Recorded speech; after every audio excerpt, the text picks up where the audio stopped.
Well, here we go. Sit back and honestly just prepare yourselves, as today we are going over one of the biggest mind twisters I've ever read. What Tatsuki Fujimoto has managed to craft over these two phenomenal sagas is both heartwarming and soul destroying at the same time. I thought I understood this man's game and how crafty he was when it comes to tricking you into a false sense of security. Yet, every time I'm pulled down the same dark alley and manipulated back into having my jaw gape, pause, as I experience pure dread vibrating off the freaking pages. So yes, as the title states, today we are going over the entire story of Chainsaw Man in like freaking 8 hours or so. This means I'll be retouching on a few things we've covered in the past. However, instead of stopping at the end of part 1 or the public safety saga, we will continue up until the most recent complete arc inside of the Academy saga, plus something special at the very end. Anyway, enough of that, it's time we get into all of the arcs that make up the entire story of Chainsaw Man. So as the story starts off, we find a young Denji talking to his chainsaw-like pet named Pochita. They continue talking, bringing up how tree cutting and selling his body parts brings his debt down to only 38,040,000 yen. Denji then turns to Pochita, saying, "Let's go and kill something." Straight after this, we see that he is hunting a tomato devil using Pochita like a chainsaw. Denji explains that hunting a devil will make him $300,000, which will help ease his debts for a bit. After destroying the devil, Denji talks to an elderly man who tells him that the devil's worth on the black market is 400,000 yen. However, Denji's happiness is soon dashed when the old man tells him that after subtracting his debt and other expenses from the total, he only gets 70,000 yen. Denji then takes his money from the old man and thinks to himself that after paying his water bill, he is only left with a measly 1,800, and since Denji and Pochita have got nothing to eat at home too, their meal for the day will be a single slice of succulent bread. As this was happening, the old man and his driver were watching him from a car. The driver questions him, asking why did he employ a brat as a devil hunter, to which the old man responds that he employed Denji because his pops died before he paid back his debt. However, the driver still persists, and the old man explains that a real devil hunter wouldn't just let a Yakuza take the corpse afterwards. He then adds on that the good thing about Denji is that he always does what he is told. Uncertain of this, the driver yells out and asks Denji to eat a cigarette for 100 yen, which he accepts because every penny matters to him. As Denji eats the cigarette, the driver speeds away, laughing and saying that they will reach out to him if there's another devil appearance, and he better not run away, because if he does, they will find and kill him. Upon them leaving, Denji spits out his ciggy and tells Pochita that because of the 100 yen, they will be able to eat for another 3 days. Later, at Denji's shack, we see the duo eating a slice of bread and saying that the normal things in life are just a dream for him. He can't ask a girl over because of his rundown shack, and he heard that dating is quite expensive anyway. Pochita whines in response, and Denji says that if dreams ever come true, then he wants to hug a girl before he dies. As we flow back into a flashback, we see the kid Denji standing in front of his father's grave, who had hung himself before making his monthly payment to the Yakuza. Behind Denji, a younger but still old man tells him to have the 700,000 yen ready by tomorrow, or he will cut up Denji and sell the pieces. As the car leaves, we see Pochita coming out from behind a tree, seemingly to attack Denji. The young boy though accepts his fate and tells the chainsaw devil to kill him because he's going to die either way. But Pochita doesn't attack him, instead falling to the ground, showing Denji his wounds. Upon seeing him dying, Denji remembers his late father and decides he doesn't want anyone to die. Sitting up, he tells Pochita to bite his arm because he heard if a devil drinks blood, its wounds are healed, and if Pochita doesn't want to die, he has to do so. Pochita bites his arm while Denji screams, telling him that the blood doesn't come for free and that this is a contract. So in return for saving him, Pochita must also help to save Denji, as he doesn't want to die either. The next day, the old man shows up for the payment, and as Denji shows up, slaying a devil, he asks the old man if he would hire him as a devil hunter. After the flashback is over, Denji lays on the ground, saying he can't fall asleep because he is too hungry, and all he can think about is his debt. He tells the little Pochita that he knows what he will dream of tonight, saying that he will flirt with a girl, play video games, and fall asleep in her arms. He tells Pochita that it's a pretty great dream, to which the pup yapped happily. Almost instantly though, Denji spewed up blood, while at the same time, the old man randomly started banging at the door, saying that there was a devil. Denji tells Pochita that his mother died of a heart disease, which made her cough up blood. As they leave, Denji thinks to himself, wanting to just dream even a little. Soon they arrive at the abandoned building where the devil is. Denji questions the old man as he doesn't see any kind of devil, but the old man acts like he didn't hear Denji and starts thanking him for being loyal like a dog. Hearing this, Denji starts feeling awkward. However, the old man switches on him, telling Denji that he hates the stench of dogs. Sadly, as Denji was looking forwards, he feels something pierce through his heart from behind. As he looks backwards, he sees a Yakuza man with a short sword had stabbed him and Pochita through the heart. The old man tells Denji that they want power to make money, so they have made a contract with a devil like he did. Revealing himself, the monstrous devil stands up with a bunch of abnormal looking humans around him while saying that it wants the death of all devil hunters. He goes on to explain that he, the zombie devil, has turned all of these stupid people into his puppets by making them his zombies. It orders the zombies to kill him, and soon enough, the zombies start chasing the injured duo. As he runs, Denji thinks that he just wanted to live a normal life, but no one ever let him have even that. Sadly, they catch and kill him brutally, slicing him into multiple pieces and leaving his remains in an alleyway dumpster. As the blood from Denji's nose reaches Pochita's mouth, the young devil thinks about how they were cutting trees and how Denji had told him that if he dies fighting demons, he would be worried about what would happen to Pochita, wondering if he would die of starvation or get killed by another devil hunter. Though, Denji had said he had heard some devils can take over dead humans' bodies, so if Pochita is one of them, he wants to give him his body and run away from the town so that the Yakuza won't come after him. Denji says it'd be nice if you can have a normal life and die a normal death, while telling him to fulfill his dreams for him. Back in reality, Denji's body contorts out of place as it slowly gets pulled back together by Pochita, who is connected to his chest, seemingly fusing with him. Inside of Denji's head, he has a dream in which he is lying with Pochita on his chest. Denji calls Pochita's name, to which Pochita responds with a cheerful woof. Then Denji asks him if he has taken over the control of his body, like he had asked him to which Pochita responds by saying he has always liked to listen to Denji's dreams. Denji is left shocked, but before he can say anything, Pochita tells him that this is a contract, and that he will give Denji his heart, but in exchange, Denji has to show him more of his dreams. He then snaps awake, calling for Pochita, but then he looks down and is shocked, seeing that all of his wounds are gone. He then looks at his chest and finds a cord protruding from his heart identical to Pochita's tail. Screaming, he yells out for his little friend's name. In front of him though, we see that all of the zombies have returned again, and the zombie devil gets shocked seeing Denji somehow had managed to survive against the previous attack. He instantly orders the zombies to kill and devour. Denji though, just blankly stares at the mob, thinking that all these guys already had enough and why did they want a better life. But then he wonders if he is similar, and if he should have been happy as long as he had Pochita, but he still wanted a better life as well. He thinks to himself that dreaming is not a bad thing. Everybody dreams, and it's not bad to, but if they come in the way of his dreams, then they will have to die. Denji rips the kill switch on his chest harder than a damn blade, and a horde of zombies rush at Denji and begin mauling him.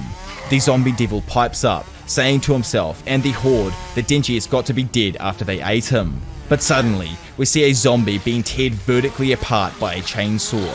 Denji then reveals himself, tearing through the crowd of zombies fused with Pochita to become the one and only Chainsaw Man.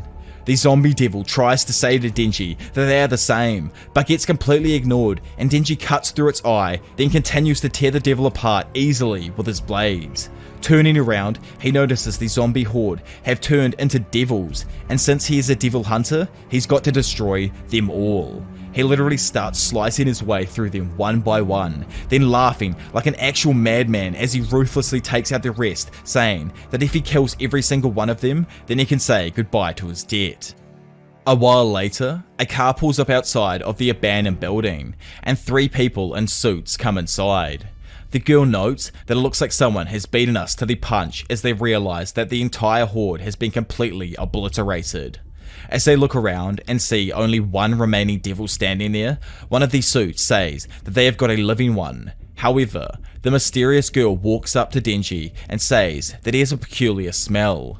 It isn't devil or human. She then asks him if he did all of this, but instead, Denji was too worn out and he begins to throw up blood from his mouth. While collapsing, he asks the girl to hold him. But before he even realizes, the girl hugs Denji instead of holding him, and Denji's chainsaw form starts losing its solidity. Seeing him like this, the girl says that she knows he's a human.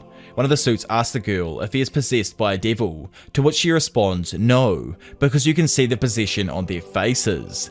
The girl then responds to tell Denji, who is in her hands, that she came here to kill the zombie devil and is a public safety devil hunter. She offers Denji two choices, that he can either be killed by her as a devil or be kept by her as a pet human.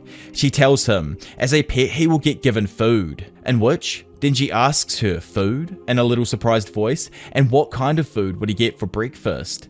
The girl answers while thinking that he can have bread with jam, salad, coffee, and even more. Hearing he would be getting bread with jam though, and other things for breakfast, Denji agrees, saying that it sounds like heaven before collapsing. As time moves forward, we see that Denji has woken up and is heading somewhere with the devil hunters. His stomach continues gurgling and he says that he hasn't eaten, to which the girl responds that they haven't had breakfast either, so they might as well go and grab some food. Upon hearing this, Denji awkwardly says that he's broke and can't afford the food, to which the girl says that he can pick whatever he wants and she will pay for it. Denji is left shocked, but before talking, the girl gives Denji her coat, saying he will draw people's attention walking around shirtless. After putting on the jacket, Denji peeks over at the girl and thinks to himself that people had always called him dirty and smelly. But with this girl, it's the first time he's ever been treated so nicely, and on top of that, by a pretty girl as well. With all this, Denji comes to a realization that he truly is in love with her. Soon they arrive at a shop where they order their food, but suddenly a random man runs in bleeding and yelling at the cashier to help him. The suit girl tells him that she is a devil hunter and asks him to explain what has happened. The man screams that a devil has kidnapped his daughter and taken her into the woods. At the same time, the chef comes up and then tells them that their udon is ready, to which the girl thinks for a while and asks Denji what his name is. Obviously, Denji tells her his name and she tells him that she doesn't want her udon to get soggy. Instead, he will have to go and kill the devil himself. Denji responds that he is also having food though, and while quietly mumbling this, he overhears one of the devil hunters say that an extremely experienced devil hunter is on the job. Cutting him off, she then asks Denji if he forgot that he is her pet, and the only response that she wants is a yes or a woof, as she doesn't need a dog who says no. Denji asks what she means in an unsure voice, to which she intensely says that she has heard from a judge that in the crime division they euthanize useless dogs. While a terrified Denji stands there, the girl tells him to get to work fast before her noodles become soggy, and asks him what his answer was, to which a distraught Denji responds by saying yes. As he runs off into the woods, thinking about how the girl was nice, to the point that he even liked her a little. However, he now realizes that she is just a damn psycho who is also treating him just like a dog. While thinking, he gets reminded of Pochita and how he had died. Then he suddenly hears the voice of a girl. He heads over to where the voice was coming from and finds the girl he's after with a little devil. Instantly after noticing him, the young girl confronts Denji, asking him to let the little devil go. She proceeds to tell Denji that her dad had beaten her up, but this nice devil came and saved her. She pleads for him not to kill it.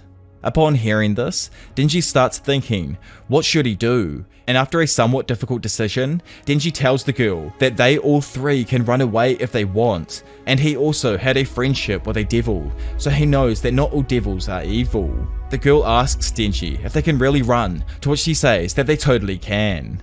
However, as the girl claps Denji's hand and they all start laughing, the girl's face starts deforming slightly. All of a sudden, Denji finds himself getting lifted up and looks to find out that it's the devil's actual form, which had transformed into a terrifying worm-like devil. Shocked, Denji wonders what the hell had just happened, and the devil tells him that he will show him something cool before he dies, and that instead of a worm, he's actually the muscle demon. He proceeds to manipulate Denji's arm. He says that it can control muscles and taunts him even more with the girl's mouth, saying how he will mess with the little girl. He begins messing with the girl's face while making her cackle throughout his entire attack. However, Denji lets out a little giggle and then rips his kill switch with his mouth, almost instantly decimating the muscle demon with his chainsaws. Denji yells at the devil that now he won't have a problem killing a lowlife like him, and while the devil screams in agony, Denji finishes him off once and for all by cutting the muscle devil into multiple pieces. From a distance, we see the girl eating her udon and saying out loud that Denji sure is a useful dog. Coming out of the woods tired while carrying the girl on his back, Denji responds with a woof before falling and collapsing. The girl catches him once again though and asks him if he's okay. Denji thinks to himself that she smells good and apologizes to her for falling, as he accidentally ended up cutting himself with the chainsaws, and because of that he continued to lose blood until he fell. She asks Denji how did his body even end up like this, to which he responds that his pet devil, Pochita, had become his heart.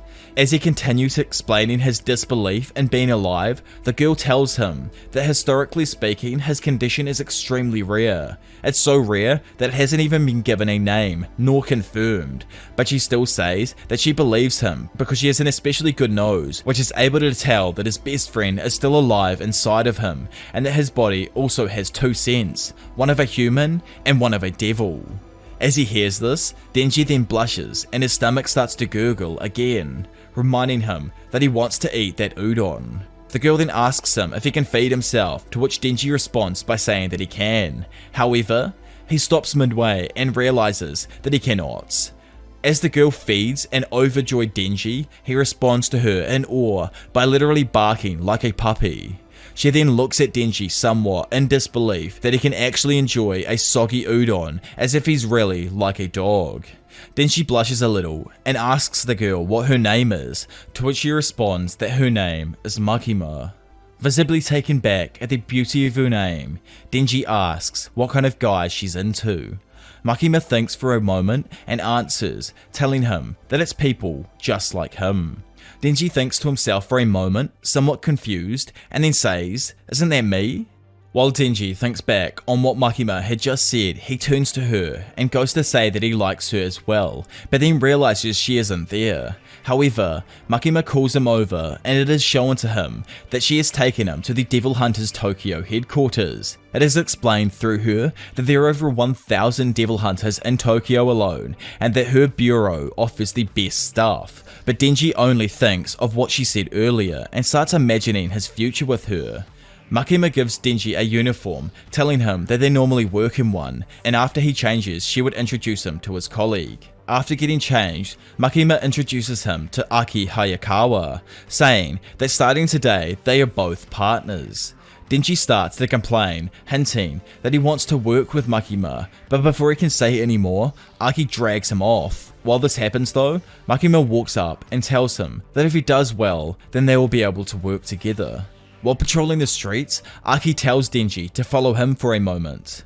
Once making it to the end of an alleyway, Aki beats him up, punching him in the face and kneeing him in the stomach.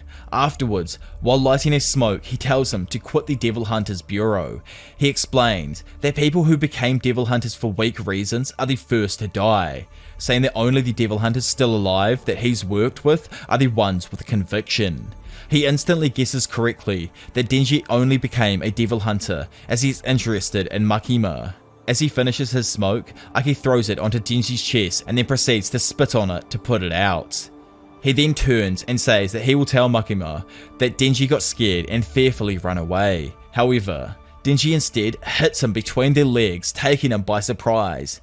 As he hits Aki, he explains that today was the first day he felt like a human, and that it was the first time someone had treated him to a meal in his entire life. He tells him that if being a Devil Hunter for those reasons is shallow, then he'll die to keep things the way they are right now. Aki stands up and fights back, tackling Denji and continuing to punch him, but as he threw another punch, he was once again hit between the legs. Enraged, Denji screams at him, asking if it's because he also likes her.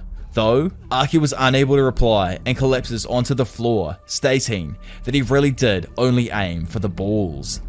Returning to the headquarters, Denji says that Arc got attacked by a testicle devil, but Arc reveals that that was a lie. Makima asks them if they'll get along, with both of them giving differing answers, but Makima decides to put them in Arc's experimental squad either way.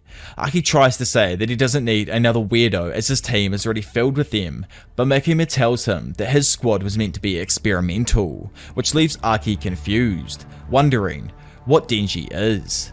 Maki then explains that Denji can turn into a devil, and stunned, Arc says that cases like them are just myths. But she says that he is a special type, and if he should ever run or quit, then he will be put down as a devil. Not understanding the situation completely still, Denji asks what she means, and Makima tells him that it means that they will all be working together until death do them part. After leaving with Arc, Denji asks if Makima is a good or a bad person, and hearing this, Arc tells him to be grateful that at least he is still alive, but as he still insists on this question, Arc tells him that she definitely is a good person as he owes her his life. As he says this, Denji remembers how she hugged him, then cheekily remarks on the melons that she carries around with her, which Arc instantly perks up at. Later on, Denji and Arc start to live together, and the dream of the legendary bread slice was completed. But Arc gets annoyed after seeing the mess that Denji leaves around the house and the amount of times that he had to use the bathroom, pushing him almost to the breaking point. Before erupting though, Arc receives a call, as there is an appearance of a fiend in the East Nomida residence. After arriving at the location, they head towards the room with a fiend. While heading there, Denji asks what a fiend is, and Arc explains that a fiend is a devil that has taken over a deceased body of a person, and are easily identified by their heads. As they see it, he explains more that fiends take on the hosting devil's personality. Arc commands Denji to kill the fiend and show his devil power to prove himself. However, Denji decapitates and kills the devil with a simple garden axe before Arc finished his sentence. He goes on to say to a confused Arc that if he used his power it would be a little overboard, and he wanted to give a painless death to the fiend. Arc gets angry and explains that fiends may be half devils, but they are still devils, and he shouldn't sympathize with them as they don't have feelings like humans. Intensely, Arc tells him that a devil killed his entire family right before his eyes, and those cops downstairs are his mates, and they risk their lives every single day for their wives and children. Everyone around them is serious, but Denji is not. Arc says that he wants to kill devils in the most suffering way possible, and questions Denji's morals when it comes to befriending devils, to which Denji says that if there are any devils that could be his friends, then he'll take them, as he never had any before. However, not impressed at his answer, Arc tells him that he will remember that before leaving the room. As Denji looked down, he saw some of those melon magazines, and he then reveals that in reality he didn't want to use his chainsaws as they will spray blood all over these collectible mangai. He then thinks to himself that he can now shower, eat tasty food, and see a lovely lady almost every day as well. He has everything he ever wanted already, but feels like something is missing. He notes that Arc's goal is revenge or something, then curiously wonders if Makima has a dream of hers as well, and while thinking of her, he comments that he wants to touch some of her melons. Denji then realizes what he thought to be impossible is now possible with his current life. While he thinks back on what Arc said, Denji believes that now he has found a serious dream, and that is to touch some of those beautiful melons. Now over at the headquarters, Arc tells the delirious Denji to watch his mouth before Makima informs him that she is pairing him up with a new partner. While dwelling over this thought, Makima explains to him that they pair their agents up with new partners for small-scale missions and patrols. Once her friend does arrive though, Makima goes to leave and warns him that she is a fiend. Power then makes her entrance, telling all of the humans to cower before her as she is called Power. Denji starts to wonder if fiends can be devil hunters, but as he sees her chest, he quickly accepts it and greets her as he gets excited to work with her.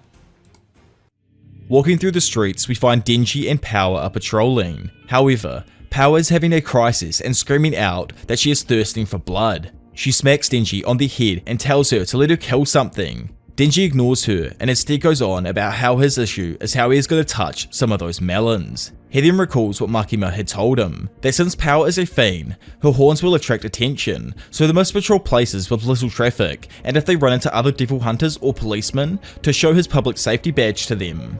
As Denji thinks about his safety badge, he remembers Makima's speech to him and Power on how the 4th section is an experimental squad, and if it doesn't produce results, their powers might break it up, which would then result in their deaths. As they couldn't find any devils, Power boasts it must be because of how fearsome of a devil she used to be and how devils run from her scent. Denji then realizes that they can't produce results that way and blames Archie for setting him up with Power. All of a sudden, Power suddenly snaps forward at the smell of blood and starts running, excited for a fight. She jumps from the building and creates a hammer with the blood coming from her wrist. Below her, a fellow devil hunter is seen in a call telling the headquarters that the scene is locked down and the civilians have been evacuated. Power suddenly flies down and crushes the sea cucumber devil, sending its remaining pieces flying in every direction. As she stands up, she starts laughing and screaming for people to gaze upon her glory. Later on, as Makima arrives on the scene, she explains to them that it's an obstruction of justice when a public safety devil hunter kills a devil that a civilian devil hunter had already engaged with. She scolds Power and Denji, telling Power that she needs to think before she acts, and Denji needs to control her more. Makima mentions that Power may not be suitable to be a devil hunter as she gets excited too easily. Hearing that, Power gets scared and says that Denji told her to kill the devil. Denji and Power then start arguing, with Power continuing to blame him, and Denji stating that she is a liar. Makima then tells them to be quiet, and Power instantly freezes, with Denji catching on slowly after. After getting their attention, Makima says that she doesn't care who was at fault, but she just wants to see big things from them. Later on, Power sees a cat and tells Denji that she can only get along with them. She hates humans off instinct because she used to be a devil, but she also explains that she hates devils because they kidnapped her pet cat, Meowie. She continues explaining that Makima caught her before she managed to save her cat and that it may have already been killed, but she would still do anything to get her cat back. She believes that Denji can't comprehend the feeling she has towards her friend. However, Denji states he doesn't care about cats, but mentions that he will do anything to touch some voluptuous melons. After Power hears this, she asks Denji, hypothetically, that if he retrieved Meowie from the devil for her, she would let him touch her melons. Initially surprised at the idea, Denji immediately changes his attitude towards her and gets angry at the devil that he had kidnapped a poor and innocent kitty. He states that it is unforgivable, and as a devil hunter, he will not allow it to continue, and because of this, he will murder that damn devil. After receiving approval from the HQ for day leave, it's revealed that Power can't go out on her own, and instead always needs a partner. Power says that she knows where they can find the devil, but only Denji would be able to fight him, because if the devil sees her, it would immediately use her pet as a shield. Hearing this, Denji mentions to Power that he used to have a pet devil, and that he now lives inside of him. But Power finds that idea foolish and says that it just means Pochita is dead, and saying he lives inside your heart is just a pathetic attempt at consolation. While the two of them sit there, Denji thinks that there is no way that either of them are ever going to get along. Meanwhile, Makima meets with the higher-ups who inform her of the rumors of the other nations using devils for military purposes and hope that devils remain the only enemy for Japan in the future. They ask her about her dog squad, and she mentions that she has a promising one and an interesting one that she picked out recently. Before she leaves though, she is reminded by them that she must not get attached, as her job is just to train the dogs and use them. Back in the car, Aki asks Makima why she is so interested in Denji, and she explains that devils are born with a name, and the more scary the mental image you have of it, the more powerful they become, or the more powerful they are. A coffee devil would be weak as it doesn't have a scary connotation, but a car devil instead would be strong as the image of getting run over and dying terrifies people. She reveals that Denji can turn into the chainsaw devil.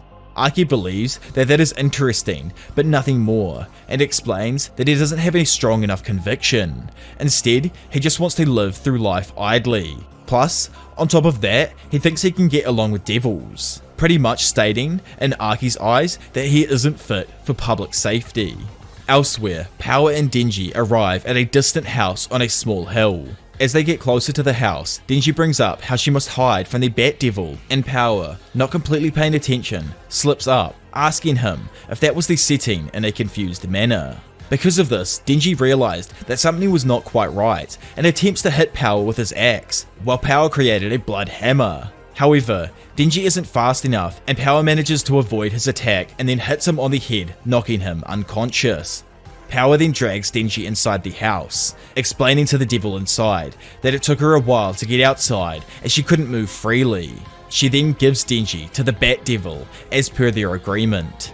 The Bat Devil takes Denji, lifting him up and showing the now awake Denji his missing arm, stating that humans injured him and made him hide, but now he will use this human's blood to heal. He then squeezes Denji like a towel and drinks his blood, regenerating his right hand. But once he drops Denji, he complains of how bad the taste of his blood was, and that he now needs to eat another human to get rid of this bad taste. Inside of the house, Power tells Denji that humans really are foolish for believing her story. Outside of the house now and on the roof, the devil smells the medicine, cigarettes, and makeup on humans and decides to go and eat children as they smell the nicest, which is freaking weird, man. Inside of the house below him though, Power reminds the devil of the deal and requests Meowie back. But sadly, as punishment for bringing disgusting blood, the Bat Devil grabs Meowie and places him onto his mouth, deciding to swallow him. As the Bat Devil swallows Meowie, Power falls into a flashback and remembers how she met Meowie and named the cat. When she found it, it looked skinny, but still tasty, so Power decided to fatten it up before she ate it, and gave her cow milk to grow nice and big. In time, Meowie and Power started to get attached to each other, making Power feel strange, as she otherwise had killed everything that she had met. While lying there on the roof of a random house, sadly, the injured Bat Devil then appeared and took Meowie. He told Power to bring him blood or else he would kill Meowie. Seeing Meowie eaten, Power turns to Denji and tells him that she now knows how awful it feels not being able to pet your pet, as he can't pet Pochita anymore. The Bat Devil then picks her up and throws her into his mouth, swallowing her as well.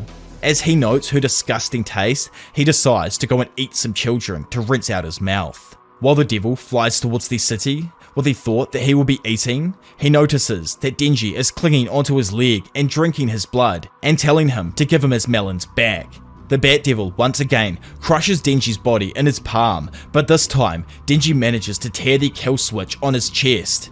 In this moment, Denji recalls how he lost Pochita in the past, and he thought that he may have been eaten by a devil. But once he had found him, he was relieved and fell asleep right on the spot. As the crushed Denji hangs there in the hand of the bat, he wonders more about how Power felt the night Meowie was taken by the devil, and as his thoughts continue to race, his chainsaw starts protruding from his forehead as he turns into the demonic force of the Chainsaw Devil and starts cutting into the devil's arm that had literally just healed. Denji chases the Bat Devil through the air, slashing at him, completely decapitating the devil's right wing, which sends the two of them crashing through a building. As Denji begins to get up inside of the destroyed building, he notices a young female bystander and yells at her to run away before she gets eaten. After the girl runs away, an angered Bat Devil asks why Denji would let a human get away when he is also a devil. However, not answering this question, and after standing up, Denji immediately sends himself flying through the room while replying that it was so he could split his belly and touch those melons. He slams and punches the devil's face, launching it through a brick wall and out into the middle of a busy street. As Denji follows him outside, the Bat Devil asks aloud if he could cut through this, then proceeds to throw a nearby car at Denji. As the car flies towards the Chainsaw Man, he stands still, not knowing how to stop the heavy vehicle. Suddenly though, as he goes to stop the car with his chainsaws, he discovers that he is able to retract the chainsaws on his arm, and because of this, he successfully catches the car. As the devil admires Denji's strength, he asks aloud, "Why would you use that strength to save humans?" But Denji replies that he couldn't care less about some guy's stupid life and immediately throws the car back at the Bat Devil, slamming it into his face, causing the entire rear of the car to explode. The Bat Devil though, instantly in retaliation after being hit, uses a sonar-like ability that seemingly mangles Denji's body and destroys the surrounding buildings behind him. As the rubble falls, the Bat Devil picks up the helpless driver of one of the previous vehicles in an attempt to eat and devour him. However, the dust cloud suddenly gets blown away, revealing the mangled body of the Chainsaw Man twisting and whipping back together. As Denji takes out his chainsaws once more, he screams in rage that still, even now after being patient, he still hasn't even touched a singular melon, not even once. Seeing the rage seeping out of Denji, the Bat Devil yells at him to stay away. However, as he tries to swing at Denji, the devil gets completely outclassed, having his head, arm, and stomach all cut open or off in an instant, leaving the bat to fall to the ground completely and utterly dead. Inside of the Bat Devil, during a flashback, Power recalls how she was living freely with Meowie and eating animals like cows or bears. But then it all changed when the Bat Devil showed up and stole Meowie. He told her to bring him a human if she wants the cat to live. Flashing forward, initially while running, Power thought that all lives are trivial. It was merely a cat. But then, she wondered, why am I running? Why am I even searching for a human? To save Meowie? She then trips and slams onto the concrete road, causing her to think that it was just a foolish reason. She sits up and realizes that she loves blood. The taste, the smell, feeling death, and then for the first time, recalls. She loves the warmth of the blood and Meowie. In reality, with tears in her eyes, Power then awakens to see Meowie, who along with Power has been freed from inside of the Bat Devil's guts by a now untransformed Denji. Confused and half awake, she then asks Denji why he saved her, even after she tried to kill him. However, a mute Denji only responds by doing his famous chest point and melon squeeze hint, at which she remarks that that is a foolish reason. But as she apologizes for deceiving him, she still states that she will allow him to touch her chest, since Meowie had survived. As Denji tries to unfreeze his brain, he realizes what she had just said and starts celebrating, but within a second of his fist bumping, his arm is suddenly cut off, leaving Denji to scream in pain as a horrid leech devil picks up his severed hand in front of him. Denji asks if Power can move, but she cannot. She tells him to take Meowie and run. Hearing this though, Denji decides to fight the devil. He rips on his kill switch, but as his body begins to transform, the saw becomes half stuck in his head, and it is revealed through him that this state is due to a lack of blood. The leech devil is angry that Denji had killed her boyfriend, the Bat Devil, but upon taking a closer look at him, she sees that Denji is cute and therefore will allow him to live, but will still kill Power and Meowie. As he hears this though, Denji spits the blood from his mouth and prepares to fight the leech devil. He jumps into the sky still one-handed and swings the stump towards the face of the devil.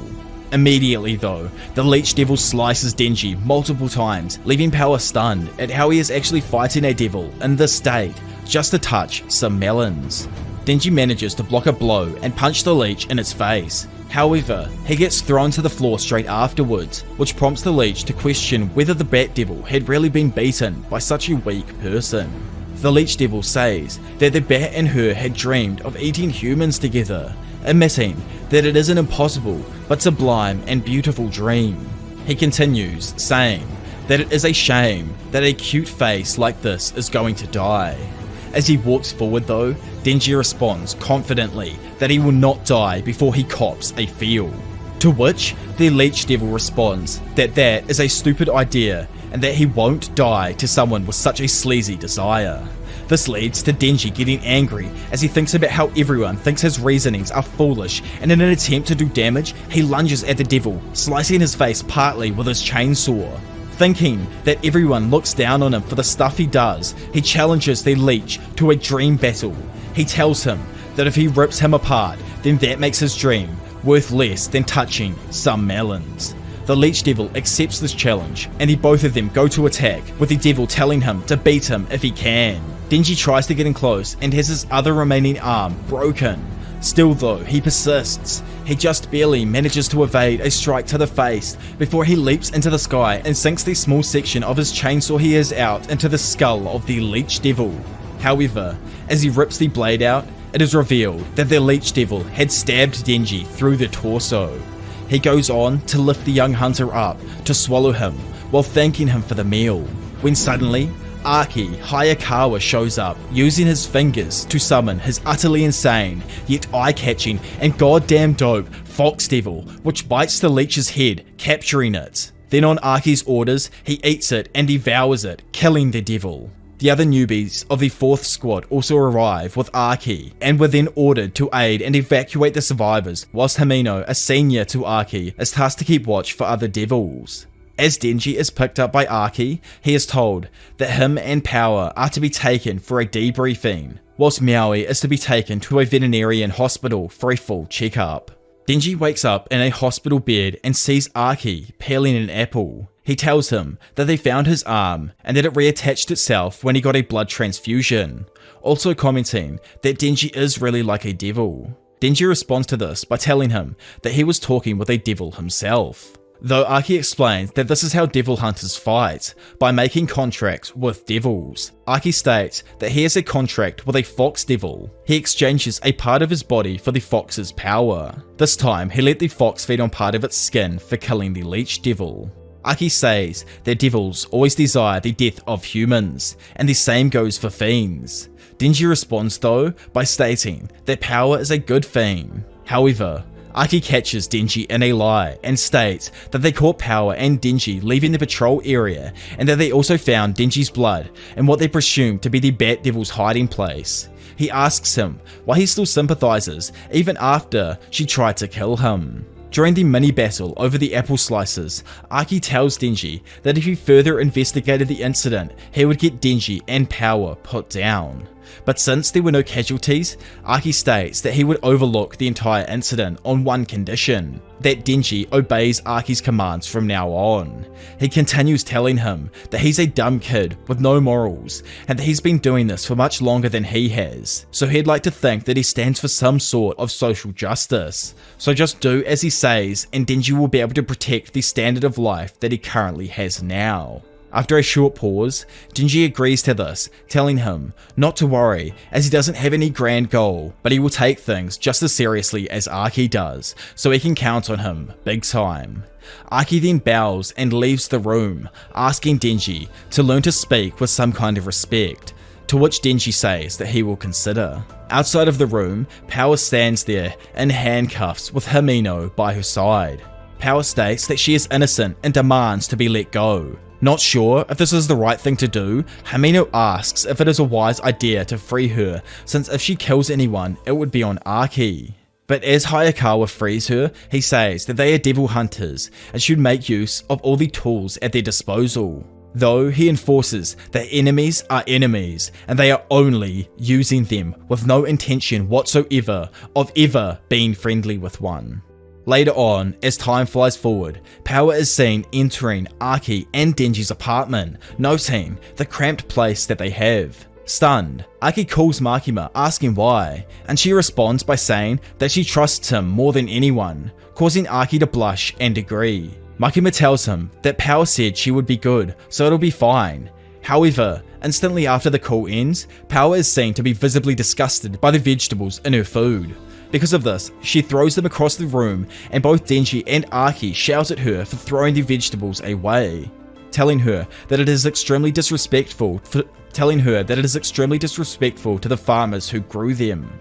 After eating, Power states that she's the type who seldom bathes and seldom flushes turds. She laughs at them for being so sensitive, wondering what the big deal even is.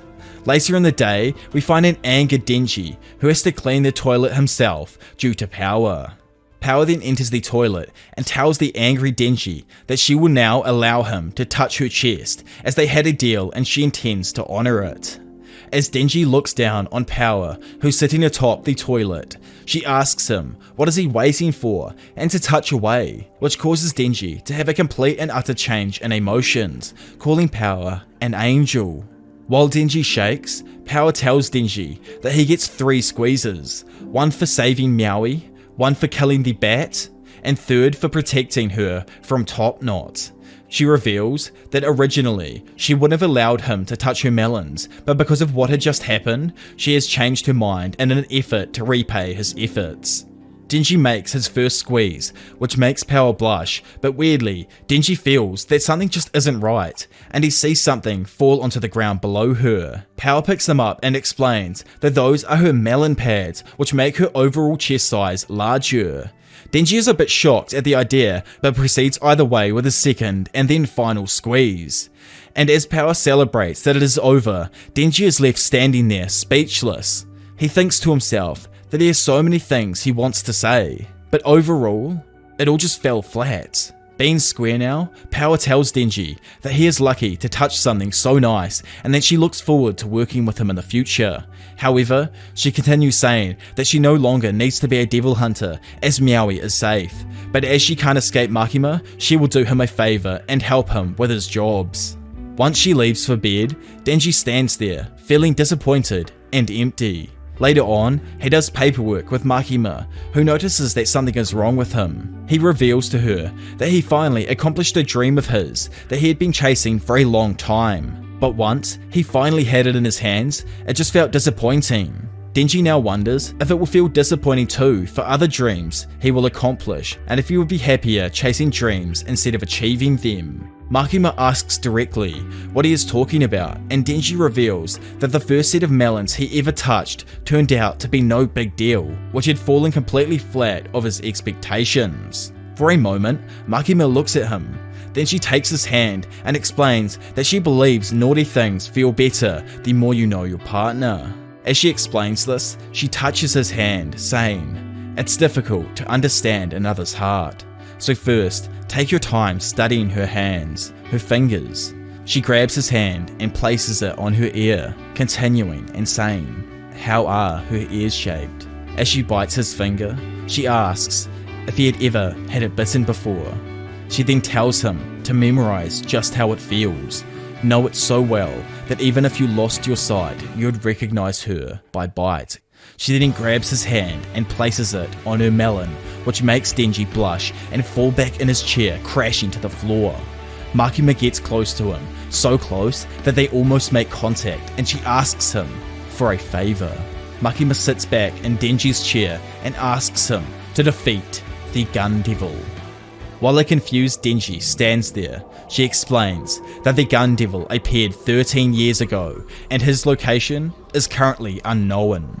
He is a powerful devil that all the devil hunters are anxious to kill, but she believes Denji is special and would be able to do it.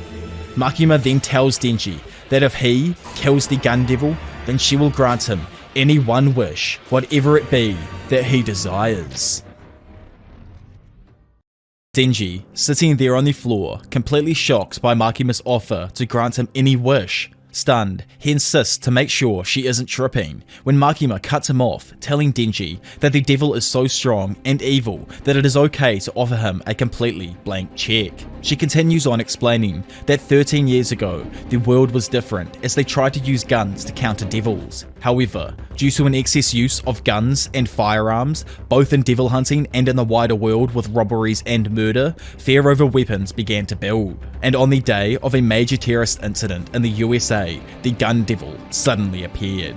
As we flow 13 years back in time to a flashback with a young boy who's reading with his parents, we find his older brother standing there in the doorway asking to play catch with their father in the snow. But he tells him that his younger brother isn't feeling well and will have to do something by himself, which aggravates the young boy as he says that his father always says that.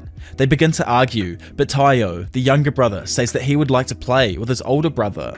As they step outside, their parents tell them to come back if they get cold. And once out, the older brother demands that Taiyo stop following him as he is annoying. However, as he goes to throw a snowball at his brother, Taiyo launches one at him first and hits him square in the face. Afterwards, he notes how cold his hands are, and his brother tells him to go grab his gloves from inside the house so that they don't get colder. The younger brother runs off happily towards the house, and as Taiyo re-enters, sadly and seemingly in an instant, both he and the building are obliterated by the Gun Devil's blast. It is explained that on November the 18th, 1984, at 10 AM, the Gun Devil hit Japan for 26 seconds and completely obliterated a total of 57,912 men, women, and children. Elsewhere throughout the world, the death was unparalleled, with the US alone having over 500,000 deaths and China another 300,000. When the total numbers were finally calculated, it was revealed that in about 5 minutes, the Gun Devil had almost killed 1.2 million people around the globe, then completely disappeared and has never been seen since. Back in the present, Makima explains that the Gun Devil has been missing since, leading to a banning on all firearms globally, as well as an increase in the power of all devils due to the heightened climate of fear. Trying to take all this news in, Denji admits he struggled to follow along to Makima's story, and that the devil sounds too strong to even comprehend. But even so, he still confidently declares that he'll beat the Gun Devil if he tries super duper hard. Denji then asks her how exactly he is going to find this thing, to which Makima shows him that small chunks of the Gun Devil's body were left as residue after its attack, as it moved so fast that its body burned parts off. She says that when any devil eats these pieces, their powers are enhanced, but if you put these pieces together, they begin attaching. Apparently, the Gun Devil is so strong that when the pieces of its flesh combine to a certain size, they'll try to return to its body and regenerate. So pretty much, if they just continue to chunk more bits together, they'll eventually be able to locate the Gun Devil. We then skip over to Aki and Himeno, who are recovering a piece of the Gun Devil that had been eaten by a small fry devil. As the two chat about the meaning of their mission, it is revealed that the older brother in the flashback was indeed Aki Hayakawa. Now on his next mission, Denji, alongside several other hunters such as Power, Aki, and Himeno, are instructed to hunt a powerful devil who had already killed many civilian devil hunters that had attempted to exterminate it. Aki states that there has been movement from a Gun Devil piece, so it is likely that a devil has ingested another part of it. The group approaches the hotel. Denji and Power begin verbally harassing Aki, but are quietened when he offers them both a gum for their silence. Arai expresses a distrust over Denji and Power's presence, however Aki reassures him that they're merely there to aid in slaying the devil, and if either of them step out of line, they'll be killed. Power and Denji begin bickering, saying that the reason he's so annoyed must have been because of the prank that they played on him earlier in the day. Overhearing them, Aki explodes in anger, telling them that the prank went way too far. Surprised at his outburst, Himeno tells him that he can't be strict with him all the time, with Denji agreeing. So in order to ease the tension, she promises to give whomever kills the devil a kiss on the cheek. Arai is shocked that a young woman like Himeno would give herself away before marriage, and Denji also refuses her, claiming that he has already decided who his first kiss is gonna be. First though, he is simply going to collect these meat chunks and then kill the Gun Devil. Aki responds intensely, wondering if he really could kill the Gun Devil, and Himeno says that that was pretty ballsy to say in front of Aki. Denji also brings up that naughty stuff feels best the more you know your partner, and he doesn't even know her name yet. Himeno playfully rebuffs him, promising him a French kiss if he kills the devil, to which Denji reacts excitedly, panting like a dog. Further in the hotel, their group moves through the corridors as Denji and Arai begin arguing. Arai manages to pin Denji to the wall in an attempt to stop him from reaching the devil first, saying that he won't let some punk steal her lips. While this happens, Aki and Himeno discuss the other members of the team. Himeno says that Arai has a strong drive but lacks power, whereas Kabini is the opposite. She's timid but strong. Aki says the Blood Fiend is also strong, but it's possible she'll still betray them. However, when it comes to Denji, he still doesn't know what his potential truly is. Himeno asks if he thinks that the newbies will be able to survive, but he instead just gives her a vague response about how they may end up dead or at the civilian sector soon enough. Hearing her question get dodged, Himeno instead orders Aki not to die, which as we find instantly after in a flashback where the two first meet, it's revealed that Aki is Himeno's sixth partner and all of her other ones had died because they were useless nobodies. But one of the first things she ever said to him was to not die. Back in the present, Himeno senses a nearby presence and tells Archie that it is approaching them. A room door then opens and a small demon made up of only a head, one hand and a foot runs out in front of them. The small fleshy creature leaps at Kabini but is locked in place by Himeno and the power of the Ghost Devil. Power then cheekily slices the creature in half, saying that the damn devil froze in midair out of fear of her, but Himeno explains that her power was actually the real reason. Similar to Archie, she gave her right eye in order to use the Ghost Devil's invisible right hand. Archie then confirms that the devil they just slayed wasn't the one, and the group continues upstairs. As they walk, Power playfully threatens them, saying they shouldn't blabber about their powers in front of her, but Himeno says it'll be easier to work as a team if they know each other's powers, plus she has a trump card either way. Power then points her blood blade at the scared girl, only for Himeno to cheerfully grab her throat with the Ghost Devil, commanding the fiend to put the weapon away, which she does. As the group reaches the top of the stairs, Arai notices that despite moving towards the 9th floor, the sign shows them still being on the 8th. Running downstairs to check, Arai suddenly appears at the top of the staircase. The group tests the theory, with Archie moving through rooms and discovering that they are concurrent.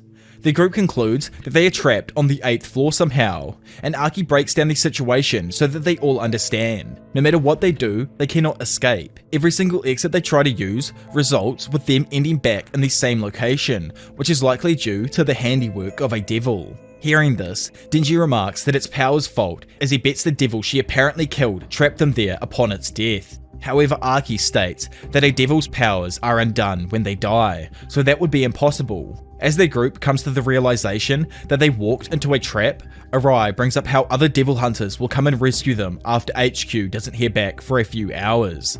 Because of this, Kabini begins to panic though, and goes on about how she never wanted to join the devil hunters and would have rather gone to college instead. While confronting Kabini, Himeno notices a puzzled look on Archie's face. He notes that all the clocks in the room have stopped at 8:18, theorizing that the floor is trapped in time, making the rescue impossible. Everyone is left shocked by the news apart from Denji, who instead is delighted by the lack of time constraints, choosing to take a nap. Arai berates him, but Denji shrugs it off and instead tells them to wake him when they figure it out. He then calmly falls asleep, much to the shock of the group. Himeno reawakens Denji and informs him that they are still stuck. While he was asleep, they found out that the power and water still works, but when it comes to food, they have an extremely limited supply. Archie has continued to hunt for the devil, Arai has grown restless and closed himself away in the covers, and Kabini was forcibly knocked out after attempting to drink water from the toilet. When it comes to the fiend, Himeno presumes Power is equally unhinged. However, Denji notes that she always acts bizarrely. Whilst the trio guard the room for Arai and Kabini, Himeno explains that it's great to have an addiction, as you'll need something in life to take the edge off. Denji notices the smoke she has, and says it's the same brand that Archie smokes, to which Himeno reveals that she gave him an appreciation for cigarettes. As we go into a flashback, we find a younger Archie and Himeno discussing the reason he became a public safety devil hunter. Himeno guesses correctly that it's because of the gun devil, and states that devil hunters don't live long anyway, so it's not like smoking is gonna kill ya. Archie states though that he won't bite it so easily, to which she replies that he better not, as it's a hassle when her buddies die. As the pair walk outside, Himeno is approached by a woman who suddenly slaps her. After the woman leaves, Himeno discloses that she was her previous buddy's girlfriend. She says she has come to expect such abuse as a way for the grieving families to vent their frustration. However, not happy at this, Archie in retaliation sticks gum on the girl's clothes. As he tries to justify why, Himeno bursts out laughing. Later on, at a nearby diner, Himeno tells Archie that he reminds her of something her master always says. The devil hunters that the devils fear the most aren't the strongest or the brave. They're afraid of the ones with a few screws loose, and she thinks that he'll live for a long while. Because of this, she manages to manipulate Archie into picking up a smoke, which over time has become a symbol of their friendship. In the present, Archie returns asking Himeno if she has any smokes left, to which she states that this is her last one. As the two addicts share in the butt of a smoke, Denji pipes up saying that that was an indirect kiss, to which he is told to shut up, as Archie reveals that he has discovered the devil that they have been searching for. He reminds them of the devil Power had just killed. However now, rather than just a small human-esque shape it took before, it has multiplied into a large and imposing wall of flesh. Outside of the room, the devil mocks the group before offering them an extremely enticing contract. Let me eat the human named Denji, dead or alive, feed him to me. And if they follow the contract rules, they will be returned unharmed. Suddenly, the door opens with Kabini walking out holding a knife and demanding that Denji lets the massive pile of flesh eat him. Archie and Himeno immediately subdue Kabini, kicking the knife out of her hand and whacking her to the floor. Himeno tells Archie to summon his fox, but it is unsuccessful due to the severed link with the outside world. Himeno uses her ghost to attack the devil, which inflicts pain. However, it grows in size with each attack, enveloping more of the hallway and grabbing at her. The devil says that it is no use as its weak point is not on the 8th floor, and that this is actually the inside of its stomach, so making a contract with him is the only way to escape. Himeno explains that a devil's contract is unbreakable, meaning that if a devil did not fulfill its end deal, it would die. As such, allowing Denji to die would guarantee the other's safety. Hearing this, Arai votes that they let Denji be consumed. Archie refuses though. He argues that the devil likely has an ulterior motive behind specifically Denji's death, to which Himeno agrees as well. Power casually votes to kill Denji, only for Archie to explain that as a fiend, she is exempt from contracts, and as such could be still killed by the devil. Power scoffs before cheerily asking an annoyed Denji if he wants to wrestle. The group wait in the corridor nearby the approaching wall of flesh, pondering the issue of starvation. Archie offers to use the sword, however, Himeno refuses his suggestion. As Arai returns to their room, he discovers Power has eaten all of their food. Even still, she attempts to blame Denji. Kabini then appears and in a paranoid delusional state accuses Power of being the one trapping them. As Arai attempts to calm her down, she accuses him of siding with the fiend and working with the devils. He tries to deny her, but she still attacks him. As Arai begins to scream out of fear, the devil in the hallway suddenly grows, lunging at the three still in the corridor. The devil chases them through the 8th floor, revealing that it grows in size based on fear, and that he, the Eternity Devil, will be the one to kill the Chainsaw Devil. Suddenly, the rooms begin tilting as it forces everyone to the opening of its mouth, demanding they give him Denji's heart. As the Eternity Devil looms towards the group, Kabini and Arai demand they feed Denji to it, but Archie instead insists that he'll use the sword to get them out. However, Himeno binds him, explaining that using such a weapon will massively shorten his lifespan.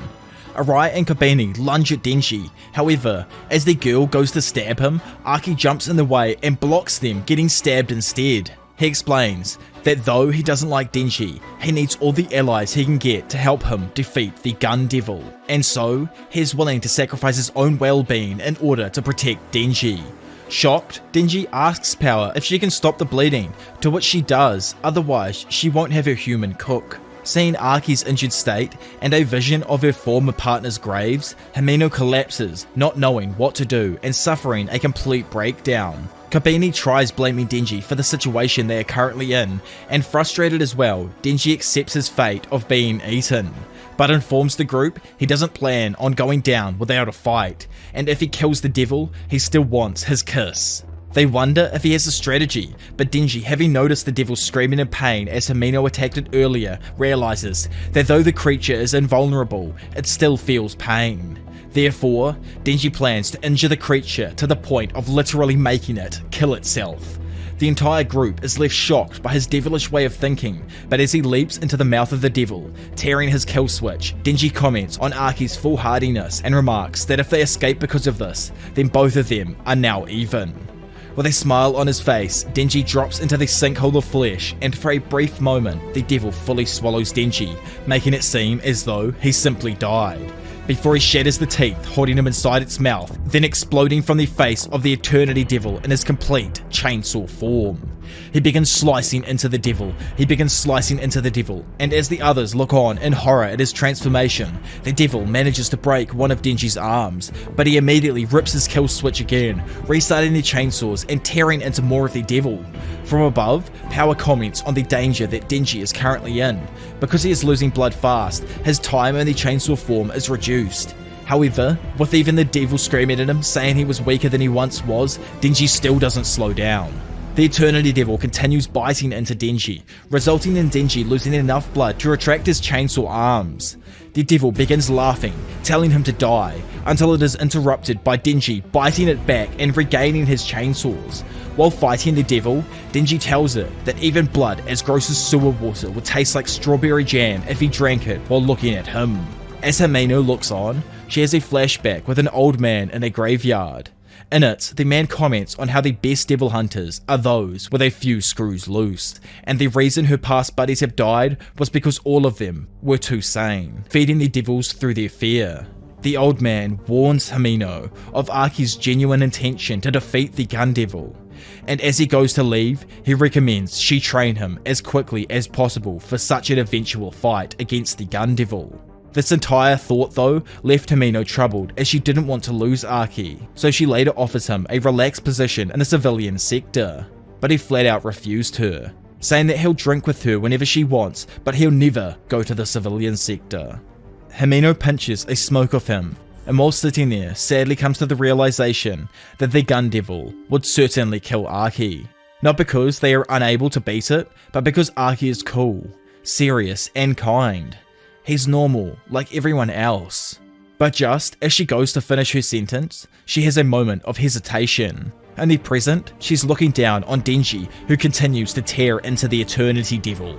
Moments later though, he collapses of exhaustion, which causes the devil to begin celebrating. However, Himeno uses the ghost devil to pull Denji's cord, reawakening him. Denji suddenly realizes that by drinking the blood of the Eternity Devil, he can quickly recover his wounds and stamina, meaning he can continue attacking indefinitely, which causes Himeno to truly think that Denji is damn crazy and might actually be able to kill the gun devil.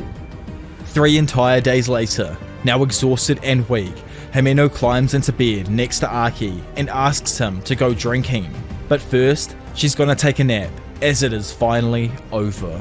As Arki lays there, thinking that it's over, below them the Eternity Devil lays in tattered pieces. It reveals its core to Denji, begging him to hurry up and kill it so its suffering can end. Denji obliges, commenting, "What? It's already over?" before slashing the devil in half, which dies with a smile on its face, finally relieved from its pain. Later on, the group emerges from the hotel, with Denji bloodied and weary. He is super happy to have recovered a piece of the gun devil, but immediately afterwards collapses from exhaustion. Himeno catches him, saying that her and Arki will take him to the hospital, then asking Arai and Kabini to report the events of the incident to Makima. Sometime later, she suggests the group all go drinking, as they had stated earlier in the hotel. However, Arki reveals Kabini and Arai are quitting the bureau, and suggests that the recent experience was too traumatic for them. Himeno argues though that it may be instead due to their guilt over attacking Denji, and not because they are scared of devils. Arki brings up that even Himeno though tried to kill Denji. So eventually, they agree to drink sometime later in the week, on the prerequisite that they could apologize to Denji, and because Makima is leaving on a work trip the week after. As they stand there smoking, Himeno asks about Makima's fascination with Denji, saying that she normally travels all over the place, but lately she's been hanging around Denji, and wonders if it's because she knows his secret. But Arki remains silent. She then changes the subject slightly, asking if they should get her drunk and try to get the real answer out of her. At the restaurant, we find the 4th Division, all chatting happily. One of the guys tells Denji to order more food, but he is left frustrated as he can't read the menu due to his illiteracy, when suddenly he's reminded of Himeno's promise to a French kiss. Himeno tells him she'll do it when she's more intoxicated, saying she feels too sober. She goes on to say that she'll make it an intense one for him, so please forgive the team for trying to kill him during their mission. Excited, Denji happily forgives the others for trying to kill him. The group go around the table, introducing themselves. Most are shocked to hear Denji's young age of only 16, and Arai introduces himself as well as a 22-year-old male who is contracted with the Fox Devil. Arki explains that the Fox Devil is friendly with humans, and a lot of devil hunters have contracts with it. Fushi, an older hunter, casually reveals that his partner had died the day before, frightening the other young hunters, who ask if recruits die that easily. They are told that they get all the devils that their civilian hunters couldn't handle, so people in their line of work often drop like flies. Himeno, now more drunk, makes flirtatious comments towards Denji, and he suddenly grows more excited when he learns that Himeno often starts kissing people when drunk. Suddenly, Makima arrives. Denji immediately grows flustered and uncertain as to whether he wants to kiss Himeno or try and wait for Makima. Denji begins to panic, desperately wanting to kiss Himeno whilst not wanting to kiss her in front of Makima. He tries to drive the conversation in a different way, saying he found one of the gun pieces. Archie interrupts, wondering why devils with gun pieces are appearing this frequently, and simply why the Eternity Devil targeted Denji. He questions Makima about her interests in Denji. However, after finishing her first glass, she coolly tells him that she'll tell them if they can drink it out of her. Everyone continues drinking until most have passed out or left. Only Makima seems completely unaffected by the alcohol, asking for more instead. Over the other side of the room, Power begins boasting about her high IQ, but after she realizes that it's a pretty normal one, she continuously lies and increases its height in an effort to match the ever-increasing smartness in the room. Suddenly, Himeno grabs Denji from behind and kisses him deeply. Denji is concerned by Makima watching, but begins to focus on the warmth in his mouth. He at first assumes it's Himeno's tongue, before moving back and realizing she had vomited in his mouth. The table all react differently, with Power worriedly stating that Denji's childhood malnourishment means he would swallow anything for the nutrients. Instantly, just as she predicted, Denji swallows the vomit. A flashback shows Denji and Pochita rummaging for food through a dumpster. They see a group of rats feasting on a pile of vomit, to which Denji mocks them, not believing any creature could stoop that low. Cutting back to the restaurant, Arai comforts Denji in a toilet cubicle as Denji vomits into a bowl. Noting the upset look on his face, he says that Himeno needs more self-control. While he helps him, Arai tells him how jealous he is of his devil hunting abilities. Annoyed though, Denji points out that he still has vomit in his mouth from his first kiss, questioning what exactly he's jealous of, causing Arai to chuckle. Later on, the group will leave the restaurant. Makima asks where Denji is, and Fushi states that he left with Himeno on his back. Moments later, in another location, Denji awakens in a bed asking for water. A still intoxicated Himeno appears and kisses him again, revealing that they are in her apartment. She complains to him, asking what he and Archie see in Makima, and calls her a bitch as she lies down next to Denji. She leans in and asks him whether he wants to do it with her. Denji agrees to have that seki time with Himeno, and she starts undressing him. However, as she begins to take off his pants, she stops when she finds a dirty lollipop in his pocket. During the time back at the restaurant, while Denji was in a demotivated mood after the vomit kiss, Makima took him outside for some fresh air, and buys him various medicines to help with his sickly feeling. Upset, Denji comments on how poor his first kiss was, expressing a worry that all future kisses will remind him of the taste of bath. Makima, sucking on a cold lollipop though, offers it to him, telling him he probably won't be able to forget the taste of vomit for the rest of his life, but not to worry, as he is going to experience all kinds of tastes from now on until he dies. For starters, this will be his first indirect kiss, and that is the taste of a cola flavoured Chupa Chub. Back in the present, Denji holds the lollipop, staring at it, while Himeno has passed out behind him. Denji apologizes to Vegeta, having refused to sleep with Himeno, stating that he wants to wait for Miss Makima to be his first. So, until he kills the gun devil, he will wait. Himeno wakes him in the morning and cheerily offers him breakfast. Now, out on the balcony, Himeno tells him she doesn't remember anything from the previous night, and asks if she forced herself on him. Denji informs her he refused her advances as he's saving himself for Makima, and she expresses her relief as she didn't want to get arrested for sleeping with a minor. She asks whether Denji is serious about liking Makima, despite her poor personality. Denji reaffirms this by stating that he likes crap, and Himeno happily offers to help the two get together. The two agree upon a top secret alliance, whereby she will aid him in return for him helping her get with Archie. Denji curiously asks what she likes about Archie, to which she says that it's his looks, and because of this, a very sly looking Denji says that he's in on the alliance. Happy, Himeno tells Denji that they are now friends rather than co-workers and invites him, Archie, and Power to visit anytime. Meanwhile, Makima and another devil hunter sit on a train 30 minutes outside of Kyoto. The two of them talk about the food they will buy when they arrive at the station. Afterwards, as Makima thinks of the night before, a group of passengers all around them suddenly begin opening bags and pulling out guns, then proceeding to shoot the two hunters until they are obviously dead. One of the assassins then speaks, repeating, "This is C-Team, this is C-Team, commence operation." While in a ramen shop, Denji, Himeno, Archie and Power all eat.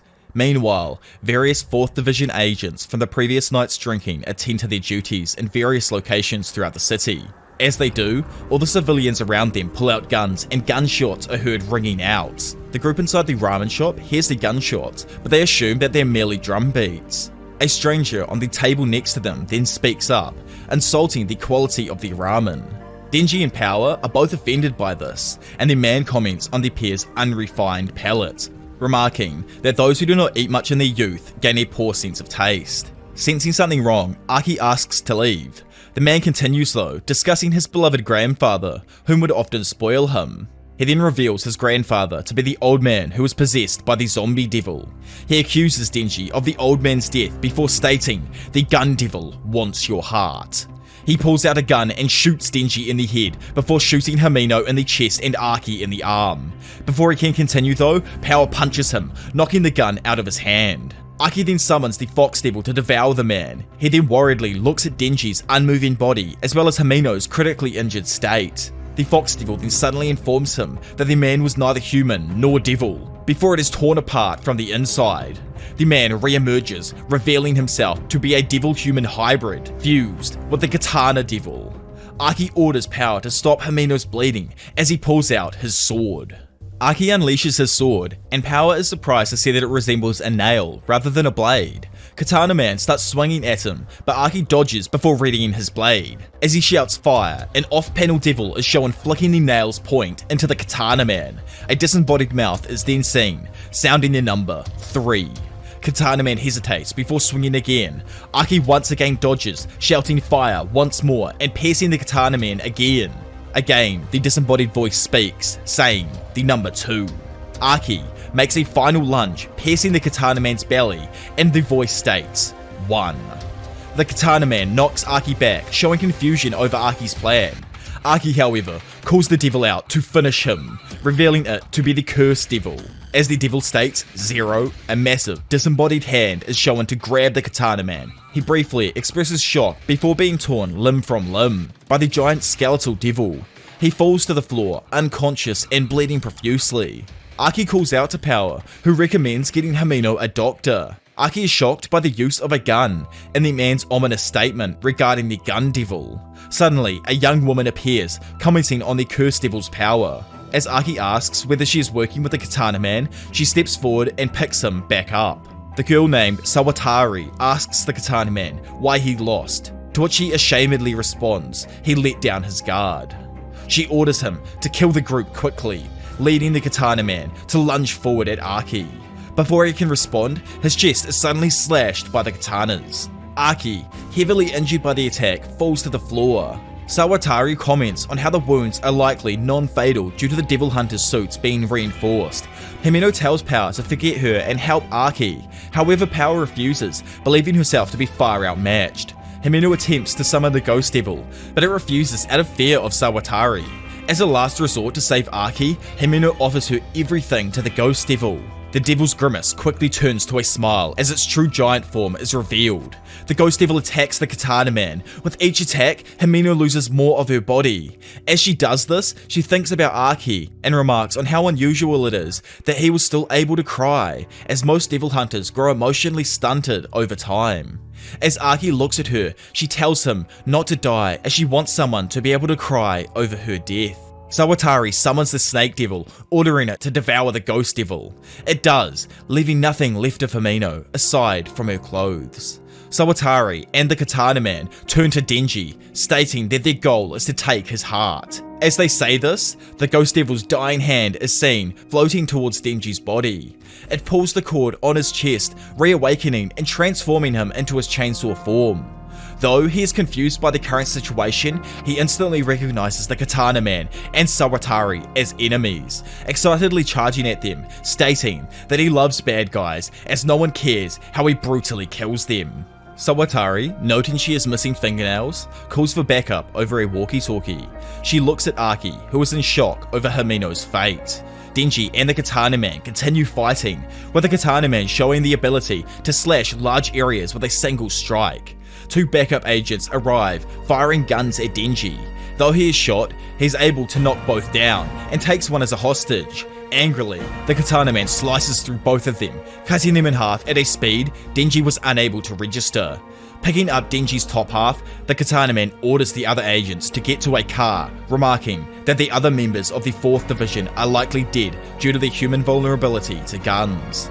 The scene cuts, showing the corpses of Arai, Fushi, Himeno, Makima, and the 2 other hunters who were at the drinking party. In Makima's train carriage, the assassins plan to blend in with the civilians. However, they are interrupted by Makima standing up, who has somehow miraculously survived. At the station, 2 hunters, Kuroz and Tendo, wait. They are shocked to hear news of Makima's death before seeing her step out of the train in front of them. Makima informs them of the attack as they remark on the similar attacks in Tokyo. They note the blood on her clothes, but she tells them that she was not hit during the gunfight, as she dodged every bullet. Inside the train, we find the bodies of the train assassins, each of them with gaping holes in their chests. Moving forward, Makima theorizes that the gun agents are going after Denji. She orders Kuroz and Tendo to find her a shrine with a high elevation, and 30 criminals with life sentences, as well as a change of clothes. Elsewhere, the gun agents begin to move Denji's top half into a car. As they do, one begins to sweat, remarking how strange he feels. In an instant, he is flattened by an invisible force, horrifying his compatriots. Panicked, Sawatari calls to Team E, asking them to confirm Makima's death with C-Team. An E-Team agent responds, commenting that they've lost contact with C-Team. However, he is too flattened mid-sentence. Elsewhere, at the shrine, Makima enacts a ritual. Tendo and Kuroz, as well as 30 prisoners, are blindfolded. Tendo informs Kuroz that due to her high ranking, the nature of the devil Makima has a contract with is kept classified. Makima orders a prisoner to say the name Mishima Shuzo. He complies. The gun agent named Mishima Shuzo is instantly flattened afterwards. The prisoner then falls dead, as Makima instructs the next prisoner to say another name, and so on and so on. Throughout the entire country, multiple gun agents are constantly flattened. Suddenly, Makima stops. Makima instructs Kuroz and Tendo to take off their blindfolds, telling them that she has done all she can do from their current location. Panicked at the situation and people dying around her, Sawatari orders the Katana Man to move Denji before Makima can interfere further. As he does, he suddenly sees a figure moving towards them, which is Kabini, clutching a knife. A flashback shows that whilst on duty together, Arai was shot by an elderly gun agent. In his last moments, he threw himself in front of Kabini, shielding her from being killed as well. Kabini asks Sawatari and the Katana Man whether they are gun agents, and unnerved, Sawatari summons the Snake Devil's tail to attack her. She swiftly dodges it though, before running along its body towards the pair. Before the Katana Man can shoot at her, she deftly slices his arm off, grabs the gun and shoots him in the back. She then turns her aim to Sawatari. Sawatari fires at her, but she uses Denji's reinforced chainsaw head to deflect the bullet. Sawatari grabs the Katana Man and drags him into the car, driving away. Kabini looks down at Denji's unconscious torso and apologizes for trying to kill him in the past. She slowly begins to laugh, growing slowly hysterical as she remembers Arai's dead body, before deciding she plans to tell Himeno that she quits. At a similar time, arriving in Tokyo, Makima is greeted by Madoka. He informs her that almost every agent in Divisions 1 through 4 were killed. He states that the orders from the top of the organizations and that all divisions will be merged and placed under Makima's control. The news causes her to smile calmly. Madoka, anticipating a coming conflict, quits on the spot. As he leaves, he asks Makima one more thing: how much of the events she had anticipated, but she merely responds that she is unable to share classified details with a civilian. Awakening in a hospital bed, Aki turns to see Denji and Power at his bedside. Reading manga and arguing over apples, Aki asks who of the 4th Division survived, with Denji responding that only Kabini and Madoka made it, but Madoka had instantly quit. Denji and Power then turn to leave, as they were summoned by Makima. However, noting Aki's quiet despondence, Denji leaves him an apple. Now alone in his room, Aki unsheaths the cursed sword and asks the cursed devil how long he has to live. It responds that he has 2 years. Aki then picks up a cigarette. However, remembering Himeno, he drops it and breaks down crying. Outside the room, Denji looks through the window, hoping to collect the manga that he had left in there. He begins to walk away, before suddenly realizing that despite his attachment to Himeno, her death has not caused her to cry or feel any real sadness.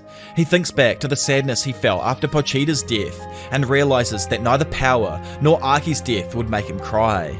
He thinks that even if Makima were to die, though he would be depressed for a short while, he would get over it surprisingly quick. Troubled by these thoughts, he wonders if giving his heart to a devil truly robbed him of his humanity. Resolving not to think about such depressing topics, he and Power leave to meet with Makima. As they do, Tendo and Kurose enter Aki's room to instruct him regarding the changes to the 4th Division. Meanwhile, Makima explains to Denji and Power that the Bureau believes enemy forces are targeting Denji specifically. As such, they have prepared a training course for the two of them. She begins to introduce them to Kishibe, but is interrupted by him. He asks them of their thoughts when their comrades died, to which they state that they pretty much felt nothing. He then asks them of their desire for revenge, which they both rebuff. Lastly, he asks them whether they're loyal to humans or devils, to which they both respond, whomever will give them the best deal. Hearing this, Kishibe expresses a satisfaction with their responses. He steps forward and puts his arms around Denji and Power's shoulders, stating that their training has started. Makima turns to leave as Kishibe explains that he is a devil hunter working with a special 1st Division, and asks that they call him Master. He then informs the pair that he enjoys booze, women, and killing devils, before he begins to calmly choke the two of them, then snap their necks. Kishibe drops Power and Denji to the floor, explaining that their basic body structures are identical to humans, and as such, he snapped their necks, paralyzing them. He then gives them blood, explaining that unlike humans, it is all they need to recover from most of their injuries. Kishibe explains that he is the strongest devil hunter, and as such, he believes that in order to train the two of them, they need to reach a point where they can beat him in a confrontation. Denji and Power move towards him, preparing to fight. However, Kishibe swiftly stabs Denji in the head and back before slitting Power's throat. He comments on their inhuman intuition to try and attack him without a moment of hesitation. He states that since he was a child, he always hoped for a toy that wouldn't break, before promising to turn the pair into the baddest of the badasses. Meanwhile, in his hospital bed, Aki is surprised to find he is unable to summon Kon. Kurose remarks that the devil is likely angry for being killed, and as such, likely to never respond to him again. Tendo asks of Aki's lifespan after using the cursed devil, but he interrupts and asks of their intentions with him.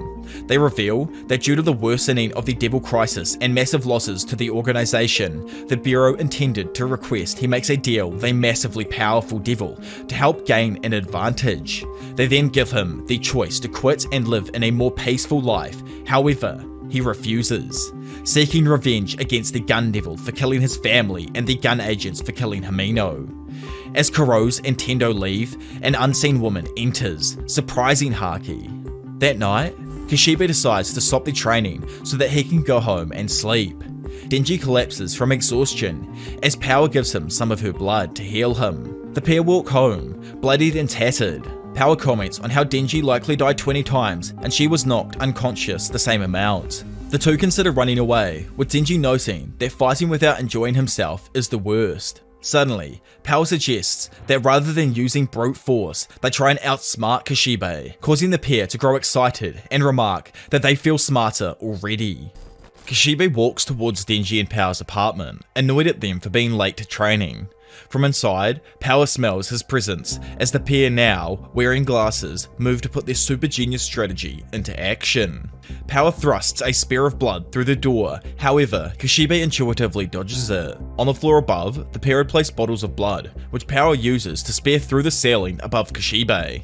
Again, Kishibe blocks and dodges them. However, Denji drops down behind him quietly, hoping to hit him with an axe. However, Kishibe swiftly kicks him in the head, knocking him down without even looking.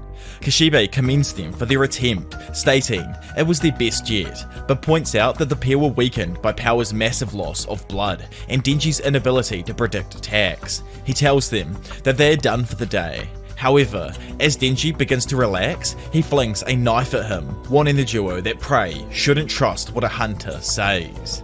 Meanwhile, Kuroz and Tendo take Archie to the Bureau's devil holding facility. They remind him that making a contract with these devils will entail heavy losses. However, it will ultimately protect him in the coming conflicts. Kuroz asks about the girl who visited him in the hospital, to which Archie reveals that she was Himeno's younger sister. She gave him a number of letters Himeno had written over the years, many of which discussed him. In one highlighted passage though, we see that Himeno had asked, "Is there anything that I can do to get Archie to quit?" Which is something that shakes him to his core.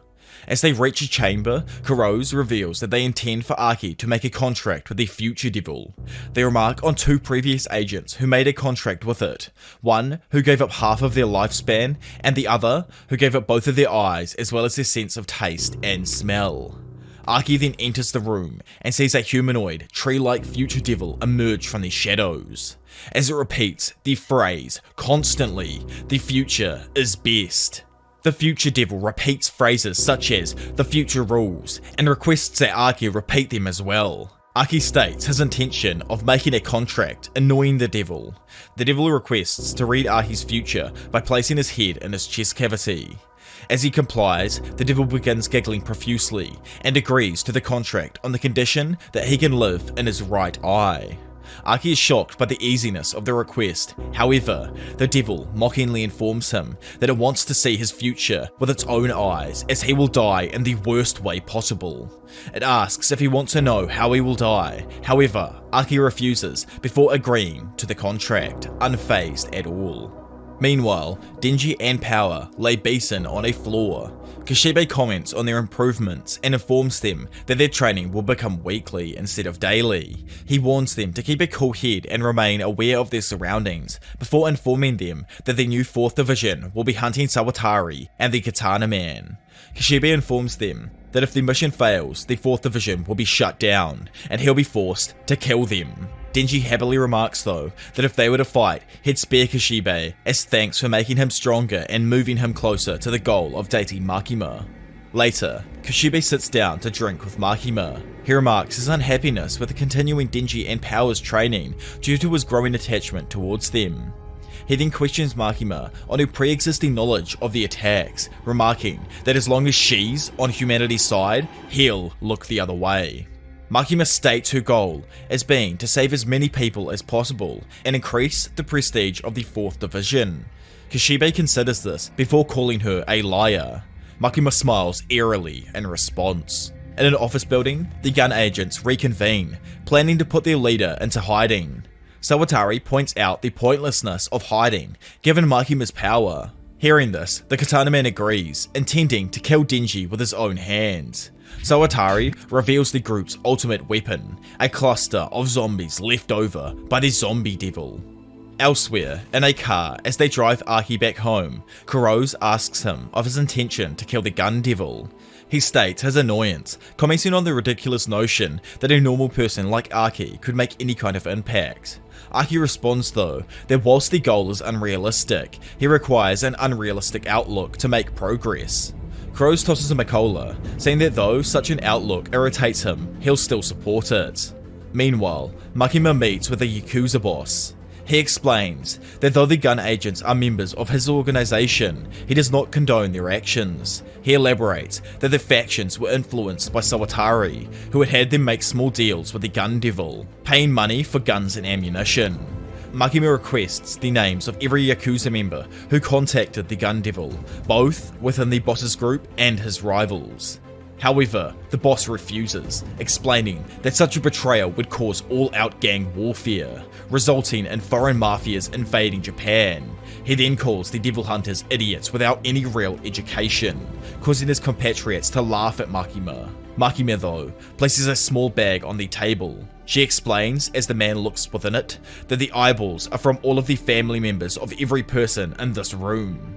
As the boss looks in horror, Makima offers to return them to their owners in return for his cooperation. A Yakuza grunt swings at her, however he immediately collapses with blood pouring from his face. Meanwhile, the special forces of the Bureau prepare to storm the gun agent's building. Inside, Sawatari talks to the Katana Man, reaffirming their plan to kill as many Devil Hunters as possible and steal Denji's heart. Kishibe orders the hunters to storm the building as a pack of zombies lie in wait.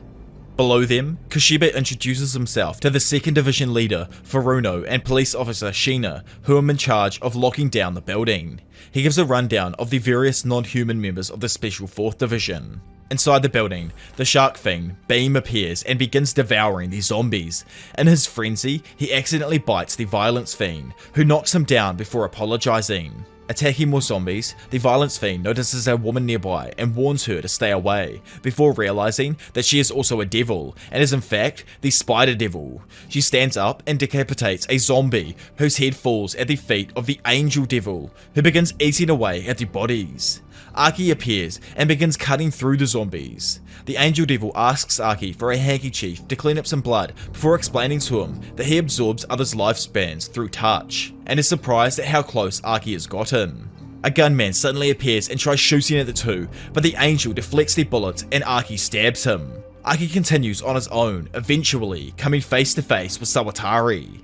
She uses her Snake Devil to release the Ghost Devil, which is now subservient to her. Archie moves forward, deflecting most of the Ghost Devil's attacks with the Future Devil's Future Sight. However, he is quickly overwhelmed by the many arms of the Ghost Devil and is soon being strangled by the creature. In a flashback, he remembers an early meeting with Himeno, in which she offered him a cigarette. However, once she realizes that he's underage, she takes it back and promises him to give it back to him when he really needs to rely on something. In the present, Archie looks up, having been released from the Ghost Devil's grasp. From amongst its mass, Himeno's right arm reaches out, holding a cigarette. Taking it, Archie sees the words, "Easy Revenge," written across it. Taking a deep breath, he steps forward, remembering Himeno's advice. He reflects that the Ghost Devil is blind and senses its surroundings based on fear. Remaining calm, Archie climbs atop it before promising Himeno that he'll die soon. Then, he decapitates the Ghost Devil. A shocked Sawatari moves to summon the Snake Devil, but is stopped by Kabini holding a knife to her throat. Archie orders Kabini not to kill her. He then asks Kabini why she didn't quit the Bureau, to which she awkwardly responds that she was close to earning her bonus. Denji and Power then arrive in the headquarters, using an elevator. Power begins chomping on a severed zombified hand, disgusting Denji and causing the two to scuffle. As they argue, the elevator doors open, revealing a swarm of zombies in front of them. Due to the zombies not noticing them, Denji recommends they stay quiet and utilize the element of surprise. Power, however, begins yelling loudly, challenging the zombies to combat. Power bravely steps forward and begins fighting, as a bewildered and annoyed Denji remains in the elevator. Believing Denji is still watching her, Power easily slashes her way through dozens of hulking zombies, boasting that she is the strongest there is. As Denji's elevator arrives on the highest floor, he prepares to pull his chainsaw's cord. The door opens and he sees the Katana Man alongside a pair of gun agents.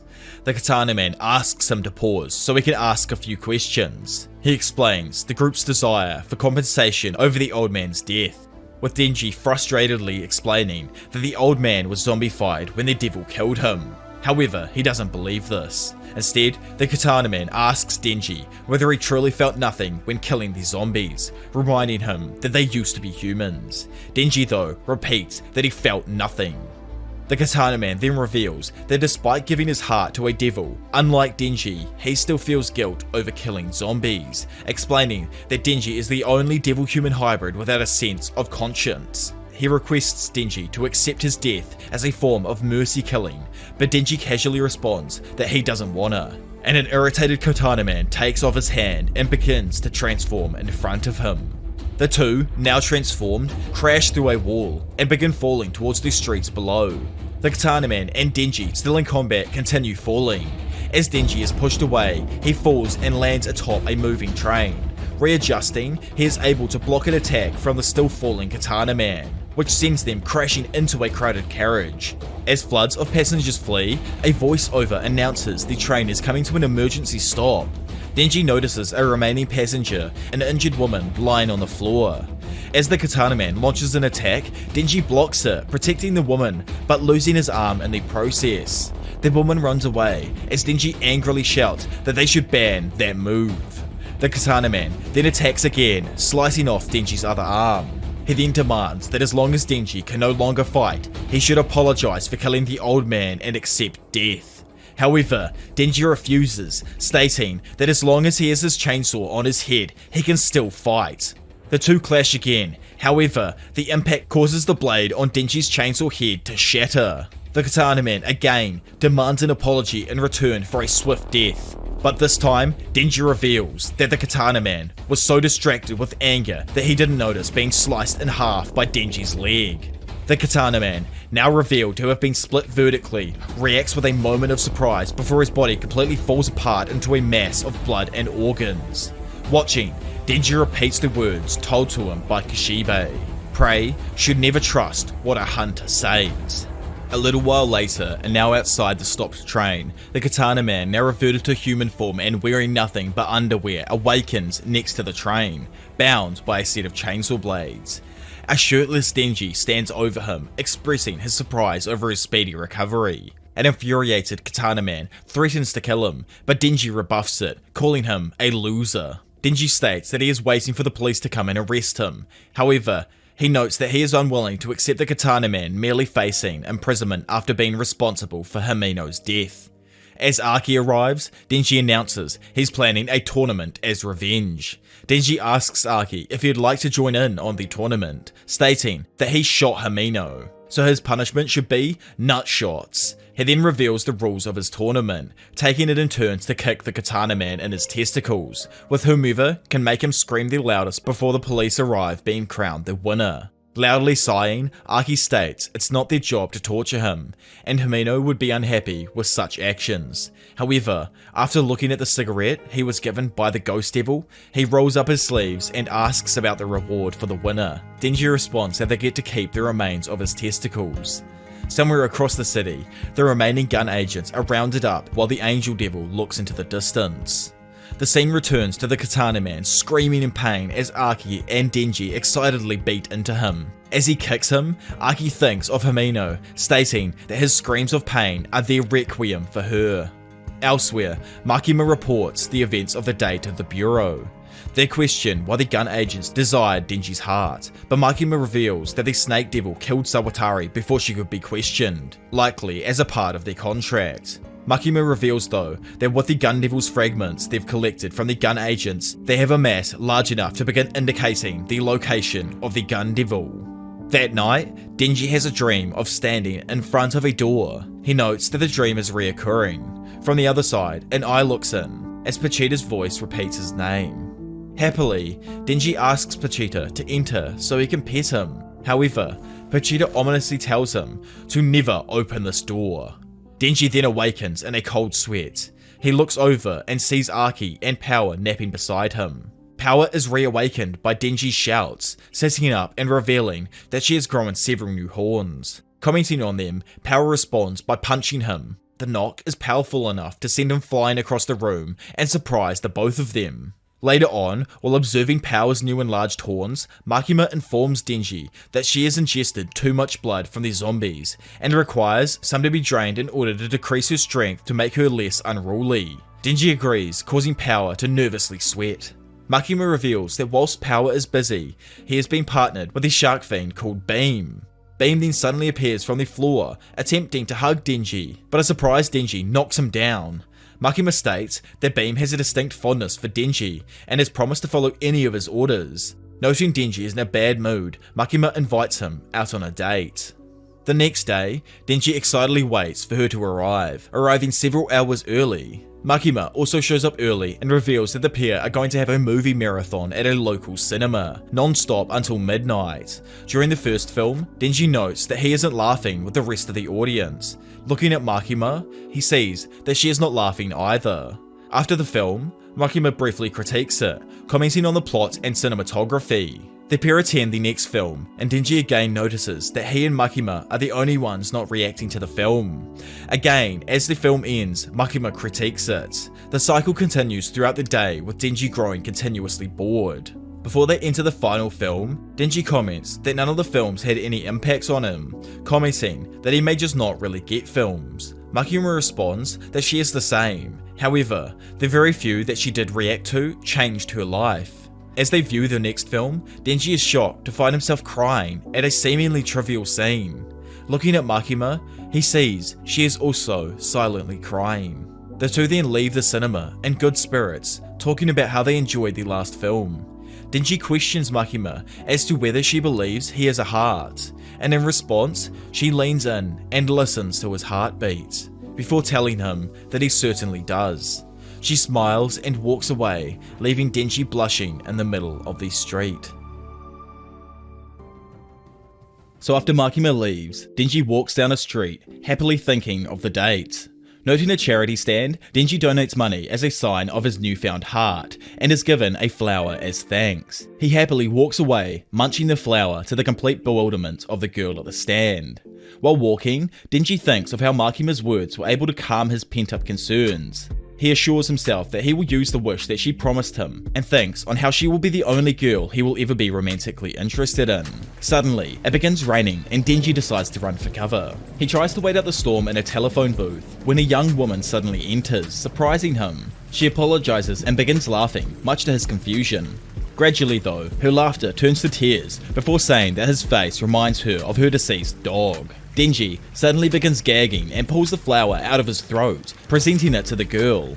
She thanks him and smiles, and as the rain stops, she invites him to visit her workplace, a cafe called Futamichi. Arriving at her work, she puts on an apron and notices that Denji is already waiting for her. The girl sits next to him, ordering a pair of coffees for the two of them. While drinking, she laughs and flirtatiously touches his shoulder. She then introduces herself as Reze, with Denji also introducing himself. Okay, quick note. I know I always get names wrong here, but like, literally, I don't know why. I don't know how to pronounce her name. It's a mind twister for me right now, to be honest. Anyway, back to the story. Denji worriedly thinks of Makima as he realizes that his feelings for Reze are growing suspiciously fast.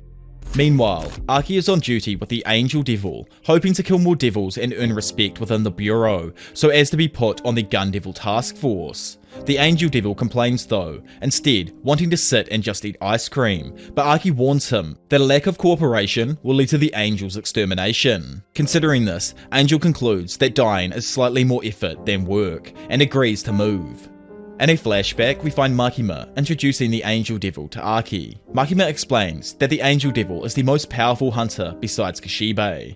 She elaborates more that he has the ability to absorb the life force of anyone he touches, transforming them instead into weapons with powerful properties. Going on to say that when he was discovered, he'd absorbed an entire village. Later, the pair stand over the corpse of a devil that they had just killed. The Angel Devil discovers the dying body of a civilian devil hunter, and Archie requests that the Angel Devil should kill the man painlessly, but he refuses, stating that as a devil, he believes all humans should only suffer as they die. So instead, Archie kills the man, and the pair calmly conclude that neither of them can get along on a personal level. Over with Denji, he returns back to the cafe, unsure of whether his heart lies with Makima or not. As he enters, Reze comments that he's eaten here every day that week. She then invites him to sit at her table, and he mentions how he is unable to read. He reveals that the only kanji he can write is balls, causing her to crack up laughing. He states his desire to learn how to read, and hearing this, Reze moves in closer and invites him to attend night school with her. Nervously and extremely flustered, Denji then accepts. Elsewhere, a scarred, half-naked man looks down into a water-filled sink. he speaks to the Typhoon Devil, asking why the devils desire the Chainsaw Devil's heart.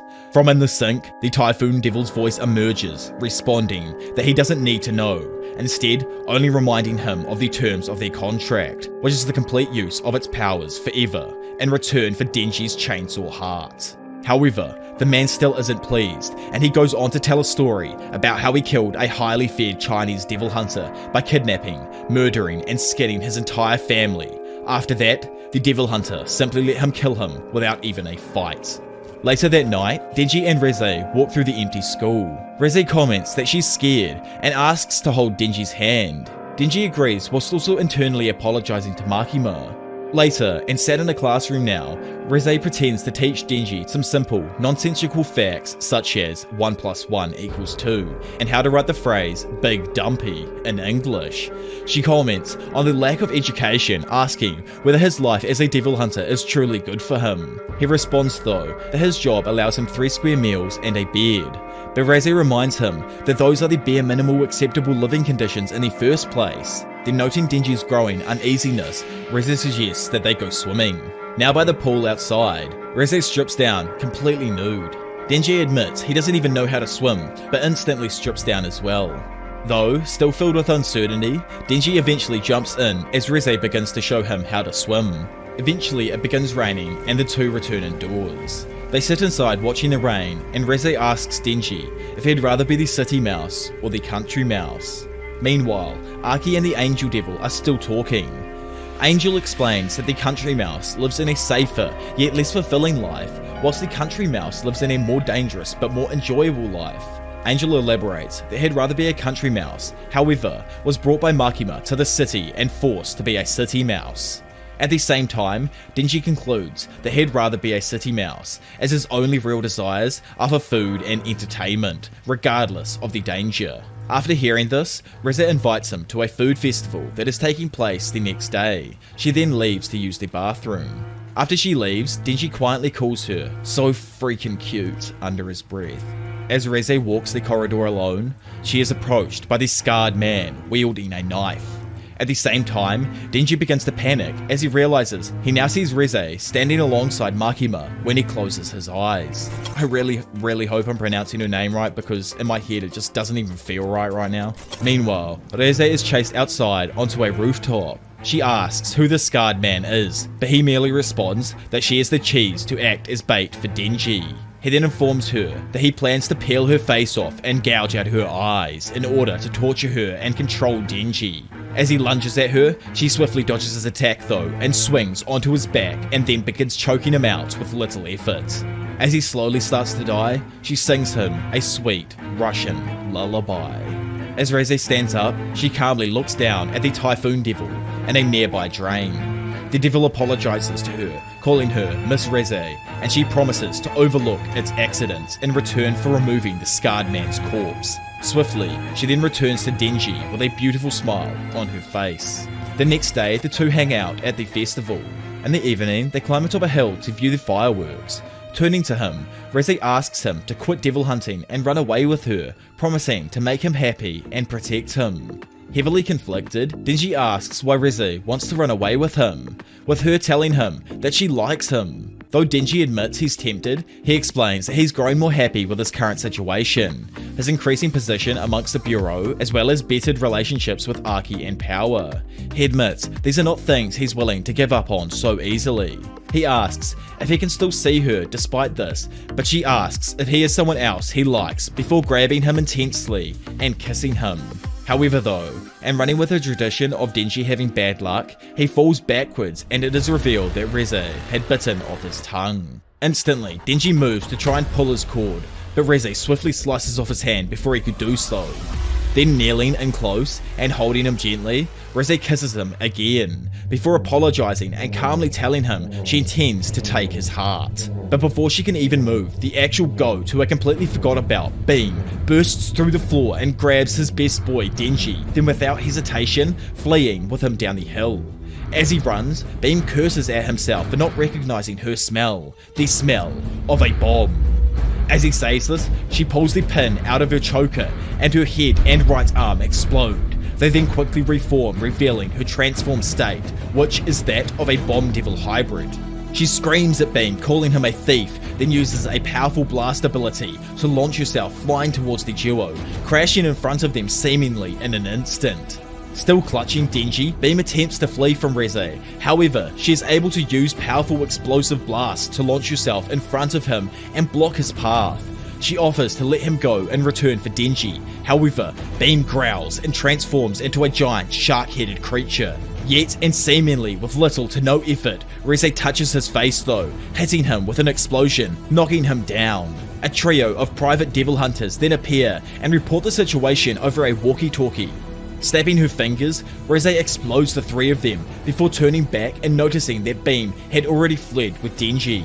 Nearby, at the 2nd Division's training facility, Aki spars with some hunters. One hunter, Nomo, thanks him for the training before requesting he work for them and promising him a high-ranking position in 5 years. As they leave, the Angel Devil asks Aki why he didn't mention his short lifespan, revealing that power informed him of it. The Angel Devil calls Aki lucky, revealing his desire to die as so to avoid effort. Suddenly, Nomo rushes around the corner requesting their aid. At the entrance, they see a heavily injured Beam clutching Denji's tattered body. Beam informs Aki that the Bomb Hybrid is coming and reveals the Bomb Devil to be the Gun Devil's partner. When Aki questions why he knows this information, Beam reveals he promised Makima he wouldn't tell under threat of death. Nomo then notices a young girl, a human form Reze, approaching the facility. She requests their aid, claiming to have been attacked by a devil. However, Nomo notes a wide smile on her face. As they move Denji and Beam, Nomo comments that Reze seems familiar, asking Aki if he recognizes her. Noting that they won't simply let her enter, Reze prepares to pull out the pin in her neck, commenting that she'll have to massacre them all instead. Before Reze can attack, two hunters, Kato and Tanabe, use an unknown devil's ability to grow mold in her heart and intestines, stunning her as she coughs up blood. They comment that the mold will continue to grow even if she regenerates, as the pair plan to stall her until she is consumed. In retaliation, Reze fires a blast at her own head, decapitating herself. Reze's still moving torso flings the head at the devil hunters. As the head says boom, it releases a sudden burst and transforms into the fully formed bomb hybrid. Whilst the hunters are distracted by the attack, the torso runs towards them. Nomo attempts to stop her, using the fox devil to attack. However, the torso dodges and grabs him before exploding. Numerous hunters are then seen dead as the reformed Reze continues the assault, blasting away the other survivors. Nomo, though, having survived the explosion on him, attempts to attack again. Yet again though, Reze dodges each hit, but before she can execute him, the 2nd Division Lieutenant appears, summoning Kon to swallow her whole. The success was in vain, however, as Kon quickly disappears, leaving the Bomb Devil to continue her assault. Meanwhile, Aki prepares to drive the Angel Devil, the unconscious Denji and Beam away from the building. He orders Angel to give blood to Denji, to which the Angel Devil reluctantly complies. But before they can start though, Aki complains of an unknown vision he just received from the future devil. Suddenly, as the car starts, Reze appears clutching the severed heads of Nomo and the lieutenants. She explains that she killed the two of them as a sign of strength, stating that she'd rather not kill and asking the group to just leave Denji behind and flee. Aki, not listening, swiftly drives the car and swerves around her, attempting to escape. Reze leaps atop the vehicle with a blast, irritatedly commenting on how the gasoline within the car will cause a fire. Although, before she can even attack, she is ambushed and knocked back with a kick from the Violence Fiend. Aki leans out of the car window, shouting that he'd called for backup earlier on, thanking the Violence Fiend. The Fiend kicks at Reze again, however, to his surprise, she is able to block his attack. Complimenting the Violence Fiend on its strength, Reze prepares to fight. Yet, the Fiend, noting how much weaker he is, calls out Kabini, stating that the Bomb Devil is stronger than them and it's actually time for a tactical retreat. Turning around, Reze sees Kabini on the floor, having actually fallen down with an injured hip. She begins crying and begging for her life, crawling up into a ball on the floor. Luckily though, as she sobbed, Reze spared her and chased after Denji. In the car, Aki continues driving down a packed motorway. Looking out the window, Angel sees Reze moving through the sky, blasting herself towards their position. She lands on a large truck immediately behind them as Denji awakes from his daze, gasping for air. Arc tells the others that as a last resort, he'll ram the car directly into her as their main goal is to keep Denji away from her. However, not listening, Denji transforms into the Chainsaw Devil, slicing his way through the car as he begins to rampage towards her.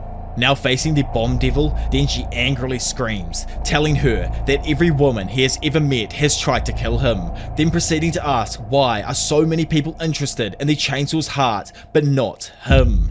Reze asks him that her feelings for him were genuine, causing Denji to hesitate for a moment. Yet, Arc yells out at him, snapping him back to reality, and telling him not to be so damn gullible. Denji comments that he no longer needs her as he actually has Makima. Reze shows surprise before saying that the two running away together would have been meaningless if Makima held influence over him. Now, just pissed off, Denji yells that he doesn't want anyone else to die because of him and instead only plans to capture her before he launches himself directly at the Bomb Devil. Entering combat, Reze immediately erupts, destroying the truck her and Denji were standing on. Being knocked backwards into a building, Denji is also punched in the face by Reze and is flung back even further. She then begins chastising him. Going on to prove her point, Reze reveals she allowed Denji to actually slice off one of her fingers, which is now caught on Denji's chain. Instantly, the severed finger then explodes, catching Denji off guard. As Reze looks into the cloud of smoke left by the blast, Denji leaps out and attempts to attack her again. Nevertheless, Reze's reflexes prove to be too quick as she blasts the pair up into the sky. Moving through the air, Reze transforms her leg into a missile, immediately launching the two back down to the ground again, and literally tearing Denji's torso apart. Below, as blood-covered civilians look on, Reze picks up Denji's severed torso and blasts it, rendering it into nothing but a heap of blood and smouldering flesh. As Reze moves through the ruined building, she steps over corpses, leaving behind a number of injured survivors. It is then revealed that that sneaky old Archie is actually hiding amongst the corpses, pretending to be dead. As Reze moves past him, he quickly stands up and slices off her arm, causing her to drop Denji. Archie moves in to attack Reze again. However, after seeing a vision from the Future Devil, he instantly moves back and begins to dodge her attacks. In retaliation, Reze transforms her arm into a missile and hits the ground, causing a massive explosion.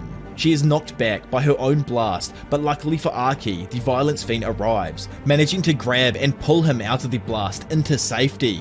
The Violence Fiend apologizes for his poor timing, but Archie jokingly comments that he's never been so glad to see a damn devil. As the two look to Reze, she pauses and asks for a timeout, commenting that she has lost a lot of blood and a 2 against 1 fight in these conditions is just unfair. Randomly, the Fiend agrees, asking Archie if they should accept a handicap in the fight. However, Archie just flat out refuses.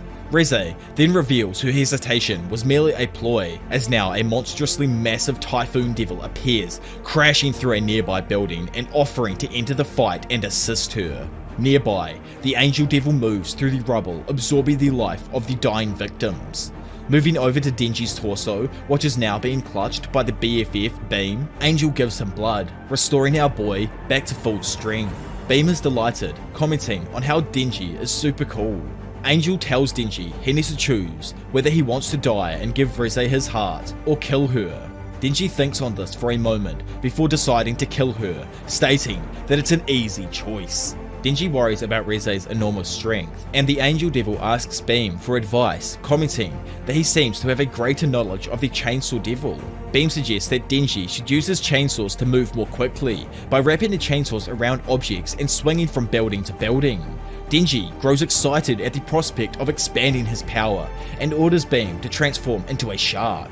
As he does, Denji jumps onto his back and uses the chains of his chainsaw as a set of reins, hoping to control Beam like a horse. Both Beam and the Angel Devil comment on this nonsensical method of movement. However, Denji ignores them. Instead, Denji sends Beam charging towards the enemy. As the two move forward, the Typhoon Devil greets them excitedly. As the combined strength of the explosion and typhoon send the others flying back, the Violence Fiend comments that they can do nothing now but simply watch the struggle between Denji, Beam, Reze, and the Typhoon Devil. In the battle, Denji moves in and is able to slice off the Bomb Devil's leg, but the Typhoon Devil gives her some of his juice, healing her. Both Denji and Reze express excitement over the insanity of their conflict. As the flurry continues, the Angel Devil is blasted back. Arc grabs his shirt, yet he also begins to lose his grip on the signpost he was holding onto for dear life. Angel calls out for him, telling him to just let go, as he has already accepted his death. As Arc begins to lose his grip on the Angel Devil's shirt, the devil closes his eyes and thinks of a young woman from his past. Suddenly, Arc grabs the devil's hand and pulls him back into safety. Pissed off though, the Angel Devil angrily asks him why Arc grabbed his hand, as doing so cost him another 2 months of his already short lifespan. Arc responds that if the Angel Devil were to die, he'd rather it were done at a distance, as he has had enough of watching people die in front of his eyes. Back in the conflict, Denji is able to easily slice the Typhoon Devil to shreds. Losing the sight of Reze though, she attacks the pair from above, blasting Denji and Beam into the ground. Crawling out of a semi-conscious Beam's mouth, Denji reveals that Beam took the brunt of the blast. Now standing up, he and Reze finally face just one another on a rooftop. Playfully, she asks him to give up. However, our boy, the legend, the frickin' Chainsaw Man responds that he doesn't wanna. Hearing this and pissed, Reze flicks a small blast at Denji, erupting his right arm and igniting him with fire. Moving in closer, an irritated Reze asks him to accept death. She comments that he has nowhere else to run, but Denji responds, saying that she had actually made a mistake, pointing out the ocean that is stationed behind them, reminding her that she had taught him how to swim. She flicks another blast at his other arm, and as the smoke clears, it is revealed that Denji managed to keep the arm attached to his torso by connecting the chain between his shoulder and forearm. Flinging the chains at Reze, he manages to wrap her up before suddenly leaping into the ocean with her, and because she is unable to explode whilst wet, she sinks to the bottom and becomes unconscious. The next morning, now after the fight, she reawakens in her human form, lying next to Denji and a sleeping Beam on a nearby beach. She asks him why he revived her, and he responds that he did it for his own sake, as he felt that allowing her to be captured or killed would haunt him. She reminds him that she could easily kill him, to which he playfully responds, "If I'm gonna die, at least let it be at the hands of a beautiful woman." Reze begins to laugh, telling him that she never really liked him in the first place, and every flirtatious interaction from her was just part of her plan. As she starts to leave though, Denji asks to leave with her and go on the run. Confused and questioning him, he tells her that he genuinely likes her and reminds her that even if all her comments were a lie, she still taught him how to swim, which implies some kind of genuine affection. Reze moves closer to Denji before swiftly snapping his neck and walking away. As she leaves him lying there, Denji calls out to her, inviting her to the cafe that day at noon, as she changes her mind about running away. Skipping forward now to later in that day, Denji packs his bags and heads out to the cafe. Elsewhere, Aki and Kishibe watch as the cleanup for the previous night's fights go on. Kishibe tells Aki a Russian urban legend of a USSR military branch that performs human testing on children. Explaining the story to be true, Kishibe reveals that Reze was actually one of those children, with her true name being Morimoto. Nearby, Reze moves to a train station, planning to run away. However, while sitting there at the station, she chooses not to actually enter the train and instead to walk to the cafe that Denji is at. As she moves through an alleyway towards it, she begins to smile with anticipation. However, suddenly a mob of mice run by her feet, forming a large pillar in front of her. A voice is heard from within it. As the mice fall away, it is revealed to be Makima. She states that she refers the country mouse in reference to the conversation between Reze and Denji a few nights prior.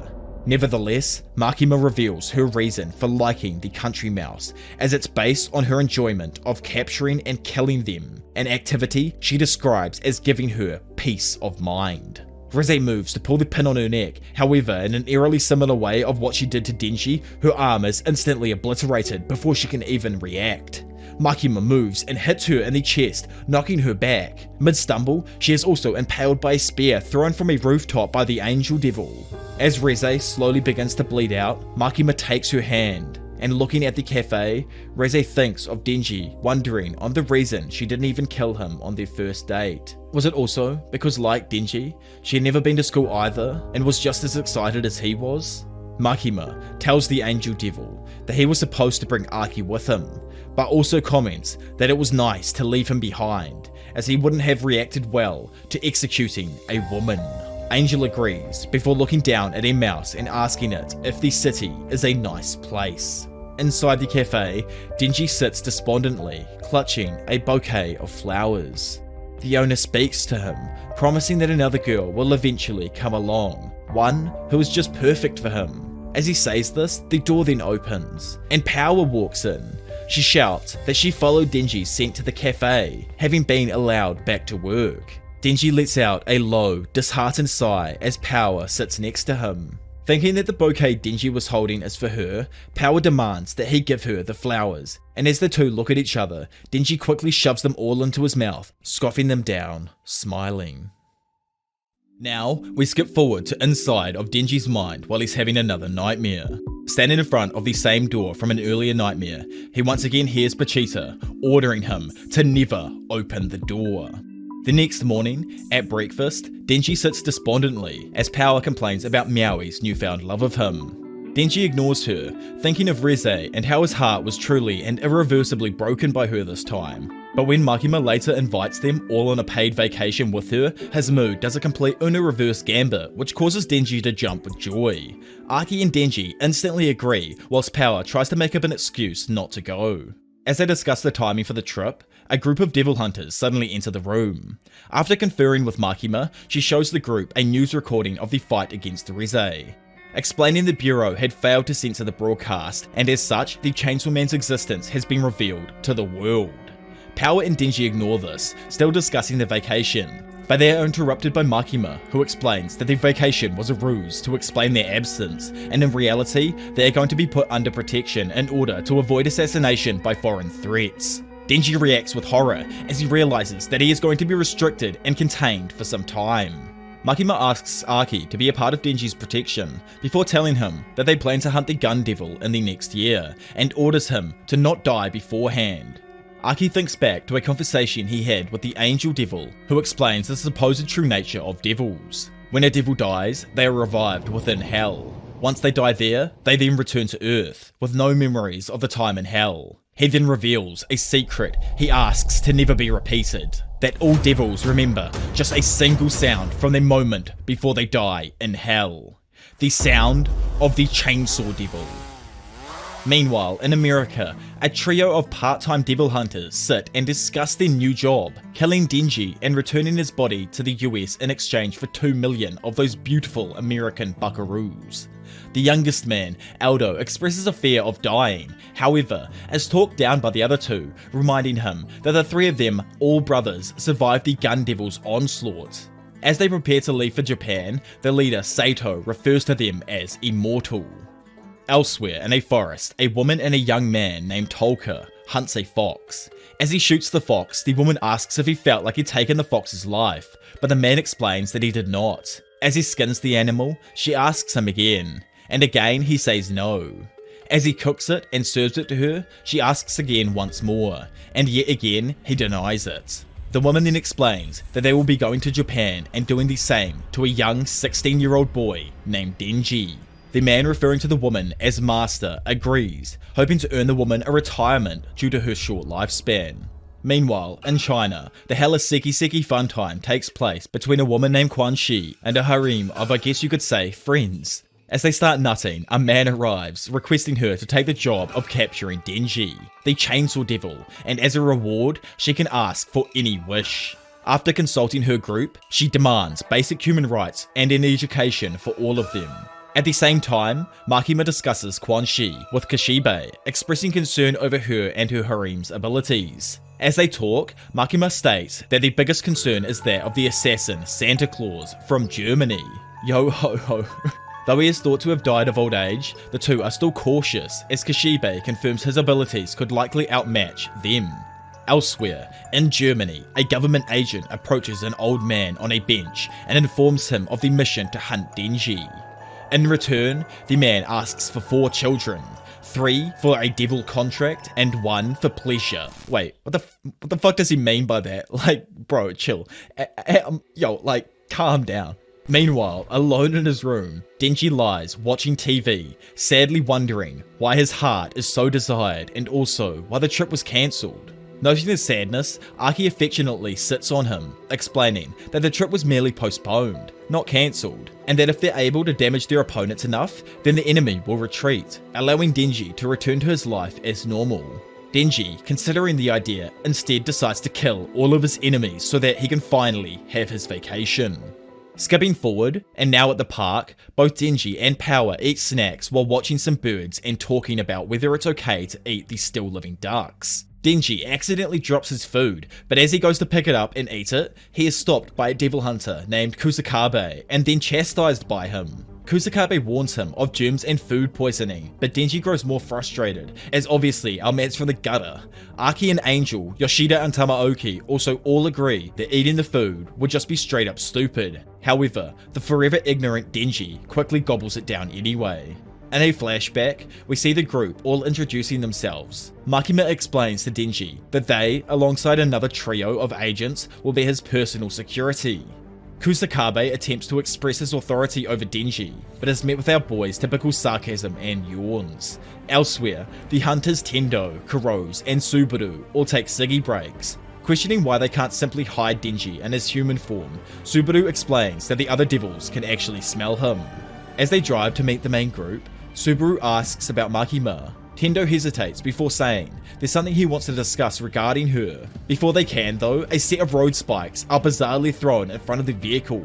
The car swerves in an attempt to miss them, but runs over the spikes and crashes. In the wreckage, Subaru awakens just in time to see the 3 American boys rolling up outside the vehicle. Sadly for Subaru, in good old Floridian style, the Americans shoot the 3 hunters dead.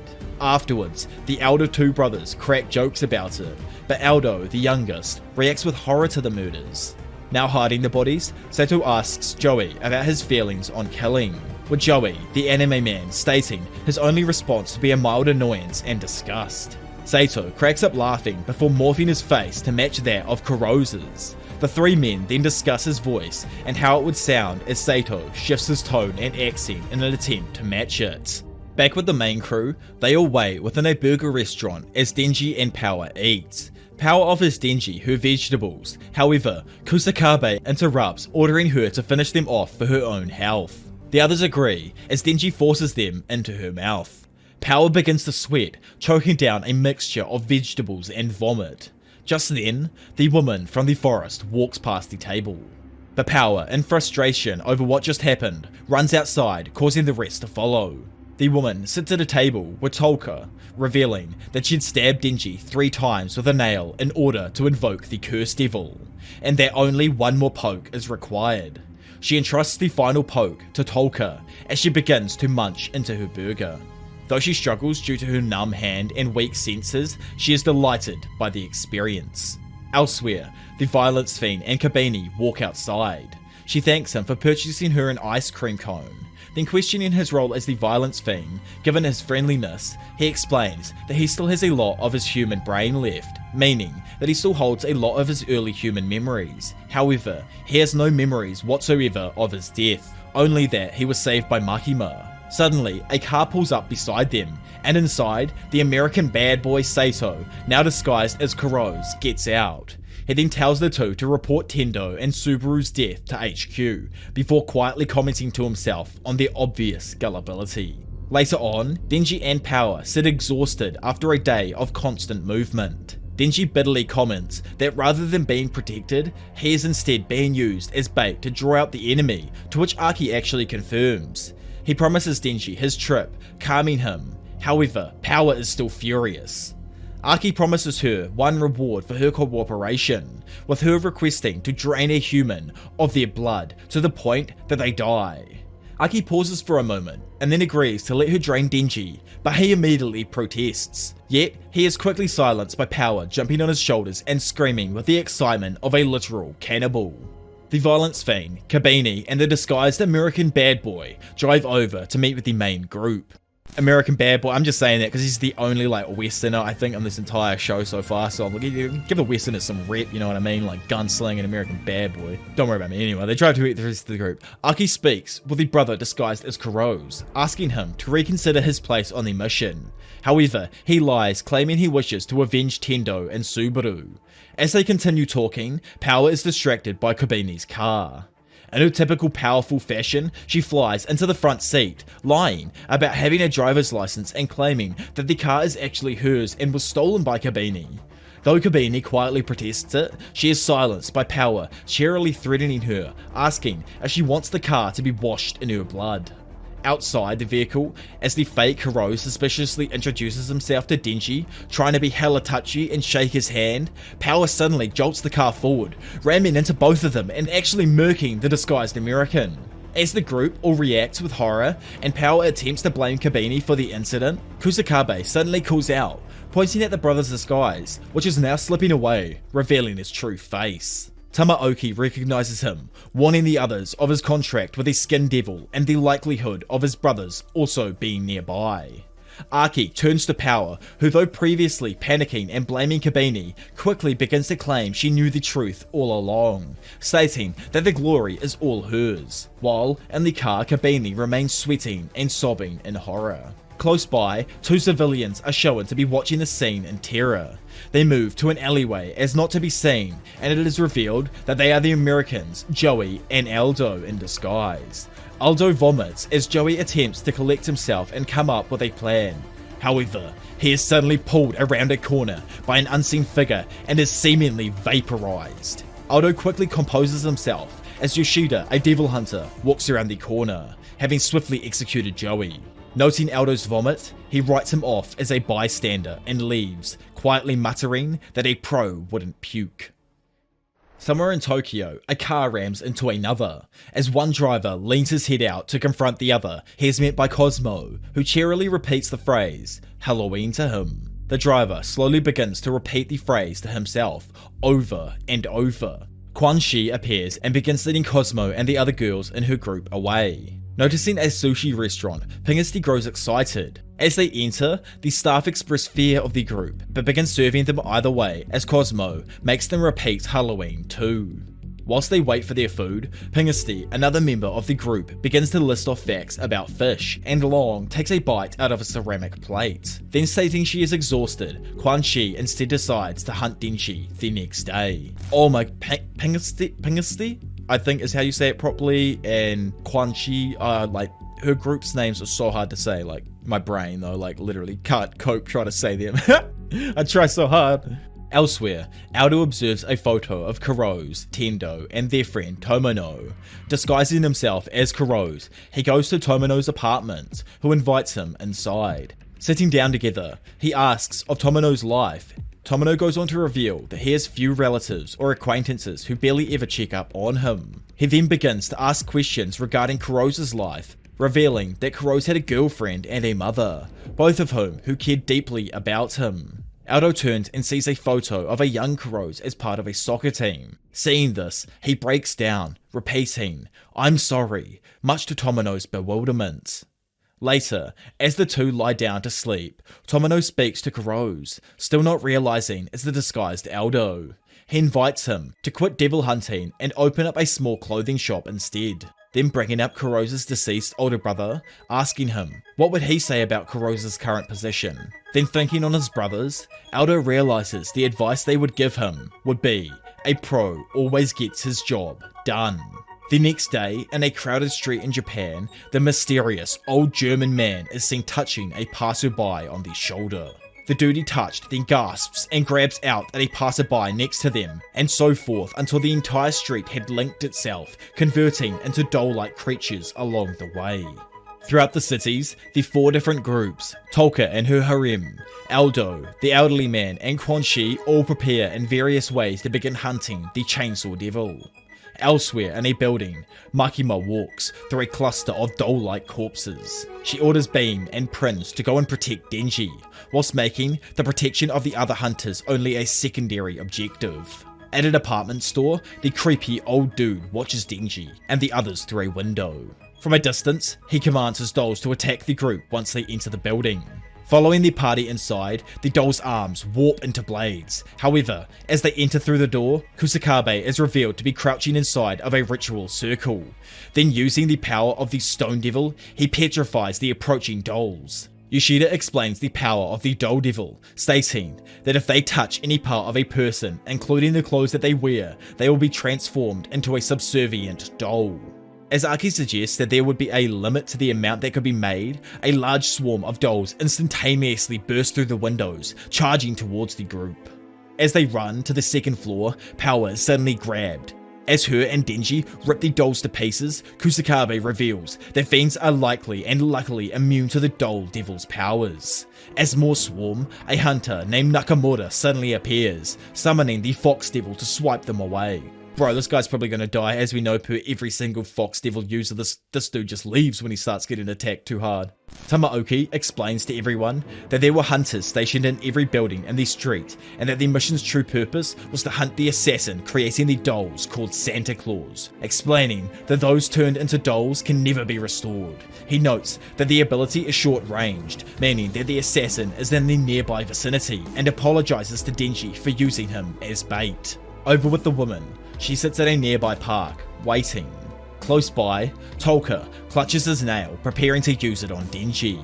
In the bathroom of the department store, Aldo sits psyching himself up for the coming conflict. The elderly man summons another swarm of dolls to attack as Kabini attempts to repair the dent in her car, and Quan Chi finally prepares to hunt. It's just a free-for-all right now. I love this part of the story so much. As more dolls are created by the old man, they begin flowing inside the store, dodging the Fox Devil swipes and lunging forward. Angel summons one of his weapons, using 5 years worth of his lifespan that he had absorbed from humans, then strikes down several of the approaching dolls. When questioned as to why he hadn't used such a weapon earlier, he responds that he has his reasons.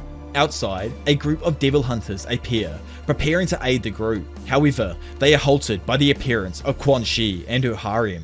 As they prepare to attack the girls, Quan Chi pulls out a sword and dashes forward, making her way to the second floor of the building in almost an instant. Dropping the now dented swords, she draws 2 more as the hunters and dolls are revealed to have been sliced apart. Having seen a vision of the events through his future sight, Aiki warns the others, as he and the Angel Devil are barely able to block her continued attacks, being knocked to the floor. Nakamura, who is too slow to react, is decapitated by her barrage. I told you this man would die.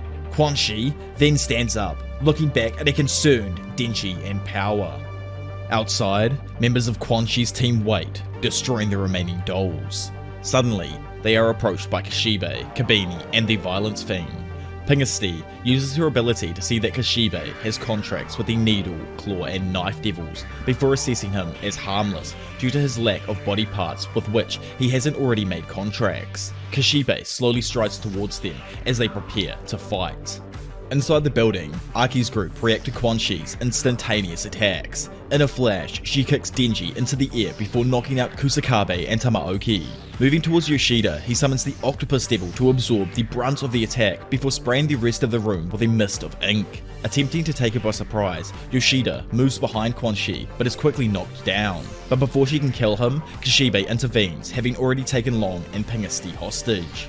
Kashibe orders Denji and Power to restrain the hostages, as Power reveals that she was actually just playing dead the entire time. Kashibe and Quan Chi, who are revealed to actually be past acquaintances, sit down to discuss the situation. Kashibe begins to discuss retirement and old age.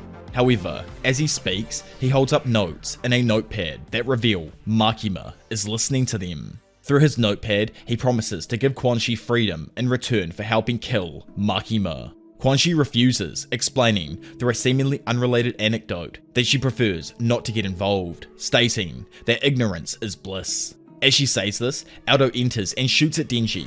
Kashibe kicks Denji though, causing the attack to miss, but Long is still able to take the opportunity to grapple him and free herself. Then, in a flash, both Quan Chi and Kashibe move to slice each other's throats. After a few strikes, Quan Chi is able to throw Kashibe out of the window, but he is able to slow his fall by sliding down the building's exterior and falling atop of Kabini's car. Aldo continues to fire at the various combatants, leaping out of the way of a fireball shot by Long. However, Quan Chi grabs him and throws him through the window as well, with him also falling and landing on Kabini's car. Inside of the building, the violence fiend continues fighting off a swarm of dolls as Kabini looks down in complete horror at the state of a destroyed vehicle. Power, still holding Pingusti hostage, demands that Quan Chi leave her and Denji alone. Quan Chi politely asks Power to stand down, promising her safety, which causes her to hesitate. Suddenly, our boy Beam emerges from the floor, knocking back Long and freeing Denji from her grasp. As Denji chooses to flee, Quan Chi is stopped by Yoshida, who requests a rematch. The two begin to spar, rapidly dodging one another's blows, but still landing a few solid hits on one another. Yoshida comments that Quan Chi is likely not human due to her minimal reaction to several devastating blows. Meanwhile, Denji and Beam flee, with Beam advising him not to waste blood by turning into his chainsaw form. As they run, Denji accidentally stands on Tolka's nail and is suddenly whisked into the air. As they both react with shock and confusion, Denji is ripped apart by the cursed devil before Tolka appears and kicks Beam to the ground. As Denji and Beam lay unconscious, the woman appears and applauds Tolka's work. However, ignoring Tolka's concerns of moving the body, the woman begins to explain the secrets of making a perfect doll. She says, by gathering the trust, respect, worship, and pity of an individual over a period of time before converting them, you can make the perfect doll. With that, she then transforms him, revealing that she in fact is the real Santa Claus, and that elderly man was merely another perfect doll controlled by her. As Archie and the other hunters awaken, Quan Chi bests Yoshida and throws him through a window. As he falls, he is able to catch himself with the octopus devil. Back inside, the others prepare to fight until Archie suddenly stops, horrified and confused by his future vision. From outside, Santa Claus sacrifices the elderly man and 3 children that he had promised to the Hell Devil in return for sending every living person within the building to hell. Those inside the building are all of a sudden plunged into pitch black darkness as those outside are horrified to see a giant, 6-fingered hand reach down and seemingly crush the building. Those who are inside the building then quickly appear in a large, grassy field with the sky completely covered in thousands of various doors all moving throughout the air. This is hell. As the group survey their surroundings in hell, Archie kicks Denji awake. Immediately, Denji reactivatedly begins to transform, but is only able to make the tip of the chainsaw appear from his head, due to the fact that he is low on blood. Quan Chi requests a truce among the various parties, whilst they try to figure out their current situation. She turns and notes that the fiends, Power, Long, Pingusti, and Violence are all suffering nervous breakdowns. Archie asks the Angel Devil of their current situation, to which Angel, in an absolutely petrified daze, explains that they are in hell. Quan Chi asks Pingusti if they have means of an escape. However, Pingusti frighteningly explains that they are being watched by devils with a power far greater than that of the Gun Devil, the Primal Fears, whom have never died. In desperation, Pingusti asks permission to commit suicide, only to weep as she is refused by Quan Chi. She cries out as one of the doors opens and a black drop of liquid falls out towards the ground. As it does so, it symbols the entrance of the Darkness Devil. The group ready themselves to fight, and as darkness surrounds them, a row of bisected astronauts appear. In a moment quicker than light itself, the Darkness Devil moves past them all, detaching each and every single arm from all of their bodies. Each person reacts with shock, falling to the ground and bleeding from their exposed wounds, as Tolka, now fully under Santa Claus's control, offers the Darkness Devil a proposition: Denji's heart in return for the power to kill Makima. Now, flashing outside of hell, Santa Claus receives a small fragment of the Darkness Devil's flesh, then proceeds to swallow it whole. As the Darkness Devil accepts Santa Claus's deal, it picks up Tolka and rips him apart. Kusakabe attempts to utilize the Stone Devil's power to fight. However, the Darkness Devil merely grabs the Stone Devil and crushes it, killing Kusakabe. While this happens, Beam, using blood from his severed arms, revives Denji before being split into pieces by the Darkness Devil and killed. I'm being full on freaking serious here. You're about to lose it. Seeing Beam's corpse, Quan Chi and Tamaoki prepare to attack, however are also mutilated alongside Power, Long, and Pingusti. Bruh. Seeing this, the petrified violence fiend asks Kabini to remove his mask. He then attacks with a kick, however, before he can hit the Darkness Devil, it speaks in an unknown language and his body is blasted with multiple holes. Denji, now transformed, then lunges to attack, but before he can make contact, all of his bones are crushed and snapped, which makes him crumple to the ground. As Archie observes Power's unconscious body, he is reminded of Himeno and collapses, muttering, not again, Still alive, the violence fiend attacks once more, but is impaled by a sick-ass looking renaissance blade on steroids that is suddenly summoned by the Darkness Devil. As the fiend's blood rains down, the Darkness Devil crouches, looming over Archie. As the Angel Devil looks on, too scared to even move, the Darkness Devil slowly turns to look at him. He then randomly begins to bleed from his eyes, nose, and mouth before collapsing to the floor. Archie likewise begins to bleed as the Darkness Devil reaches out to touch him. Suddenly, Prinz appears, grabbing at the Darkness Devil, but like all of the others, before she can make contact, she too is absolutely dominated. Quickly communicating with Makima though, Prinz is ordered to summon her to hell, which she tries to stop, but Makima commands her. She follows these orders and Makima emerges. Both her and the Darkness Devil then face each other, quickly snapping their fingers in each other's directions. Makima's finger suddenly snaps as the various mouths of the Darkness Devil erupt with blood. Makima approaches Tolka's body, placing her hand on his decapitated head. Then holding her arm out, her bones are slowly twisted and cracked as the Darkness Devil summons a sword to impale her. As Makima touches his head, Tolka offers all of himself to the Hell Devil in return for sending them all back. Just then, as quickly as they all entered, they are all transported back to the rooftop of the theme park Santa Claus was stationed at. As this happens, Santa Claus absorbs her remaining dolls, transforming into a tall, multi-armed creature. She begins to approach Makima, taunting her, while Makima holds Denji's torso, and now having given him some of her blood, pulls his cord. She then explains that with the Darkness Devil's flesh, no attacks in the dark will have any effect on her. However, Makima asks Denji if he will save her, to which he responds having transformed with an aggressive woof before charging into battle. Kashibe and Yoshida sit outside, finishing off the remaining dolls. They discuss Makima and acknowledge that she has some ulterior motivations to her actions beyond that of the Bureau. As Kashibe asks whether she can hear them, Yoshida explains that she currently isn't, as none of her subservients are nearby, going on to say that she can only borrow the ears of lower life forms, such as rats or birds. Back on the rooftop, Denji slices through Santa Claus's arm, angrily yelling at her about placing Power and the others in danger. Moving through a shadow, Santa Claus is able to instantaneously heal herself and blasts Denji through the floor.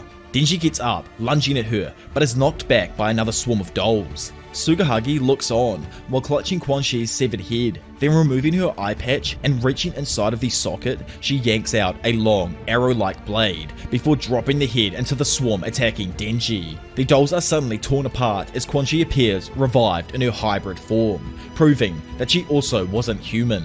Quan Chi agrees to fight alongside Denji in order to avenge Long and Pingasty before suddenly vanishing. Over in a nearby alleyway, Quan Chi appears in front of Santa Claus, blasting her with powerful bolts. However, just as quickly as she is torn apart, she heals herself and congratulates Quan Chi on her moniker as the first Devil Hunter. Wondering how to attack Quan Chi, whom is moving at speed she cannot register, Santa Claus suddenly returns the humanity to her dolls, restoring their minds whilst forcing them to continue the assault. As Denji stares at the now frightened and screaming human dolls charging towards him, he exasperately shouts, "That's some real villain shit right there." Now faced with the emotional human dolls, Denji chooses to run away, but his attempts to escape are blocked and he is forced to impale one of the dolls with his chainsaw. Feeling guilty over this, Denji holds back, allowing the other dolls to gradually swarm him.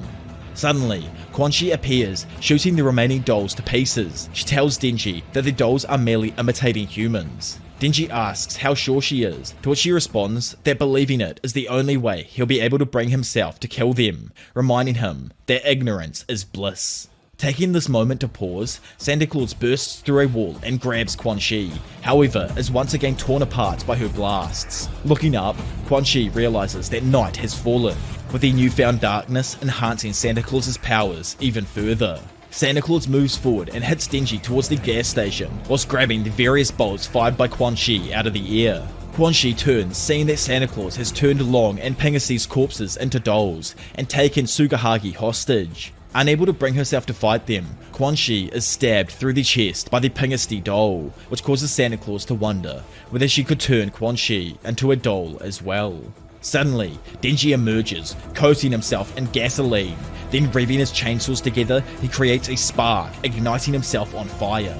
Leaping towards a surprised Santa Claus, he begins to tear into her body as she lets out a series of pained cries.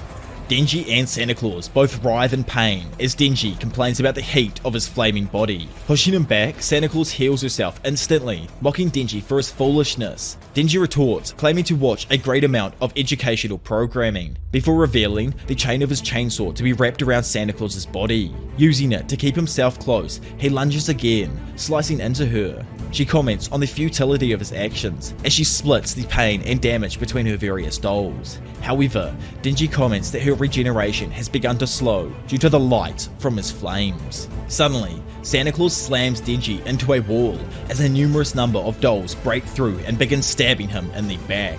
Santa Claus then chooses to wait and watch Denji burn and die from blood loss, calling him Makima's dog. However, Denji instead tears into the dolls and drinks their blood to rejuvenate himself. He tries to move forward, only to once again be swarmed by dolls, as Santa mockingly tells him that he will be reunited with Makima in death. Suddenly, Denji begins to pull on his chain, dragging Santa Claus towards him as he ignores the blows from countless dolls around him. Growing more worried, Santa Claus orders her dolls to keep her away from him, pulling against the chain in a tug of war. A pair of dolls in a car then come speeding around the corner, slamming into Denji and causing a massive explosion. But still, Denji emerges from the wreckage, cloaked entirely in flames, having not stopped pulling on the chain. In shock and horror, Santa Claus questions the extent of his power, and Denji proudly reveals his motivation to still be going on the holiday with Makima. Hoisting Santa Claus into the air, Denji flings her towards himself before tearing through her and ripping her body to pieces. As she begins to reform, Denji grabs the remains of the burning car and slams them down on her, causing a second explosion, which rips through her body, turning her into nothing but a smouldering mess. As Denji heals himself with some of the doll's blood, Santa begins threatening him, revealing that she has armies of dolls stationed across the entire planet, and along with the power of the Darkness Devil, will be able to hunt him and everyone he cares about forever, making his life a living hell. But Denji cockingly reminds her of his immortality before he is suddenly and surprisingly decapitated by Quan Chi.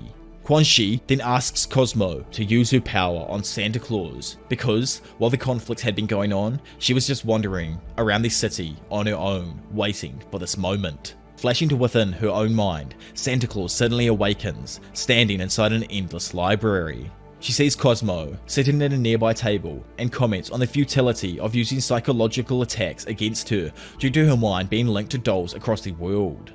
Cosmo, looking up, introduces herself as the Cosmos Fiend, before explaining the extent of her power, the ability to grant individuals total and complete understanding of everything in the universe, a process so overwhelming that the victim is forced into a semi-conscious state where they are only able to process the word Halloween over and over again until their death. As Santa Claus suddenly finds herself falling through the library, her body is shown in the real world, crumbling to dust as it mutters the word Halloween over and over. Yoshida and Kishibe then arrive as Quan Chi turns to fight them. Silently though, the two put on blindfolds and Makima emerges from between them, holding a sword. Seeing this, Quan Chi instantly surrenders, offering Makima anything in return for sparing the lives of her underlings. Makima doesn't even listen to her though, and ignores their pleas, before quickly slicing all three of their heads off in one swoop.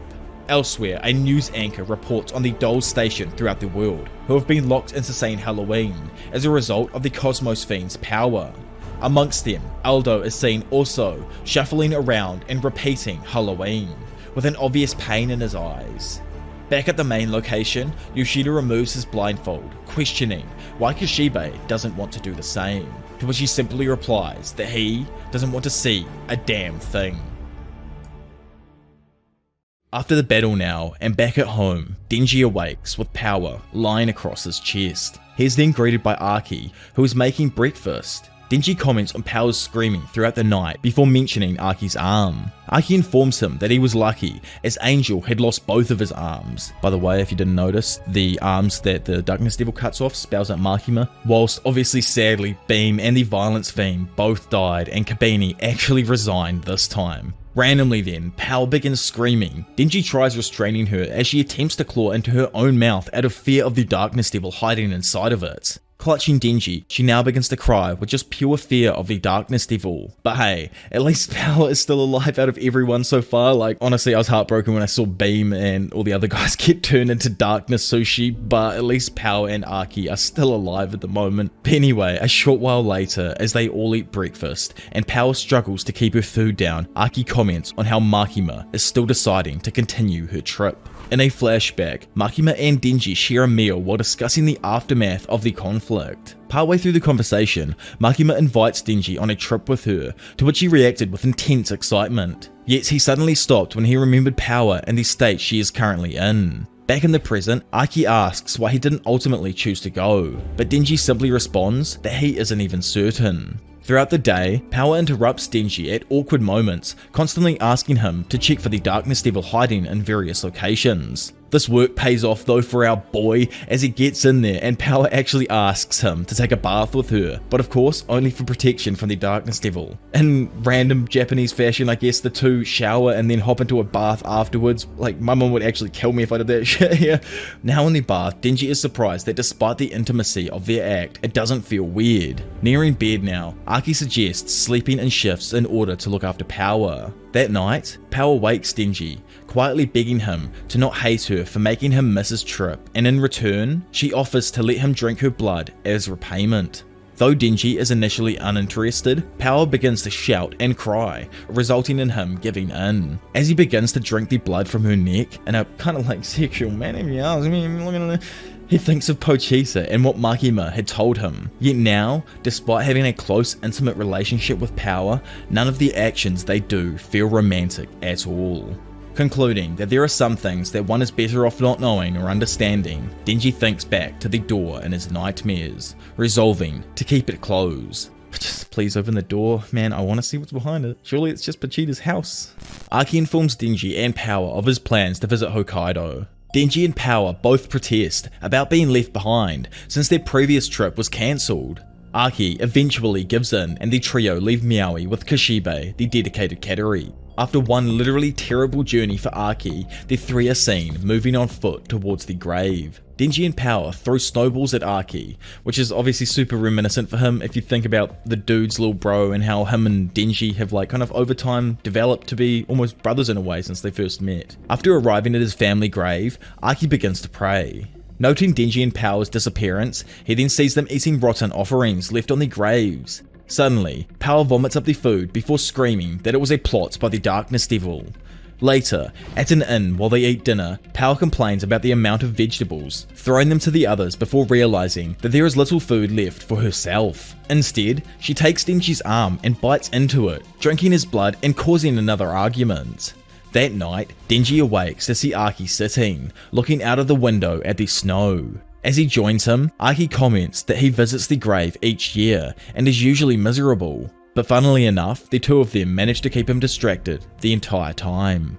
Back in Tokyo now, Kishibe returns Miaoi to Archie. Kishibe then comments on the difficulties of controlling Denji and Power, but Archie responds that the pair have actually matured a lot. He then asks Kishibe whether Division 4 could be removed from the Gun Devil hunt, which surprises Kishibe. He then tries to remind him of the safety precautions being taken, as well as the fact that the mission will be classified, meaning Archie may never hear of its outcome unless he is directly involved. But Archie still agrees, which causes a confused Kishibe to ask why he changed his mind, and Archie thinks back to seeing Denji and Power's unconscious and injured bodies in hell before responding, "I got cold feet." That evening, Archie returns home to see Denji and Power preparing dinner for him. Noting a strange purple root within it, Denji comments that Power likely added some unknown secret ingredients. As the two boast on the meal, Archie takes a bite before instantly vomiting. Power happily calls the dish a catastrophe, as Denji comments on the fact that all three of them now have vomited from it. Now lying on the bed together, Arc comments on Power's calmness and the lack of screaming. Power considers this before responding that she may have defeated the Darkness Devil in hell, to which Denji casually agrees. As they wash the dishes, they suddenly receive a phone call, summoning them to the bureau. Meeting with Makima, she informs the group that while she has taken Arc and the rest of Division 4 off the Gun Devil mission, Denji and Power are still required to go. She asks Arc to leave if he does not intend to join them. Denji agrees to the mission, followed by Power, who wishes to continue working nice and close with Denji. Troubled, Arc asks to rejoin the mission, to which Makima swiftly agrees. Honestly, I think Makima's kind of playing Arc right now. I don't know what's going on here. Having already begun the operation, Makima then details the current status of the Gun Devil, explaining that it had already been defeated and confined. Denji and Arc respond with utter shock as Makima explains it was found dead shortly after its initial attack, before being split into various fragments. Arc asks about the guns used previously against the Devil Hunters, only for Makima to reveal that they were created by man. She elaborates, explaining that though there is an official global ban on firearms, each government secretly manufactures and circulates guns on the black market. In doing so, the remaining fragments of the Gun Devil are given more power. Hearing this, Arc realizes that in order to destroy the Gun Devil, the Bureau will need to go against the wishes of every global superpower. Makima calmly agrees, calling the plan a kind of war. Outside, Denji and Power question Arc's despondence, still believing the mission to be about simply killing the Gun Devil. Arc explains that even after they kill the Gun Devil, their body would merely be collected by the Japanese government, continuing the cycle of the global hostilities, whilst also meaning the Gun Devil is immortal. Denji expresses confusion, believing that the Gun Devil must be mortal, or else Makima would not have promised him a wish in return for killing it. Suddenly, Arc is given a vision of the future by the Future Devil, reacting with sudden and intense fear. That night, alone, Arc summons the Future Devil.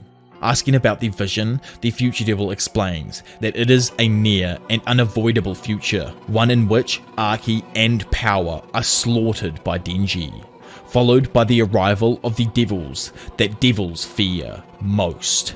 So yeah, here we go guys, it's getting that part of the story where it's gonna get real wild now I think. Sometime in the next few days, Arc visits Angel and explains his future vision to him. Angel asks why he is being informed, given that the vision is supposedly unavoidable. Arc explains that with the loss of both of his arms, there is a possibility the Bureau will put Angel down. As such, he and Kishibe wrote a letter of recommendation. Angel questions Arc's devil-hating reputation, but Arc suddenly informs him of the plan to hunt the Gun Devil, and that they may never see one another again. Angel stops him, explaining that the humans whose lifespan he's absorbed often haunt his nightmares, and offers to do whatever he can to prevent Arc's death so that the same doesn't happen with him. He then suggests that they both go and ask Makima for advice. As they walk, Angel suggests he run away and leave his life with the Bureau behind in order to prevent his own death, but Arc refuses, citing Denji, Power and Makima as reasons to stay. Surprised by his mentioning of Makima, Angel comments on Arc's feelings for her, and as the pair spot Makima, Arc also quietly begins to wonder why exactly he actually likes her. Arc asks why she's there, to which she responds that she was simply waiting. Arc then explains his vision and desire to keep Power and Denji safe. Blaming himself for his brother's death, he asks the same be prevented with them and promises to make any contract with any devil to do so. Hearing this, Makima looks him in the eye before asking him to make a contract with her. Arc reacts with shock as Makima repeats herself, now commanding him to accept the contract. As the Angel Devil looks on, he slowly begins to remember the beach as the location where he was first found by Makima. He gradually remembers a community of people who took him in, before focusing on a young woman from his previous memory, remembering her as the one I loved and the one who loved me. Then, he remembers Makima arriving on the beach and asking to see his powers. Though he refused, she demanded, ordering him to use them. Hours later, he then reawoke, having absorbed the lives of everyone in the village. damn, honestly, this one hurt. Like, it's real super sad to realize the cool introduction Angel had actually had an extremely sad beginning. Like, he murked an entire village, but that village was his family and he was merely controlled by Makima. Snapping back to the present, Angel reacts with horror as he sees Archie now accepting Makima's contract. He begins to yell out to Makima, and as she turns to look at him, she comments on how he must have just regained his memories. Instantly, using 10 years of life force to create a dope-ass blade, the Angel Devil lunges at Makima in an attempt to cut her head off. However, just before the blade nears her throat, she merely says the word, "down," and the Angel Devil crumples to the floor. Impressed that he had managed to break free of her power, Makima kneels next to him, ordering the devil to give his all to her, to which he agrees. Then apologizing to the two of them, Makima explains that she had no other choice due to the massive amount of spies within the Japanese bureau. The hunt for the Gun Devil was always a bluff plan to fail, hiding her ulterior plan. One in which will occur the greatest amount of damage worldwide. Flashing away to the goddamn United States of America. Hell yeah, Westerners, let's go. There, the president, while on the phone to probably the other members of Congress, states that the time has come. Because of the duty he must try to uphold when every other nation has just accepted utter defeat, he makes a contract with the Gun Devil, one in which he offers 1 year of the lifespan of all citizens across the entire continent of the United States of America in return for the death of Makima, the Control Devil. So yeah, I think that explains a lot. Back in Japan, as the church bells ring and a choir of children sing, Makima incites the Gun Devil, telling it to come. On September 12th, 1997, the Gun Devil appears in Japan. Once it appears, it activates a flurry of abilities. Instantly fire a bullet through the head of every male within 1,000 meters confirmed. Activate second ability, fire a bullet through children aged 0 through 12 within 1,500 meters confirmed, literally decimating everything within its vicinity as it slowly reveals the true scope of the Gun Devil. A few seconds before the Gun Devil arrived, a young boy was planning to go play soccer with his friends.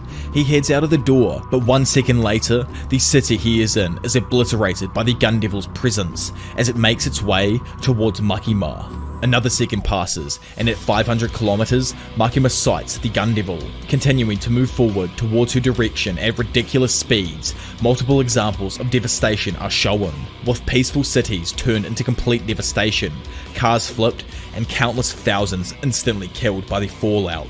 As another second passes, the Gun Devil activates his ability to fire a bullet through the heart of every living thing born on specific months throughout the year within a 1 kilometer radius. Exactly 4 seconds after its first appearance, the Gun Devil stops. It then activates another ability and starts beaming its bullets in Makima's direction. 1 second later, Makima prepares her ability, but is shot through the head, making her 29th recorded death. As expected though, she immediately recovers, as her brain matter forms into a freaking halo around her head. Not gonna lie, this panel here is so freaking fire, man, it's so cool. Some of these panels recently, I've just been losing it over, I've been creaming everywhere. Anyways, 1 more second later, the Gun Devil again stops, as in front of him, Makima stands with the bodies of Prince, Sawatari, Archie, Angel, Kurose, and Tendo, who are all shown to be attached to her with a chain. Summoning the combined power of all of their devil contracts, a sudden hole opens up in the sky above the Gun Devil as a swarm of unknown creatures descend wielding blades. Flashing away from probably what is the Gun Devil getting absolutely stunted on, over at their apartment, Denji hears a knock on the door and goes to answer it. However, as he reaches for the handle, he sees a vision of his nightmare as Pachita's words echo through his head, telling him to not open the door. As the pounding on the door continues, Denji is interrupted by the phone suddenly ringing.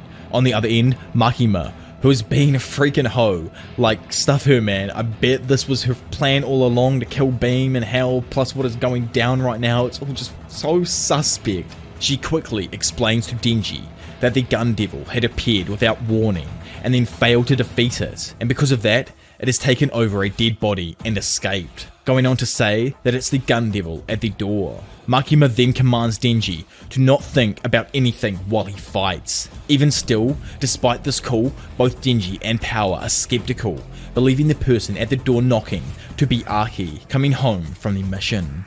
Yet, as Denji approaches the door, he can't help but seem to grow more and more hesitant. Because of this, he tells Power to leave with Maui from the balcony, just in case it actually is the devil. Denji, still uncertain, thinking that possibly Makima might even be playing a prank, opens the door, sadly revealing the reanimated corpse of Archie, who is now morphed into and is controlled by the Gun Devil. Denji, not recognizing it though, awkwardly asks whether the two must fight now. However, the devil simply raises the gun and says Denji's name, which causes Denji to wonder how the Gun Devil even knows his name. In a different perspective, we find ourselves inside of Archie's mind. Archie, looking at his hand, finds a snowball and realizes he must have been having a snowball fight with Denji. Yet, in reality, each snowball thrown by Archie translates to a massively destructive gun blast in the real world, completely leveling Denji's floor of the building. Having fallen from the building now, Denji finds himself torn in half by the blast. Even still, he commands Power to flee as the two come to the realization that the creature is Archie. Suddenly, Archie's Gun Devil leaps from the building at breakneck speed in an attempt to kill Power. Yet, our freaking boy ain't letting Power die yet as he manages to transform in time to block the attack. Now, in Archie's fantasy, Power has also joined, with Archie telling Power that she's on Denji's team. Then, as he begins to fang his snowballs at the two, it flashes back to the real world to show the complete devastation as Archie sends both Power and Denji flying back. Noticing a pair of bystanders, Archie turns and points his machinery at them, asking if they also want to play with him. Instantly, he vaporizes them though, with a smile on his face. As Denji begins to attack and slice into him, Archie only views this as Denji playfully throwing snowballs right back at him. The battle escalates, with every blast by Archie quickly leveling massive amounts of the surrounding area, sending cars flying and murdering countless civilians. Though Denji attempts to protect some, his efforts are largely fruitless as the majority of everyone he saves later gets hit. They continue fighting, with Archie's smile growing wider and wider with each blast. Denji screams out for Archie to stop and return back to normal, yet Archie's fantasy self can't hear anything he is saying, and in Archie's reality, he can only see the smile on his brother Denji's face. Seeing his smile, he comments on how for the first time he's having fun, as his parents never really paid any attention to him, but now his life actually seems like fun. As he says this, Denji is both hit in the gut by the snowball and in reality by a catastrophic shock, knocking him to the floor. While Archie's fantasy continues, he asks the child Denji if he's giving up, but as he begins to stand back up, he thinks he's ready for another round of snowball fighting. In the real world though, Archie continues his onslaught, repeatedly blasting Denji backwards. Denji attempts to defend himself, but because he is unwilling to hurt Archie, he's forced to simply beg for him to turn back. This is like some next level Obito vs Kakashi type battle right now, with like the crossover of childhood to adult type thing. I'm just loving it. Like, it's so sad but good, and it's just, this arc is actually fantastic, man. Suddenly Archie lets off a massive blast, sending Denji flying back through multiple buildings, causing him to lose one arm and both legs. While Denji lies crippled in the ruins of a building, slowly a crowd of onlookers gather around him. A woman approaches, pulling out a knife before suddenly stabbing her own hand and asking him to save them. Each bystander then does the same and gives Denji blood and begs for him to defeat the devil and save them all. With the city now in complete and utter tatters, the Gun Devil slowly makes his way towards Denji. Meanwhile, during Archie's dream, Denji begins biffing snowballs back with insane force. Though Archie is initially excited by this, he quickly notes Denji is crying in his fantasy. So in order to stop this, Archie admits defeat, simply falling back onto the ground and saying that he doesn't like snowball fights anyway, because they just get your hands cold. When he looks back up, he notices that Denji has gone, and he is instead replaced by his younger brother Taiyo, who's running back from the house with the balls and gloves he went to grab earlier on in the series. Damn, it always hits real hard, that part right there. In reality though, it is revealed that in order to stop his onslaught, Denji had stabbed Archie with his chainsaws, killing him. As Denji returns to his human form in shock at what had just happened, the future devil appears on a nearby roof and laughs, commenting on how Archie Hayakawa died in the worst way possible for the Chainsaw Boy. Yeah, damn man, that's like truly the worst possible death for Denji right there I could possibly imagine. I can't even right now, it's such a crazy ass fucking arc. That was actually amazing. So, after receiving the money from Archie's will, Denji and Power rent a smaller apartment with a lovely view, then spend the rest on delicious food and video games. One night, Denji goes out to grab an ice cream and also a rice ball for Power. After purchasing some, he sits on a bench and finishes it. Then noting the word winner on the ice cream stick, he thinks the words, "I killed Archie," and immediately vomits. Laying down now, he thinks of how he has constantly felt confused and unhappy since Archie's death. He begins to speak to Pochita, but before he can say anything, Makima appears, touching his hands and telling him that his hands are cold. She tells him to stand up. Denji complies, still in a confused, saddened state over his brother's death. Makima then invites Denji to her apartment for some tea to warm up. Now there, inviting Denji inside, the two are instantly swarmed with her many cute-ass pet doggos. Makima briefly pampers the dogs, petting them and talking to them excitedly before going on to ask Denji what kind of tea he'd like. As she continues to dote on her dogs with treats and adorable belly rubs, Denji, watching her, thinks on how much calmer and happier he feels. He thanks her for it, and she begins to pet him. Makima then reminds Denji that she had offered him any one wish for defeating the Gun Devil. After considering what he wants for a moment, Denji sadly states that he wants to be treated as one of her dogs. Sitting there, Makima asks Denji to elaborate on his desire, to which he explains that he no longer wishes to think for himself, as the growth of relationships and responsibilities in his life has led to an overwhelming amount of grief and regret in his decisions. As such, he feels placing all of his decisions in Makima's hands will allow him to live a relaxed, guiltless life. Makima asks him if he is certain of this choice, with Denji responding with a half-hearted thumbs up. Not gonna lie, this was the moment I realized that my boy goddamn messed up real bad here. Like, I paused and honestly did not want to scroll my screen down for the next few minutes while reading this part, just in absolute anticipation of what this absolute hoe was about to do to our boy's heart. Anyway, the control freak tests her new authority by asking Denji to perform several dog-like tricks, to which Denji follows each, and is pet on the head as a reward. He thinks of how happy he is. Suddenly, there is a knock at the door. Makima reveals that she had invited Power earlier on. Denji asks why. However, Makima reminds him not to think. Denji responds with a woof, and Makima guides him to the front door, then orders him to open it so that she can kill Power. Denji responds with another woof before pausing in sudden confusion. Makima continues guiding Denji to the door as he blusters and asks her if she's joking. She ignores his hesitation as she once again orders him to open the door. Slowly, Denji moves towards the handle, thinking about how Power would be holding a cake on the other side. As he opens the door, he questions why he assumed she'd be holding a cake, before remembering the next day was in fact his birthday. Looking into the corridor, he sees Power standing in the hallway, holding a cake. Before either having time to react, Makima points her finger at Power and says the word, bang. Power's torso is completely obliterated. Denji looks on in shock and silence as Power's head falls between her legs onto the floor. Makima takes Denji's hand, telling him they are cold again and ordering him back inside. Denji begins to sweat profusely as he asks to speak, but no words will come out. Makima closes the door on Power's body and leads Denji back to the couch. Still in shock, Denji shakily asks Makima if he is in a dream.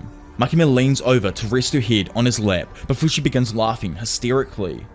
Honestly, this freaking panel here, she's such a hoe, man. I saw this panel months before I even started reading Chainsaw Man, and I just assumed that this was going to be a happy moment, like I think anyone would think just looking at this panel. Like, it looks super happy from an outside perspective.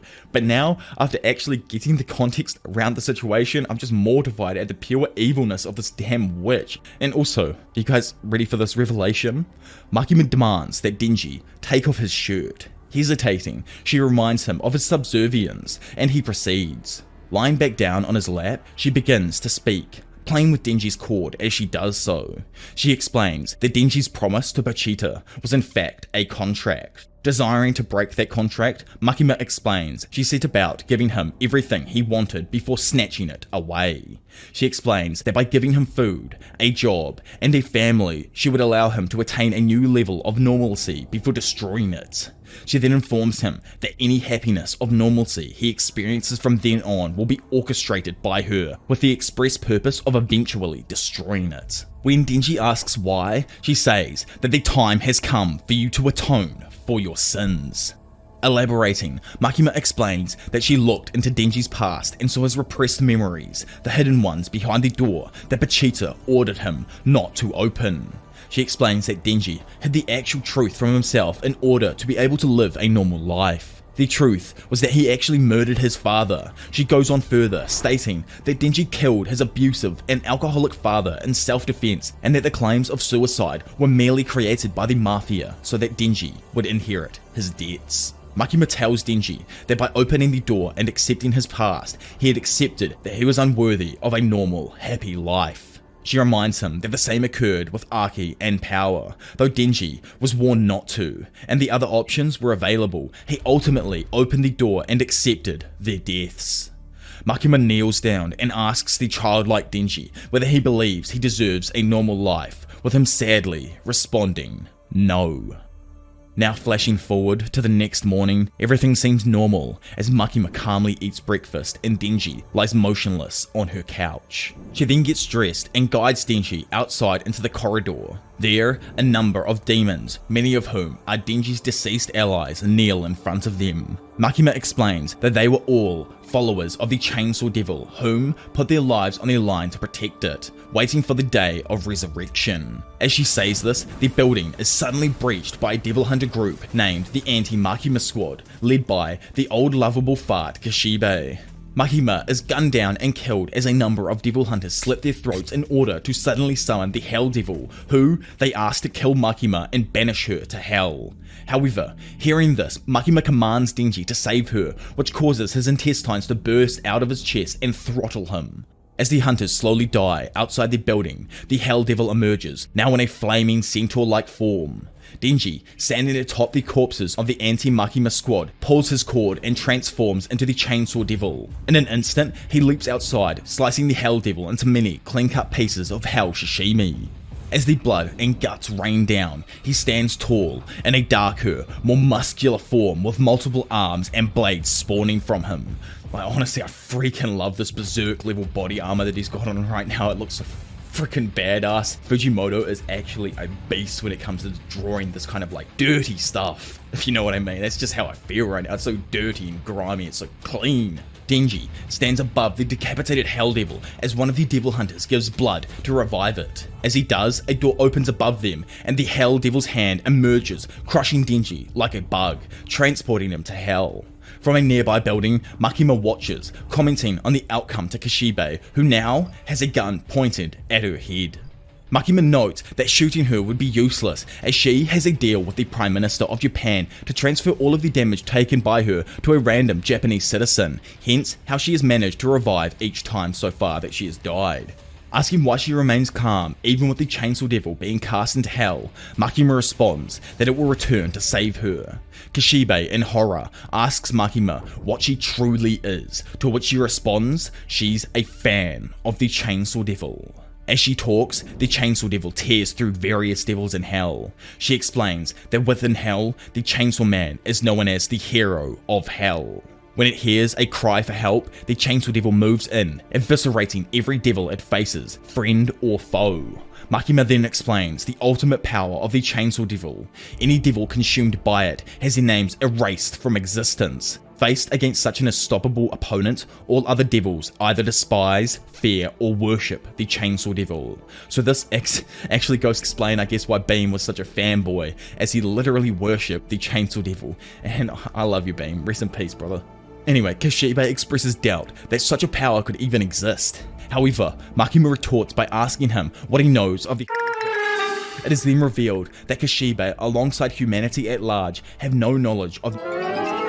Good old Japan always bringing up the 40s like it's just yesterday. Makima continues explaining that almost every major crisis faced by humanity were all erased from existence by the Chainsaw Devil. She goes on to explain that even universal constants such as humanity's sixth sense and the 4 possible conclusions other than death, which honestly I have no idea what that is, someone who's like into that culture or something, let me know down in the comment section below, at the end of life were also erased.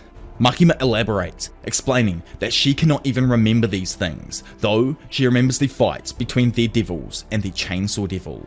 Kishibe asks Makima's intentions with the devil, to which she reveals the true nature of her own ability, to control any being that she believes is lesser than herself. Therefore, if she were able to defeat the Chainsaw Devil in combat, she would be able to control it and use its powers to create a world without pain, war, or death. Kishibe asks what she would do if she lost, to which she replies that she is a fan of the Chainsaw Devil, and it would be a happy, honourable end. Turning back to the window, Makima notes Denji's return, as the door to hell reopens and the Chainsaw Devil emerges, showered in blood. Kishibe continues the standoff with Makima. As he stares her down, she warns him to stand back as she turns to prepare to face Denji. In an instant, Denji bursts through the wall and slices Makima to pieces, before turning and looking to Kishibe. Suddenly, Denji hears someone somewhere say the words, "Save me," and immediately leaves. Elsewhere, at a burger restaurant, a group of employees sing and dance to an irritated customer. Kabini, now an employee there, delivers the food to their table. Attempting to dance along awkwardly, she is taken aside by her boss, who chastises her for her forced smile and verbal tic of saying "ah." As other employees join in, Kabini quietly mutters the words, "Save me." The staff suddenly turn to see Denji looming over them, greeting Kabini with "Va." The customer attempts to flee, but is instantly decapitated by Denji.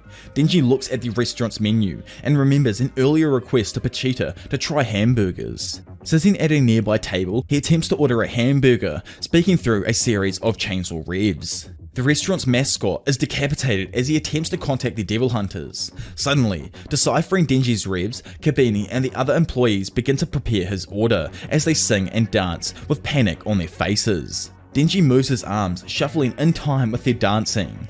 Kabini is ordered to deliver the food to his table. However, as she does, she trips and spills the food all over him. Looking up at the annoyed Denji, Kabini asks for another hamburger, as the employees repeat their dance, now with tears streaming down their faces. Kabini's boss begins to shout at her, blaming her for their demise before he is too decapitated.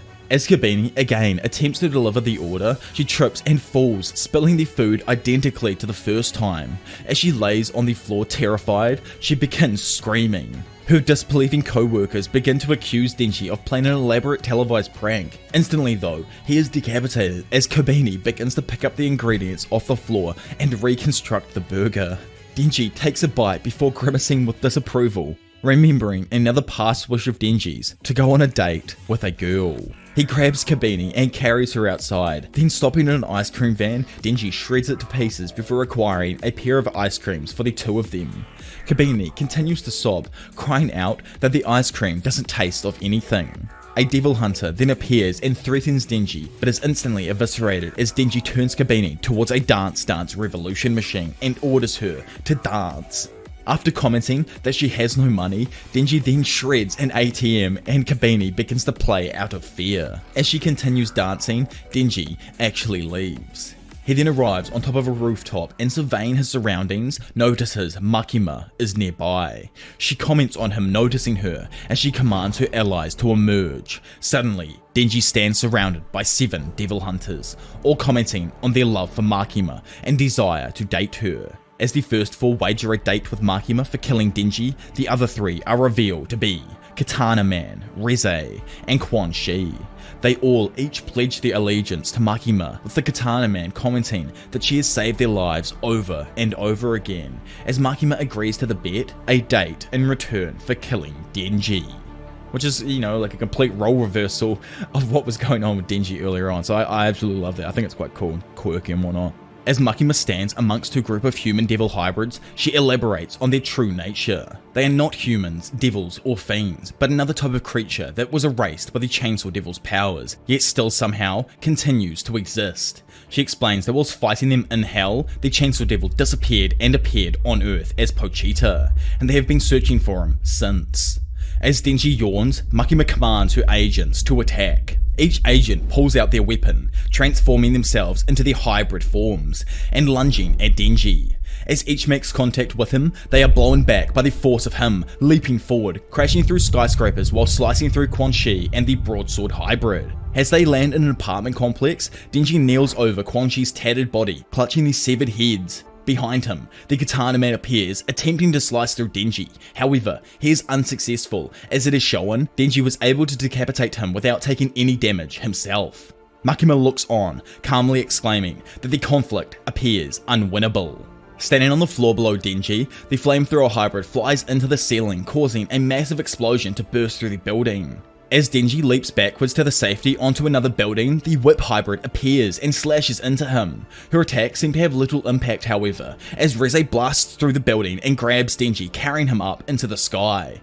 Flipping mid-air, Denji decapitates Reze before he is impaled by a spear thrown by the spear hybrid. Stunned in mid-air, Makima takes the momentary daze to blast Denji repeatedly, pointing at him and stating bang, as each hit launches him further and further into the sky.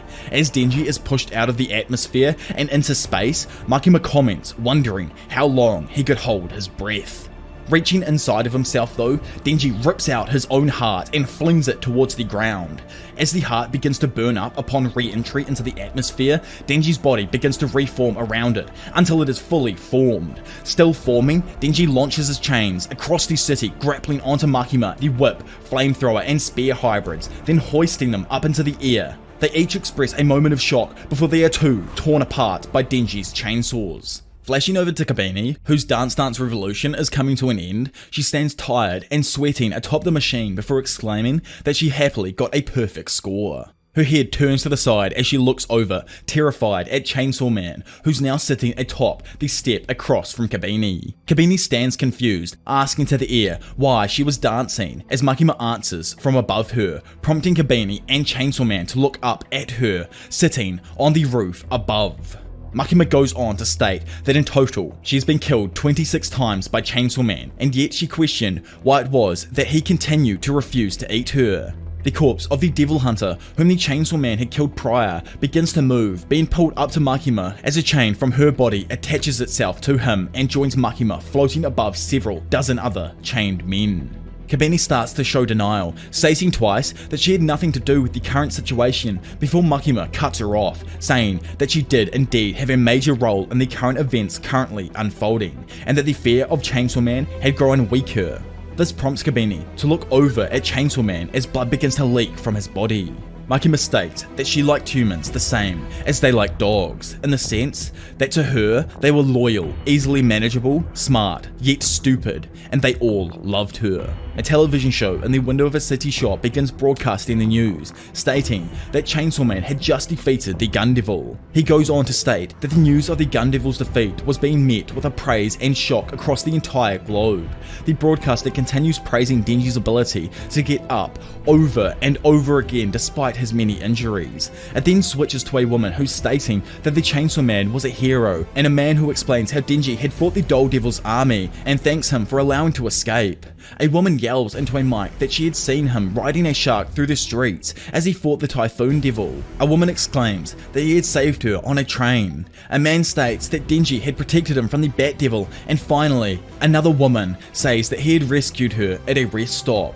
As people are out on the street celebrating Chainsaw Man, chanting his name, the broadcaster tells watchers to go outside and see what's happening for themselves, and that everyone should join together to cheer him on even more. Which is obviously hella dope for our boy, but at the same damn time, dude's getting mad debuffed right now if you understand what's going on, because with him, more and more blood is shown pooling around him. Makima states that the humans cheering him on were eating away at him and contrasting the power given to him by all the devils who feared him.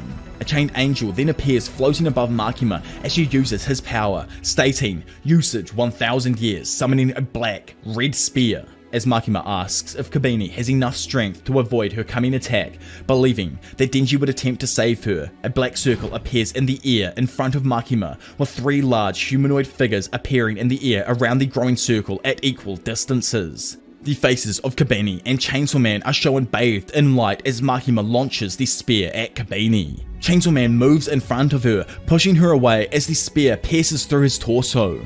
His blood is shown gushing out of his body as he collapses face first onto the ground. Makima sighs as the crowd continues to cheer for our ever weakening Chainsaw Man.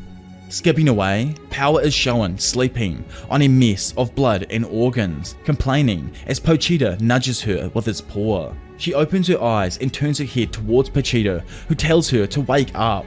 Power, initially confused, quickly makes the connection that he was Pochita. Pochita smiles at her realization before telling her that he wanted her to save Denji. He tells her that she truly wasn't dead, as she was currently the blood that Denji had drunk from her before, and that if nothing was done, she would soon disappear. Pochita asks for her to eat some of him and revive as a full-fledged devil, to which our freaking girl, like holy fuck, I couldn't live without Power being around any longer, happily obliges as Denji is her best friend.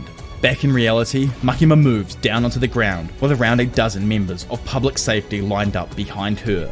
Chainsaw Man begins to get up on his hands and knees, then as he points his head forwards, Power suddenly ejects from his mouth in the form of the Blood Fiend. Power laughs as she points towards Makima, which causes blood weapons to suddenly push out from within the bodies of her and all of the public safety members. Power yells that she is the strongest as a bloodied Makima uses Angel's ability to create a sword worth of 100 years. Power then uses a move she calls Thousand Terror Blood Rain, showering Makima with several dozen blood weapons as they shoot down from above. She gloats and spouts nonsense as Makima is continually impaled, like that she herself was the first president. As the barrage of weapons stops, Makima calls on the zombie devil, which appears behind her and turns the deceased members of the public safety into zombies. The zombies rush Power, grabbing onto her and biting her. She screams out in pain as Makima shoots off her arm with a finger gun. Makima asks a bleeding Power how she was still alive, with Power refusing to answer as she lunges back, grabbing Chainsaw Man and proclaiming him as her own. Makima asks for Power to give her Chainsaw Man under the threat of death, stating that she'd let Power be her pet again if she gave him over. Stupidly, Power fumbles the bag, moving behind Chainsaw Man and lifting him up before stating that she had in fact captured him. Pochita is shown in a state of shock and confused as Power happily states the glory was all hers.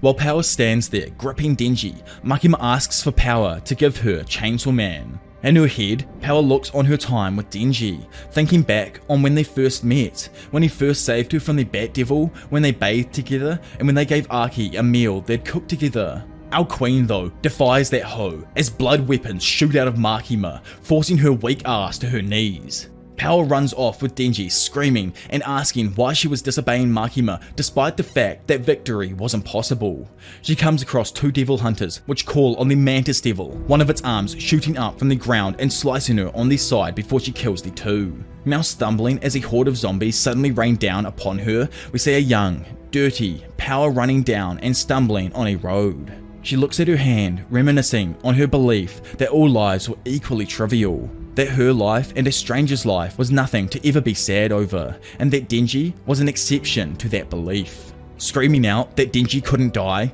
in reality, a wounded Power, bleeding, crawls towards an alleyway, dragging Chainsaw Man along with her. Power slowly moves closer to the dumpster, crawling inside as she realizes the reason she actually cared about Denji's life was because he was her first ever friend. A human Denji and Fiend Power are shown in the dumpster together, the latter happily shouting his name before hugging him.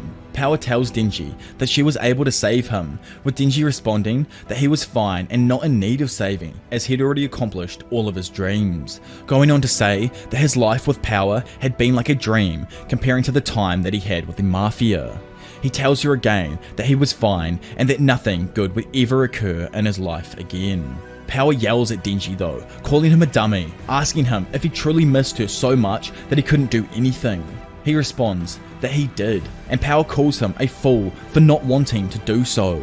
She goes on to tell him that devils went to hell after dying on Earth, and that when they died, they would most likely be enemies if they ever met again. And despite this, he needs to find whatever she has become and befriend it to turn it back into the real Power, so that they can be buddies again. Power then forms a contract with Denji, giving him the last of her blood in return for finding the Blood Devil again. Denji wakes in the dumpster, bolting upright as he shouts for Power. He bends over, clutching his heart as he thinks of her. His grieving though is interrupted as Kishibe is revealed to be sitting down beside the dumpster as Denji turns to look at him. Kishibe asks if he was either Denji or the chainsaw, and states if he was truly Denji, then he would help give him some way to escape from Makima. Denji stands silent for a moment before showing Kishibe the peace symbol as a way to prove it's our goofy ass boy. Kishibe leads Denji and Kabini into an underground safe house. Kabini comments on how, having witnessed Makima's attack, she will likely be hunted down, and asks Kishibe if she'll ever be able to contact her family again. He tells her probably not, to which she responds with relief, which leaves Denji surprised. But Kabini explains that she no longer has to contact her family, which kind of makes her happy. As the two sit, Kabini begins to cry, explaining her fears of death and telling Denji that she is jealous of his reincarnation abilities. Denji replies that though he is physically fine, he is an emotional wreck, and is coming to terms with the fact that he had lived his entire life in subservience to others, never making any significant choices of his own. Kabini responds that such a life full of hardships and unhappiness, is normal, stunning him. As he stares at her in shock, he comments on how he wanted to be normal, to which she responds with confusion. Suddenly Denji's attention is drawn to a nearby TV, on which news reports discussing the Chainsaw Man are playing. The TV discusses the Chainsaw Man's heroic deeds, showing a number of people cheering and celebrating him. Denji watches in stunned silence, quietly whispering, "That's me," to himself.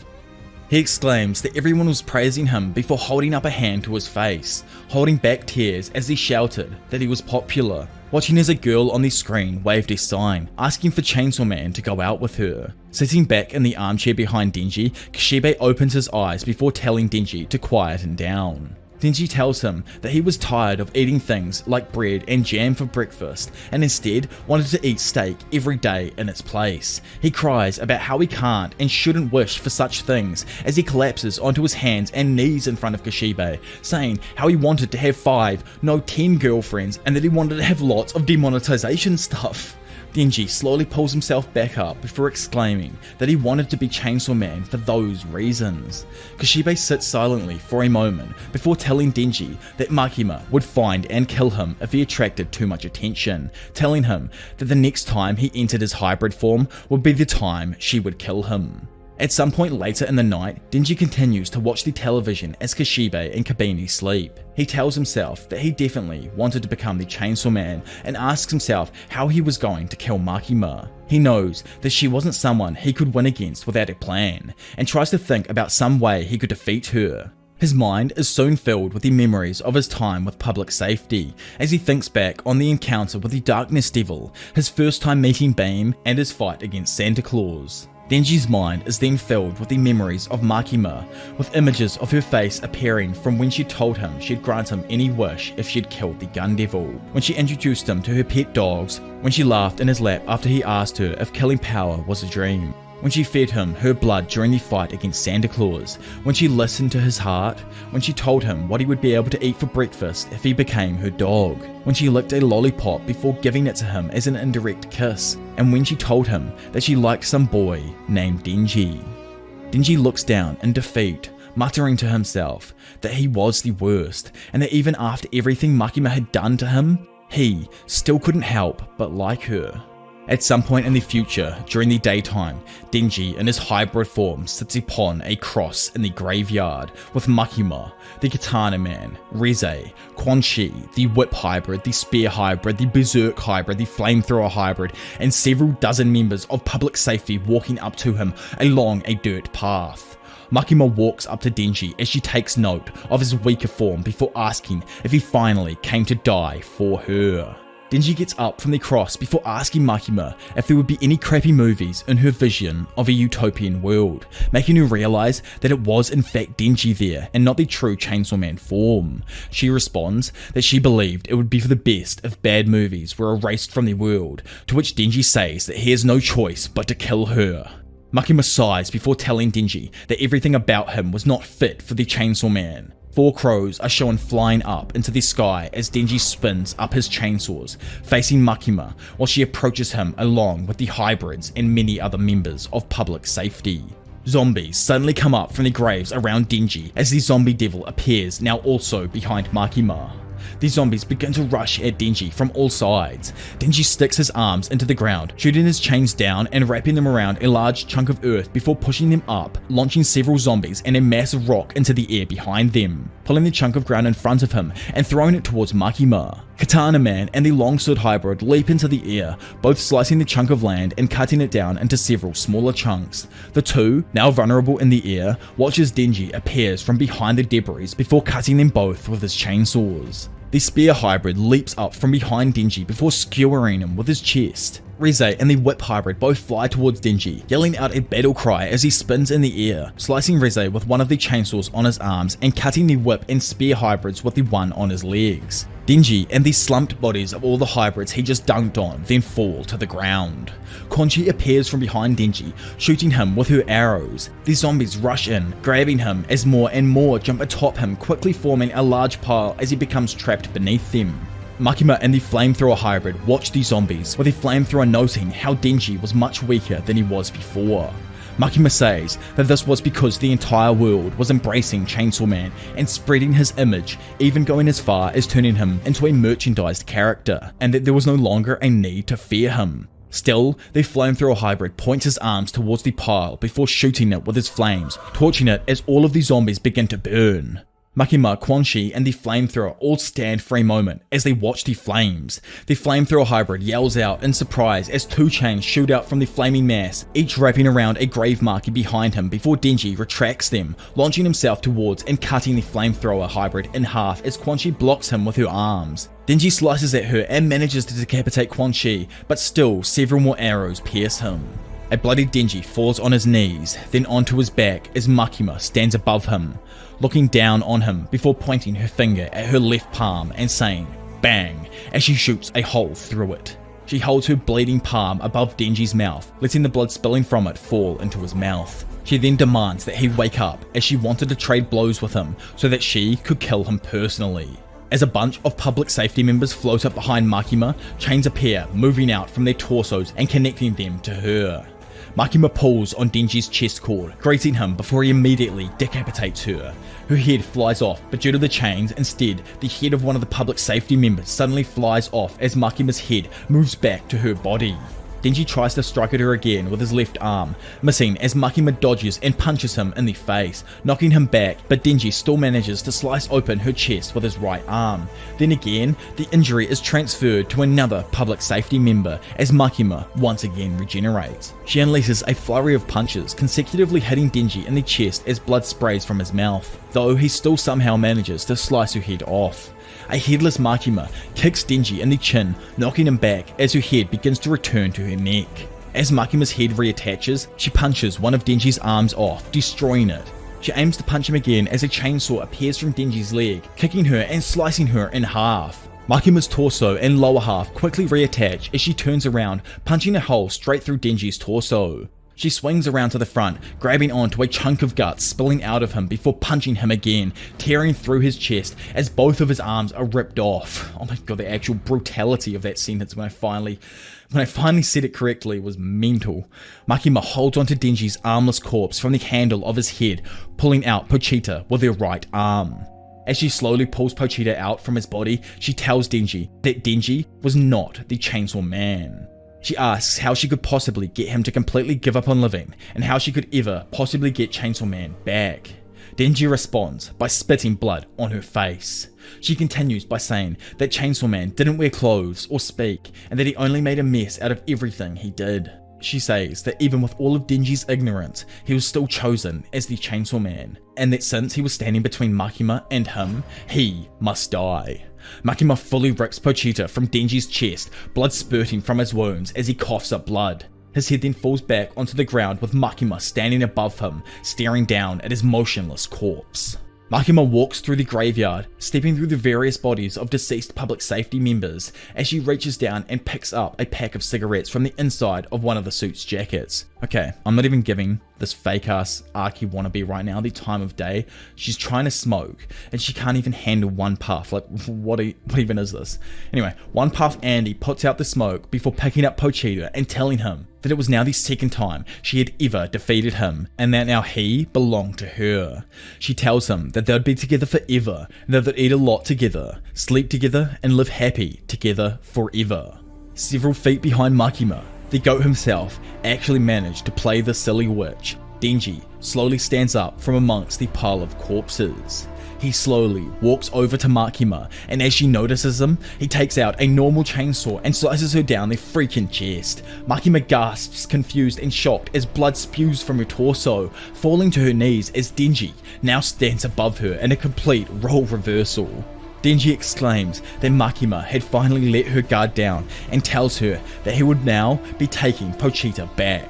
He reaches down, picking up Pochita as he says that what he just did now was dangerous, and that he had used up all of the blood Power had given him from their contract, revealing how he had actually managed to survive without his heart, because technically Power was his heart. And like, honestly, I freaking love that soppy shit, man. Tatsuki Fujimoto hit different with that one. Makima, now bleeding from her mouth and nose, asks how Denji was alive, to which Denji responds that she had actually been fighting Pochita the entire time.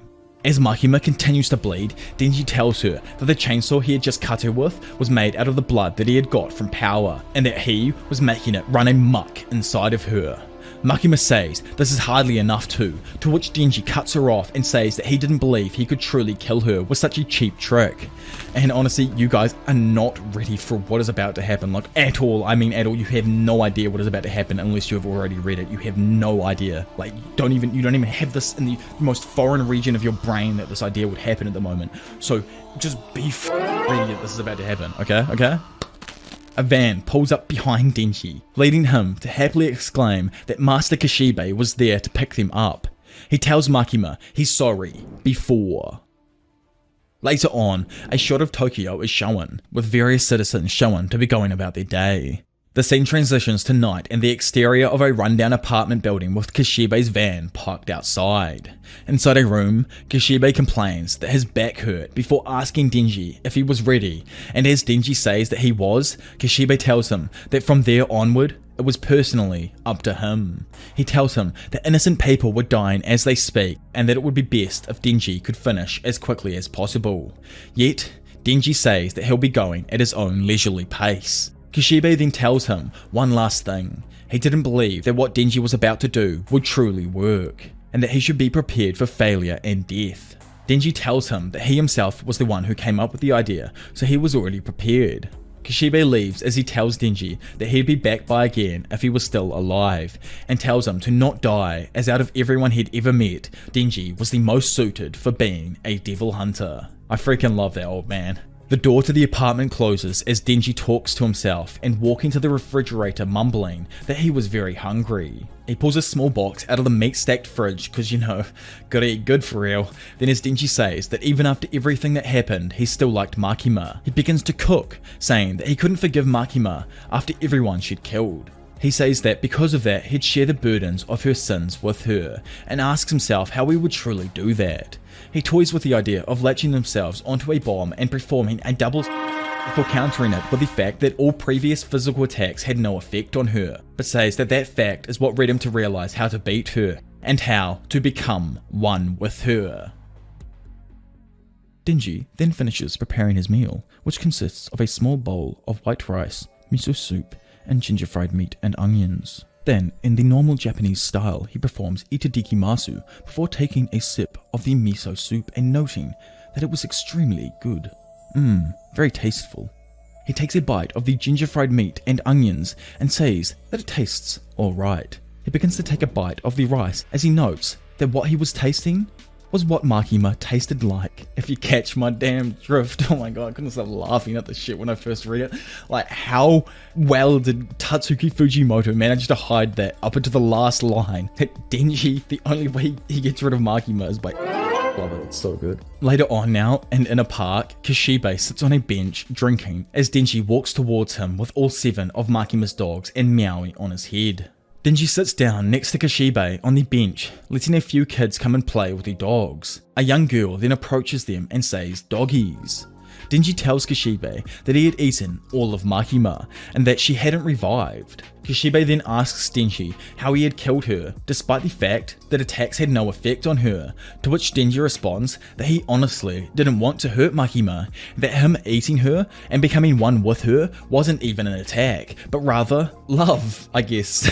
Kishibe tells him that he probably just ended up accidentally finding a way around her contract before asking Denji how he managed to attack Makima without her detecting him. Denji explains that Makima only perceived people through her sense of smell, and because of that, he bet that Makima only saw Chainsaw Man the entire time he'd known her, and never truly took notice of him. Which is freaking deep, bro. Like, who knows if they after that chainsaw clout for real.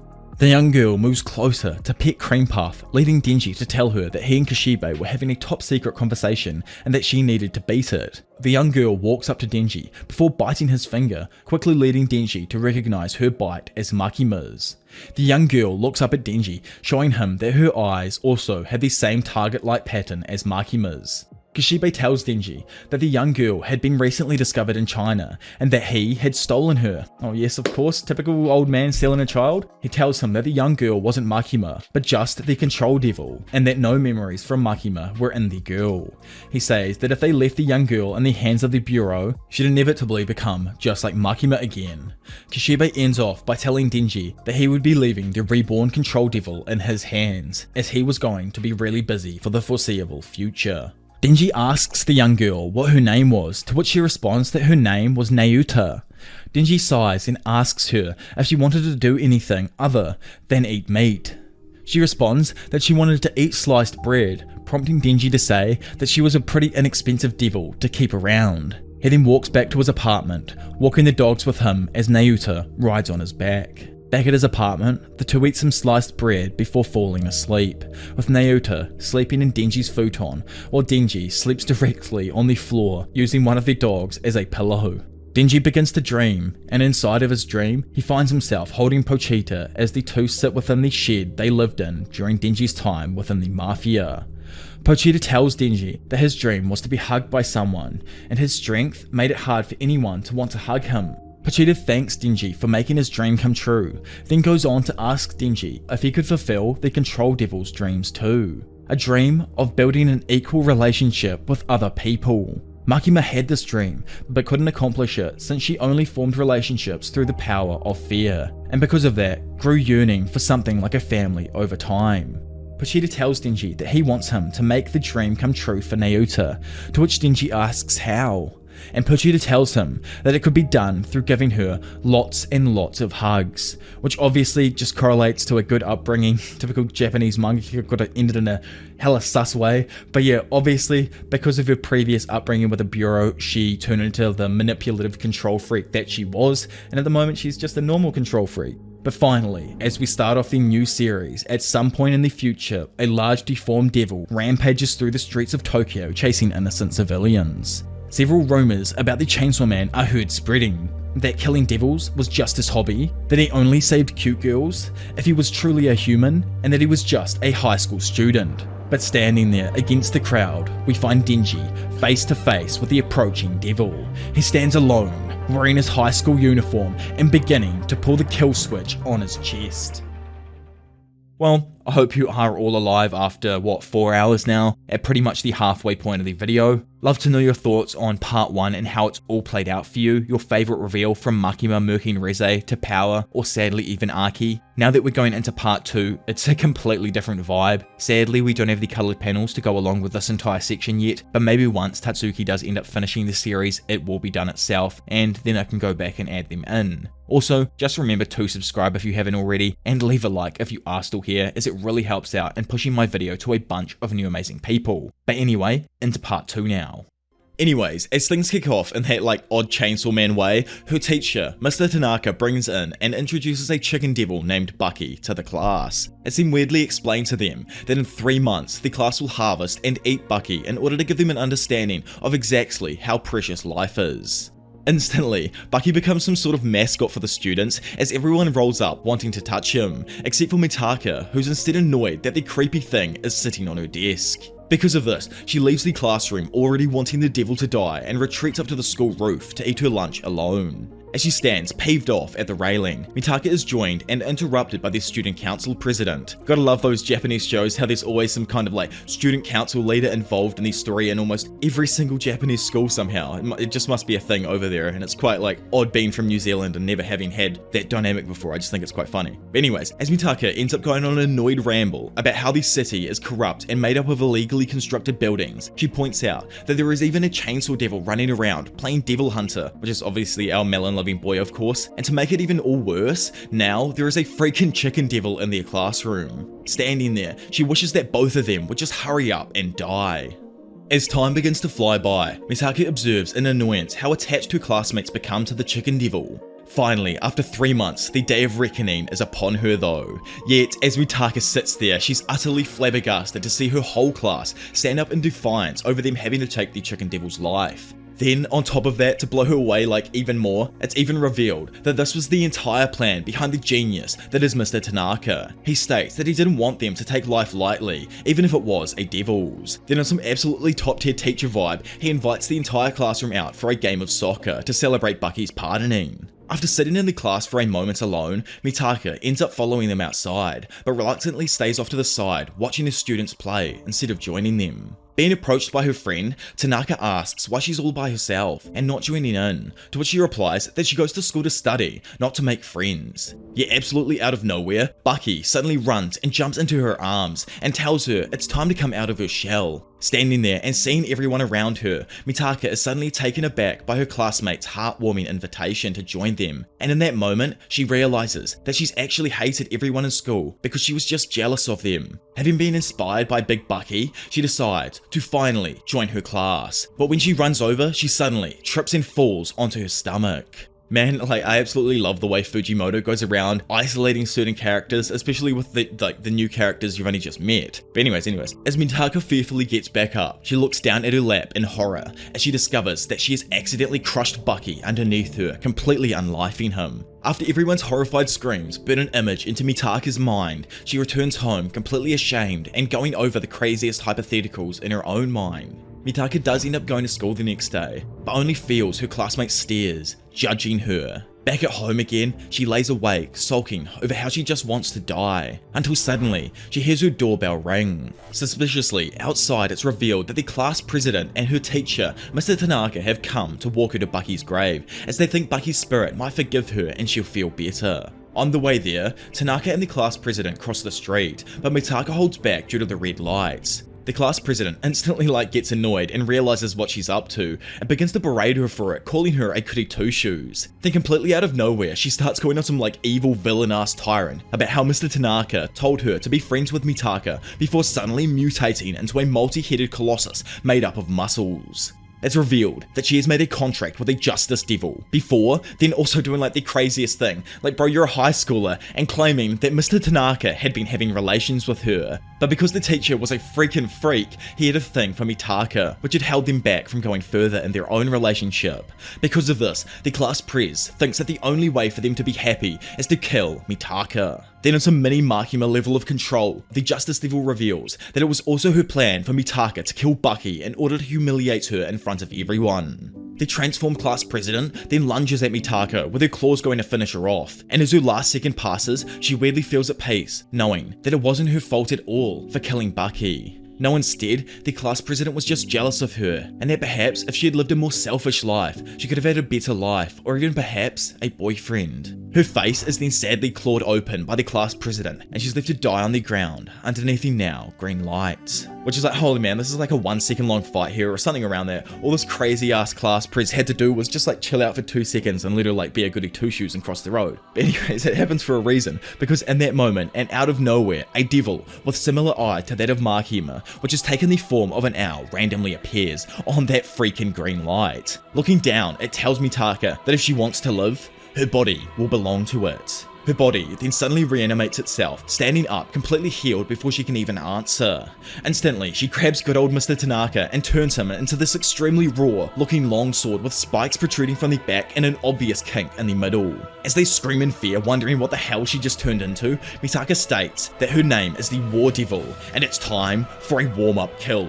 As the priest swings at her, the War Devil effortlessly uses her teacher's sword to cut off the Justice Devil's arm, then instantly morphs it into a grenade, showing off her ability to turn objects into weapons of war. She then, in a matter of milliseconds, cuts clean through the Justice Devil and implants the teacher's sword inside of the monster before quickly lobbing the grenade at the two, leaving the creepy lovebirds together for their final moments.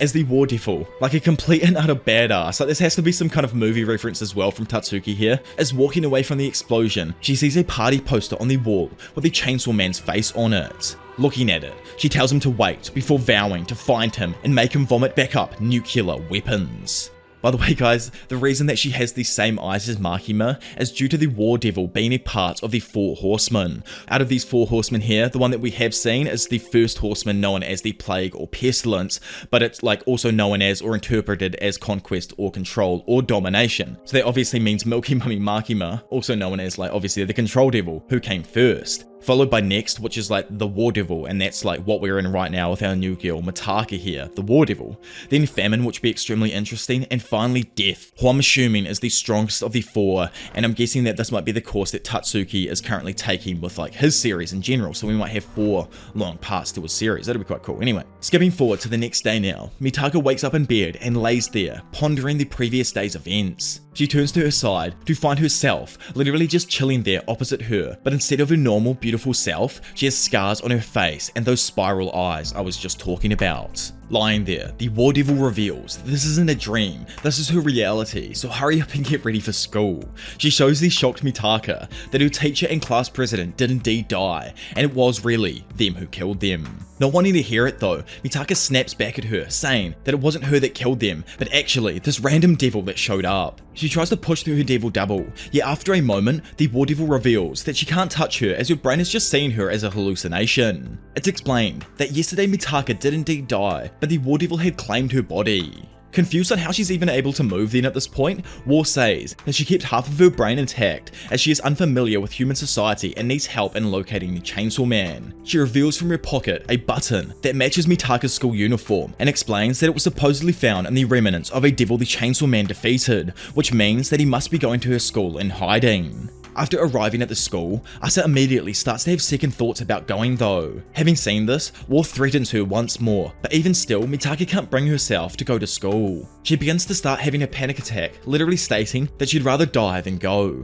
when suddenly the handsome lug, like everyone's favourite devil hunter turned school student, our boy, Big Yoshida, asks if she's okay. Instantly, the War Devil tells her to ask the boy if he knows where the Chainsaw Man is, but she refuses, telling her to just shut up for a second. Annoyed that her minion isn't even listening to her though, the War Devil suddenly enters Mitaka's body, taking control of her motor functions and pulling Asa from her own body. The War Devil then uses Mitaka's mecha skeleton to ask this boy where the Chainsaw Man is. He says that he heard a rumor, but also explains to her that he actually just transferred here, so he doesn't really know too much. What he does know though, is that the rumor was that he joined the Devil Hunters Club. I find this super like funny with Asa here, and how in a way it's kind of like Sukuna being inside of Yuji's body, except like a polar opposite with the female version here of like having like this War Devil type level of like being stuck inside of your body and telling you what to do and trying to control you while you're like, nah bro, I don't want this to be happening. But anyway, satisfied with this new information, the War Devil literally pulls on Yoshida, getting in hella close and calling him boy, before asking if she shall make him her boyfriend. But Yoshida, being the man with the world's best foresight, declines her offer and simply walks away. Blown up at an emotionless devil, Mitaka asks her why in the world she would even do that, to which it's revealed, and we actually find out the power of the War Devil extremely early on, especially like in comparison to say Denji's part and what she didn't have until like the Control Devil. She says that she has the ability to turn what's hers into weapons, so say if someone were to fall in love with her, like Yoshida, then she could easily turn him into a weapon of hers. She states that she wants to turn as many humans as possible into weapons and go to war with the Chainsaw Man. Standing there and now back in her body, Mitaka is horrified at the situation she's found herself in. She realizes that surely this War Devil must be bad news, as the scarier a devil's name is, the stronger it is. As she thinks that she needs to get in contact with a devil hunter before she loses full control of her body, War cuts her off and tells her to not spill the beans, as if she tells anyone about a devil taking over her body, she's dead. Shaking with fear, War explains to Mitaka that she can't even hide her thoughts from her, as they are technically one now, but instead of arguing over what to do, proposes that if they can beat the Chainsaw Man together, she'll in return give her body back to her. After Mitaka agrees to cooperate with the devil, she forces herself to go to the school's Devil Hunter Club. While all of the mindless students roll in, a dude that I'm guessing is probably a club leader screams out that they will be all sorted into teams of 3 to help patrol the city for devils, and that they only have 1 week to bring back a real dead devil. Failure to do so means that they'll be kicked out of the club. There, we also find that our girl is paired with 2 other students, one of which just happens to be the boy she met in front of the school that morning. Skipping out on their little mission, Asa, Yoshida, and the girl with glasses walk down the halls of the school hunting for devils. The girl with glasses asks if it's really possible for devils to be hiding inside of the school, to which Yoshida says that because it's the biggest school inside of Tokyo, some devils do supposedly live in unused classrooms. To make small talk along the way and break the odd atmosphere, the girl in the glasses introduces herself as Yuko, someone who's recently gotten into Chainsaw Man. She asks if the others like him as well, to which Yoshida finally introduces himself to the girls and says that he's also a big fan. He asks Asa if she's also into him, but in her typical petrified state, she can only mutter her name in response before claiming that she is also a big fan of him, like most other people. Mitaka, who is like visibly uncomfortable and desperately not wanting to be in the situation, then notices 3 absolute hoes from her class in front of her. As all of them pass her by, they start giggling and even commenting on the nerve that she has trying to get a boyfriend after what she did to Bucky. Obviously, the rumors have probably gone around the school that she must have asked out the new dude, Big Yoshida, on a date, or just to be her boyfriend or something like that. But anyways, as Asa grows more uncomfortable and awkwardly goes to leave, Asa states that there's something she's got to do as an excuse to get away. While leaving the school, she shoots over to her locker room to grab her shoes, but once opening it, Mitaka sadly comes to the realization that someone from her class stuffed raw chicken into her locker, completely ruining her school shoes. Having followed up and caught up with Asa, Yuko tries asking her what's wrong. Yet, because Mitaka is completely disheartened and wants to just leave now, she says she's fine, which is obviously just another excuse, and goes to leave. Having walked down the school steps and heading for the gate in her socks now, the War Devil stands there saying that it's only going to hurt their feet if she walks home like this. Mitaka though just ignores her countless rambles and says she's fine once more. But before she can continue, Yuko, like the dope-ass babe she is, cuts her off saying that that can't be true. Turning around, Mitaka notices that Yuko was holding her shoes in her hands now and only wearing her socks as well. She then offers her one of her own shoes so that only one foot would hurt, which is like good old Tatsuki with this like complete and utter randomness. But anyways, Asa awkwardly tries to say that she's fine once again, but Yuko doesn't even listen, instead running off and telling Mitaka to give her other shoe back to her. After the 2 of them run through the streets, absolutely messing up their socks, they end up back at Yuko's house. Yuko invites Asa in, but once again, she instantly declines any form of friendship. Keeping with her cheery attitude though, Yuko sees Asa off, insisting that she have both of her shoes this time, and if she doesn't want them, then she can just throw them away or sell them. Man, I absolutely love the War Devil and how completely out of touch she is here. As our extremely depressed and confused Asa walks home, the War Devil actually asks her if they're going to sell those shoes, to which Mitaka asks if she's a complete idiot. Now moving forward to the next day, as school starts out, it turns out Big Yoshida had actually skipped school and probably gone like Macca's or he's out on a mission or something for the bureau. Because of this, Yuko and Asa walk ahead to the city together to hunt some devils while discussing things about their lives along the way. They reveal to each other that both of their parents were killed by devils, which excites Yuko and makes her spurt out that they're just like the main characters from a manga. Due to all the excitement, Yuko says that she has to leave for the bathroom and goes to shoot off. While in her absence, the War Devil reappears on the bench sitting next to Asa and telling her that they should kill her new friend. It's then explained to her that the guiltier she feels about creating a weapon, the more powerful it will be. War tells Asa to quickly find a building with little to no risk of being caught so she can kill Yuko. However, Asa refuses, screaming back at her and probably looking mentally insane as she sits there alone, telling her hallucination to quit calling her girl. She insists that the War Devil call her by her own name, and in return, the War Devil, who's just trying to straight up be a nuisance at this point, finally reveals her own name as well. Which is like, yes, I can actually finally stop calling her War, as it just didn't feel right. It was kind of like weird and cringy in a way. She tells Mitaka to call her Yoru, and decides to drop the subject for now, as the closer she gets to Yuko, the stronger the weapon she'll end up becoming. After Yuko ends up returning, the two of them wander around the city, with Mitaka realizing she's having so much fun, she literally couldn't care about a thing in the world. As they attempt to locate a devil, a politician on the street nearby barks to a group of 20 bystanders about what is truly the leading cause of death for Japanese citizens. He explains that out of the 20 people in front of him, 5 will die of illness, 5 will die of old age, 1 in a traffic accident, 2 from unlifing of differing degrees, and finally, the remaining 7 will all be killed by devils. He screams even louder, repeating himself to the point that he can still be heard even by Yuko and Mitaka as they roll up on a familiar devilish face.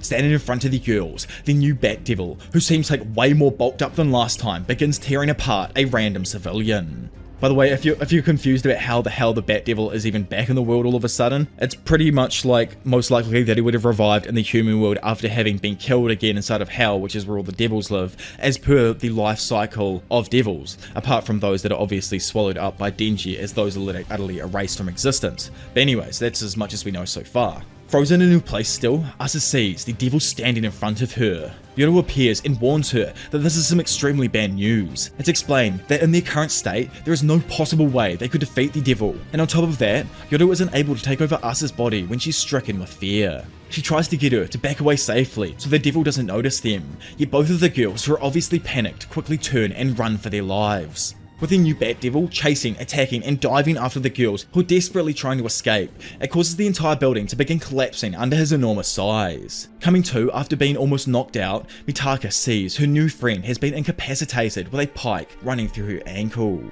As the Bat Devil munches down on another random civilian, Yoru orders Asa to use this moment to kill her friend once again, so that they can turn her into a weapon. She even tries gaslighting her into it by implying that she was only sorry because she was seen killing Bucky, but now there isn't anyone around to see her. Yoru reminds her that when she died the first time, she promised herself to live more selfishly if given a second lease on life, and tells her that now she has to kill Yuko if she wants to continue on living.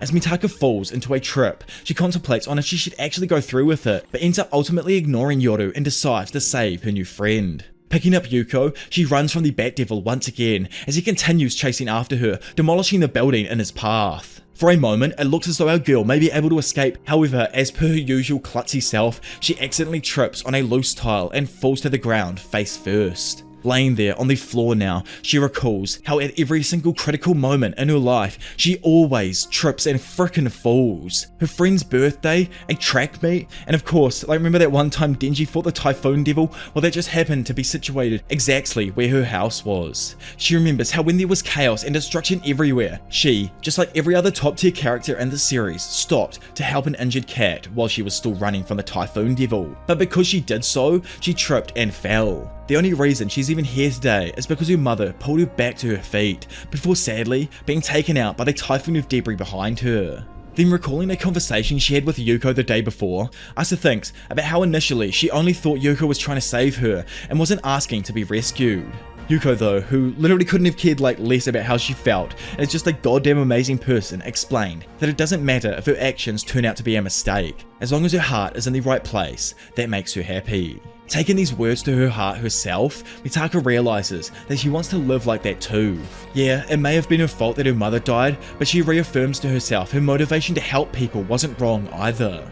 Asa, still sprinting forward, promises herself that she will save Yuko, but as per usual, good old Tatsuki Fujimoto is built of a completely different material and he had something else planned. Instead, the Bat Devil easily catches and swallows the two of them whole, seemingly ending her short but amazing part in the series.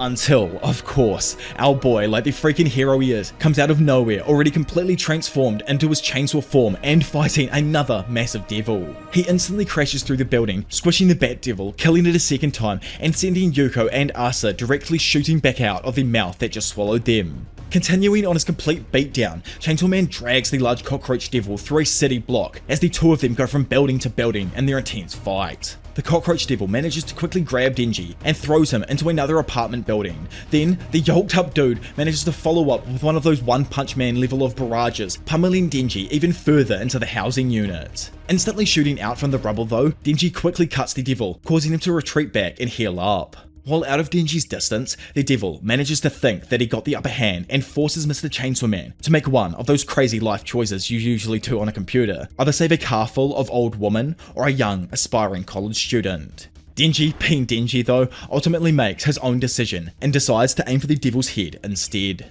He shoots forward while cutting off each of its arms before effortlessly splitting its head in half, while also neglecting to save either of his two choices, who fall to the ground and die. Because our boy saved something else even more precious. Somehow, throughout this insane battle, he noticed a cat that was about to fall and was able to save it just in time after obliterating the cockroach devil. Later that day, and in one of those random street shops that sell TVs, a news broadcast details the events of the battle to all of the dedicated Chainsaw Man fans. It's explained that in yet another act of heroism, Chainsaw Man has saved a cat from the cockroach devil.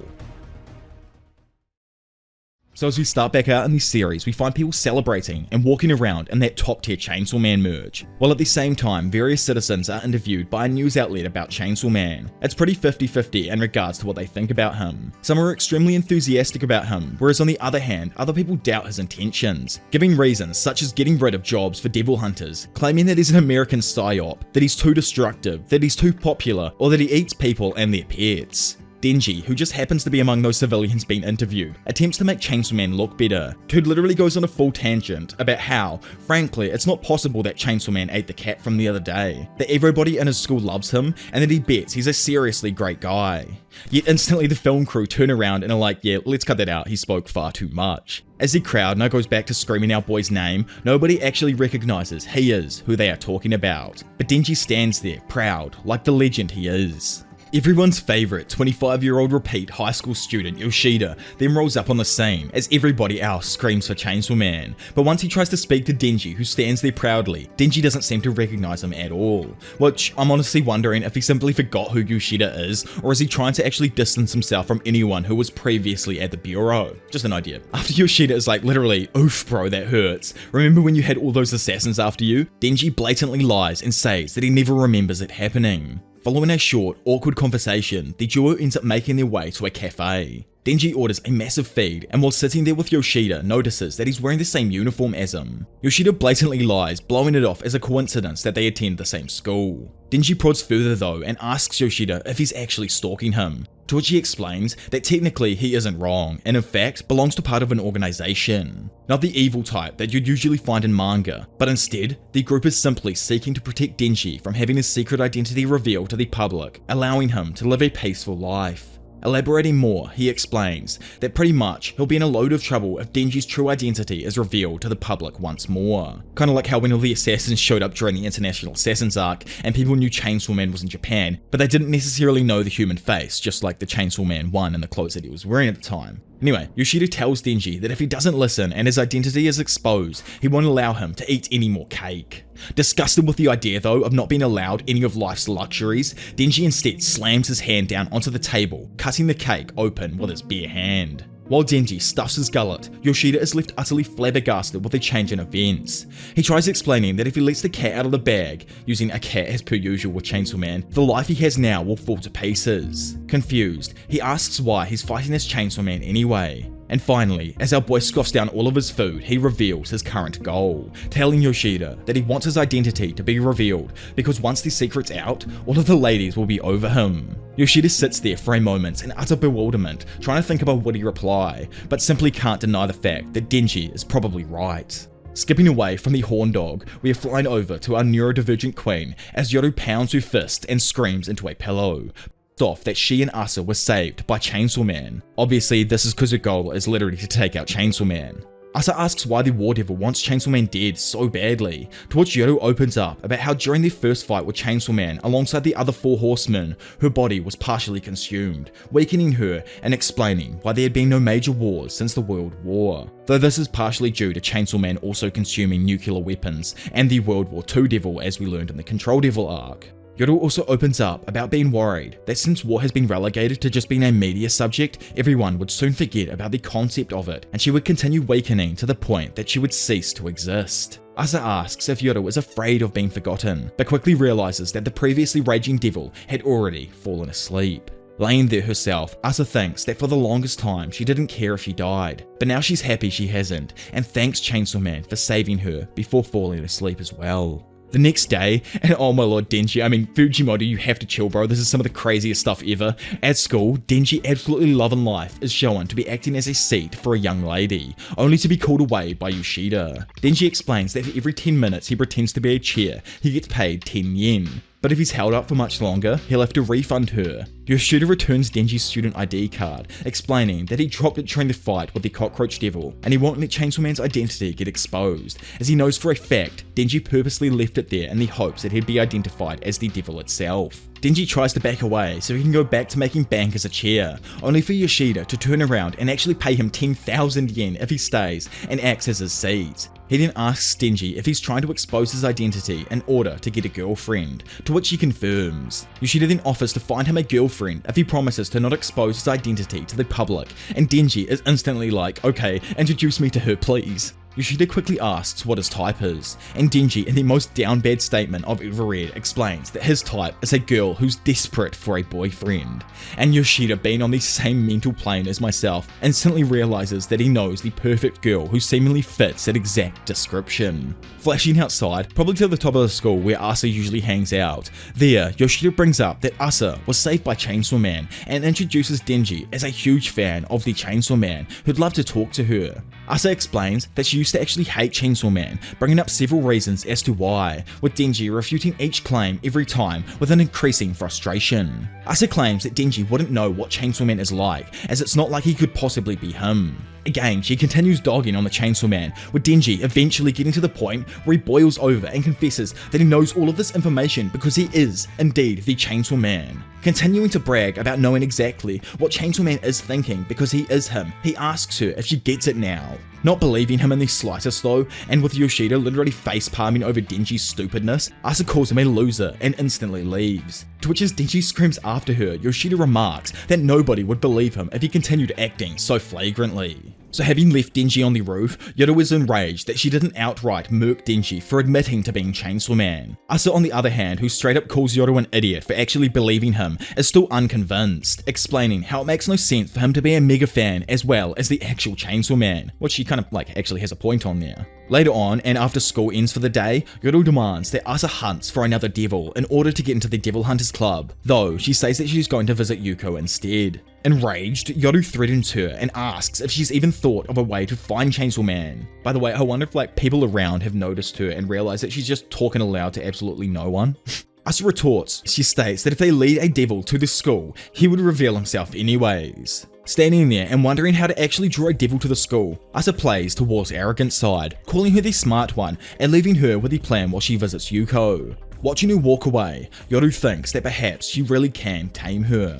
Once arriving at Yoku's house and after being surprised for being praised by her friend, they sit with each other telling secrets. Yuko admits to reading self-help books on how to make friends, while Asa confesses that she wet herself during class one day, which causes Yuko to literally curl over in her seat laughing about how the class played along to Asa's terrible sweat excuse. Yuko then, in a complete change of direction, confesses that she actually took out her neighbor for gambling away his welfare debts. Unable to even form a proper sentence in response, Asa just keeps repeating "what the hell" in a nonchalant manner, probably not believing her. However, after one of Yuko's other neighbors says hi and then leaves, she offers to show Asa where the deceased man is now. Asking if she's joking though, Yuko simply replies that it's out back if she wants to see it, but Asa wisely declines. Like holy, I would be freaking out right now if this all of a sudden happened IRL. Like choose your friends wisely here, people. Anyways, saying it's fine either way as they are best friends because they revealed each other's closest secrets, Yuko promises that she won't tell anyone about how she paid herself or about how she took out the teacher, class president, and has made a contract with the devil inside of her named Yoru.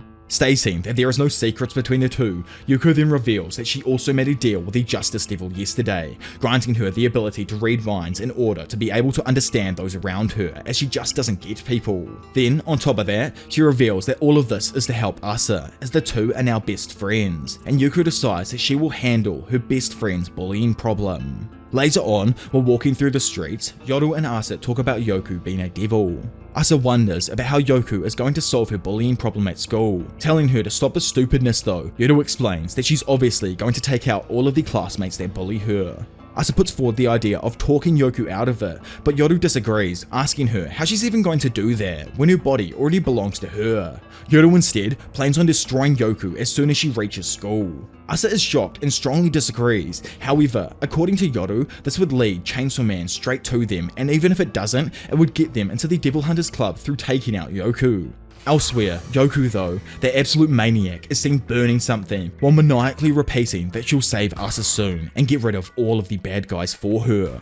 Moving into the next day, Yoku, who woke up slightly late, greets people on her final journey to school. Yet, as you all probably saw coming, as she makes her way through the school hallways, she is confronted by no one other than the War Devil, who is in control of Asa's body now. Trying to buy time through talking, Yuko brings up how it's weird that the Chainsaw Man goes to school, as it doesn't even prevent bullying here. She then considers that perhaps he only fights other devils. Putting that aside for now though, Yoku says that they can fight once she gets rid of all of the bullies in the school. Obviously, Yoru doesn't agree to this, as she thinks Yoku will run away as soon as she's finished her job. Yoku says that you can't beat me though if we fight anyways, as I can read your every move. Inciting the battle to begin though, Yoru asks Yoku to beat her, but reminds her that Asa will be taken out as well. Frustrated as she loves Asa but hates Yoru more than anything, Yoku ultimately decides to transform into her devil form. Instantly, Yoku shoots out a bunch of limbs into the tight hallway. Yoru dodges though between the flying projectiles, managing to get a few attacks off with a pencil that she turned into a blade.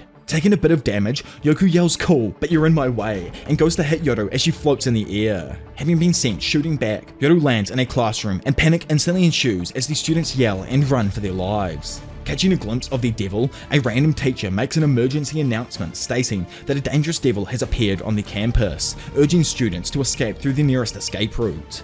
During the panic, some students are seen questioning whether this is a drill or not. Well, those eggs are utterly stunned as the devil itself appears directly behind them and says this indeed is not a drill. Turning, the students exclaim and run for their lives, all the while the devil walks behind them asking who put the chicken in the locker the other day.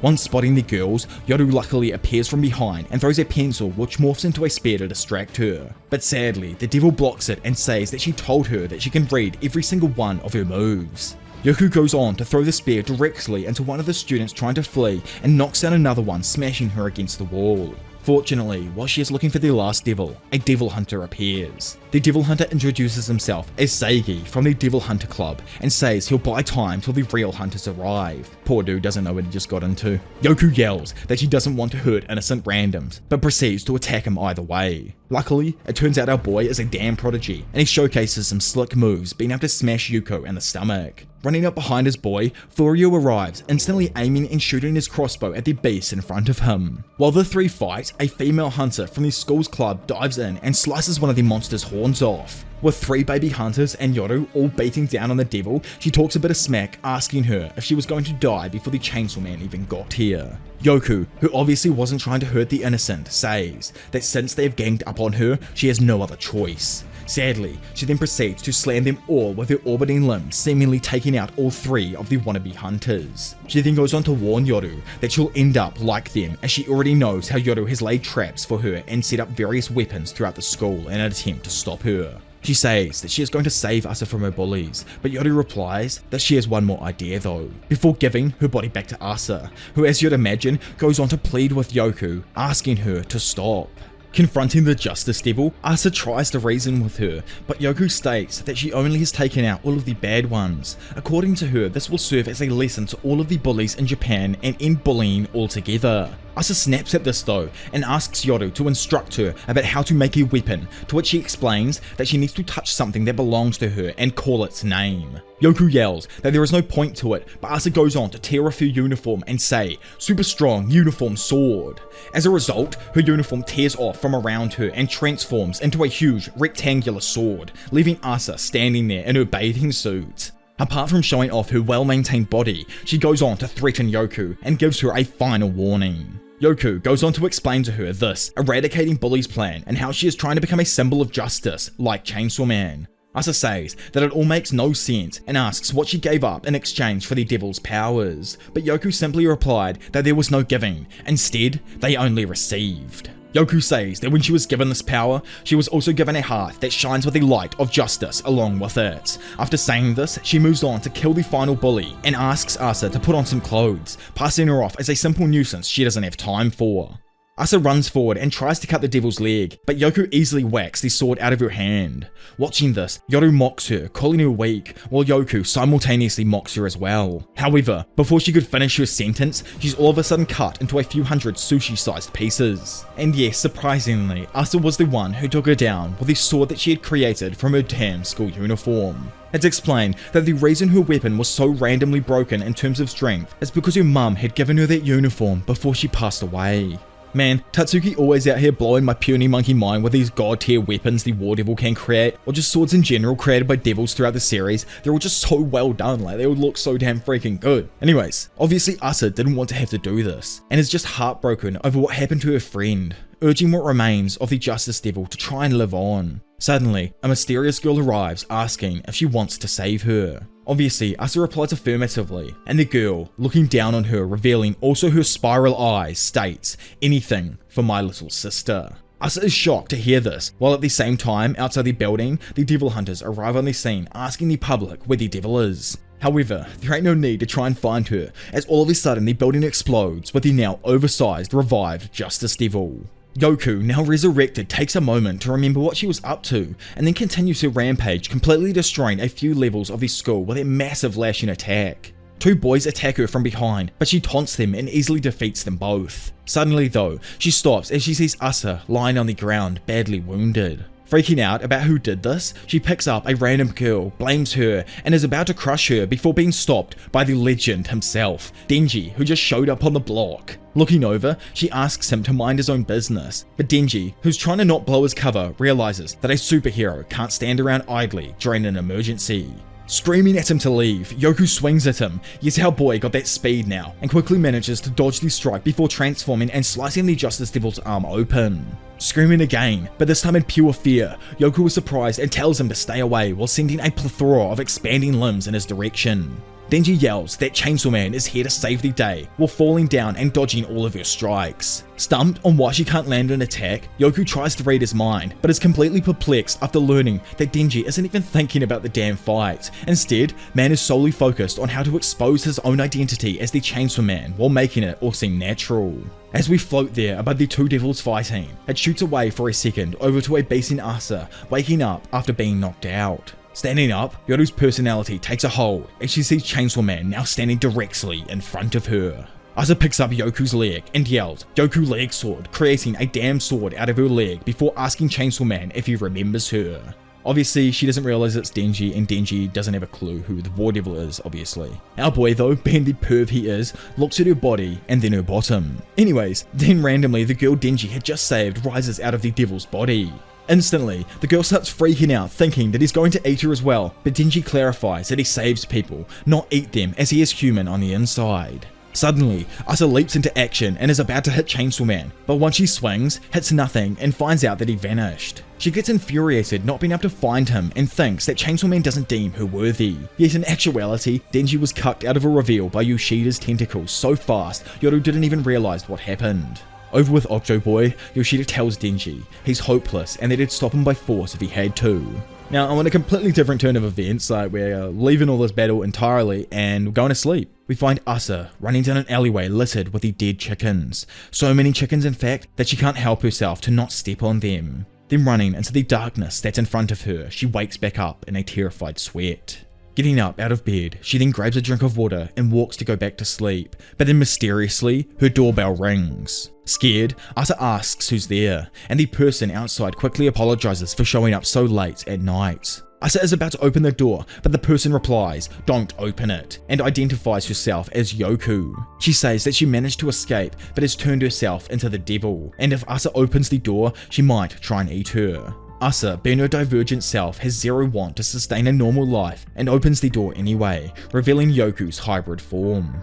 Having opened the door, Asa asks if she wants to eat her, to which Yoku says a little bit, and chooses not to look at her to avoid temptation. She says that she's here to say goodbye, as she is going to a distant relative who she believes to be a devil hunter in search of a way to turn her back to a human. Yoku clarifies that she made a deal with the Justice Devil not to save her, but to be like Chainsaw Man and make people like her, which is an extremely interesting form of a contract, and I personally wonder if the wording matters in terms of like how powerful you can be in the contract. Anyways, she goes on to say that she is the worst and everything she did was meaningless. Asa tries to stop Yoku from walking away, but I'm assuming the Justice's side unknowingly hits her with her tail. She says that she didn't intend to hit her and just wanted to give her a proper goodbye since she was her first friend. She warns her to not make a deal with the Justice Devil like her, then once again goes to leave. But Asa stops her and tells her to just wait 1 second.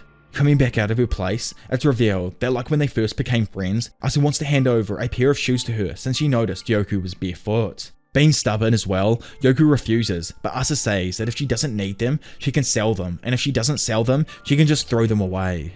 Yoku laughs a little, realizing that she was the one who first said that super cringe line. Instantly, they both crack up laughing at how dumb they sounded, yet, still, somehow our girl has the realization and can see that she truly is the worst. Everything that she has also done has caused people a lot of pain, and here she is now, laughing about it.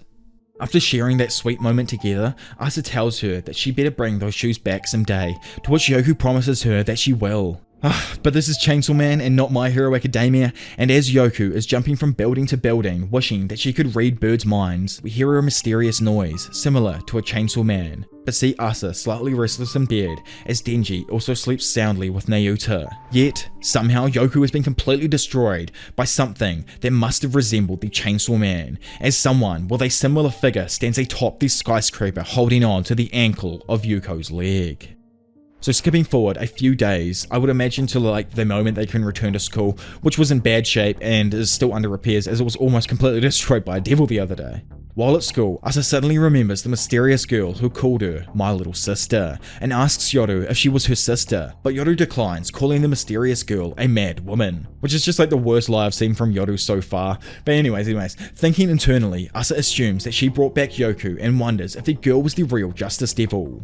Walking through the school, she encounters the Devil Hunters Club, which fought Yoku and lost a bunch of its members. Instantly, she notices the mysterious girl she was talking about is actually a part of the Devil Hunter Club. The council president though, who looks like a fighter out of Fight Island, introduces himself as Haruka Isume, and says that the Devil Hunters Club lost 2 members the other day during the conflict. Yet he says that Ikoku, the initial dude who showed up and stunted on the Justice Devil, he told him how well Asa fought in the conflict and offers her a spot in the club. Momentarily, Yoru takes control, saying that she heard Chainsaw Man was a member of the club and asks if Haruka knew him. Confidently, the dude laughs and then goes on to reveal his chest, which has the same pulse starter as Denji, therefore revealing himself to be the Chainsaw Man. Of course, we know that the man is a complete imposter, and also he most likely was the person atop the building with Yoku, who is a similar figure to the Chainsaw Man. She gets furious and leaves saying, "See you around, Chainsaw Man." As they walk past them, Asa asks Yoru if the guy really is Chainsaw Man, and Yoru replies that the starter proves it.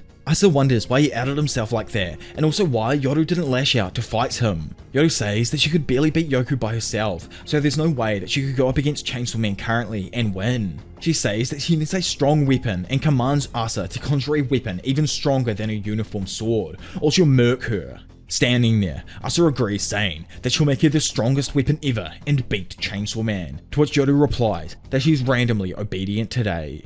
Asa knows though that the sooner she is done with Chainsaw Man, the sooner the War Devil will leave her body, as long as Yoru inhabits her, everyone around her will be miserable. Asa says that she'll do anything to make that happen and even turn someone into a weapon. She starts to look at people on the busy street below her while Yoru says that she doesn't have to technically use a human, as if she has something more important than her, it will work. Suddenly, a cat walks in, which is like, nah dude, you better not use the damn cat, and Yoru suggests to turn it into a weapon. Asa says though that she'd rather use a human than a cat, and instead starts to look for a criminal or some other low-life person. Yoru says that won't work though, as creating a powerful weapon requires powerful guilt. Instead, she suggests that she pick someone between a cat and a criminal. Looking down at all of the humans below her, she suddenly sees Denji, who looks like the biggest dweeb there. Plus, on top of that, dude is literally picking up rubbish off the streets, which you know is like pretty good of him. Asa thinks that he is utterly a loser and an idiot, but still a good person at heart. She observes further, following him, and finds out that he is rolling new cigarettes out of these cigarette butts that he just picked up and selling them to homeless people for a higher price, claiming them to be American premiums. Having a change of heart, Asa thinks that he is indeed a bad person trying to rip off the homeless, but still not bad enough to deserve death. Basically, he is what she's looking for. Yoru confirms this, saying he's the right choice. Use him to defeat Chainsaw Man and get her body back. Obviously not even realizing that this is actually Chainsaw Man. Anyways, while thinking about Yoku, Yoru tells her to think of it as a necessary evil to put an end to a nightmare. Later on, having caught up and found Denji, they have a short conversation, as Denji recognizes her as the girl who doesn't like Chainsaw Man. He says he is really busy and doesn't have the time to talk, but Asa asks if he's free tomorrow. Denji brushes her off, saying that he's busy the next day though. But as we know, our dude is a freaking sucker for melons, and on a second look asks why she asked him, to which she blushes like crazy and awkwardly asks Denji for a date. Man probably just had fireworks go off inside of his brain, and as he stands there, he simply replies with yes. Skipping forward to the day of the date, and looking hella cute, Asa is seen preparing for a date with Denji, while Yoru chills in the corner repeatedly mocking her. She doubts she'll be able to seduce him and turn him into a weapon, but Asa says it's easy, as boys fall for anyone who would even show them a fraction of a good time. She says Yoru won't understand as she's a devil, and that Asa believes she's pretty damn cute enough to make Denji fall head over heels for her. Out on the date now, with the duo at the aquarium, Asa continuously talks about the various kinds of fish there while Denji listens. However, our boy's a monkey brain and gets utterly frustrated with all of the info, asking her to stop so they can move on and see those penguins. Asa is like definitely somewhat neurodivergent and denies him, saying that she has planned their date properly, to the point they'll have to wait here for at least another 10 minutes. Denji, who's like completely shocked with her dominating attitude, gives in, and now Asa starts talking in length about starfish. Moving forward through the aquarium, our boy once gets frustrated and asks her to visit those penguins now. Yet once again, Asa repeats the same thing as before and says Denji will have to listen about starfish for at least another 30 minutes. As she continues explaining starfish, she thinks that Denji should be falling head over heels for her by now, but cutting in on her conversation, Denji pleads with her wanting to see those beautiful penguins, and as you'd imagine, she again tries to make him stick with her fun plan, but he disagrees, saying that he'll experience the entire aquarium in his own way then, storming off to see those elusive penguins. Blown away with the turn of events, Asa just can't understand why, but Yoru once again taunts her and says that maybe it's because she's a total bore. And not only Denji, but even she was bored the entire time Asa was lecturing. Asa ends up yelling at the devil, exclaiming that she is right, that she studied up for ages on all of these facts and these silly ass devils are the real bores. Yoru actually gives in and asks her to go after Denji, but Asa, who can't stop raging out, screams she did everything right. Suddenly, someone again appears, telling her that she indeed wasn't wrong at all. Man, this girl's drip in the uniform goes so damn hard, and I just realized now you can visibly see her earring trigger switch. Anyways, the girl says she is right, and Denji doesn't know the first thing about right and wrongs. Menacingly looking at her, she states that there is one thing in which she is wrong about. She can't turn Denji into a weapon. She tells Asa, who only does the right thing, that she can't turn a human into a weapon. Asa is visibly shocked, asking the girl how in the world she knows her powers. Taking off her cap, the girl introduces herself as the War Devil's big sister, the infamous Famine Devil, and asks Asa to call her Fami. Obviously, this is the third of the 4 horsemen, and oh my lord, having caught up now, we got this so much earlier than I actually expected. Anyways, Yoru asks Asa to not listen to her, but suddenly, both Fami and Yoru disappear. Asa exclaims Yoru's name, but Fami only responds she has separated Yoru from her temporarily, and that Asa isn't leaving the aquarium until she abandons her mortality and converts Denji into a weapon. Denji himself, having been walking around unable to find the penguins, appears back and says that we've got an emergency. He explains that the aquarium isn't this big and he can't find a way out, no matter how far he walks. While Asa gasps in response, Denji mutters that pain in the butt's back from hell as they look around and see a stretching hallway with seemingly no end. So, kicking things back off inside of that silly old aquarium, Denji, still stuck with Asa, explains to her that the Eternity Devil has taken over the entire building, but she refuses to believe him. Having walked over 100 meters in a straight line, Asa wonders how long the hallway is. Denji tries to convince her that it is the Eternity Devil's thing. Still, she screams at him to shut up as she can't believe the fact that Denji is even a devil hunter, instead asking him to stop making things up while confidently claiming that she knows more as she's actually in the Devil Hunter Club. From a distance, the Devil Hunter Club members then all pull up alongside and even back up Asa by revealing that she actually knows a lot about devils. While Denji, who, by the way, has no idea who the Devil Hunter Club members are, Haruka, the president of the group, introduces himself, but immediately gets cut off in a savage manner by Denji, who notices that Yoshida actually showed up as well. Standing there, Yoshida tells Denji that he ended up in this whole mess just because he wanted to check out some fishes at the aquarium, but got trapped there instead by a nasty devil. Sagi or Segi, I really don't know this guy's name, I apologize, informs Yoshida that the guy who just turned up now turns out to be the guy who went from civilian devil hunter to public safety devil hunter while still in high school. Again, the student council president introduces himself, but just like last time, he's cut off as Kobeni's brother Higashimaya shows up and reveals that this isn't a dream, they're being attacked by a real life devil. On top of that, he reveals that he never really wanted to join the Devil Hunter Club, and that he only did so because his mother said it'd get him a scholarship. I love the freaking fact that, for some reason, this is so similar to the first time that we ever met the Eternity Devil, with Kobeni freaking out, but now it's her brother here and everything, but also so different as pretty much every facet of this story has changed in some kind of way. Anyways, it's explained that a devil's power makes the hallway go on forever, and the only way out is if they kill the devil or themselves. Wanting to know if they saw any devils beforehand, Denji asks, only to be told no.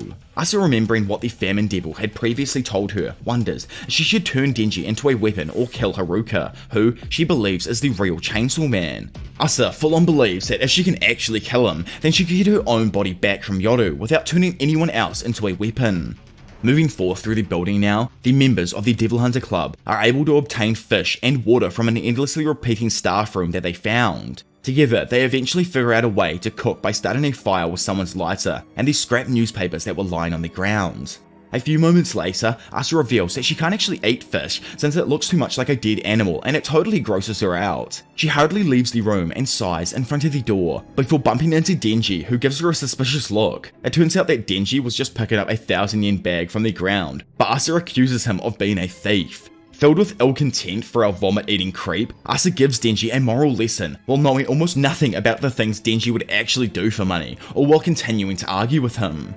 After a few tense moments between the two, where they both tell each other to go to hell, which I'ma just say is probably a massive foreshadowing in itself, Asa believes that she should really turn Denji into a weapon. After he leaves though, she stands there alone for a moment and confirms to herself that she isn't a loser like Denji and will continue to contribute to the Devil Hunters Club somehow. Back in the club room now, Asa takes out her mum's phone, looking for a signal, which, of course, got all of the group members excited. When Asa manages to find a signal bar for like 1 second, she immediately stretches out her arm in an attempt to find it again, but as everyone combs with just how lucky they are, and that they're all going to be saved, Asa just ends up tripping over her own feet and falls to the ground. Guess what? It probably would have been fine if this wasn't some bung-ass flip phone, but due to her mum skimping out on the modern devices, her phone snapped in half as it fell to the ground. Looking at just how pathetic Asa actually is, Haruka sighs and comments that he expected better from her. Instead, Asa complains all the time, failing to come through in clutch and always letting them down. Hearing this, Asa panics and immediately leaves the room to cry in isolation outside. Lying down now, Asa ponders whether the aquarium is from hell, since once you get in, there's no way out. The hallway goes on endlessly, you can't even flush toilets here, and to top things off, the fishes started rotting in their tanks this morning.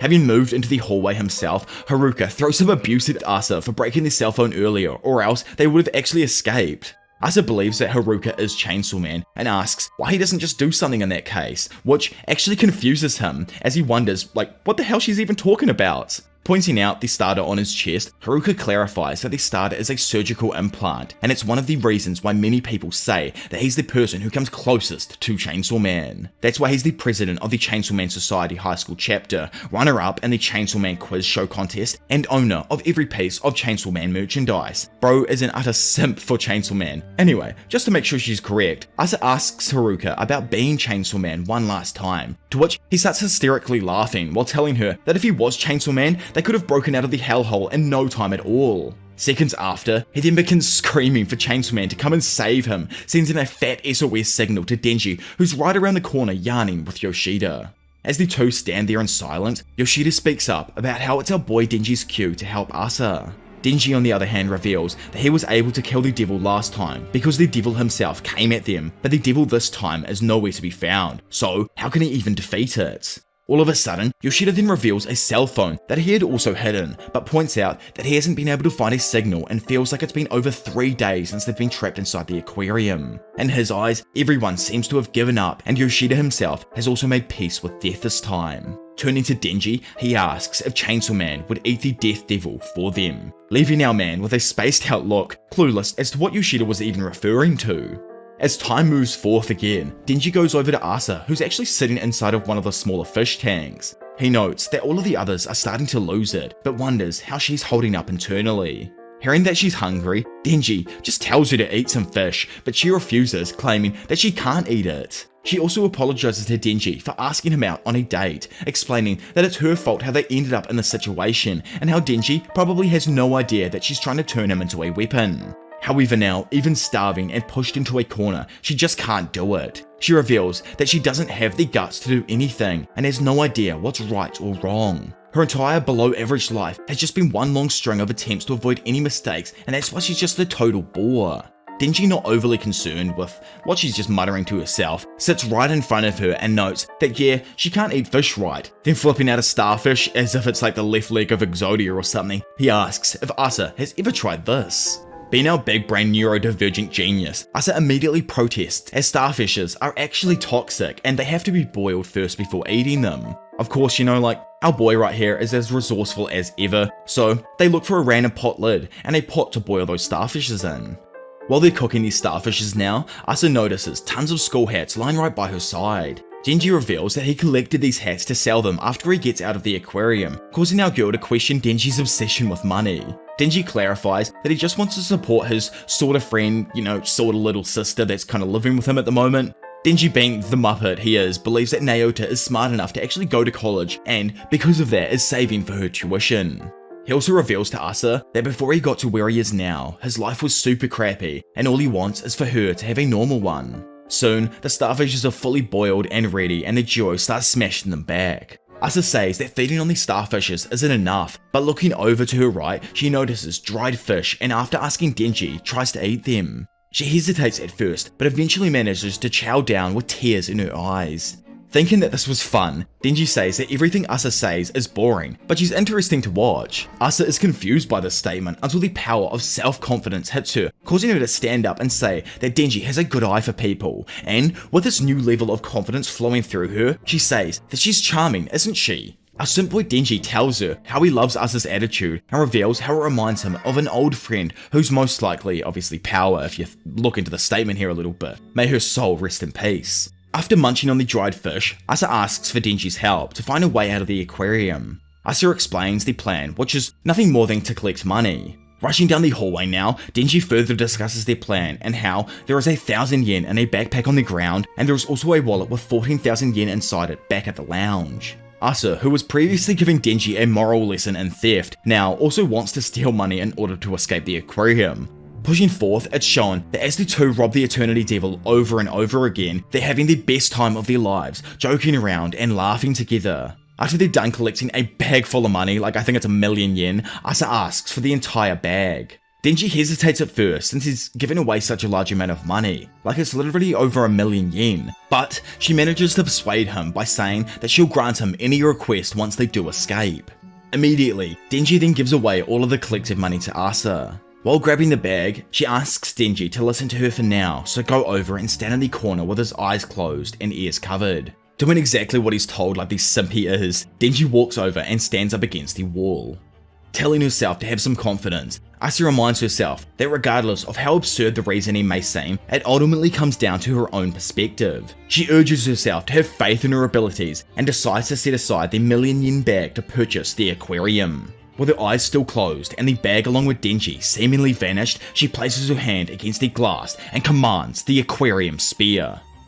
Money is obviously a sensitive topic to talk about, but while Denji is still skeptical about his decision of handing over the money to Asa, he still believes that after obeying her, he will get what he wishes for, so it's all good. Randomly, Denji sees a penguin coming his way, so he reaches out and starts playing with it. Suddenly, Denji holding this cute little penguin along with all of these students appear outside of the aquarium. Obviously, this was thanks to Asa, who managed to weasel her way out of the original conditions. If you forgot the original conditions, they were that Asa had to kill the Chainsaw Man in order to leave the aquarium. As you know, obviously that was what the Famine Devil told her right at the end of the last arc. Anyway, the Eternity Devil then randomly shows up right in front of her and screams that this wasn't the deal. You can't buy an aquarium with a measly 1 million yen. Seeing the devil towering over Asa, Yoshida quickly intervenes and saves our girl. Having closed her eyes previously, Asa transforms into Yoru, who, having read Asa's memories, notes that of course she'd feel guilty for destroying an aquarium. Darting at her, the Eternity Devil screams for her to die. However, Yoru easily manages to defend herself with the aquarium spear, and, while getting ready to throw it, asks if the devil was sure 1 million wasn't enough. At last, Yoru sends the spear flying forth, which, in a matter of moments, connects and sends a plethora of sharks and other marine life flying everywhere. In turn, this attack also defeats the Eternity Devil and leaves everyone nearby baffled with the change in Asa. Atop a nearby building, Famine remarks that well, that idea went to hell. Then looking down, her eyes gaze catches Yoshida and the two begin staring at each other. After the battle comes to a conclusion, Asa thanks Denji for walking her home while calling out the worst date ever. However, surprisingly Denji actually enjoyed the date as he got to touch a penguin in the end. Awkwardly, Denji brings up the request part again and asks if Asa would still grant him any request.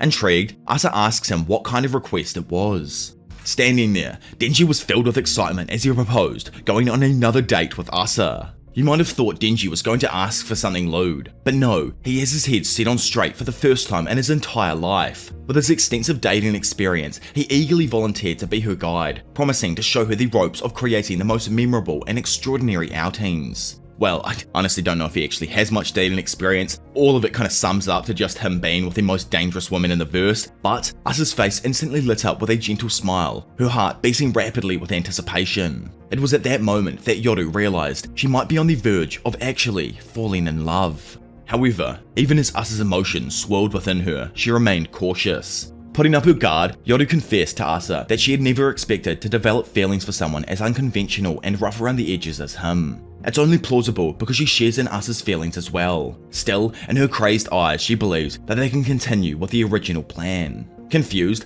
Asa lowers her head before randomly walking forth and affectionately patting Denji's head. With her hand on his head, it's revealed that Asa and Yoru had switched places, and in that moment, she chants the words, Denji, Spinal Cord Sword. But it doesn't seem to work at all. Denji's confusion persisted as Yoru stood there continuously patting him on the head while saying Denji Spinal Cord Sword, expecting it to trigger a transformation. Almost every lady Denji has ever encountered has tried to destroy him and turn him into a tool. Funnily enough, Yoru's effects proved to be fruitless, leaving Denji perplexed and unsure of what's even happening to him. Attempting to make sense of the situation, Denji gently patted Asa on the head, then, with the same sense of uncertainty, copied the words Asa Spinal Cord Sword, before walking off and joking that this was a fun way to say goodbye.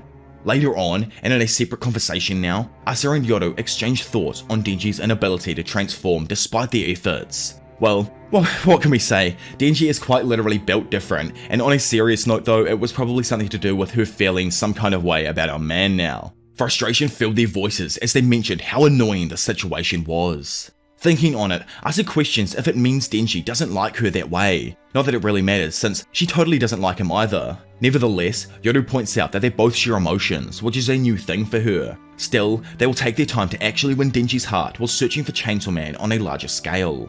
Yoru states that it's probably best they get some sleep. However, Asa brings up the girl who trapped everyone inside of the aquarium, and if she was related to Yoru. Yoru clarifies that she was the Famine Devil, and she actually hadn't seen her in a while, hence why she didn't recognize her initially. Exhausted from their efforts, Yoru collapses on their bed, wanting to rest. However, Asa, even mindful of personal hygiene, offered a well-intentioned suggestion. She gently advised Yoru to take a bath before settling down to sleep later.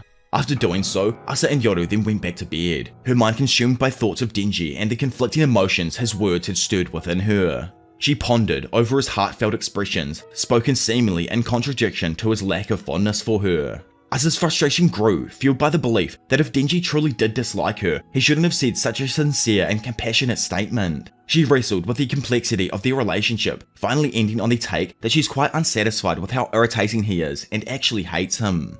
After a while, and probably the next day after class, Asa goes out and reunites with his squad, where Denji shares the ideas of his super best date ever. Denji suggests the idea that he and Asa should watch mummy movies non-stop till 2 AM for only 2,000 yen. 2,000 yen though, that's like 20 bucks, and in Asa's eyes, renting movies out would be much easier and more convenient. She also shares the fact that she doesn't like pricey dates. Slightly bummed out that she didn't go with his plan initially, Denji agreed to her plan and panics when Asa suggests going over to his place since it's even cheaper that way.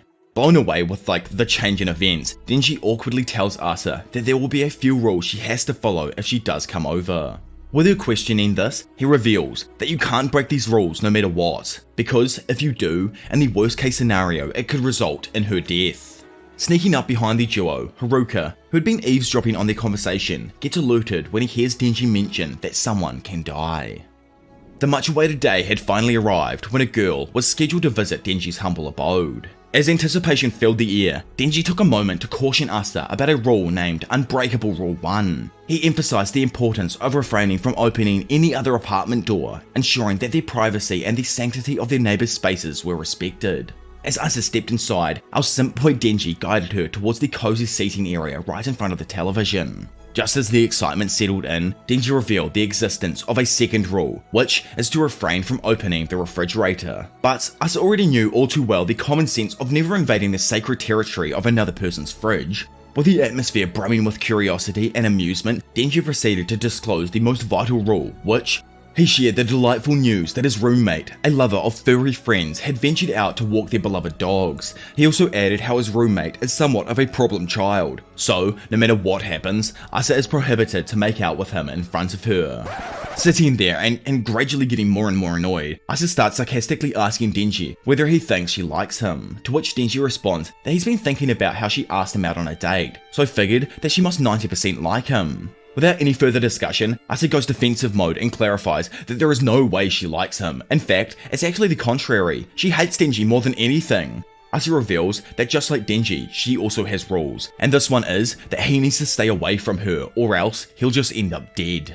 In an attempt to divert Denji's attention away, Asa confesses that she initially agreed to the date with Denji as a means of distracting herself, fully intending to leave right after watching the movie together. As time passes, the weight of this revelation finally dawns on Denji, causing him to question whether Asa had been using him all along. Doubt begins to creep into his mind, wondering whether he's somehow been at fault for all of the current predicaments. As all of these thoughts swirled in Denji's head, he can't help but recall a distant memory. Someone had once remarked that he smelled like dog, but rather than taking offense to it, he had mistaken it for a compliment. Now, in deep thought, he wonders if there was more to that comment than he initially thought, as his unique scent played a role in the way others perceive him. The question lingers on his mind, adding another layer of self-doubt to his already tangled emotions.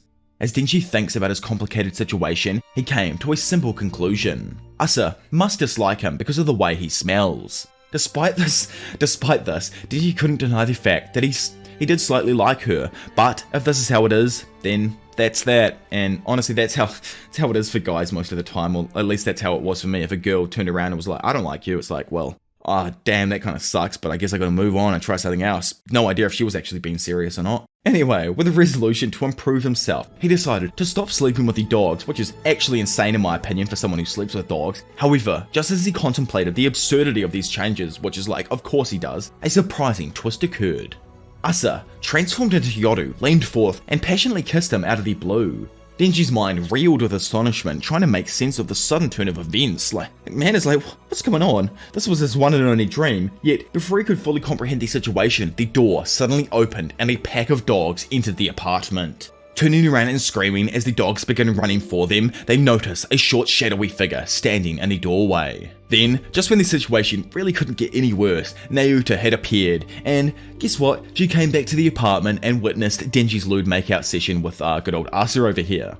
Pointing her finger forth, and while calling Asa a thief, a random chain appears from the tip of her finger that shoots forth and implants itself directly into the brain of the war devil.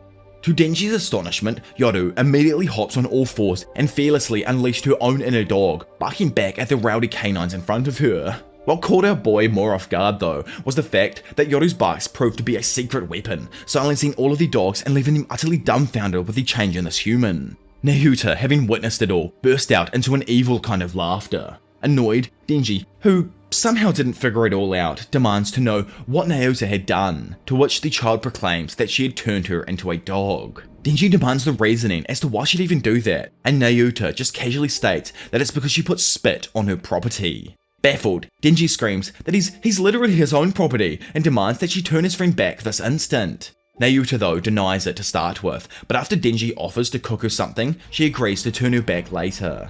As time skipped forth, it's shown that like every other puppy, Yoru had fallen asleep between the dogs while cuddling them. On the other hand, Denji and Naota have a meal amidst their own chaos.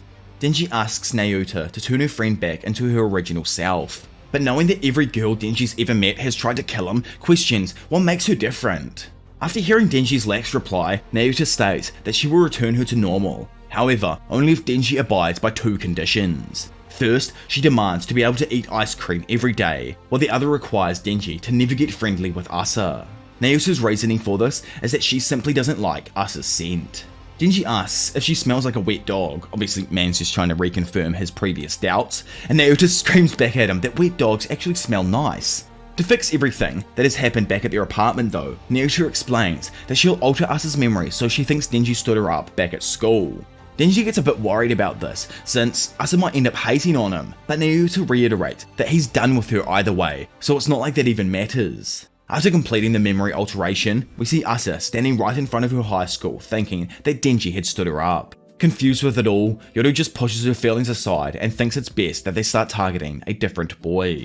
On the way home now, she doubts herself, thinking that he must have forgotten. Not that she'd ever actually care about that. This was all to warn Denji just to stay away from her to begin with. Not that she totally liked him or anything. She totally didn't mean to spend that much money on dating. Plus, she also had to do her school homework, so Asa was kind of glad that she got stood up here. Nevertheless, she confesses to herself and acknowledges this feeling of longing to experience even the tiniest desire for human contact, but also realizes that such emotion arose solely due to being alone with someone of the opposite gender for an extended duration of time. So basically, those were her hormones talking. At the end of the day, Asa's priority is to beat Chainsaw Man and get her body back, which means there's no reason for Asa to be stuck on Denji, especially since she actually prefers solitude more than anything else. And that way, Asa might actually have an easier time attaining her own personal happiness without relying on Denji.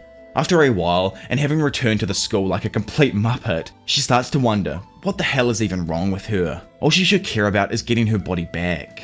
Damn Fujimoto, man, I don't know why, but these writings just always seem to resonate with me on a different kind of level. They're all enveloping fear of loneliness. I think it just strikes some kind of chord within me. Could be the fact that I sit within a black shadowy box and record these videos all day, but either way, breaking through that awkwardness, Yoshida randomly shows up asking what's wrong with Asa and why is she standing there?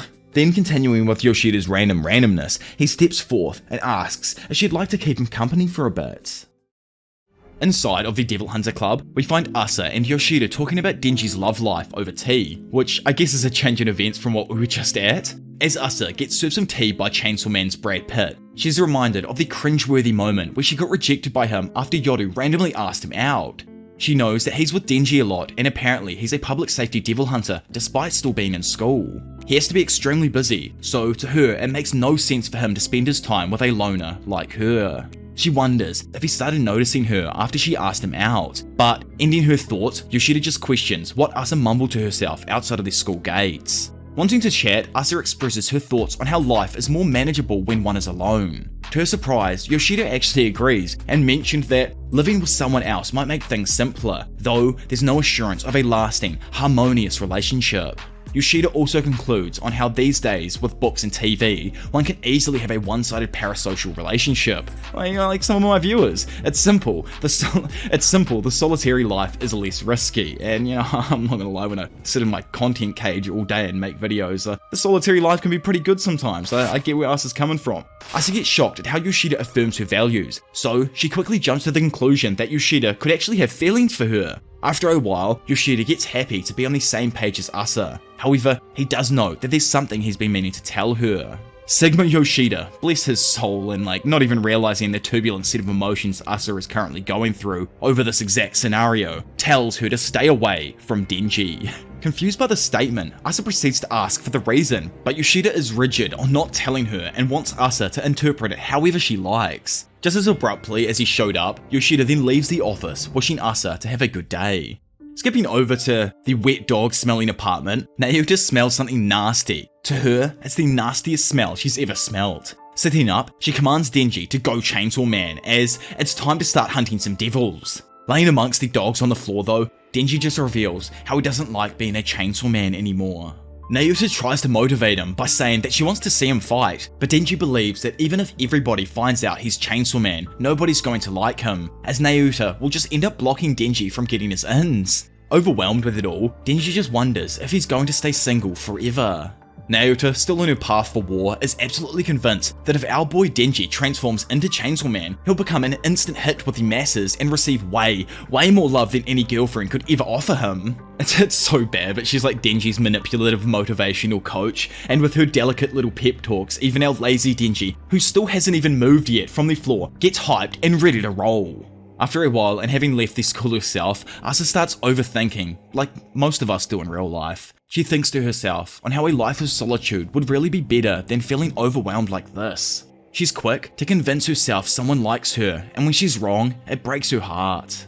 Stooping lower and lower to the ground, Asa sighs deeply, causing Yoru to show up and agree with the thoughts that she's been having. Asa believes that she only cares about herself, and whenever she gets lonely, she craves a companion. Yoru thinks that Asa has been a little too hard on herself, while also hilariously agreeing to the fact that Asa is a little bit arrogant. Not listening to her though, Asa just wonders if she's better off dead. Suddenly though, a man with distorted and twisted limbs drops down right next to the path she was just walking on. Looking at him, she can't help but notice the agonizing look of pain in his eyes. Instantly, Yoru tears her way forth and takes control of Asa's body, exclaiming that there's something wrong. In front of her, it's shown that every resident inside of her building has walked out onto their veranda and is now staring directly at her.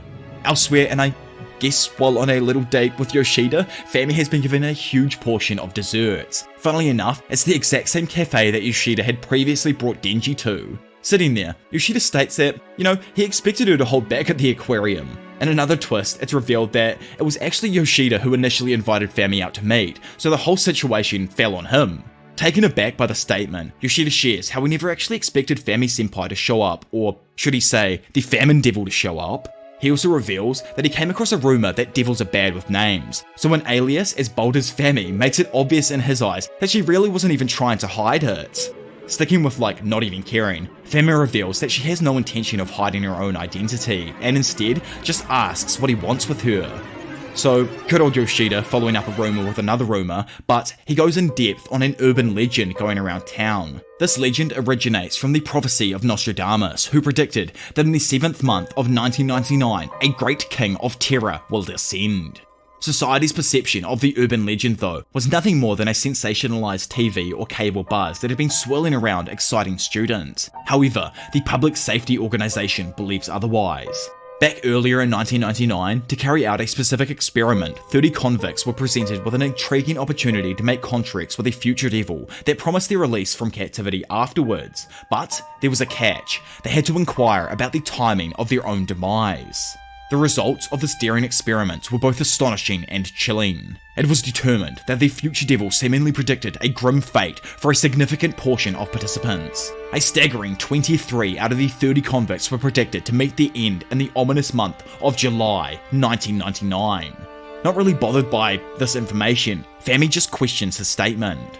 So, Yoshida's in a little bit of a dilemma here. He's desperately trying to get Fami to spill their beans. He knows she's up to something, but the public safety org believes it's connected to the prophecies. The only reason Yoshida even came to this cafe was to talk, so if she's gonna sit there and refuse, it may only leave him with unleashing the not-so-pretty devil treatment. But hey, Fami doesn't want any hands with our man and finally opens up. She asks if the other 7 were also fated to die this week, and that just 40 seconds ago, a devil decided to pop into existence at the East District Tamino apartments. So, yeah, shit's about to hit the fan, and unlike literally anything else we've seen so far in this series, this is the first devil who will shepherd the world into ultimate terror. Then, as Fami proceeds to state that this devil is one with the name of a primal fear, it skips back to where we were just before with Asa and the falling body. However, the whole environment suddenly changes. Instead of outside, now we're in with a cute middle-aged couple who are in good spirits over the dude's recent promotion. Randomly, the dude who was in the middle of a conversation about how it's probably not realistic for him to own a car in the city, turns to his missus and asks if she reckons they should just die.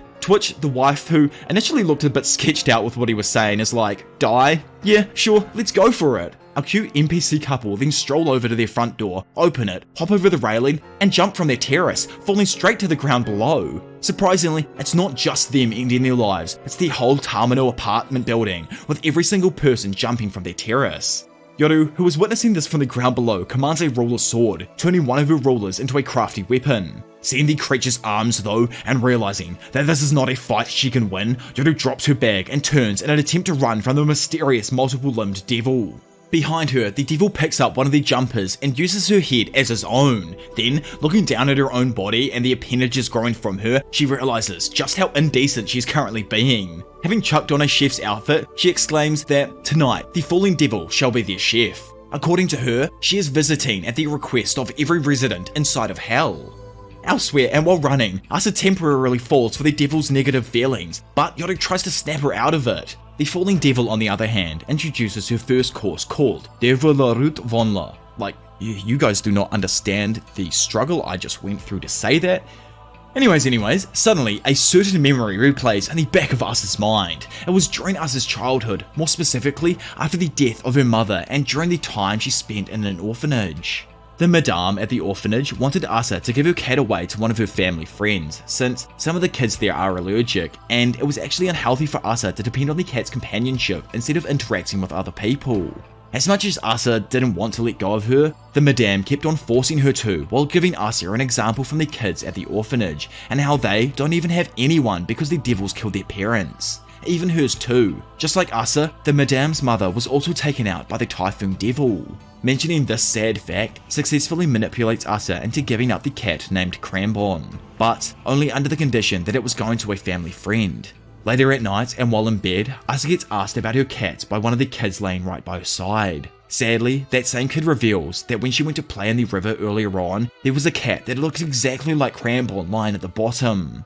When the madame walks in to tell them to sleep, Asa asks if her cat's okay. Instead of a straightforward response though, the madame revealed a painful truth that left Asa speechless. Each child inside of the orphanage had suffered a heart-wrenching loss of their families, leaving them all to face the world without the love and care of their parents. So because of this, the madame seemed to believe that it was utterly unfair for Asa to be the only one with a family member while no one else does. In the present, Asa's mind is consumed by the haunting memory of the falling devil's dish, making her scream out in heartfelt pain. Hanging there, her thoughts swirled within her mind as she imagines a surreal scene where everyone around her seems to be slowly falling into the sky. Amidst this disturbing imagery, Yoru shares her own troubling revelation. She can't seem to enter Asa's body as she usually does. Yet, even amidst this darkness, a glimmer of hope remains as Yoru screams out for Asa to not be afraid. While Asa is on the verge of falling into the darkness, Yoru tries to talk her into gripping the pole tighter. However, Asa still falls, and obviously not wanting to die, Yoru commanded Asa to chant Nail Knife, which in turn detaches one of Asa's nails and turns it into a small blade. Due to the pain though, the previous thought she had vanished, and it allowed her to fall to the ground. Getting up, Yoru winces in pain as she begins walking forth, and quietly wishes to herself that Asa would concentrate on her finger's ache, hoping that it might act as a distraction while she keeps her fear at bay. Thinking on the events that just passed, Yoru notices what's going on, and that some of the humans ain't even affected by the devil's ability. Pondering what devil it could possibly be, Yoru thinks that it's the trauma, no moon, no gravity, no Kurmicide, no. It's the kind of devil that makes your hair stand on its ends, the falling devil. Curious, Yoru wonders why she even appeared here, and if she has any connections with the famine devil. After a while, she notices Asa's fear returning and cuts her hand to make Asa focus on the pain again. Asa's body takes back over though as she crashes into the floor. Reappearing next to her, Yoru just asks why she's afraid of her and keeps driving her out of her body when all she's doing is trying to keep them alive. Enraged at Yoru's screaming, Asa also explains that she knows nothing about Yoru. She takes over her body whenever she wants and is always scaring her. Yoru believes that it's because she's afraid, but Asa argues again that it's because she cut her damn hand. Standing upside down, Yoru tries explaining that the devil's power is making her feel negative and needs to think this through logically. If they use Yoru's agility, they'll survive, but her fear is jeopardizing their current survival. Sweating with self-doubt now, Asa asks Yoru whether she can delve inside her mind and see the very thing that she fears the most. She understands that she has trust issues and is pretty lonely, so once in a while approaches someone. Still, that's when it all goes wrong for her, and in typical fashion, she ends up hurt and alone once more. Something always goes wrong, resulting in her getting hurt. Without even receiving a reply, Asa just states that it's solitude and companionship. She's afraid of them both. Kinda crazy when you think about that's exactly what she's got here with Yoru. She has this companion who can actually never leave her, but on the same page she's afraid of even considering this person a companion and trusting her inputs. Anyways, bless my French, as our current falling devil who's cooking up some more heat has just laid out another course called De Route Atalante, a pottage made from the, I guess you could say, exposed parts of devil hunters who tried to take her out. Among the fallen, she spared one fortunate soul, keeping him alive for her sinister plans. The mere sight of this horrible creature though sent shivers across the body of our mute friend. As that bug then chowed down, Chef Falling let us all know of the main meal that she intends to serve to those of the underworld. Its name, Asarut Yoru, a human and war devil fusion. Suddenly, a whole group of devil hunters are blinded and defeated as the Gordon Ramsay of the devil world flies forth, getting all of the supplies needed to create another pottage. Spotting a nearby AGI supermarket, the falling devil makes her way inside where she looks for a type of apple that pairs well with all of the previously collected supplies. Looking up, it's revealed that because the manager of the store is afraid, he's floating on the ceiling and can now only apologize in terror. Fallen exclaims that unless they mean to attack, she won't do them any harm and only needs a few apples from their store. Walking out of the store now, Falling stops dead in her tracks as she realizes she's forgotten a portion of her sauce recipe. The falling devil then reaches the Tamano apartments again and yells out for someone to let her use one of their heads, but before she can even figure what's going on, a nearby devil hunter initiates the ambush. Suddenly, a master sharpshooter opens fire and shoots at her a multitude of times. Finding the current situation just awkward, the falling devil revives herself and reveals that it's impossible to kill her, so instead of fighting, she prefers to avoid meaningless slaughter and just really needs that ingredient. Not falling for these tricks though, get it, I'm so freaking lame. The dude shot at her once more, however this time and in a fraction of a second, she shoots forth a sonic blast that annihilates the entire building. Not only does it take out all of her competition, but she also manages to get that sought after ingredient, finally allowing her to create that dank sauce. All that remains to finish creating the perfect meal is to make Asa Mitaka fall, and then the dish will be complete. That ain't happening though, and as Falling hears the sound of our boy, Denji shows up already fully transformed and ready to throw hands with the so-called primal fear. Screaming at the devil, Denji accuses them of a horrendous crime. He saw it just before. She is a thief who doesn't pay for her goddamn apples. Randomly, and in an instant, Denji's body is then sliced to bits. Still, he ain't done that easily. He manages to hold himself together as he reverses the situation and sticks the chef on the menu. Grabbing her head and throwing a fat kick, Falling sends Denji crashing back into the side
surprise though, Denji doesn't give up and somehow manages to slice the falling devil in half. Utterly flabbergasted, Denji explains that whenever a devil he fights uses mental attacks, well, he just cuts up his brain as a rule to fix it. Walking forth while muttering that he wants to eat corn dogs, specifically corn dogs from France, Denji leans down and physically begins to eat the devil's leg, while still simultaneously slicing his own head to stop the mental attacks and the chef's body to keep her immobilized. Having screamed that she wasn't a corn dog, Falling soon starts questioning if perhaps what Denji's doing might be right. A chef ought to experience being eaten at least once. Once allowing herself to be completely devoured by the chainsaw devil, Falling re-emerges by exploding out of Denji's stomach fully revived and thanking him for the 5-star experience, but just like before she needs to go and return to her cooking.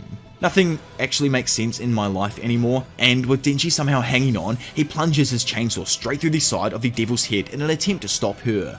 Still, Falling really isn't fazed by any of this and just raises her hand to flick Denji off onto the ground. Looking at his pathetic state, she just remarks that she detests ugliness. Turning around and making her leave now, the falling devil glides up into the sky to track down Asa's scent. Left on the ground writhing in pain, Denji screams out for them to get back. Randomly though, someone with a familiar pair of shoes shows up right next to him. I'm not 100% caught up here to like the current chapter or anything, so I don't know if this was revealed on who it might be, but in my headcanon right now this is 100% Kabini. Obviously correct me if I'm wrong, it's just those shoes, they look like the Devil Hunter shoes and something Kabini would 100% wear, plus, you know, like what I see next in her hand and everything. Anyways, sticking out their hand and making a small incision, the random Devil Hunter revives Chainsaw Man and proclaims that they still need him to fight. Meanwhile, the falling devil floats her way across town towards Asa's location. After spotting the scared high schooler, Asa screams in panic that it's finally found them. Using the power of Falling flicks her finger to make the building Asa was on break apart. Managing to just grab onto the railing, Asa and Yoru can only watch as the falling devil places both of her hands on each side of her head. Holding the absolutely terrified high schooler there, the primal fear reveals that Asa's attachment to life is weak to begin with. In fact, what truly scares her is the shock of impact, the physical sensation of falling, and how the sky will slowly fade to black. Wide-eyed and unable to do anything, Falling just tells her to close her eyes as she can promise her a peaceful descent. Yoru on the other hand panics, knowing the inevitable is about to occur. Looking away from her, Asa gets reminded of all of the trauma that she has faced earlier in life, and because of that, sadly closes her sweat-filled eyes. Letting go of everything, Asa falls through the darkness and thinks to herself that it is really true. She feels at peace now. Plummeting upwards towards the sky, she knows that now she won't have to cause trouble for anyone else or get her feelings hurt anymore. She won't have to lie in bed thinking about all of the things she did wrong. However, she does have one regret. Even if it was with only one person she'd have loved wholeheartedly. All of a sudden though, Denji makes a super cool, dope, spectacular, super awesome entrance and saves Asa from falling by holding the building's railings and not letting her float off. Also, of course, it's literally as she was about to finish saying that she wished she had someone to love. Surprisingly, Asa, who realizes that Chainsaw Man of all people saved her, tells him to wait and let go of her. She is perfectly okay with falling, she's accepted her fate now. Looking at her and wondering if she's gone mad, Asa just screams that life is nothing but pain, always getting made a fool of, getting hopes up constantly, only to be let down every single damn time. Hearing her out, Denji actually agrees with what she's spitting, causing himself to be sucked up into the air as well. Figuring out the effects of Falling's ability, it's explained that the worse you feel, the heavier you get, but upwards. Trying to get her to think of like happy thoughts, Denji just screams, dogs and cats, until Asa eventually comes to a complete standstill in the sky. Noticing that they've stopped now, Asa slowly begins to open her teary eyes. Not happy with the levels of manipulation Denji just went to though, she tells him to not make her remember cats, but he tries to get it across to her that he understands the situation she's in. He's been in a similar one himself, she just has to believe him. Lashing out, Asa just demanded to know what in the world he'd know. Not a single damn person has a worse life than herself. Looking into her eyes, he confesses that just when life seems super awesome, as soon as you let your guard down, then something super crappy happens out of nowhere and it screws everything up. All in all though, life really isn't that bad. It's just that we're wired so day in and day out, all we remember is the bad stuff. Mentally, that bad stuff then piles up as if someone's crafting a shitburger of emotions. Wondering how like the great Chainsaw Man was able to overcome these emotions, he replies that he hasn't. Only, he's got something to live for, something he looks forward to with a ferocity that not even his own crap burger of emotions can hold him back. Curiously, she wonders what this one factor is, and screaming out like the degenerative child that he is, he proclaims that he wants to bang. The idea of it in his eyes is more than enough to keep on fighting to live for, making Asa immediately cringe with pure disgust. In fact, she finds Denji creepy, telling him that she changed her mind and instead wants him to go to hell as well. Denji is like, nah bruh, this is it, and reminds her on how humanity got to the size it is today, all because it feels so damn amazing. Oh, bro, I'm so uncomfortable. Denji right now, like, and just saying this out loud is making me so uncomfortable. Asa finds Denji gross, but he still keeps on appreciating the beauty of hooking up. Asa though reminds him about how people really only hook up because they have nothing better to do. Like, surely somebody else's saliva and sweat all mixing together with yours, that's just like totally gross. Denji though thinks on like completely opposite poles and finds the process beautiful. What am I actually even talking about right now? I swear to Lord Fujimoto, we were just in the middle of a fight against a primal fear. What are we doing now? Anyways. After a while, Asa asks Denji what makes him think he'll get a girlfriend. But you see, our boy is utterly optimistic and he thinks that when he gets older, he'll be able to get one.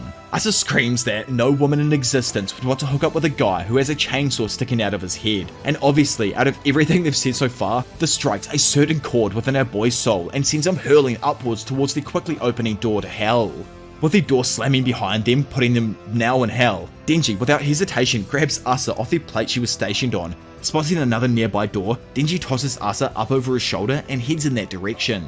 Striking through the darkness, tentacled like appendages strike at our main man as he rushes forth, trying to make it to the doorway. Instantly appearing behind him, an unnamed devil slices Denji up, sending his head soaring across the room. But not before he quickly grabs his own head and reattaches it while starting his engines. Finally making it to the perfectly placed doorway, Denji opens it just to see the falling devil herself standing there. She explains again that her dish doesn't call for Chainsaw Man, so all he has to do is leave her and he'll be sent back safely. Pulling his cord and starting that infamous chainsaw once more, he just questions if it's possible to just bring back Asa's rear end, which is just crazy, dude, and feeling the degeneracy also oozing from this man, Falling calls him an utter pervert. Randomly, someone equipped with chainsaws bursts through the falling devil from behind, completely destroying her body and making her remark that this annoyance keeps happening to her today. Walking through the door, this person notes that the falling devil doesn't have a tolerance for diners who leave their food unfinished. Everyone inside of hell will desperately try and devour Asa, otherwise their lives are at risk as well. Without ever revealing who this random Chainsaw Man figure is, they just tell our Chainsaw Man to please keep evading those hordes until sunrise. Waking up and looking at the figure in the doorway, Asa just thinks to herself, why there's two Chainsaw Mans? Instantly, some massive appendages push both Denji and Asa out of hell back into the real world. Yoru realizes the situation that they're in with like Chainsaw Man lying knocked out on the floor there and asks Asa to finish him off while he's down. In fact, if she kills him right now, then Yoru will return her body back to her and she'll finally be normal again. Once seen in pain though, Yoru can't seem to get a grasp on Asa's emotions. Just when she thought she'd begun to understand her, she always does the opposite of what she says. Grabbing a rock and bashing her hand in, Asa places her hand above Chainsaw Man's mouth in an attempt to revive him with her blood. Yoru screams that she doesn't need to take it as far as literally saving her mortal enemy, but Asa explains that during the fight with Yuko, and even earlier today, Chainsaw Man had saved her life twice now. Plus, watching Chainsaw Man had made her think that even if a loser like him is allowed to somehow keep on living, then maybe it's okay for her to live too. A fraction of a second later, a sharply spiked tendril shot out of the door the group had just escaped through, but just in time she was able to pull Denji's cord and say those prolific words, "Save me, Chainsaw Man." Instantly, Denji, fully revived, darts forth with Asa in his hands and lands on a nearby car. Not even giving them a moment of rest, those same tendrils destroy the car, forcing the duo to try and move between the multitude of buildings. As they continued to dodge the tendrils, Denji began to tire from all of the jumping. He confessed to Asa that he was getting exhausted and might not even be able to save her. Adding to the impending doom, 10 or so more tendrils then burst through every surrounding building, leaving the duo with no escape at all. Somehow escaping though, like, I'm mentally confused on how Denji even managed to evade that last strike. Someone actually help me down in the comment section below. Anyways, as he once again reiterates just how tired he is, Asa spots some chick on a motorbike and tries getting him to steal it as an option. Not stupid in the slightest though, Denji notes that he can't steal that bike, a woman's riding it. Quickly picking the next option, Asa is like, steal that guy's then, and without a fraction of hesitation, Denji kicks the man off the bike. On top of that, and as Denji sat there chilling on the bike, man was like, don't blame me to the owner, blame this chick behind me, before suddenly realizing that the tendrils were heading directly at him and he can't even drive a bike to begin with. Not having any other option, Asa screams out, Super Chainsaw Man motorcycle, and at the exact same time, the tendril slams down on the duo. However, our team emerges victorious as Asa's powers turn the bike into a massive moving chainsaw that shredded the tendril to bits. Gassing it through the streets now, Denji looks down to see that the bike turned all badass and just assumes that it was probably a power he didn't even know he had. Asa notes that the fake Chainsaw Man said if they outrun all of their tendrils then they will survive. All of a sudden, the sky darkens as above, a plethora of those same tendrils gather, ready to pound down on the fleeing duo. As the ground is destroyed, it's shown that somehow Denji managed to manipulate the bike's polarity and was able to dodge the attack by driving across the side of a nearby apartment. Back in hell, the tendril or whatever devil this is that's controlling these things back on Earth literally face palms in frustration over what he's witnessing. Then, merging into one of his own tentacles, the creature proceeds to try and slam down on Denji and Asa, but luckily our man's bike skills are simply unbelievable and he was able to skirt off the side of the building, then boost it through the streets as the massive devil chased after them. Denji wonders, what in the freaking world is that thing? But before he even has time to think about it, Asa points out the literal skyscraper that had been floated above them by the falling devil. Commanding them to eat it, the falling devil drops the entire building, completely destroying the entire area. Inside of the collapsing structure, our man, still riding at full speed, manages to drive up and out the other side before they were too almost swallowed by the rubble. Sadly for them though, the massive devil had already predicted this insane movement path and placed himself in a perfect position to swallow the falling riders. As Denji and Asa are heading towards the unknown devil's mouth, Denji tries to steer them out of the way, only for the falling devil to remark that food shouldn't be able to run, before sending them with her ability into the mouth of the devil.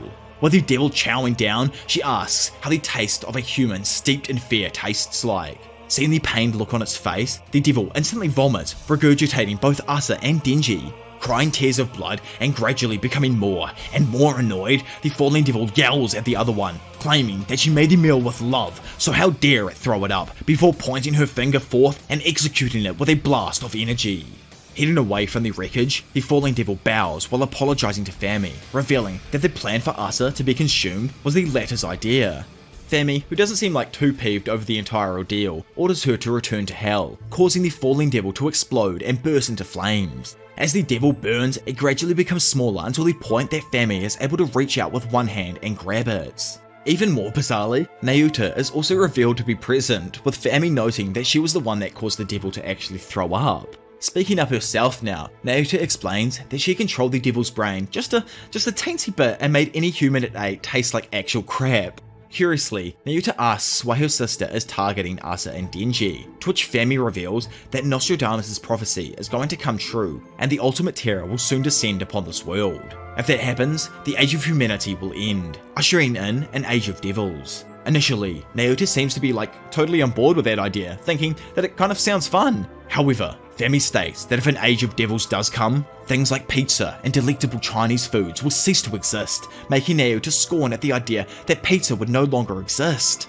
In both sisters' eyes, it's literally like the worst case scenario imaginable. Sadly, at the current strength everyone is on, not a single soul in their group will be able to stop the prophecy. Fami remarks that, whilst the prophecy itself will come true regardless of what they do, she does believe that they could make the War Devil win instead. Naota points out how stupid that sounds as she just tried to have Asa consumed a moment ago, to which Fami says that she only did it in order to starve the War Devil as she is able to control those who are experiencing hunger. With all of that said, she offers Naota an alliance since, with the combined strength, the Age of Devils may not arrive, but Naota swiftly denies it since she's got to go to school instead. Flashing into school then, the teacher asks for them to raise their hands if they know the answer. And without hesitation, the class, including Naota, who obviously got her way, throws up her hand. Kicking things back off, we find Naota having lunch with a few of her friends in the school's cafeteria. Needing a snack, she orders two of her fellow classmates, Shota and Yumi, to give her their desserts, to which they immediately comply. Sitting there, they discuss how a lot of their classmates are home today, and they've heard a lot of people are deciding to move out of Tokyo. One mentions that it's more likely they're dead though, and says that even one of their classmates died recently. However, the person sitting next to them claims in denial that they're only missing. Intrigued by this, Naota goes to speak, but before she can say anything, a group of heavily armed officers rush into the school and point their guns in her direction. Meanwhile, at a hospital, Asa is stuck in a nightmare to do with some of the recent events she's been through, when all of a sudden she's woken up by a news broadcast covering yesterday's attack. According to the news, at this time, the confirmed casualties and missing persons exceed 2,000. Still distressed, Asa sits up only to listen as an elderly woman notes that her grandkid who was crushed by debris was of a similar age to her. Breaking up their convo, hospital staff rush in with more wounded and order those sitting to make way for the injured. Absent-minded and sitting there dazed, Asa realizes that Chainsaw Man saved her life again. According to the news, Japan isn't the only nation being affected by the falling devil, as gravitational fluctuations caused by the devil's appearance are triggering cave-ins and landslides over the entire globe. The announcer questions if they can really count on politicians and devil hunters in a society veering towards complete destruction. Funnily enough, the TV broadcast then switches to Haruka giving a speech to a crowd of people. He explains that Chainsaw Man saves them for absolutely no reward and he wants to work with him. He knows there are like-minded individuals, so he founded the Chainsaw Man Society for World Peace in order to recruit people to fight alongside him and Chainsaw Man. While some of the members of the audience are initially on board, the host of the show mocks him, saying that if he fails his college entrance exams before the end of the world, then his life will end first. Finding this absolutely hilarious, everyone in the crowd changes up and starts laughing at Haruka.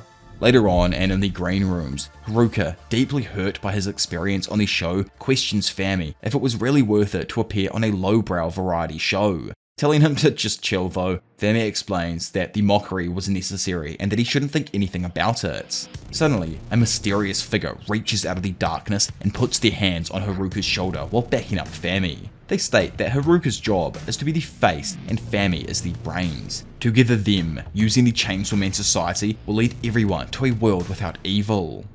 Waking up elsewhere in a desolate room, Denji finds himself stripped down to his underpants and tied to a chair. In front of him, Yoshida says it's a relief they were able to find him and get him into protection, safe and sound. Disagreeing with him, Denji says he was in class a moment ago only to wake up and find himself tied to a chair. Yoshida though informs Denji on the whereabouts of Asa and says that she only had minor injuries. Wanting a little bit more information though, Denji inquires about where Naota and his dogs are. Smiling, Bro says that it's the same, they're protecting them as well. Upon hearing this, Denji throws himself from the chair and vows that if they even try doing this to them, he'll kill them. He then demands to have everyone sent home whilst mockingly offering to do some crazy ass favours in exchange for their release. Declining though, Yoshida says they aren't going to harm Naota or the dogs, so no tonguing needs to be done, at least under his protection that is. Stuck on the ground, Denji snaps back, telling them to go to hell. Elsewhere now, and seated alongside two groups of clashing protesters, Yoshida explains how he wanted to show Denji these groups. One group is demanding that the public safety treat Chainsaw Man as any other devil and to put it down. Denji asks why, since, obviously he's such a good boy. To which Yoshida says it's just because they don't like him. Seeing a few guys fighting back in the crowd, Denji asks if they are followers of the Chainsaw Man Church thing and why are they fighting other people. Yoshida explains that it's because they like him, and sitting there, Denji thinks it's kinda nice to have people fighting over him like this. In the past, Yoshida explains that the church mainly consisted of largely Chainsaw Man fans and devil victims. However, recently increasing numbers of young people are joining just because they get to fight with no consequence. He's heard the membership now exceeds over 20,000 people, the bulk of whom are still in school. Politicians know though that eventually they'll be old enough to vote, so they've started contributing supplies to the Chainsaw Man Church. Yoshida says that Denji no longer has sole control over Chainsaw Man, and he hoped that it would stop at these smaller protests. However, there's a chance it may evolve. Curious, Denji asks what he has to do then to be able to see Naota and the dogs, to which he's told to do absolutely nothing. Not understanding him, Yoshida further elaborates that he's asking him to never turn into Chainsaw Man again. If he doesn't follow these orders, then he'll be forced to execute Naota for the good of humanity. With Bro absolutely not accepting this, Yoshida tries to coax Denji into it by remarking how an ordinary life was all he ever wanted, and nothing about his current life will change. All he has to do is simply stop transforming. He'll go to the same school as always, see his friends, and be able to live at home with those he loves, Naota and the dogs. Absolutely heartbroken, Denji pinches his brow in frustration and says he wants to be Chainsaw Man and have everyone pay attention to him. Knowing he's dealing with a mentally incapable man-child, Yoshida reiterates that public safety would execute Naota if he refused. Again, Denji reiterates that he likes having protesters fight over his name because he's Chainsaw Man. Kinda stunned with the thick-headedness of Denji though, Yoshida continues to try and warn him, saying that time has come though for him to choose between his desires and Naota's life. Throwing up two fingers though, Denji chooses both, however, he's quickly informed that this isn't how it works. Seeing as he's not getting anywhere, Yoshida asks if he doesn't care if Naota dies, causing Denji to scream out and ask the protesters to kill this random man for him. No one obviously does anything to him though, and moments later, Denji hears Naota call out to him from the crowd. Sprinting towards each other, the two then embrace and have a quick chat. Nervously sweating though, since he obviously wasn't able to get Denji to listen, Yoshida tells him that he was totally just about to choose Naota and head home with her, right? Hearing the undertoned threat to her life, Naota tells Denji to get this guy to leave already. Following her orders, he asks Yoshida if he's done before walking off with Naota. Standing there with another public safety officer now, Yoshida wonders out loud if Denji even understood what the hell he meant. Probably a few days after this incident, Denji is next seen walking past numerous televisions and students. Listening to everyone around him, he hears the mixed opinion of the public's perception on Chainsaw Man. Walking through his school's halls now, a few girls bicker about Chainsaw Man and how he'd make their school legendary if he defeated Nostradamus. Arriving home, Denji begins to clean Naota's hair, with the latter talking about how the Chainsaw Man Church is once again clashing with the police. Blow drying her hair, Denji says the church's days are numbered since he decided to give up transforming into Chainsaw Man. He lets Naota know that he can't anymore, and if he does, then she'll die too. Thinking back on his chat with Yoshida, Denji admits the news made him feel dead inside, but then thought about it and agreed that nothing beats a normal life. Not convinced, Naota questions if he really feels that way, to which he says he does. However, later that night, while Naota is asleep with the doggos, Denji gets caught up in his feelings and starts to talk with Pochita. Speaking to the pup, he states that this life is already like heaven for him, but despite that, he feels like there's something even greater out there. He asks if they can really be happy with what he's already got and admits they don't need to keep fighting. Ending the deep, meaningful conversation with Pochita, Maui makes her way into the bathroom to chill with Denji. Still awake and in the lounge now, Denji begins channel surfing, only to stumble upon another speech being performed by Haruka. A member of the crowd raises numerous concerns regarding both the recruitment of young college-age students and who pays for the collateral damage caused by Chainsaw Man. Taking a moment to collect himself, Haruka responds by telling him that not only do they inform the city and Ministry of Defense prior to their activities, but they also only recruit experienced hunters. They have real-life combat experience, and this is not just a game for them. He goes on to say that members must follow Chainsaw Man's teachings in order to work as a devil hunter, as that way they'll only be fighting for selfless reasons. The salaryman asks what the hell these teachings even are, and questions if he actually received them directly from the Chainsaw Man. Haruka replies that he actually has received the teachings from Chainsaw Man directly, before asking if they prefer him to come up and speak for himself. Baffled, Denji's sitting there, can't even believe what in the world he's witnessing. Getting up, he walks over to the phone, anticipating a call to come through.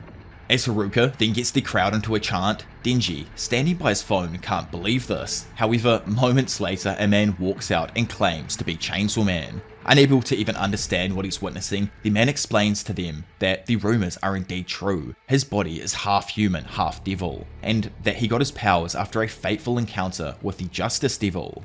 When it comes to why he fights, he says it's because he wants to create a world without devils. As he begins to explain his motives in biblical terms, Denji interrupts, shouting at the TV, waking Naota from her sleep and exclaiming that he never thought that stuff, he doesn't fight for any reason. Ranting, he then breaks down, saying that he died a gazillion times for these people, and the next thing he knew, they were all calling his name. Watching Big Bro collapse to the floor and start to break down, Naota comforts Denji. So, the next morning after the Chainsaw Man Church broadcast, Asa is seen listening to a news broadcast which brings up doubts that the church's Chainsaw Man is legitimate. Looking over at her TV, Asa agrees, saying that the Chainsaw Man she knows is crude and simple-minded, however, she does know he saved her multiple times. Cutting back in, Yoru points out that yes, he may have saved her, but he is still her mortal enemy and intends to take him out. Disgusted with Asa, she asks why she even fell in love with him, to which Asa screams back that she totally has not. Leaning against her desk, she says it's more that he's just saved her again and again. Wondering what's up herself, Asa questions if Yoru is in a good mood or something, as she'd normally go mental when she brings up Chainsaw Man. Giggling to herself, Yoru says that war is near. Stunned, Asa listens as her companion goes on to state that their falling devil's mere presence temporarily reversed all gravity in random spots throughout the world. It's caused widespread poverty in almost every nation, and she jokes that when humans want money, they always go to war. Kind of worried about this being a possibility, Asa asks her if she plans to kill Chainsaw Man after getting her powers back, to which she says she is, and that Asa should stop thinking about it. However, this only causes Asa to fall into a flashback of that fateful night where Chainsaw Man saved her. Demanding that she leave this flashback, Yoru tells her to forget all about it. Still, Asa screams out that their memories just seem to well up on their own. All of a sudden, we're thrown into a sensual story between Asa and Denji called Sentimental Drive. On that day, they went on their first motorcycle ride. She felt the heat from his body for the very first time. His head was a chainsaw, yet she was unable to deny that his warmth was human. In retrospect, every time he saves her, her body's cold as can be, frozen as ice. She knows she's doomed to always end up alone, yet Chainsaw Man always comes to the rescue. Snapping out of it, the awkward poem reading is interrupted by Fami, who suddenly appears next to them, having already stolen a loaf of their bread. Spazzing out, the two girls question when she even got here. Rather than answer the duo's questions though, Fami repeatedly asks if she can even eat their bread, because obviously, that's part of the stipulations with being the famine devil, you gotta be granted, you gotta be told and you can eat. Either way, upon being granted her request, Fami quickly devours it all with some strawberry jam, then reveals that she's actually here to grant them both of their wishes. Yoru, who ain't really buying it, demands that Fami, who's now searching her fridge, leave or she'll kill her. Famine points out that she knows Asa wants to help Chainsaw Man, while Yoru on the other hand wants him dead. From her perspective, it's possible to actually choose both. Speaking up, Asa asks how. Spilling the beans, Famine reveals that Chainsaw Man has given up on fighting devils to live a normal life. The problem with that though is that Chainsaw Man's own heart prevents him from being an ordinary human. Even weak devils can become powerful by eating strong devils who are feared. That's why devils are constantly trapping Chainsaw Man in a cycle of violence to start with. Many in the church were actually saved by Chainsaw Man and want to protect him from devils themselves. The higher-ups in the church want all devils to be hunted down by civilians to ensure that he doesn't have to fight anymore, causing his power to diminish. If everyone then forgets about Chainsaw Man, he'll then grow as weak as a regular devil, and then he can live an ordinary life. What Fami wants out of all of this is for Asa to join the church and fight with them. Thinking this is a joke or something, Yoru objects and states that even if Asa agrees, she refuses. Asking Yoru if it's the red Chainsaw Man she wanted to fight, War questions what she means. Pulling out an image of Chainsaw Man, Fami explains that this is the black Chainsaw Man, which is kind of crazy, I didn't know we were colorizing Chainsaw Mans these days. But either way, black and red Chainsaw Man are two different people, and if she wants to fight the original, then she needs to turn the red version back into an ordinary human. Again, Fami states that the two Chainsaw Men that they are after are both different beings, and tells them to join the church so they can help each other. Asa still protests, bringing up how Fami was also the orchestrator behind Yuko's attack and the aquarium incident. Plus, the whole Chainsaw Man church thing is totally fishy, like she knows for a fact that the Chainsaw Man scene on TV was a fake. Fami says she's indeed correct and explains that a double has been placed to protect Chainsaw Man from the devils. She doesn't need to trust her, but instead asks that the duo trust the church's followers as they're honestly trying to save Chainsaw Man. At a later date now, a news story breaks out about the slaying of the Carpenter Bee Devil in an apartment complex, with the Devil Hunter being a female volunteer with no professional record. According to rumours, it said she's working closely with the church and is being paid extremely well. Of course, the Devil Slayer is revealed to be no one other than Asami Taka. I'm not exactly sure how long of a time skip happened between her last being seen, but now people are claiming that it was her who defeated the Eternity Devil along with pretty much all of Denji's various successors throughout, part 2 so far. Clutching his fist out of pure rage in his own apartment and reiterating what he's just heard the news ramble off, Denji is physically disgusted to hear Asami Taka is stealing all his life achievements. The next day, and arriving at school severely depressed, Denji walks up to his lockers to get ready for the day when a random ass dude starts necking out behind him. Dude's like, "Well, is that a Chainsaw Man t-shirt I see?" Hearing him, Denji just asks who the hell he is, but the dude freaks out, telling him he should already know that. Among the well-informed, there is a theory that Chainsaw Man is stealing the credit from Asami Taka's accomplishments. He points out how she's actually a student here and asks if he intends on wearing Chainsaw Man merch, because if he did, then he'd be supporting a victimizer, which is like, bro, shut up. Either way, before Denji can respond, another student begins to threaten both him and the other student for insulting Chainsaw Man. Trying to freaking gather his bearings, cause what the hell just happened, Denji goes to respond. However, the second student throws a fat right hook in the name of Chainsaw Man that connects with our man's dome. Later, at the principal's office now, Denji's asked if he's listening and told that he's lucky he's not been suspended for what he's done. In his experience, kids without parents are quick to start a fight. Not done, he states that next time it's the red card for Denji before, letting him go. As he leaves though, the principal hilariously remarks that he heard the other guy was put in hospital. Also, what the hell just happened? Like, the amount of randomness I just read made my brain partially implode. The story was just like running normally for a second again, and then Fujimoto was like, I'm switching things up, like I don't care what you guys think after all. Afterwards, Denji meets with Yoshida and quickly downplays the entire event by saying the guy only lost a tooth. Yoshida writes off the fight as any old high school fight, which is something he admits he's actually never been in. Hoping to cheer Denji up, Yoshida asks if he's keen on skipping class with him to visit the movie theatre. Now in the pictures, Yoshida remarks that they're not really having too much fun. However, bro tells him to shut up during the movie. Retorting that it's not like anyone else is going to complain, he goes on to talk about how there's nobody even at the cinema due to there being an attack from a devil 32 minutes ago. It appeared in this exact theatre. Luckily, it was killed within a mere 2 minutes thanks to the cinema's employed devil hunters making a quick go of it. He goes on to tell Denji that it's not like he's the protagonist of this world or something, and it will move on without him regardless of what he does. Hearing something, Yoshida turns around to note that it looks like his female friend has made it in time. Standing up, he lets Denji know that a classmate of his wanted to go on a date with him, so he set it up for her. He then waves goodbye while wishing him good luck on his date. Just before Yoshida does leave though, Denji suddenly asks if this is what it's like to be a normal human. Standing there cause dude probably doesn't even know what normal is, Yoshida says it is. A few seconds later, the girl then sits down beside our boy. Not in a great mindset though, Denji just begins to ramble about how he's not really feeling 100% due to his current circumstances. He states that he's indeed an amazing person, but doubts he'll be charming today, and that in all honesty, he just wants to be left alone. Out of freaking nowhere though, the random chick begins fondling with something that'd get this video taken down in a matter of moments. Quickly looking into her eyes, Denji sees an incredibly perverse and twisted expression that never seems to change. Our boy though, his brain's elsewhere and he doesn't even take notice at all because of the other things currently going on.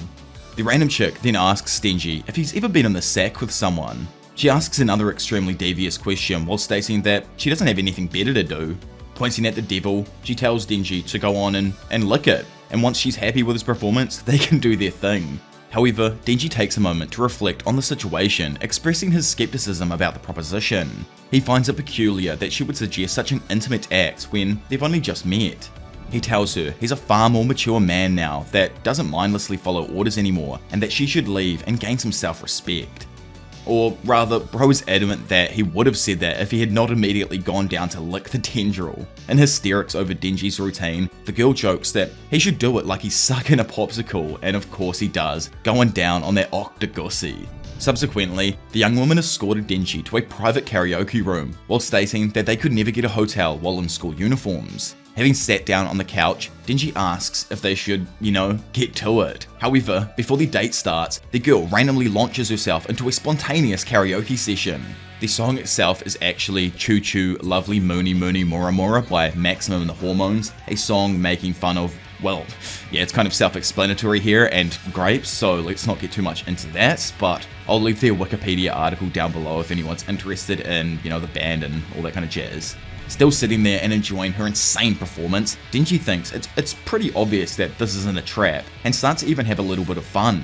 Randomly though, he's interrupted by a horde of random men armed with baseball bats that try to assault him inside the room. The stream of men never seem to end, however, Denji isn't too fazed and continues knocking them out while the girl continues singing.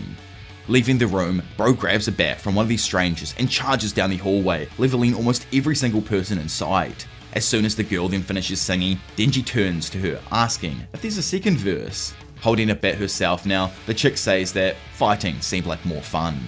Opposing each other, Denji and his date proceed to stare each other down, only for the chick to rush at him with her bat. Instead of striking him though, she sees a random man pull out a gun behind Denji and throws her bat at him, knocking him out cold. Picking up the glizzy now, the date notes how it's a cheap fake, but it makes sense to her as dudes attacking with baseball bats wouldn't also have a gun.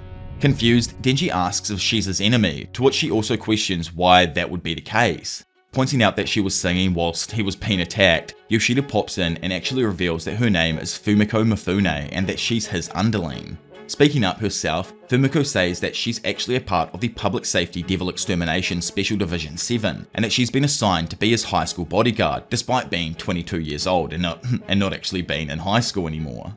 Kinda let down by this, Denji repeats his question, asking why she'd just stand there singing when he was getting attacked if she was really his bodyguard.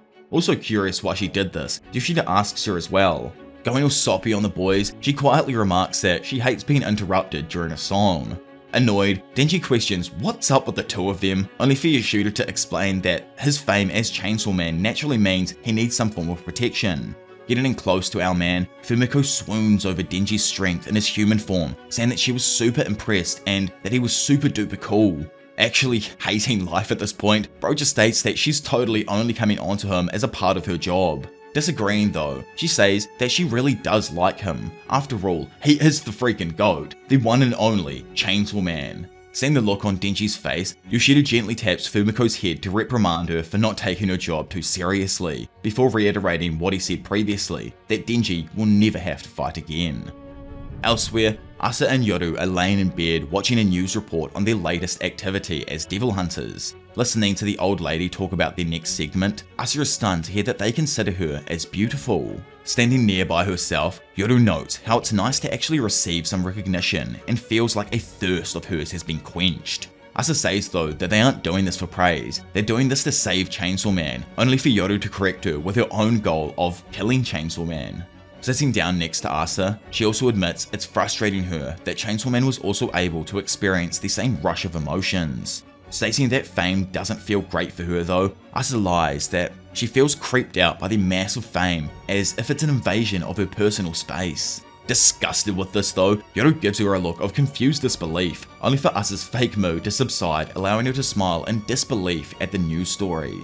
Elsewhere in an alleyway, Denji, utterly flabbergasted, is looking at a new role of the church's recruitment posters. Randomly, a dude in a hoodie rolls up and asks Denji if the posters tick him off. Like he thinks it's kinda stupid how they're putting some nobody side by side with Chainsaw Man. Looking over at him, Denji asks himself out loud why strangers keep on talking to him, only for the dude to ask if he doesn't recognize him at all. Obviously slighted by it, bro's like, it's cool, though you should totally know who I am, before addressing Denji as Chainsaw Man. Denji asks who he is again, only for the man to reveal that he is the sword hybrid from the fight against Makima in Special Division 5. Still clueless, as, bro wasn't even there, Denji asks himself who this loser is. And yeah, I'm just gonna correct myself there. Way back in my public safety arc video, I said the Chainsaw Man that when he was up in space and then he ripped out his heart and threw it back down to earth, that Chainsaw Man that fought Makima and everything, I said that was Denji. Absolutely wrong, that was just the real Chainsaw Man himself, while Denji was off getting, prepared for the Makima side of things in that final battle there, taking her by surprise and whatnot. But either way, trying to jog bro's memory, Swordman brings up that when he fought Makima, there should have been a super strong sword wielder there too. That person was him. Denji, still slightly confused, explained that he wasn't even the Chainsaw Man that he fought during the battle, baffling Swordman. Staring at him for a moment, Denji then turns away as he mentions that he's got to head off to school now.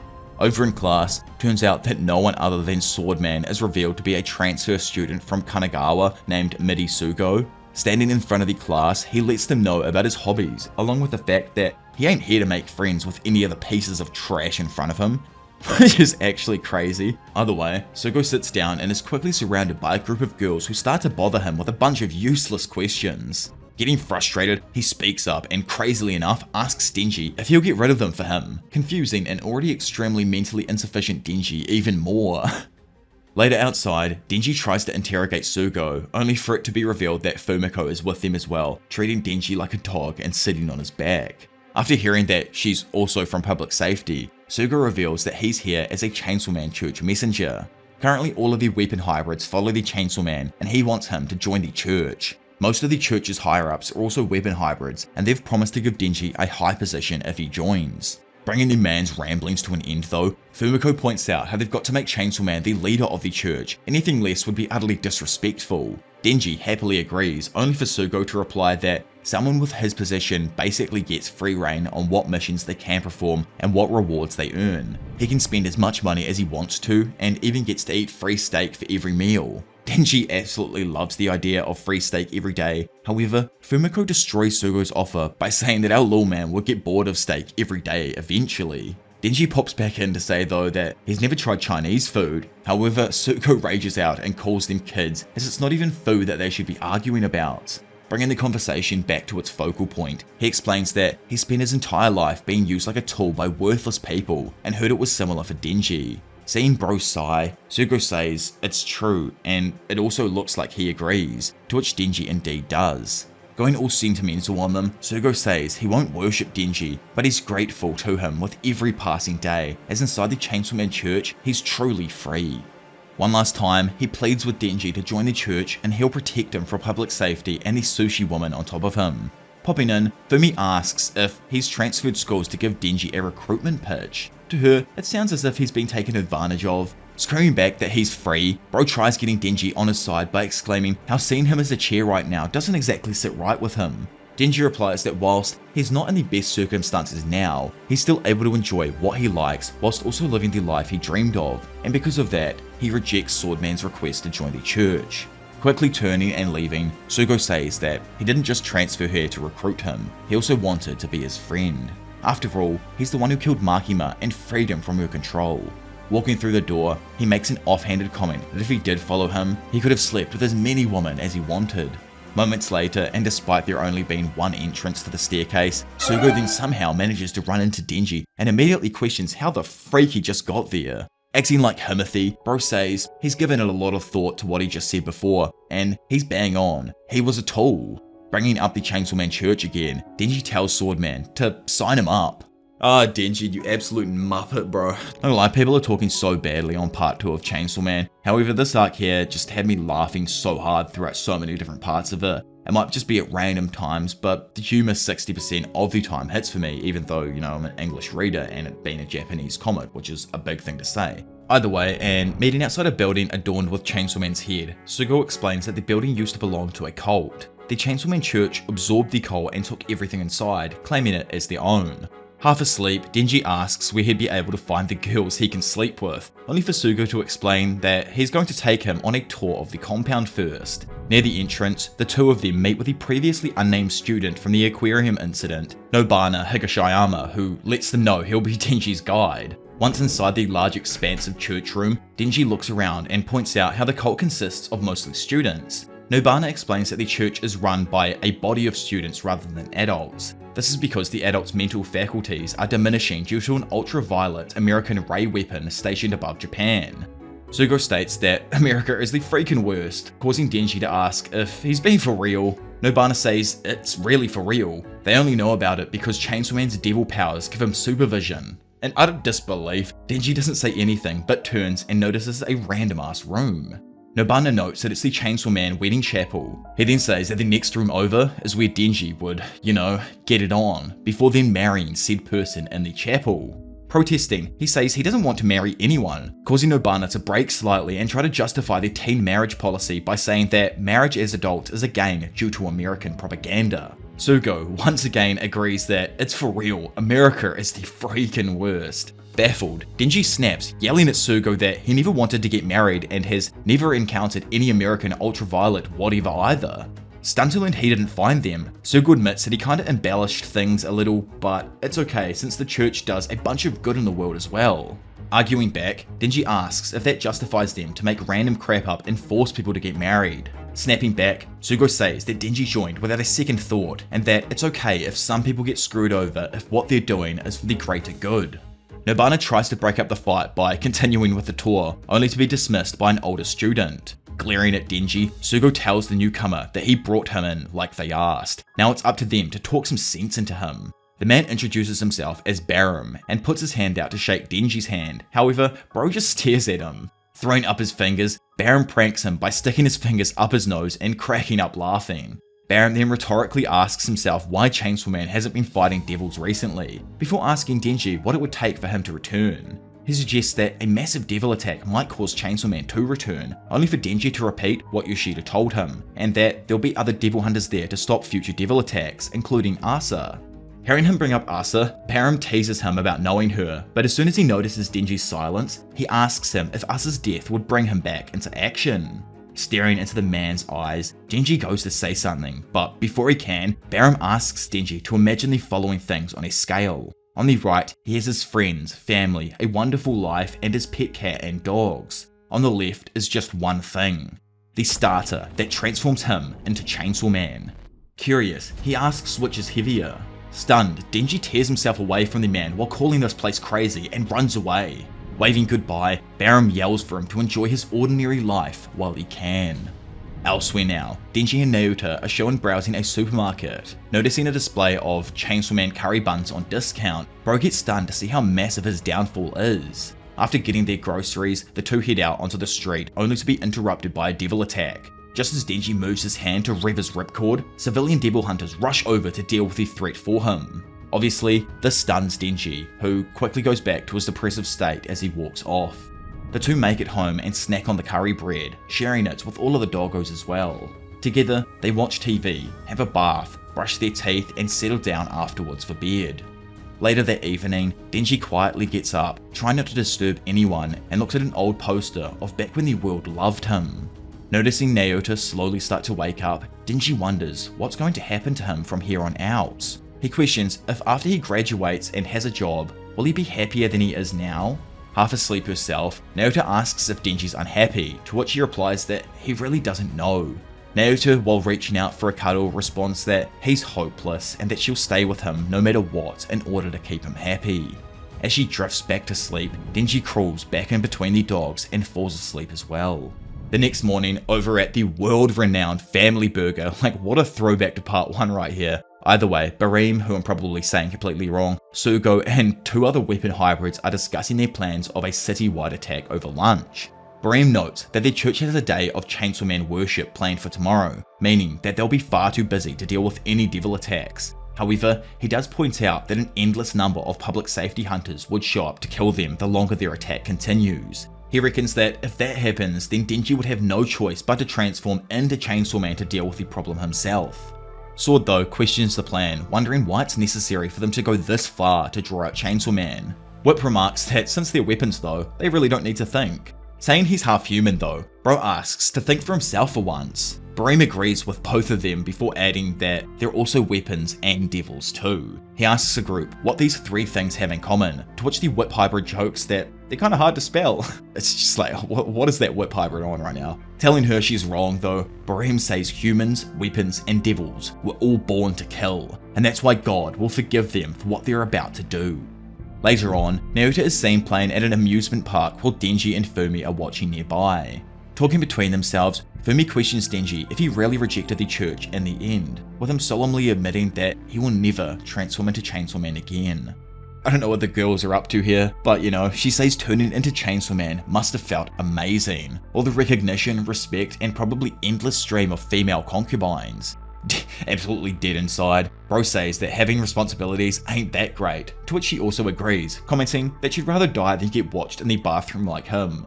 Noticing the slip up, Denji questions if he's even been watched in the bathroom. Annoyed that he even questioned her to start with, Fumi tells him to pretend he never even heard her say that. Stunned because, dude does what in there, Denji calls her scum, since watching him like that is no better than stalking.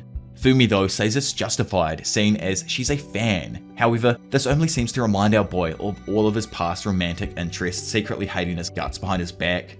Finally being honest herself though, Fumiko's expression breaks, and she explains that she does hate him a little bit too, because Chainsaw Man didn't save her mum and dad. Turns out Fumiko was raised in the town where Chainsaw Man fought the gun fiend. She, along with the rest of her family, had sadly just sat down for dinner when their house was destroyed. After she eventually crawled from the rubble, she saw the gun devil and Denji fighting right in front of her. She pleaded with Chainsaw Man, screaming out for him to come and rescue her mum and dad, and yet the voice was drowned out by the sounds of Chainsaw Man's revs. In the end, he never noticed her, and her parents died crushed under their home's rubble. Despite this, Fumi says Denji doesn't need to worry since she never saw Chainsaw Man as a superhero or god. When he eventually changed back into a human, Fumi was still there, watching, and saw Denji crying. Obviously, this was right after not being able to save Archie, and the dude was utterly heartbroken, like it was one of the most saddest moments in the entire story. After seeing this, she realized the one who had been fighting all this time, getting taken out over and over again, was no one other than a kid. Right then and there, she decided to dedicate her life to saving Denji, not Chainsaw Man, saying that she's a fan of Denji, not the devil inside of him. Denji tries to take this all in, but he's interrupted by the arrival of Bream, who says he's also a fan of Chainsaw Man. Sitting beside Denji, he says public safety is extremely impressive and it took him ages to get here. Frankly annoyed, Denji asks what it is he wants, only for Bream to pull out a Chainsaw Man themed lighter and use it to light a cigarette. Asking if Denji will listen to his fans' request, he states that he personally wants to see Chainsaw Man in battle. He wants to see him carving up devils with his saws, suffering, struggling, getting killed, and despite it all, returning to life and getting back up again. Unable to even comprehend what Bareem just said, he continues on to say he has a hunch that a devil attack will soon occur in the amusement park's first floor, and that, if he had to guess, people will be screaming for Chainsaw Man to help them. Elsewhere, in a random food court, filled to the brim with parents and children, it's shown that Suga was stationed there with the other weapon hybrids. In anticipation of what's to come, the spear hybrid, who I don't know why I hadn't figured this out earlier, like it only took me 2 minutes to figure out who this was, he addresses them as kids and states that their orders are to target the women and children to maximize the amount of screaming.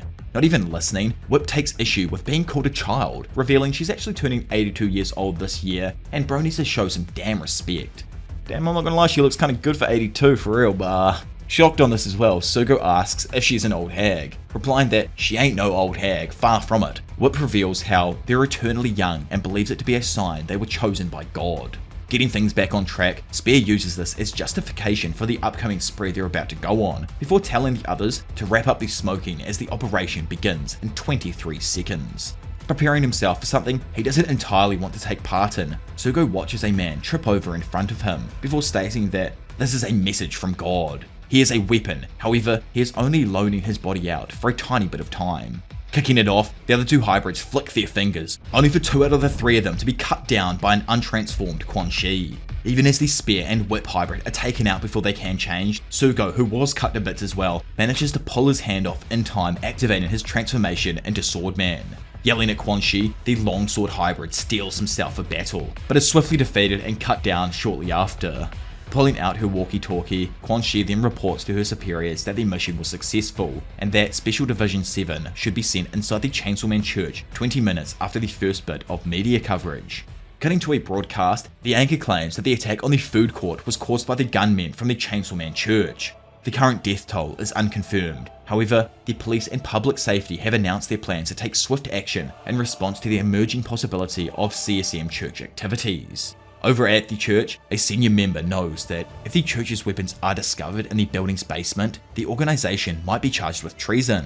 Actually being in the room with him, Nobana and Haruka are confused why there are even weapons on site in the first place. The senior member, not paying attention to Haruka's rant, instructs him to gather all combat-trained followers outside the prayer room. Is it prayer or prayer? I have no idea.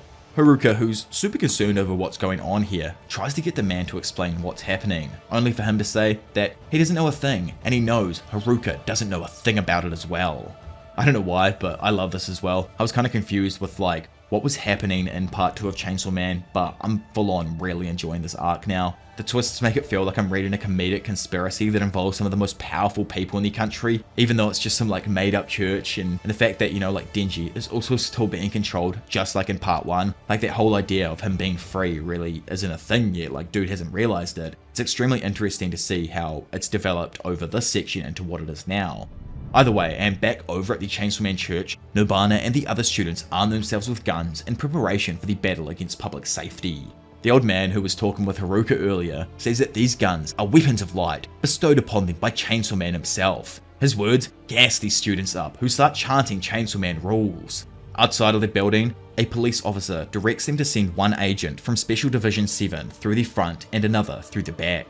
Fractions of a second later, the Nail Fiend smashes through the glass door and remarks how the majority of the church is composed of children, before stating that kids shouldn't play with guns. The old man then orders the students to fire, letting off a barrage of bullets. However, Nail easily dodges, gets in between them and starts nailing the kids to the wall. Completing this, the Nail Fiend looks at one of the students hanging there and asks him to promise something. Telling him that from now on, the kid will only use his hands to hold pencils, the young one apprehensively agrees. Hearing the apprehensiveness in his voice, Nail spazzes out and slams the hammer into his head, causing the other students to scream out in fear. Sick of these public safety dogs, the senior church member says that devil exterminators sell their souls to devils. He ain't like them though. Instead, he reveals that he'll become a devil himself. Quickly transforming into a grotesque beast, the old man becomes another host of the Justice Devil and attempts to strike him down with the justice of Chainsaw Man Church. Right on cue though, the old fart is suddenly struck down by Katana Man, who screams that there is no justice when it comes to Chainsaw Man. Honestly, someone needs to do a counter for how many times I've said Chainsaw Man in this video. It's got to be like above 50 or 60 by now. It's absolutely ridiculous. Anyways, and elsewhere now, a member of public safety reports that all Chainsaw Man Church affiliated facilities in Tokyo, Kanagawa, Fukuoka, and Osaka are now under their control. They've seized a stockpile of weapons and have put all of the kids in an internment camp in the Devil Control Center. The higher-up then orders the creation of a victim group for the parents of the kids who are part of the church. He also asks for the media to attend since he knows he can get the parents' crying faces on TV to sway people's emotions. After this, he authorizes the capture of the War Devil, or as they've come to discover, Asami Taka, before admitting he had hoped she'd have turned Chainsaw Man into a weapon by now. Knocking on the door, some fodder dude lets them know that the devil named consultant wanted to speak with them, as apparently it's urgent. Back over in the amusement park, public safety has shown up to protect Denji and quickly arrests Bream on charges of arms trafficking and giving devil contracts to high schoolers. Hopping in, Fumi asks why he doesn't also join public safety. After all, they already have Quan Chi and Katana Man. Looking away from her while refusing to answer, he instead requests a moment of silence. After all, it's sunset, the most beautiful time of day. Elsewhere, the public safety higher-up from earlier meets with the named consultant, who reveals that they've identified the devil in front of them as the real Justice Devil. Instantly concerned, the higher-up asks if it's not a similar devil, but the consultant insists that this is the Justice Devil. He then inquires whether or not the man who transformed attributed his contract to the Justice Devil, to which the higher-up confirms. Quickly coming to a conclusion, the consultant assumes that the devil they made contracts with was never the Justice Devil. Over in Asa's apartment, the girls are watching a live broadcast of the church's Okinawa chapter being raided. Randomly, both of them hear a knock at the door, followed by an order for the War Devil to get on the ground with her hands behind her head. Slowly leaning down, Asa says that she came up with a plan in case this happened. This apartment belongs to her and tells Yoru that she's about to turn this place into a weapon, so needs for her to control her body after. Impressed, Yoru says she's become pretty wild compared to back when they first met. Placing her hand against the floor, Asa gets into position and attempts to transform her place into a weapon. But before she can finish, a public safety agent bursts through the door and slices at Asa. As the sun then finally sets and Bareem is placed in cuffs, Bro randomly starts repeating the phrase, "Kumbaya, my lord. Kumbaya, my lord." Creeped out, Denji tells Naota he's going to take her home, with Fumi offering to drop them off. Flashing back to Asa's apartment, in mere milliseconds, no one other than Yoshida managed to slice through her defenses. Stunned, Asa looks in terror at her arm, now on the floor. Behind her, Yoshida apologizes for his actions, despite her listening to his earlier warnings, and raises his katana in preparation to strike her down. Elsewhere in the city, while Bareem is being escorted by Denji, Fumiko, Naota, and multiple public safety agents, he begins to explain the church's previous actions. He explains that while the church lied about the devil's identity, the rest of their story was truthful. According to him, Fami's connections allowed her to contract the members with an extraordinary devil. The one he contracted them to was the Fire Devil. Right on cue, a nearby building catches fire and begins billowing smoke out of a window. As onlookers watch and police officers guard the building, several members begin acting weird, before chainsaws all of a sudden start growing out of their heads and arms. Turns out that this isn't just happening in their current location, but over the entire globe as people everywhere begin turning into humanoid chainsaw devils. Members inside the main church building begin transforming as well. Seeing this happen in front of him, Katana Man attacks them all while shouting out Chainsaw Man's name in an utter rage. Over in the city, Bareem continues his explanation, saying that the Fire Devil has another power. The more people contracted with him, the stronger their powers become. However, most of the transformed followers have lost control of themselves.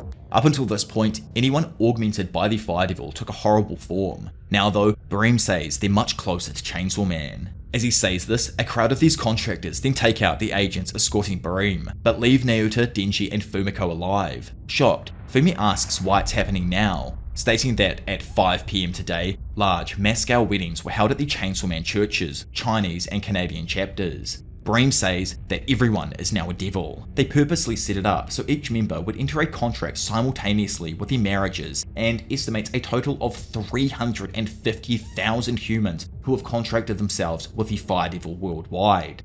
Suddenly, the top floor of the building in the distance explodes, shocking Denji and Fumiko. Bream continues, saying that in half a year, the great King of Terror will descend onto Earth, and that his and Fami's goal is to kill the king, thereby saving the entire human race. Denji goes to make fun of him for making up some random story. However, Naota states that this isn't stupid. She and Fami have known for a while, obviously because they're sisters, that the great king is most likely coming, since she's actually their elder sister, the Death Devil. According to Naota, it makes sense that Death is strong, but apparently she's a super duper strong devil with a name feared by all. Finally realizing herself what Fami's up to, Naota states that her plan is to slay the Death Devil. To do this, she's going to make everyone terrified of Chainsaw Man and the War Devil. Subsequently, this will get both of them super insanely freaking strong. Laughing out loud, Bream applauds Naota for figuring it out and refers to her as the former Makima. Turning his attention to Denji, Bream tells him that they cannot afford him to chicken out. They need him to go wild like he used to. Suddenly, he yells into the air that Chainsaw Man has bestowed a revelation onto him. Naota is a witch who will plunge the world into darkness, and demands the crowd of pseudo-Chinese soldiers behind him to kill Naota. Instantly, all of them obey, lunging at her. However, before they can even get close, Quan Chi arrives and slices through a bunch of them. Quickly, she picks up Naota, Denji, and Fumiko and starts boosting away from Bream and the mob. Now up in the air, Quan Chi has a quick nibble on the side of Fumi's body, but keeps a piece of the blood in her mouth for what's to come. When she lands down on the ground, both of her legs instantly break, but she quickly swallows Fami's blood and immediately regenerates. The noise of her slamming onto the ground though alerts a mob of Chainsaw Man people who all start charging at her. Calmly, Quan Chi places their trio down before once again launching forwards, effortlessly cutting through the crowd in less than a second. Glancing upwards and spotting Bream, the two stare at each other, with the dude joking that she's just like a manga character brought to life. Meanwhile, Denji, Naota, and Fumi watch the ensuing chaos as public and private devil hunters battle against the hordes of chainsaw people. A police car nearby announces that a devil outbreak has occurred and requests anyone who has taken a devil extermination exam to assist in fighting a Chainsaw Man mob. As Quan Chi and the group watch the blaze, a nearby public safety agent asks if the cremation of the followers is necessary. Speaking up, another dude relays that anyone transformed can revive with one pull of their ripcord, so as long as they have blood in their system, this sadly is the easiest way to get rid of them. Out of the freaking blue, an old man points at Denji and begins yelling that he knows him, he's one of them Chainsaw Man wannabes. Having overheard the old man, some of the bystanders start raising their suspicions towards him. Denji and Fumiko try refuting the statement, but their efforts are quickly shot down. Heavily suspicious, a public safety agent aims his gun towards Denji and demands that he prove he has no starter on his chest. Seeing that the situation has escalated, Quan Chi tells Denji and the others to run off as she holds off everyone else.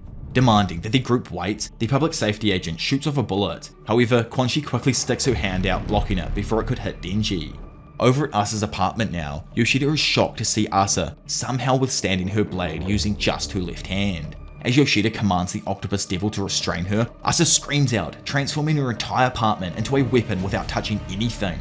Standing out in the open now, Yoshida watches the octopus devil squeeze down and seemingly murk Asa. Fractions of a second later though, Yoru takes control of Asa's body and slices the devil's tentacle to pieces using the newly reformed Room 606 sword.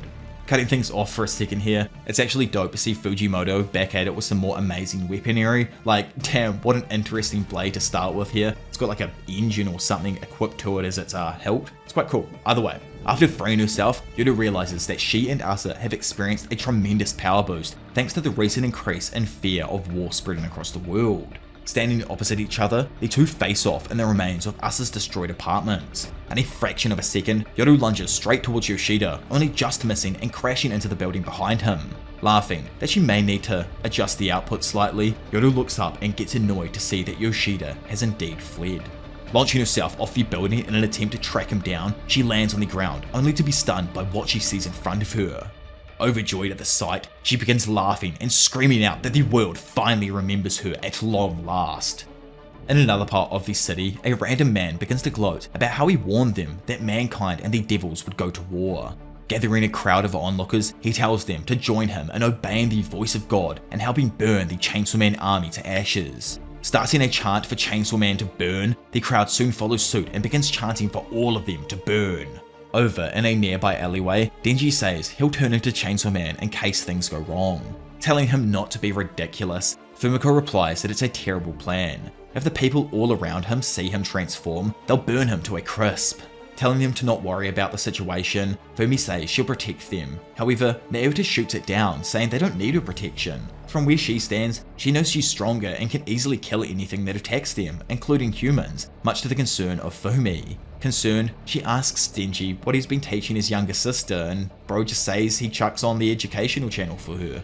Suddenly realizing something, Denji leans down and says he's worried about the apartment. Naota points out that the pets are probably hungry, so saddened by this, Denji says they need to head home. Fumiko tries to dismiss the idea by saying the church has kept a heavy watch over their house. Unconcerned by it though, Denji and Naota persist, though Fumiko says she can't let them go. Instead, she'll take them to a shelter at the public safety headquarters. Standing opposite her in the alleyway, Naota randomly points forward and sends a chain towards Fumi, missing her, but instead connecting to a nearby homeless man that was sheltering in the building behind her. Instantly, the bum, now controlled by Naota, smashes through the window and gets a hold of Fumiko. Not wanting Fumi to die, Denji tickles Naota from behind, causing her to drop the chain and for the homeless man to lose his aggression as he returns to normal. While still tackling Naota, Denji orders Fumi to run. He knows they can handle this on their own, plus if she does stay, Naota will end up taking her out. Glancing back at him, Fumiko realizes the danger and runs off, leaving the area. Denji places Naota back down, to which she says it's time to head home. Not tolerating what just happened, Denji asks if she really just tried to take her out. Naota tries to shrug it off, saying that the killing of life is a part of the devil's nature. Looking at Denji, she says he must also feel the instinctual feeling of wanting to hurt people and how it makes them feel alive, and while standing there questions if he'd also want to join the devil's side with her. Unable to tell if she's being serious or not, Denji just listens to her talk more about how she decided this one night before bed. Human culture is fun to her, but she thinks it's suffocating as well. Instead, she poses the idea of ruling over people as devils. Denji goes to ask about what would happen to his school friends, but realizes he has none and stops himself before asking Naota about her friends instead. Not caring at all, she retorts that they don't matter, crushing Denji's spirit some more. Noticing the disheveled expression, Naota realizes that Denji is thinking of Asa. Asking why he cares so much about her, bro simply replies that it's because they kissed. Taken aback, Naota asks why a single kiss matters so much, to which he points out how every other kiss he'd had with a woman up until he kissed her went horribly wrong. That kiss with Asa was the single time he wasn't controlled or hurt. Naota then plainly asks if he likes her, to which he sighs, unsure of what to do. Widening his hands apart is a sign of how much, dude says he likes her a fair amount. Naota then asks how much he likes her, with Denji gesturing a much greater amount. Satisfied with this, she jumps into Denji's arms, abandons her plans of conquering humanity, and instead demands that he mush her home.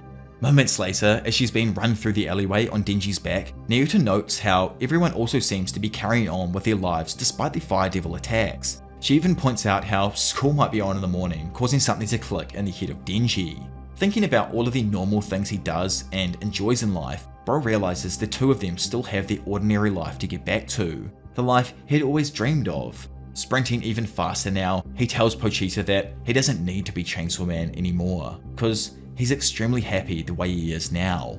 Suddenly, he stomps on a fallen bird, causing him to turn back. Bizarrely, the bird turns into Pochita, who wakes up, stunning a now child Denji. Smiling, Pochita says that their dream did come true. However, as he scratches his face, questions what Denji will dream of next. Pochita asks if he wants lots of girls, or maybe money. However, Denji says all he wants is to be Chainsaw Man. Snapping back to reality, Denji and Naota stand still, stunned, unable to do anything as their apartment building burns to the ground in front of them, their pets sadly still inside.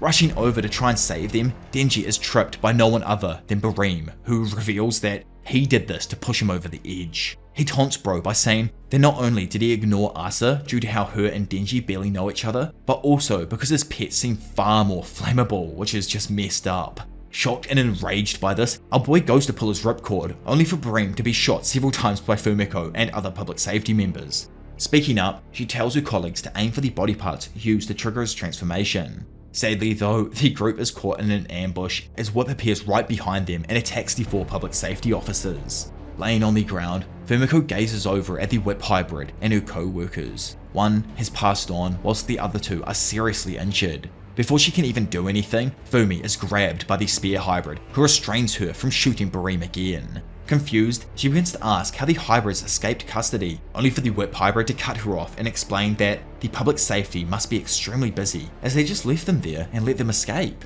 Denji calls them monsters, but Sugo, still believing that what they're doing is right, tries to tell him that he doesn't understand. Yes, they may have done some crazy bad stuff, but this entire rampage is done to prevent Nostradamus' prophecy. Livid, Denji asks if he's insane, only for Sword to respond by asking him if he's angry and saying that if he is, he should unleash that anger as it could save the world right now. Interrupting them and cracking up at his stupidity, Whip can't believe Sugo actually believes all the random made up stuff, which is honestly pretty damn rich coming from a chick who gets caught up on the stupidest of things. Acting fast though, Naota tries to use her chains of command on the already injured Bareem, ordering him to bite off his own tongue and fall into the Shadow Realm. Somehow getting to his feet under his own control though, Bareem resists Naota's control, walks up to her and grabs her by the throat. Quickly, he screams out to Denji, letting him know that if he moves, she's done. Now, with some room to work with, Bareem hypothesizes that he's able to resist Naota's control due to still being infatuated with Makima. Bareem states that if Makima was here, she would have been able to take control of Chainsaw Man's powers and defeat the Death Devil. It was supposed to be a controlled, peaceful world with her at the top, however, Denji destroyed it. Now he's been chilling out, lapping up all the peace public safety provided to him. Glaring over at Denji, Bareem says these flames are his punishment. Quickly thinking herself, Naota unleashes the chain into one of the remaining public safety members, ordering him to shoot a second bullet at Bareem, which causes him to actually end up dropping her. Standing there unable to do anything but watch the people he loves die, Denji goes to pull his ripcord, only to spot Pochita waving at him from the burning wreckage. Smiling back as a child Denji, it skips back to reality as Bro tears down on his ripcord, ripping his shirt off and starting his transformation. Sprinting over to his side, Naota quickly stops beside him, stunned, before asking why he's laughing.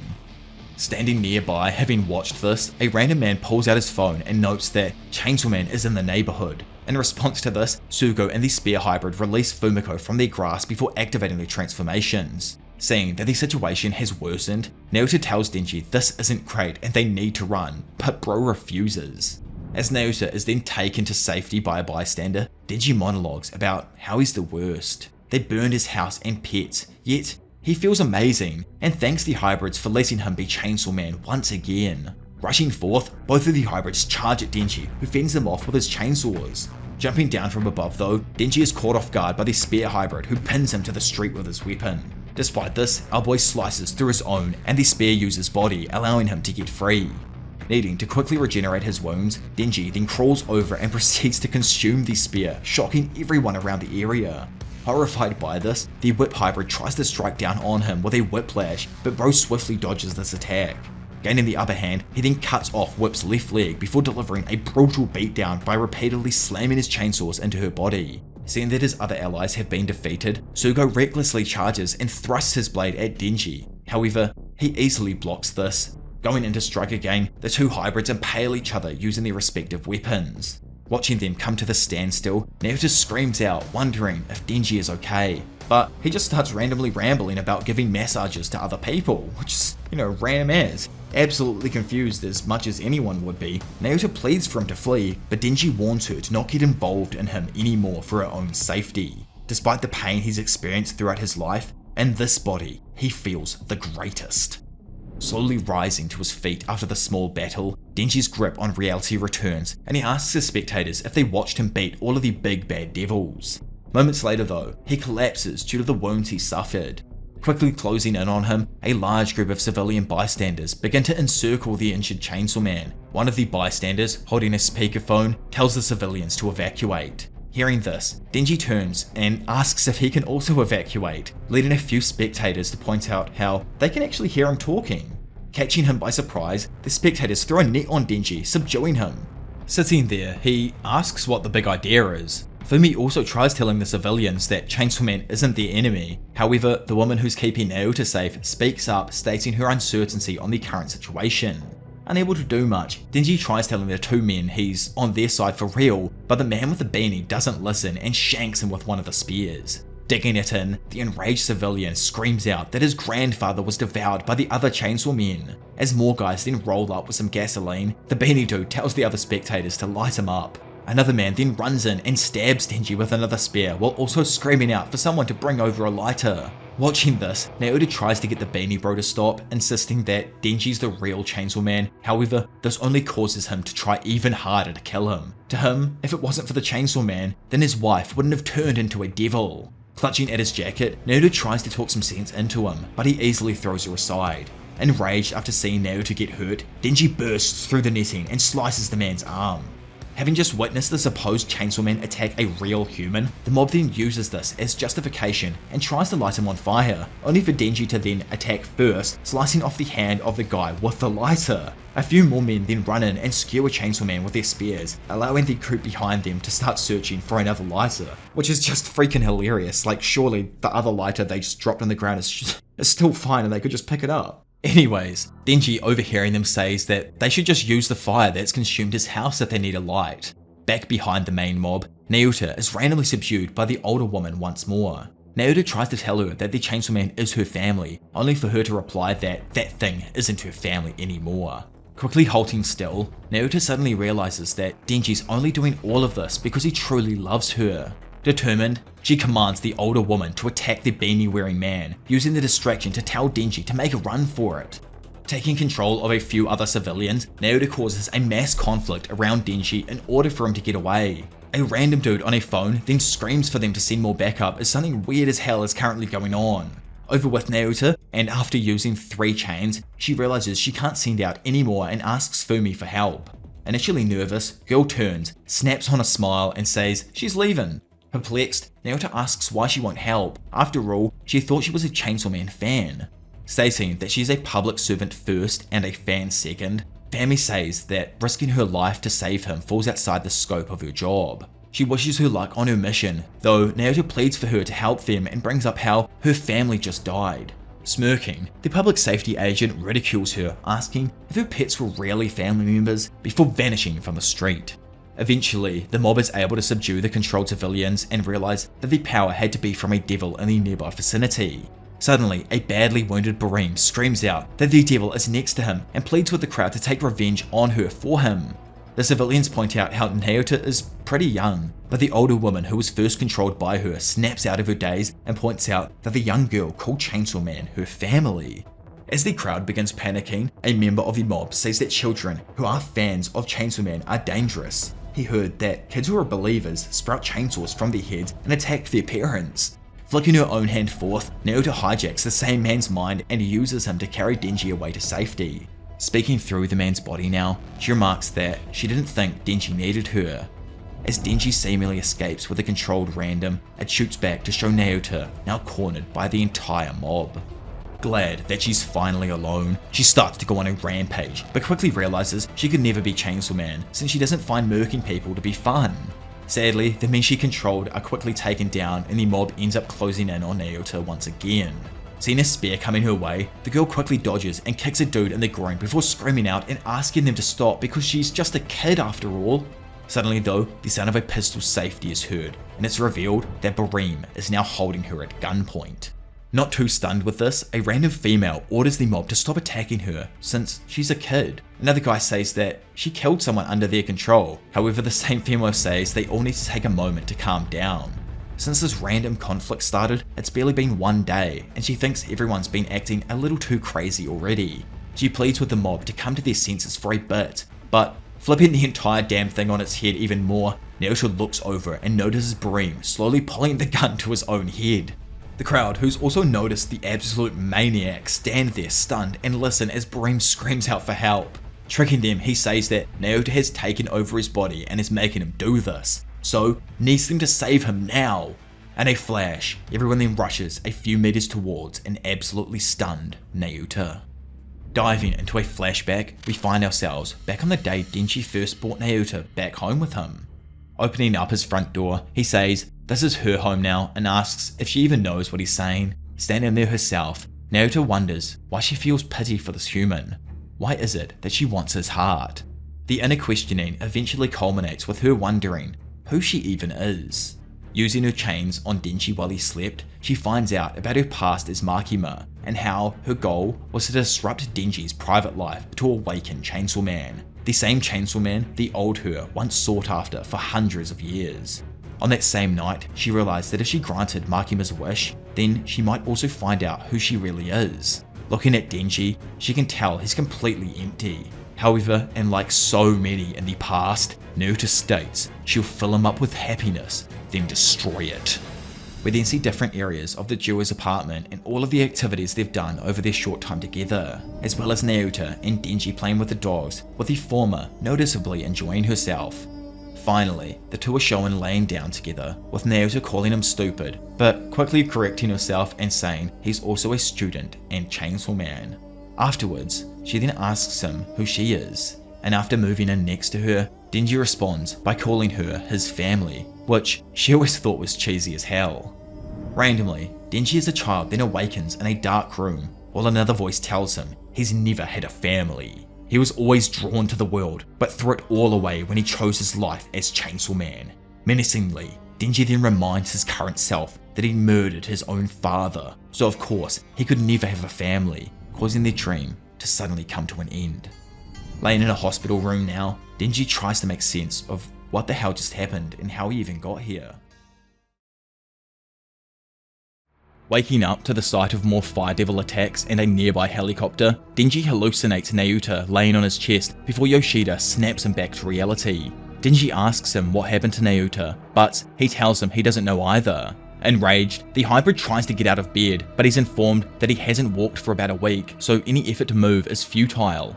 Yoshida goes on to say that he tried his best to dumb down his explanation of the consequences of what would happen to Denji, but now that he's broken the rules, he can no longer help him. Leaving the room, he tells other members of public safety, including Fumiko, that he's drugged Denji. The woman asks Yoshida if public safety really will dismember him. When Yoshida confirms it, she eagerly asks if she can grab some fingernails and hair from his body, as the Japanese government will likely seize the rest of his body after they're done with it.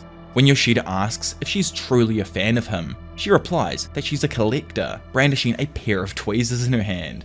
While unconscious, Denji himself has another vision of Pochita. He tells him they have to get up and save Naoto.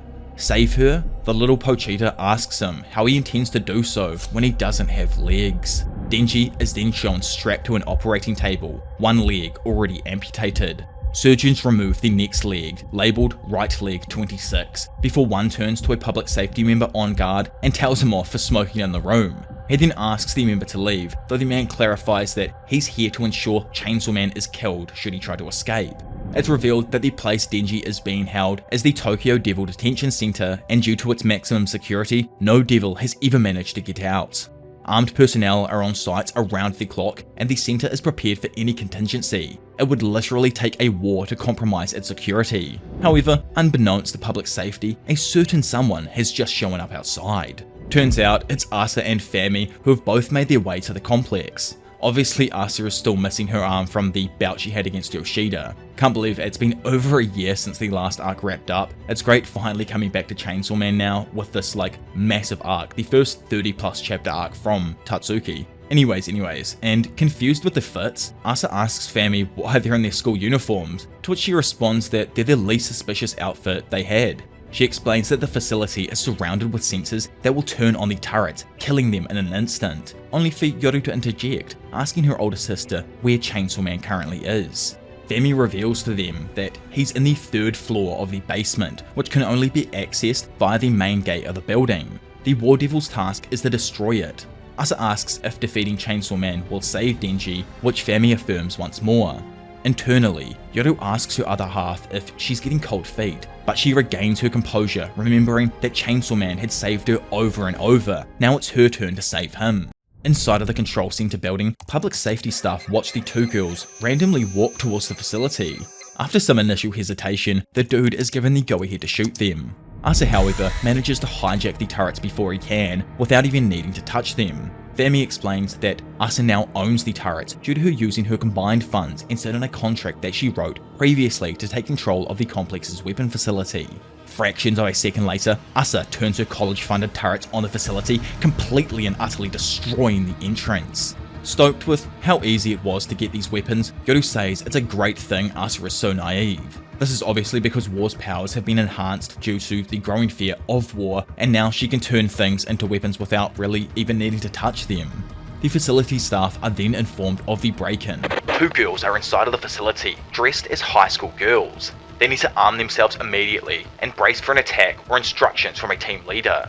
Staring at the security monitor, one of these sweaty nerds recognizes Asa as a member of the Chainsaw Man Church. Back over with the girls, Femi informs Asa that the upcoming weapons facility wasn't a part of the contract that she doctored up, so she'll have to engage them personally. Yelling back that she's still missing her freaking arm, Asa tells Femi to fight them instead. Femi explains though that she's their last resort, the trump card, before quickly getting Asa to stop from entering the guard's line of sight. She tells Asa that this mission is still life or death, and that any mistake could be fatal. Understanding this, our girl walks out, only to fall flat on her face in front of a bunch of armed guards. With everyone overreacting to the high school girl devils, Femi whips out another of her devil pawns while remarking that Asa is indeed a klutz. Unleashing hell, the public safety members open fire on the girls. Dropping her devil effigy to the floor in time, this demonic bird-like devil emerges. Femi orders it to kill every member, but all it does is disarm them and tear their clothing off, leaving them naked and afraid. Throwing up their arms, the public safety guards immediately surrender. Annoyed, Femi asks the devil why it spared the men, to which it screeches back complete jargon. Asa asks why she didn't use the effigy earlier, but Femi explains that aside from some secret restrictions, the devil she starves can't attain their full power whilst under her control. From below, the public safety member who announced the surrender then tries to assault Asa. Dipping her head down though, Asa comfortably parries his fist before letting Yoru take control and deliver a kick strong enough to knock him to the ground.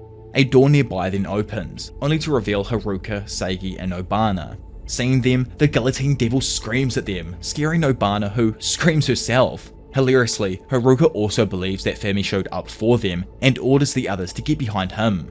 Not wanting her to help him, he screams out that their families' lives have been ruined thanks to her machinations. It had gotten to the extent that he and his fellow club members were now placed on the country's most wanted list. Making up his own mind to be an independent white male now, he rescinds both girls' memberships to the Devil Hunter Club. Unconcerned for their asses though, Asa lets them know that the 2 of them are not here to rescue the Devil Hunter Club members, but rather Chainsaw Man. Suddenly stunned after hearing his goat's name and realizing that he can finally meet his idol, Haruka decides to tag along with the group. Obviously, the other Devil Hunter Club members join as well, since by themselves they're kinda cooked. Moments later, and Nobana, thinking that they found a possible exit, goes through a door, only to find a room filled with pseudo chainsaw men. Since Bro immediately starts freaking out, everyone is alerted to his predicaments. The first to speak up though is the man overseeing Denji's torture, who just happens to be there. He found it odd how up until yesterday, people were living ordinary lives. He thinks it's the strangest thing. People turn into pseudo chainsaw men out of nowhere. Apparently, a few theories have been floating around, like it depends on how much the individual worshipped Chainsaw Man, or that there were devils already among the church's ranks. He asks the Devil Hunter Club members how the heads weren't affected, yet his wife, one of the people now in the cell, was. His wife was a kind woman who packed his lunch every day, and yet she transformed, whilst his irritating old muppet of a neighbour didn't. Believing it to be unfair since he hasn't done anything wrong, he wonders if no god truly exists. Calling Bro out on his supposed holiness, Asa asks him if he's sure that's true, to which he replies that he did have an affair, but downplays it, saying it only lasted 6 months. transposing forms, Yoru emerges to let them know that this piece of crap is only wasting time. Flicking around in an instant, she then kicks Femi out of the way, saving her from a strike that suddenly tore through the wall behind them. The Nail Fiend, who was, obviously partnered up with the Katana Man on the Chainsaw Man Church raid, also appears, attempting to assassinate Femi. Again though, Yoru lands a hefty kick to her dome, pushing her out of harm's way. Standing there, the Fiend cracks up laughing and mocks Yoru, telling her to be more gentle, though she responds that it should try only having one freaking arm. Yoru asks Femi if she can use her powers again, but her lack of answer is more than enough to tell her no. Pointing his sword at Asa, Katana Man recognizes her. She was in the newspaper. They call her the Devil Fighting High School Girl, and a poem collection she wrote in class is on sale next month. His partner, the Nail Fiend, asks if he's a fan of her, which he staunchly denies, and claims that the worship of Chainsaw Man's religion is why the world is currently the way it is. It's just like his granddaddy always said, idiots and religion make the worst freaking combination. Which is a crazy take, and I guarantee you the bots on YouTube don't agree with that. Like, every bot comments is about Jesus being the loving way, even though they've got some hot-ass female on their profile picture. Either way, and over bro's little freaking tirade now comments how they're about to fall asleep here, only for Katana Man to retort that he'd view them as one of the bad guys too, if they keep up their mockery. Joking back, the Nail Fiend makes a jab at Katana Man's position of being a former mobster, questioning if that made him a bad person. Retorting that the Yakuza are not bad guys, Katana Man lets us all know that they're actually heroes protecting Japan from the shadows, which, not gonna lie, I never knew, so thank you King, thank you for that one. Over their freaking muppetistic fit at this point, their overseeing agent orders the two to cut the chatter and kill the others quickly. Thinking quick on her feet, Asa tells Katana Man that they're here to fight Chainsaw Man, confusing both him and Haruka. On top of that, she lets him know that she can even take him to Chainsaw Man, revealing to him that not only was he here, he was in fact guarding him all along. The unnamed Special Division 7 agent tries to order both Katana Man and the Nail Fiend to obey him, using their dreams of restoring the Yakuza family and opening a successful business as leverage. With the duo kinda over it now, due to disliking how many kids they've had to kill recently. Obviously check out my Chainsaw Man Church Arc video if you want an update on that one there, which was wild, I love it. And for the simple fact that Katana Man lives to kill Chainsaw Man, they ignore his orders. The agent sighs and admits that his wife was right about how they should have never joined the Special Division. Katana immediately lashes out, destroying the wall behind him. Having gapped it, the higher up admits he'd lose here, so instead he'll send someone else to face them while they go to see Chainsaw Man. Turning to Katana, Yoru asks if all public safety agents are like this coward. Not replying, Katana tells the dumbass high schooler to take him to the piece of crap that is Chainsaw Man, and he'll let her live then. Haruka, over in the corner by himself, has a mental freaking breakdown about how she decided to fight Chainsaw Man, thinking the idea completely stupid. Offended that the rat found her way of thinking stupid, Yoru repeats a similar statement to Katana in that her heart's sole reason for beating is to fight Chainsaw Man. Elsewhere in the facility, Denji's surgeons wrap up their duties, and upon hearing that there are intruders in the facility, decide to take a break. Fractions of a second later though, Asa and the crew blow through the door and threaten the surgeons to stand aside, otherwise they'll die. Femi then tells the group that Chainsaw Man should probably be around here somewhere. Having heard this though, one of the surgeons point to the boxes that were sent flying, revealing Denji has been fully dismembered. Annoyed because he went through the work of putting all of the parts in selected containers, the surgeon demands an apology, to which only Nobana complies. Kicking over one of the boxes to reveal her hand, Yoru points to the group before ordering them to assemble Chainsaw Man back for her. Over then, what I assume is probably a very merry few minutes, the girls and public safety defectors help assemble Denji back together. Nobana manages to find his heart and starts freaking out. The surgeon, who was still in the room and noticing the others just chilling there, asks why they aren't helping. Yoru points out her injury whilst Katana Man tells him that chores are just for kids. Back over with the repair crew, the number one yapper, Haruka, freaks out in joy as he holds his idol's guts. Seigi, having found his bro's dong, asks about if he should put it back too. Katana Man, wanting revenge for his nuts being absolutely destroyed way back in his arc, jokes about shoving it up Denji's own ass, but Yoru shuts him down, demanding every piece is put back in its proper place. She needs Chainsaw Man in its perfect condition for their fights. Anything else will make it meaningless. Collapsing to the floor though, our resident child of the group, Nobana, screams out in horror having found Denji's dome. Not knowing who his human form was, Haruka rushes over, wanting to see his idol's identity. Staring at it, he confusedly asks the surgeon if it's really Chainsaw Man's head, to which it's confirmed. Yoru, not caring at all about what his face looks like, demands they attach it back already. Slowly though, Haruka turns to Asa, flipping the box to reveal Denji's cooked face. He wonders if this wasn't her boyfriend. Overtaking Yoru's personality, Asa stands there, completely shocked, unable to say anything. Suddenly though, the door to the room blows open and the same dude from earlier walks on in, ordering the person who came with him to kill them all. Quan Chi, with her blades at the ready, agrees.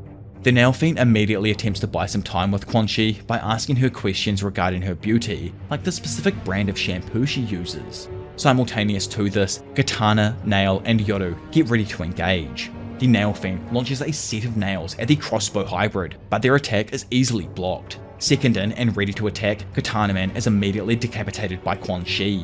Freaking out over what's going on, Haruka accidentally drops Denji, causing his head to roll about the room. Grabbing a scalpel from the floor, Yoru uses her ability to morph it into a sword. Rushing at the hybrid, both Yoru and Nail attack her with a barrage of hits. However, Quan Chi blocks them all before kicking Yoru into a wall. Darting in, our Chinese demon lands a critical blow to the gut of the Nail Fiend. Blood splatters across Nobana's face, and he screams in terror, knowing he's next on the list. Quan Chi then attempts to strike him down, but the moment she does, notices the young man holding up Denji's face.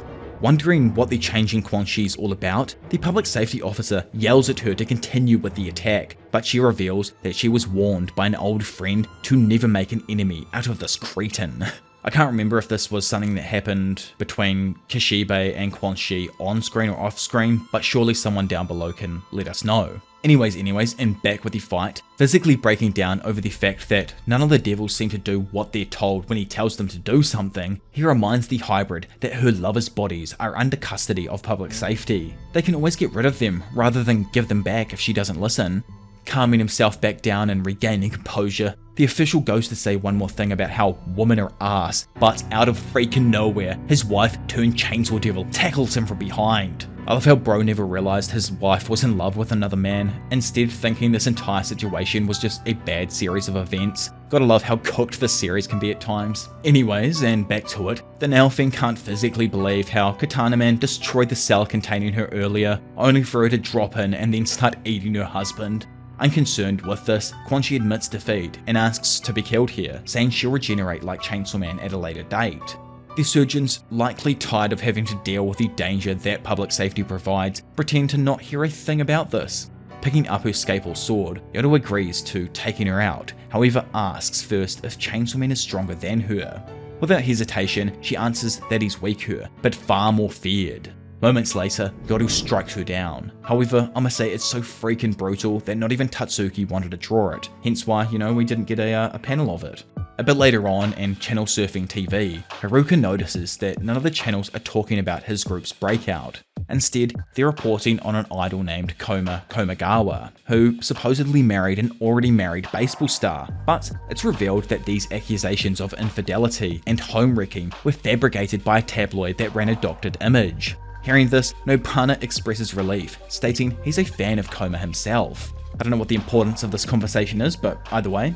Unable to get his mind straight, Haruka exclaims that he must be dreaming, despite the fact that millions of people are transforming into devils thanks to the Chainsaw Man Church, wars are breaking out, and that they, a group of high schoolers who were once considered the top of the nation's most wanted list, were able to escape scot-free. Not a single person is even talking about them now. Asa pipes up and says that nobody really cares about her anymore, despite how she lost an arm and was once the most popular devil hunter around. Telling her she's missing the initial point, Haruka just says that Denji being Chainsaw Man doesn't feel real at all. Not concerned with that though, Asa complains about how freaking long Katana Man is taking in the bathroom. Everyone is obviously waiting for a turn after all. Telling the high schooler to not look at her, she asks if this is Fami's hideout. If it is, then she should take her complaints up with her. Turning over to her fellow horseman, she goes to ask something, but freezes as she watches her devouring a plate of spaghetti among other food with her hands. The Nail Fiend, who's, watching this too, wonders aloud if Fami's naturally skinny, only for Denji to wake up and immediately ask where he is. Noticing Nobana and Haruka there as well, he then asks where he is again, only for the nail fiend to comment that he's more their type when he's asleep, and demands he goes back to sleep. Obviously not going back to bed, Denji asks Asa about her arm, to which she answers by saying Yoshida had cut it off. Confused and wanting more info, he asks why, but she isn't even sure herself, which is crazy. Like 100% she knows why and it's just too awkward to spill the beans, and it's typical Asa. He then wonders if he's dreaming, only for Katana Man to finally get his revenge over 100 chapters later and stomps on a man's balls, bringing him right back to reality. With Denji screaming out in pain on the floor, a reformed Yakuza explains that he returned both of his nuts to their rightful ballsack, just so he could ring the gong of revenge with his own damn foot. Grabbing his wrist, ready to transform, he then demands Denji turn into Chainsaw Man as it's time for round 3. The pain makes Denji realize this isn't a dream, only for Asa and Haruka to explain to Katana Man that they need Denji to explain things to them first. Yodo, on the other hand, doesn't want that, instantly takes over the body of Asa and kicks Denji in the nuts as well. Leaning down over his body, she stares into his eyes and states that she doesn't need his human form, so Chainsaw Man should wake up already. Shaking in the corner of the room, Nobana states that he doesn't feel safe, but Haruka, who's probably feeling the same way, asks where else they'd even go right now. Despite his displeasure of getting kicked in the jewels by Yoru and Katana Man, Denji demands the group tell him where Nayuta is. Yoru obviously doesn't know who she is and leans down, attempting to pull Denji's ripcord to wake him up. Grabbing her arm, Denji stops Yoru from doing so, but lets her know he'll fight her as much as she wants as long as he knows that Nayuta is safe. From here, the group journey back to the site of Denji's home, now reduced to nothing more but charred remains. It's obviously pretty sad. In the last arc, Denji was knocked out towards the end of the fight, so he probably has no idea what ended up happening to Nayuta. And obviously at this point, we don't technically have anything confirmed, but Haruka lets Denji know that if Nayuta isn't here, then there's nothing else they can do to help. Denji doesn't respond. Instead, he silently searches through the rubble. Yoru tries to snap him back to reality. The last time he saw Nayuta was when she was surrounded by armed adults, so it's likely she's dead now. Not listening to her and likely going through some stages of denial, Denji refuses to believe this and continues searching. Walking over and grabbing his hand, Asa draws a comparison to how he was able to understand her pain when he was saving her. She empathizes with him that she too understands how he feels and vows to do whatever she can to help him. Frustrated, Denji tells Asa that she really makes no sense. First, she kicks him in the nuts, now she's being nice to him. Obviously this is because Denji has no idea that she can transpond between personalities, bringing Asa and Yoru forward and back, which makes me question as well, is these scars only something that we see because we need an obvious difference as a reader to know that we're now seeing Yoru speak or Yoru listen to something instead of Asa listen to something. Anyways, and flustered herself, Asa tries assuring him that once they fight, he can finally return to having a normal life. Not interested, Denji turns down Asa's offer, much to her confusion. He lets her know that transforming into Chainsaw Man will only bring him pain and suffering, and that his main goal now is to find Nayuta. Turning to Fami for help, she suggests that the reason Denji isn't in the mood to fight is due to him being hungry. Hunger always makes one negative. Asa offers to get Denji any type of food he wants, to which he says maybe sushi will help. Disgusted with the idea, Asa refuses to buy him sushi due to disliking the dish herself. In response, Katana calls her a biatch for hating on the food he also wants. Not having gotten anywhere with this, Denji then resumes rummaging through the burnt remains of his apartment, leaving Asa to just gaze at him in frustration. Okay, just a quick warning that from here on out, things get a little messed up to say the least. I've already blurred a bunch of panels probably throughout the video and a bunch more from this point onwards, just because YouTube hates on Chainsaw Man content and loves to restrict it in the first place. So that should help with it, but if you haven't read this section of the story already, what's about to come is honestly sickening. That's all I should say. Tatsuki needs to be locked away and put in a freaking psych ward. So keep your mental health in check and only continue on if you're having a good day and everything, because if you're having a bad day, this just might amplify bad things, and that's the last thing I want from anyone who, watches my content. That being said though, if you also want to leave a like, I'd really appreciate that, as making these videos takes ages, and subscribe if you aren't around here. Either way, and later on now, as the group walks to a train, Denji spots another pseudo Chainsaw Man corpse on the ground. Haruka explains to him that a train station attendant will clean it up and that these corpses appearing is just to be expected at this point. Now on the train, Fami lists off multiple sushi restaurants they could go to, but because the best places are either burned to the ground or have no remaining chefs in them, the group settles on a budget restaurant, Sushi, the place to die for. Sitting opposite a mother with an injured eye and her son on the train, Denji asks Asa to remind him why she's out to fight him now. She answers that if she can fight him and win, he'll be saved, but Denji just guesses she's still brainwashed by the church. She denies it immediately, and while flustered, tells Fami to explain the ordeal to him. Dropping some bombs of knowledge, Fami relays that Denji's heart's power is what makes him Chainsaw Man. That's the power of a contract. The terms of his contract require him to live normally. If he breaks the contract, then the real owner, Chainsaw Man, will emerge. If they defeat the real Chainsaw Man and transplant a new heart into Denji, he'd become an ordinary human again. Denji asks Fami how she knows about all of the specifics behind his contract, before asking Asa if she also believes her. Asa sticks up for Fami. She agrees the girl's done some bad in the past, but insists that her heart's in the right place, and that they're just trying to help. She tries to get Fami to agree with her, but Fami's stomach grumbles, causing all of the others to just stare at her. Still not fully on board, Denji asks Asa what she means by a normal life. She explains that what she means by a normal life is that he can go back to school, have a home, and hopefully Naota would be able to come home too. She's not sure where she is, but guesses the police are keeping her safe and just isn't sure how to contact him now that their house is burned down. She says everything will go back to normal, but this only unsettles Denji. He asks her if she's ever eaten toilet paper, poop paper, good old TP baby. Back in the day, he used to eat it when he was extremely hungry, but since he doesn't go hungry anymore, he stopped eating TP. I love how dudes just random analogies. He asks Asa if she understands what he's saying, but she mistakes his story for a metaphor that only confuses her.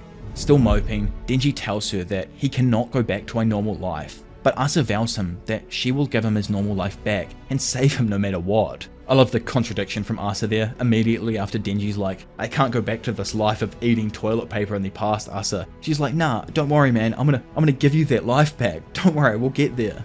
Smoking on his Benson and Hedges rich, Katana Man mocks the kids, calling them girls. He knows his granddaddy would turn in his grave if he ever tried to avenge his death. Snapping at him, Asa sticks up for Denji, reminding the ex-Yakuza that Denji's hungry and Naota is currently missing. She tells him to quit smoking as well on the train, and he surprisingly complies by dropping the cigarette in front of her to the floor and stomping it out. Since he's an eternal degenerate though, he tells his fellow one that he knows just the place that would perk up any man in one shot. The legendary Soapland. That's where they have to go now. In a twist not even Tatsuki saw coming, Katana reveals that the brothel he's suggesting they go to is one that he actually owns. Physically disgusted with this idea, Asa tries to get Denji to agree with her that that's the last thing he needs, but to her shock and horror, he's surprisingly considering it.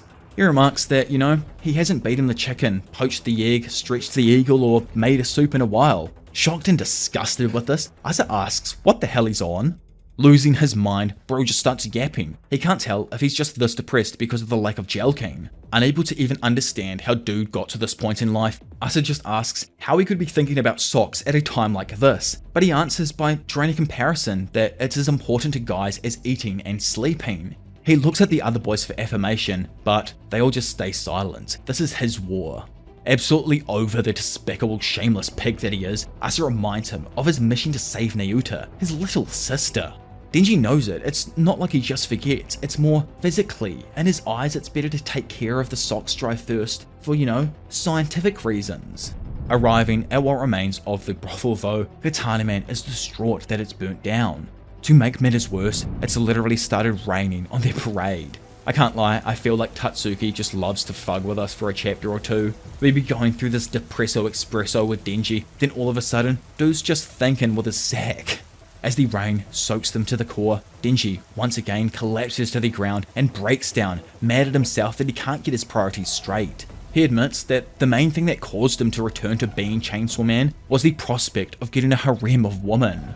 Seeing the funny side, Nobana half-heartedly laughs at him, but Denji snaps back that it's not funny.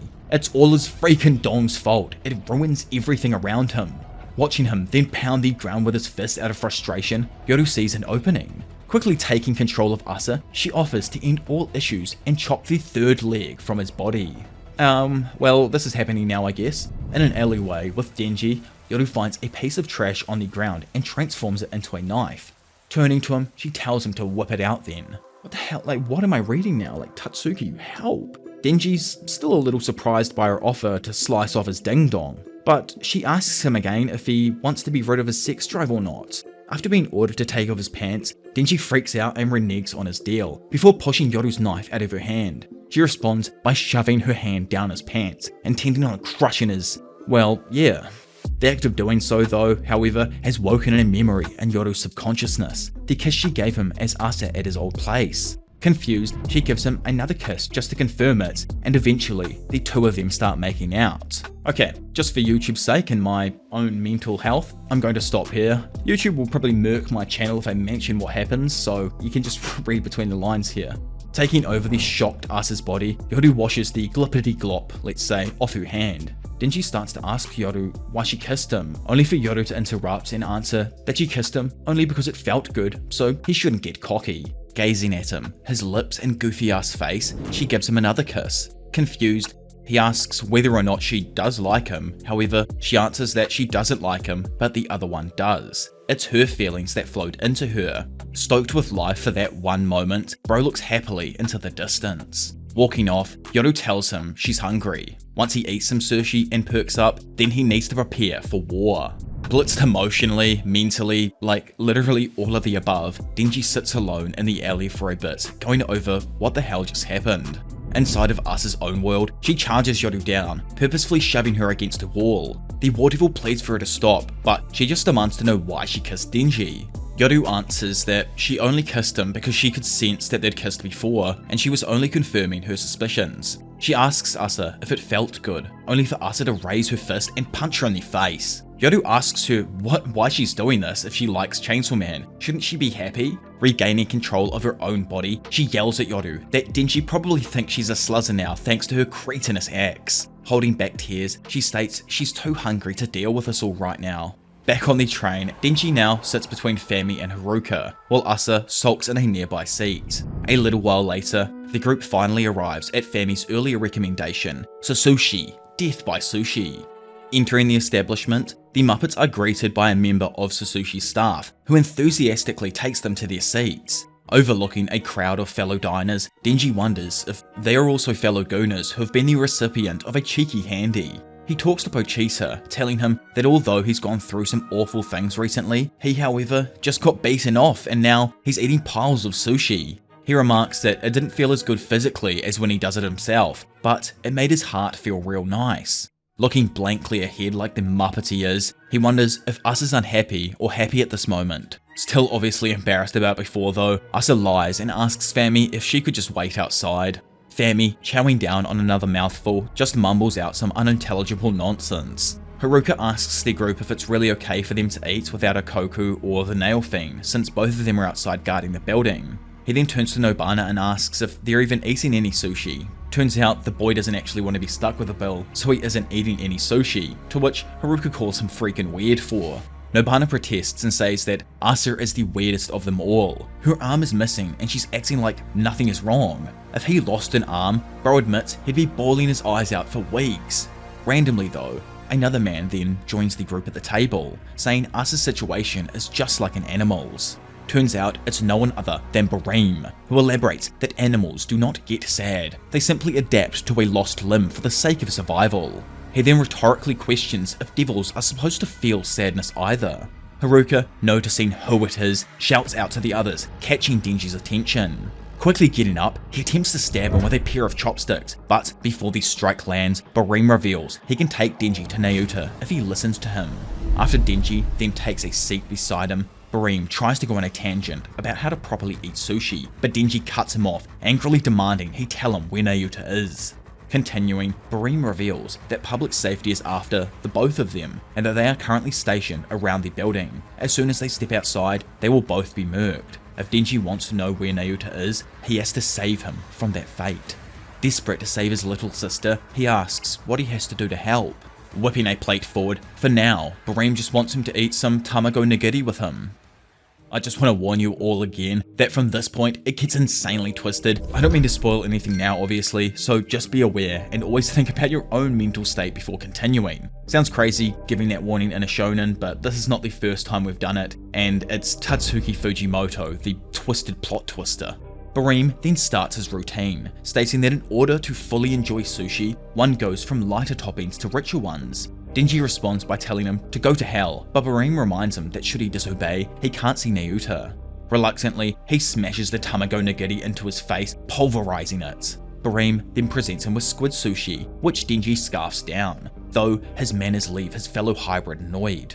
Sending the entire bench's plates and whatnot in Bareem's direction out of frustration, Denji calms himself back down and asks if simply killing the public safety members outside will be enough for him to see his sister. Bareem explains that, as tempting as it is, public safety and the remnants of the Chainsaw Man Church for that matter won't kill him. They just want a tinsy bit of Chainsaw Man's power. Currently, Denji's form is incomplete. What they want is a Chainsaw Man with the power to erase devil concepts from existence itself. Denji, entirely unaware of this power, asks him how that makes any sense. Chainsaws only chop trees down after all. Which, I just have to question, didn't he know his powers work this way and that's why he gobbled Makima back? Or is he just plain dumb here? I swear that was like the main reason why. Anyways, Bareem hypothesizes that chainsaws might have had other uses before those said uses were erased as well, leaving tree cutting as the only one that exists in memory. After all, they wouldn't have a clue if it did or didn't happen unless specific records were recorded beforehand. Giving Denji some lean tuna sushi now, he states that two factors are required to summon the Chainsaw Devil: everyone's fear as well as his unhappiness. Gleefully, he expresses how the former was impossible due to his superhero status, but thanks to the Fire Devil, he's now on a similar level to fear, aging, or sickness. Next up, on Bareem's 25-course lunch for Denji, he announces that it's the fatty tuna. Screaming out, he demands that the head chef send it down the belt. Over the next few moments, the normally timid atmosphere turns into one that would violate anyone's nightmares. One by one, customers of Sasushi, including Denji's party, all react in shock, repulsion, and confusion. Getting up, both Asa and Haruka stumble back. Turning his own head, Denji sees that the fatty tuna Bareem had ordered him was indeed his little sister's severed head. I swear, Tatsuki just hates Denji. The roller coaster of emotions up to this point are insane. Dude was getting it jorked an hour ago and now it's just complete hell. Also leave a like for my sanity, guys. I had to go and look at those images unblurred on ends for days just while I was editing this. Unable to subvert his gaze, all Denji can do is stare at his little sister and mumble out her name. Grabbing some more sushi from the conveyor, Bareem coldly apologized, stating that although what he did was cruel, he did it in order to save the world. Once the spirit is broken and enough pain has been inflicted, only when the human has lost all hope will it be transferred to the soul extraction chamber.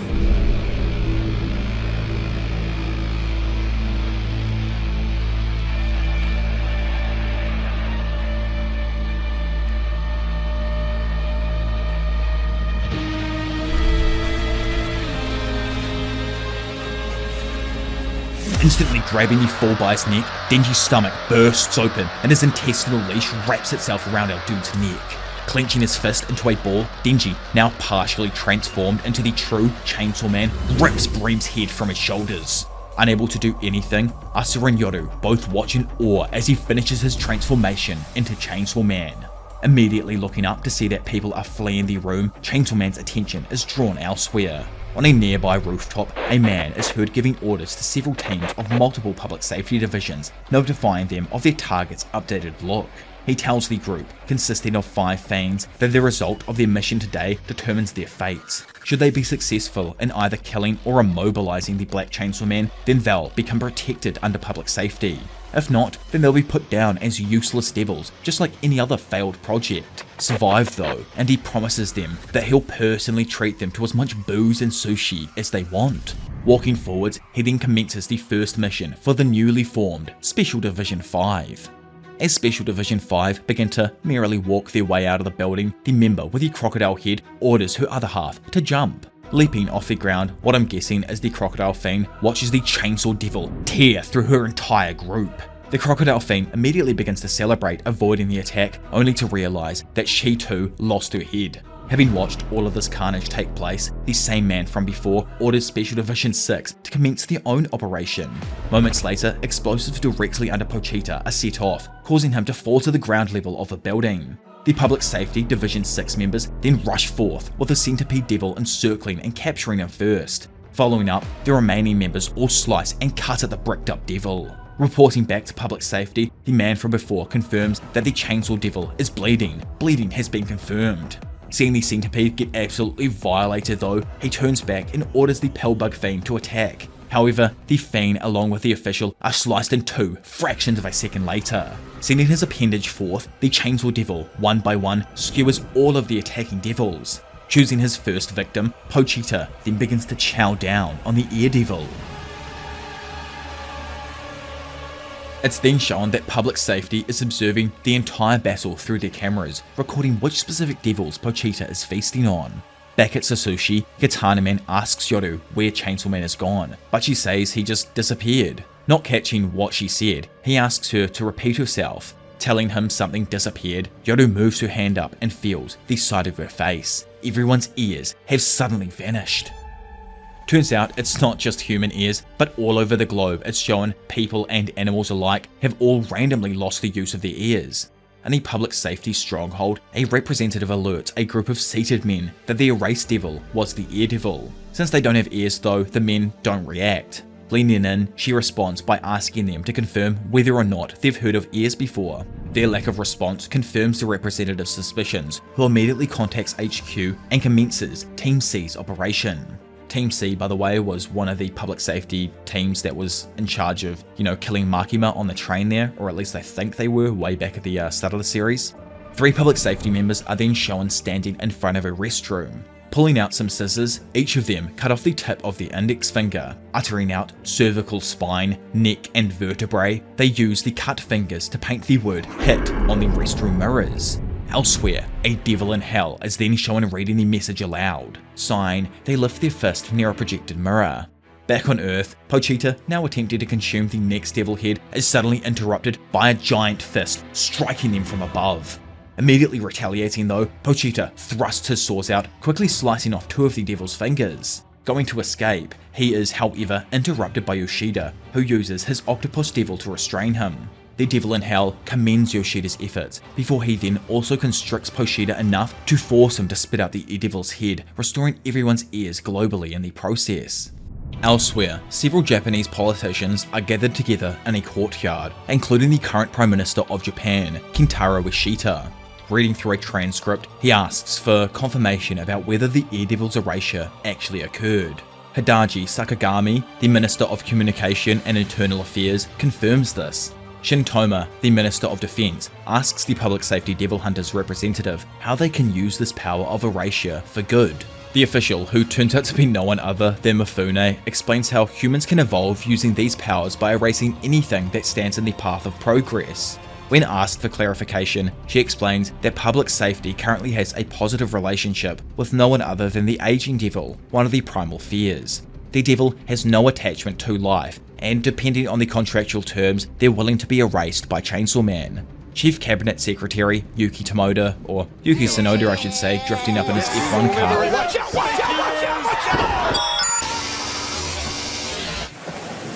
asks about the possible negative effects that erasing aging could bring, though Fumiko hand-waves these concerns by saying how the absence of ears didn't suddenly erase the existence of ear-related paraphernalia like cell phones or radios. The secretary finds this whole thing a little bit just messy, to which Fumiko agrees. She says that's exactly why they're keeping Chainsaw Man's chaos under control. Interested, Toma asks what exactly the Aging Devil's terms to accept the offer are. In an insane reveal, like this is Tatsuki levels of thuggery here, Fumiko tells him the Aging Devil wants 10,000 Japanese citizens under the age of 9 years old to be executed in front of a mirror. Most of the men are understandably startled by this, but as Fumiko tries to pressure them into agreeing with the terms, the former Minister of Finance, Tadashi Hasegawa, gives the plan the go-ahead. He explains his grandson is rounding up children orphaned by devil attacks as they speak. He then commands Miki Takanashi, the Minister of Economy, Trade and Industry, to make up the rest of the numbers by granting citizenship to any refugee children his agents could find. which is actually maniacal, giving these foreigners citizenship in order to only complete the Devil's contract. Usually they just get deported. Sweating balls over this decision, Takanashi goes to protest. However, Hasegawa brings up how the dude has 4 children of his own. Knowing that the oldie was threatening his family's lives, the Minister of Industry quickly relents. Turning back to public safety, Hasegawa tells Fumiko that the children will be assembled within 48 hours and she needs to relay it up the chain immediately. Whipping out her phone, she goes to call them, however, starts to sweat as she realizes something is off. Turns out, her mouth, along with the mouths of every other person and creature on the globe, have now completely vanished. Elsewhere and still wreaking havoc across the city, it's revealed that not only has the Chainsaw Devil erased the concept of mouths, but he has also erased the concepts of snow, octopussy, and bitterness. Can't comprehend the fact that octopussy no longer exists, saddest day of my freaking life so far.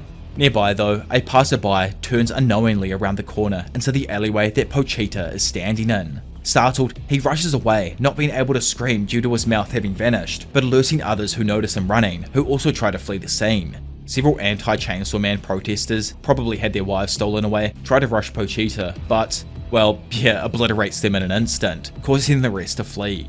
The only man shown not running the other way is Katana Man, who begins to transform. In another location though, another sacrifice is being made, calling forth the aging devil. Moments later, 2 arms emerge from glass-like windows on either side of Pochita. Darting down from above herself, Yoru, in combination with Katana and Aging, all attack Chainsaw Man simultaneously. Flashing away from this, and over in hell, it's showing that the Aging Devil has lost both of her hands, while on Earth, Katana lost both his arms as well as his head. His body collapses onto Yoru, who, not wanting to be held down by the garbage, kicks it out of the way and stands up. Turns out that she also lost her one remaining arm in the fight, however, she continues to walk down Chainsaw Man. Watching the girl fall to her knees in front of him, the Chainsaw Devil approaches and looks down on his lesser devil. Getting ready to enact something, Yoru throws her head up and gazes directly into the soul of Chainsaw Man. Falling into a flashback, Yoru is shown sitting in a bathtub, reaching for a bar of soap. Gliding into her hand, it transforms into a sword. She then shows her weapon off to Asa, who obviously isn't surprised. She explains how when she turned her apartment into a weapon, she could do so without stating its name. It's a sign that they are growing stronger, but it still isn't enough to stop Chainsaw Man. Due to the pseudo-Chainsaw Men wreaking havoc across the globe, the Chainsaw Devil only grows stronger alongside the fear of war, and as of such, she cannot surpass him. Asa suggests that Yoru buries the hatchet as not only is everyone remembering how horrifying war is, she also knows defeating Denji won't make her happy. Yoru explains that it isn't just a matter of pride for her, she wants to rescue the comrades she once had, which he swallowed. Asa asks if she has a way to achieve this goal, to which she confirms she has 2. There are currently 2 weapons she could make, ones that are much more powerful and feared than Asa's. Asa asks why not just use these weapons instead of burning through her college savings and rendering her homeless, but Yoru tells her to not compare them to such pathetic matters. It's more that turning those 2 into weapons would be counterintuitive to saving her comrades. Obviously, these comrades are the other 4 horsemen, or at least that's how I'm seeing it all play out. Annoyed though, she exclaims that she'll do anything to prove she's a more fearsome devil than he is. Back in the present, Yoru wonders if she'd really be willing for it. Would she turn her own children into weapons for the sake of her desire? Realizing she indeed would, Yoru extends her non-existent arms and calls upon both of her children, the gun and tank devils, to come to their mother. Across the world in the Gulf of Mexico at the Devil Containment Facility, we find one of the most secure doors on the globe. Fractions of a second later, the gun devil bursts out and starts heading for Japan. Then, over in Russia, the side of Mount Erebus explodes as Tank makes his escape. 0.001 seconds later, the children equip themselves to war, who use his gun to shoot the Chainsaw Devil, tearing his arm off in the process. Now, with 2 fully formed arms, 1 gun, 1 tank, Yoru mimics Makima's bang as she watches her foe start to fall. When the last shot landed, it caused the Mouth Devil to be regurgitated out of the Chainsaw Devil, giving every being the option to talk once more. Now able to speak, Yoru points her gun arm forth and bangs off another shot that Pochita just manages to block. The recoil, however, violates him, picking him up off the ground and sending him hurtling into a nearby building. Sensing Asa behind her, Yoru laments how both Tank and Gun Devils were created out of war, and thus were her children as they fought for her. Asa asks once more if killing Black Chainsaw Man will really grant Denji an ordinary life, to which Yoru confirms that it's what Fami told them after all. Sensing something off, she asks if Yoru is truly okay with turning her kin into weapons. Glaring back at the human, Yoru basically tells her that children are the property of their parents. Leaping out from the crash and landing atop the same building, Pochita listens to Yoru from his vantage point. She screams out, asking him if he remembers her and if he's reminded of the pain that she once gave him. When no response is given, she snaps and asks him to fight her, though he flees. Landing somewhere nearby, Pochita approaches a volunteer blood drive member, scaring her off in the middle of her chant. Picking up the sign himself, he attempts to mimic her chanting, obviously in the hope that someone would give him some blood so he can heal. Back in the good old United States of cookery though, specifically Texas, ripped to my Texans, Yoru uses the Gun Devil and one of its contracts to attack Chainsaw Man. Over the next 0.1 seconds, approximately 400,000 of the National Pistol Association of America's 3.5 million members lose their index fingers. If you are curious, by the way, it's exactly 11.4285% of the entire membership. In order to fire this attack, Yoru poses in the position of the Statue of Liberty and lowers her own index finger, cracking the statue's face. Onlookers in America react in horror as the top half of the Statue of Liberty crumbles away, revealing a devilish creature holding a rifle. Good God, Tatsuki, why are you so freaking artistically gifted? I love anything to do with this man and his weapon creation, it's just so good. Yoru immediately commands the statue weapon to fire. In a display of utter destruction, the finger-shaped bullet crosses the world and hits Pochita directly, who's sent flying through building after building on a seemingly endless path. Witnessing the citywide destruction that she had wrought, Asa regains control of her body and realizes too late that Yoru is indeed a devil after all. She is evil. Yoru, on the other hand, can't help but hysterically laugh at the oblivion before her eyes. Inside of the destruction, Pochita lays there helpless, having been reduced to only a head and torso. Looking to his left, Pochita watches the aging devil approach and pour some blood into his mouth. The aging devil tells Pochita to eat their entire body, starting with its legs, then arms, lower half and so on, saving the head for last. In a crude twist, the devil explains how its contract dictates that children will die with every bite he takes from it.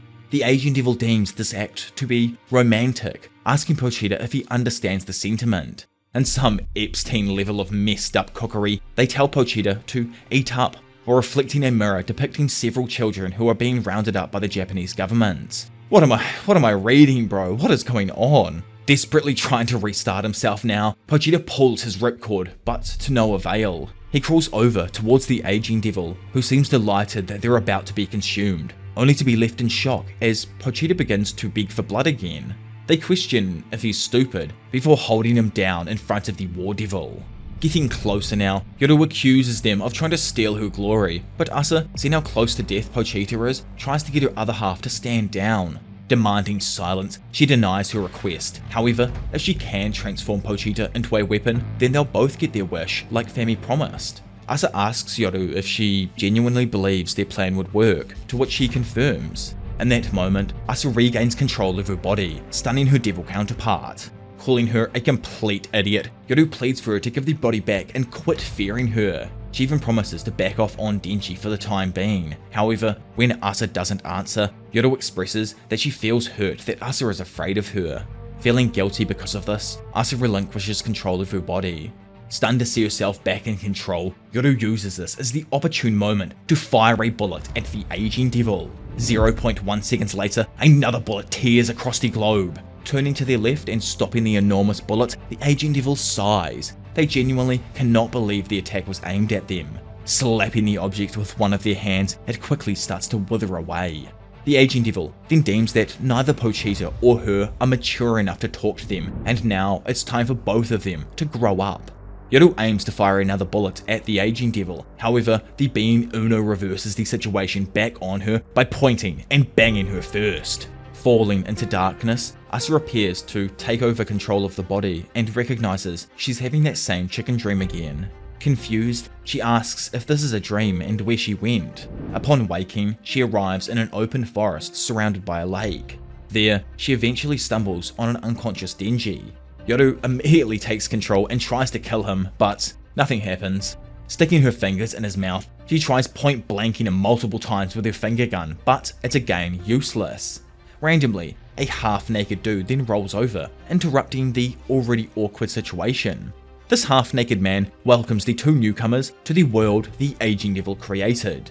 He explains that he was once a respected devil hunter with friends and no complaints. One day though, he walked by a mirror and expressed how he'd do anything to stop his dramatic aging. He'd even go as far as making a contract with the aging devil if there was such a thing. The moment he uttered those words though, he found himself here, in this world. Asa asks him if he knows where the exit is, to which he admits he has no clue where it is. When she asks him how long he's been in here, he says he's been trapped for 82 years, and that he's the youngest occupant, much to her shock. The man continues to explain that hunger and thirst do not exist in this realm, and attempting Kermicide as an escape does not work. He also tells Asa that staying in this realm for too long will eventually drive anyone to insanity, and all other humans who have lost it have gone deeper into the woods. Asa asks if anyone has ever escaped it, to which he says someone did, but before he can elaborate, he tells Asa that it's time for him to turn insane as well. Flipping his switch, bro immediately starts acting cooked and asking her if she's an illusion of a woman named Ritsuko. Gripping the tree he'd just gotten a hold of, bro starts screaming out like a goat in distress. Running through the forest now, Asa tells herself not to panic. It dawns on her that this situation is similar to her run-in with the Eternity Devil, and as of such, she just needs to imagine this realm as belonging to her. Before she can continue, Yoru mimics shooting herself in the head to demonstrate to her host that they cannot use their powers here. She further showcases this by failing to transform a set of twigs into a sword. Wanting to know then what they'll do next, Asa asks what the plan is, though Yoru simply punches a tree in frustration. Before she can explain that she's no match against the aging devil, she realizes that the tree she's leaning against has a person embedded into it. Freaking out, Asa immediately rushes back to the spot where Denji lays, tripping over him in the process. God, I love how clumsy she is. Tripping is definitely going to be how she ends up dying, or the one part of her character development she's going to finally stop being clumsy in life. Either way, and continuing on, the half-naked man then returns, now somewhat more lucid than before, and welcomes Asa back, albeit still believing she's someone else. He explains that the tree people are his fellow victims who have stayed in the realm for 1,000 years, with their inevitable fate being to decompose and return to the soil. After this process is complete, only then will the victim leave the realm and reunite with their body on Earth. Angered by this revelation, Yoru hits Denji in the face and yells at him to wake up, blaming him for their current situation and for always getting her involved with strange devils. Gaining consciousness, he profusely apologizes, stating how every single person he meets winds up miserable. As penance for being a horny, empty-headed idiot, Denji says he'll allow himself to turn into a tree while reflecting on what he's done wrong. That shall be his punishment. Not having this, Yoru threatens to hit him if he doesn't stop crying, but our wet blanket only apologizes even more. Struggling to hold back tears, she readies to punch him again, only to lean in and give him another kiss. Breaking away from the kiss, Yoru tells Denji that crying won't help them get out of this realm. He interrupts her though, confused and just pissed off, asking why she's kissing him. Admitting the truth, Yoru says she finds him cute when he cries, which is insane how bro can never have a normal interaction with a woman. Leaning back in once more, Yoru kisses Denji again. This time however, Denji forces Yoru off him, angry that she keeps coming onto him like his life alternates between sexy and terrible. Pausing to catch his breath, he explains that he can't reflect on his mistakes when his talkiness is high. Beating himself off more, Denji calls himself hopeless. Yoru tries to cheer him up by saying that she's hopeless too. Like him, she lost her family, but since even she could get over it, she knows he can too. Noticing that the attempt failed though, Asa punches Yoru in the face once more to regain control back over her body. Continuing with what she was just saying, Asa tells Denji how her mother died due to her own clumsiness. She thinks about it all the time, the things she could have done differently to make sure she got out alive. Moved, he asks her how she got over it, to which she admits that she really hasn't, but reminds him that Chainsaw Man taught her that she still has something to look forward to in life, something so valuable that she's willing to eat a crap burger for it. Going to say something, Denji's face screws up before he suddenly regurgitates the head of the Snow Devil. Moments later, the entire aging devil realm is blanketed in a thick layer of snow.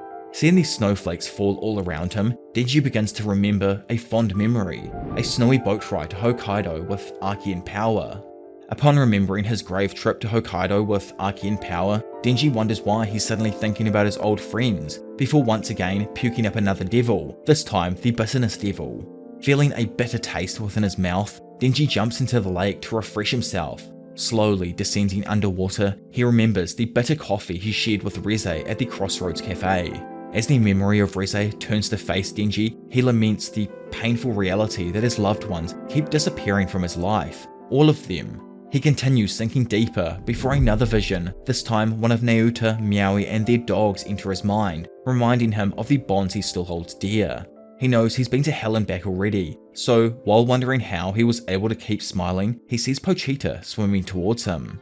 Coming to a sudden realization, Denji realizes that Pochita didn't eat those devils to make him forget his traumas, but rather help him remember his reasons for living. Being dragged from the lake in his dreamscape, Asa throws him ashore and scolds Denji's ass for doing something so reckless. Face to the floor, Denji tells Asa that she and Pochita were right. He's been through a countless number of tragedies, and it's pretty evident that Naota, along with his family, is dead. There may even be nothing but hopelessness for the rest of his life. Even still, the sushi he just ate was pretty gank, and his third leg keeps making star appearances, so in his eyes, as long as the world has grub and girls, he still has something to live for. Asa urges Denji to make sense of their surroundings though, to which he responds by pointing out the massive size of the bitterness devil's head that he just threw up. Since it couldn't have come from his stomach, Denji concludes that his body must be linked with Pochita's in the real world, meaning he still has access to his devil powers in some way. With a sharp-witted plan in mind, Denji firmly tells Asa that it's time. He'll be the one to get them both out of this effed up world. Ignoring the screaming local for a moment, Asa asks Yoru what on earth Denji's plan could possibly be. He's just been running laps around the lake. Yoru theorizes that it's the same as the crazed native. He's escaping reality. Confused themselves, the aging devil appears before Denji and assumes he's running out of ideas, literally. Moving from tree to tree as he runs, the devil offers him a chance at freedom. They know his heart is connected to the chainsaw devil back on Earth, so all he wants to do is convince him to eat the aging devil. Denji asks why and what they would get out of it, but they reiterate their desire to be consumed at the cost of the lives of children. Denji tells them that they're evil and Chainsaw Man is a superhero. Plus, has it ever occurred to him that maybe Pochita also wants to save the children? Aging taunts him though, by implying that because he was able to move on so quickly from Naoto's death, he obviously didn't care much for her, to which he rebukes that they wouldn't even know anything about her relationship. Denji goes on to say that, regardless, he'll be able to move on and find another family, and if they die too, he'll keep finding new ones, to the point he creates a perpetual motion machine. Screaming out, he taunts the aging devil by stating that the only way to mess with his heart is to give him another family. Baffled as they assumed the human Chainsaw Man would listen to reason, Aging dismisses him as no more than a complete moron. Interested in their plan, they ask what they're going to do. Surely he doesn't think he can just run from here. Slowing down though, Denji stops in his tracks and tells them they are the stupid one. His escape plan is already in motion. Yapping though, the aging devil monologues how their realm has no escape and the forest is just a side effect of the human brain believing that turning into a tree is the culmination of all thought. The devil says though that if these humans lived longer, they could have discovered unseen concepts, and that simply is their overall goal. They want humans to live longer in order to find those possibilities, even if it comes with a cost. Back on Earth, Aging, having manifested, is now with public safety and sitting atop of Tadashi Hasegawa, who believes that he can lead the world in the right direction if only he lived longer. Continuing to talk with Denji, the aging devil asks how he could possibly be any different to the countless prisoners who came before him, to which the boy smiles. Unlike every prisoner before him, his stomach isn't here, and now that he's spent ages running, he's worked up quite an appetite. Forgetting about this Diavolo Devilino, Denji makes his way back to camp, only to see Asa distraught and disheveled. She did, however, do what he asked and created him an axe, explaining that she used a tooth from the devil he threw up earlier. Rushing over to the closest tree, Denji, with a powerful swing, thrusts his axe into the guts of a tree, causing its face to scream out in horror. The local also screams that the trees are people, but Denji tells him he's well aware of that and continues, rupturing the bark and spilling the guts of the tree. Grabbing a few strands, bro starts chowing down, causing his ripcord to re-emerge on his chest. Looping his finger through, bro pulls it, regenerating Pochita back on Earth. Sensing that Pochita is rapidly heading towards their location, the Aging Devil offers the nearby public safety members, Fumiko included, a contract. It's simple, give the Aging Devil access to their bodies to be used as weapons, and they'll be saved from the Chainsaw Devil's attacks. Unanimously, all agree, and the Aging Devil first sacrifices their nails to send forth a blade of aging that cleaves Pochita in half. Seeing the public safety members writhe in pain on the floor, Aging admits their method of attack is ugly, but they are determined to be devoured by him at any cost. Getting to her feet, Fumiko tries to rally her few colleagues by stating how at this rate, the prophecy will come true due to the War Devil and Chainsaw Man Church. However, if they can evolve mankind with Chainsaw Man's power, the age of humans will continue. Nervously sweating, she begs the Aging Devil to continue their attack and to use them as much as needed. The Aging Devil goes to attack once more, but Pochita regenerates almost immediately from Denji's continued eating in the other realm. Vanishing from the spot they stood, Pochita continues his reckless path towards the Aging Devil. The Devil in response sacrifices Fumiko's liver, instantaneously decapitating the Chainsaw Devil with a blast of aging. Not slowing down though, Denji revs his ripcord, and Pochita's head, which had been sent flying, is dragged back to its body as it quickly regenerates. The Aging Devil attacks again, this time by sacrificing the eyes of an unnamed public safety member, decapitating the Chainsaw Devil once more as he approaches the group. However, instead of regenerating this time, Pochita uses his head to dig at his own chest, extracting his heart, which he then hurls straight towards the Aging Devil's open chest. The soaring heart of Pochita flops against the ground in front of the Aging Devil, who orders the public safety people around him to stomp on the heart. Before they are even able to get up, obviously due to the injuries they've suffered so far, Denji pulls his ripcord and regenerates Pochita's body. Fractions of a second later, Pochita shreds the Aging Devil to pieces. However, much like Pochita, they regenerate, while thanking him for giving them the most vivid and powerful pain they've ever experienced. Pointing their lanky-ass finger at the Chainsaw Devil, Aging morphs him into a berserkish tree-like object that can do no more than squirm. Over in the other dimension, Denji reveals that he ate all of the first tree's innards. Turning around, he proceeds to simply move to the next one. Readying his axe, the local stops him, exclaiming that he has no right to kill them, for they've lived on for millennia and have reached the truth. Denji proceeds to ignore him though and swing away, stating that they'd probably forgive him since he's feeding off them now. Watching Denji then continuously hack away at the tree, the dude thinks that he really is a devil. Pulling his ripcord once more, Denji gets Pochita to strike the Aging Devil a second time, but after a moment they regenerate from his attack. Speaking up, they tell Denji to just eat him already as they have no other ways of killing them. Feeling like his own belly is about to explode, Denji screams out telling Pochita to make him barf up any useful devils if he's struggling. Listening to him, Pochita forces Denji to puke something back out. Turns out it wasn't exactly a devil though, but Yoshida, who had apparently been swallowed whole during the Chainsaw Devil's earlier rampage. Asa immediately recognizes him as the man who cut off her right arm and demands he apologize. Yoshida though points out the obvious, she still has both of her arms. Not apologizing either way, he asks what the current situation is. Giving him a quick rundown, Denji tells him about the Aging Devil's desire to be eaten in exchange for the lives of children, thinking it a bit perverted. Realizing that it's a devil with the power of communication, he deduces it'll most likely be working with public safety, technically making him and the others enemies. Seeing how it'd be stupid to fight though, he instead calls for a truce until they leave this world. He even asks Asa for forgiveness, apologizing for cutting off her arm earlier. Immediately attempting to punch him though, Yoshida easily blocks the attack and instead forms her hand into a handshake. Moving to Denji, he asks him to accept too, but the boy asks him if he's asking him to work with a group willing to murder youngins. Realizing he needs to dumb it down a little, Yoshida tells Denji a lesson he learned from his teacher about what they should do during a bear encounter, as neither human nor bear benefits from killing the other. Instead, they should strive to return to each other's natural environments.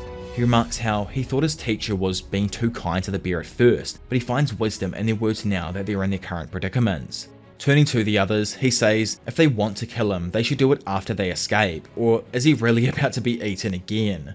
Gritting his teeth, Denji reluctantly accepts his alliance, though he calls him sick in the freaking head. Asa, kinda jaded over the team up as well, asks what he even contributes since devil powers are useless in this realm. Having cottoned on to the fact that Denji's and Pochita's stomachs are linked though, Yoshida asks Denji if he can shove his hand down his throat. Plunging his arm deep into our boy's gut, Yoshida tells Octo to grab, but instead of grabbing the aging devil, it wraps itself around a nearby pole. Pulling back what remains of the other side, Yoshida notes how if they return right now, they'll just be obliterated instantly. Interested by what they just saw themselves, Aging notes that the group are trying to force their way back through to the living realm. Next up, Yoru takes control of Asa's body and tries her bang attack, but due to being unable to see, she misses. Needing that extra vision, she sticks her whole upper half into Denji's mouth, much to the horror of her fellow prisoner.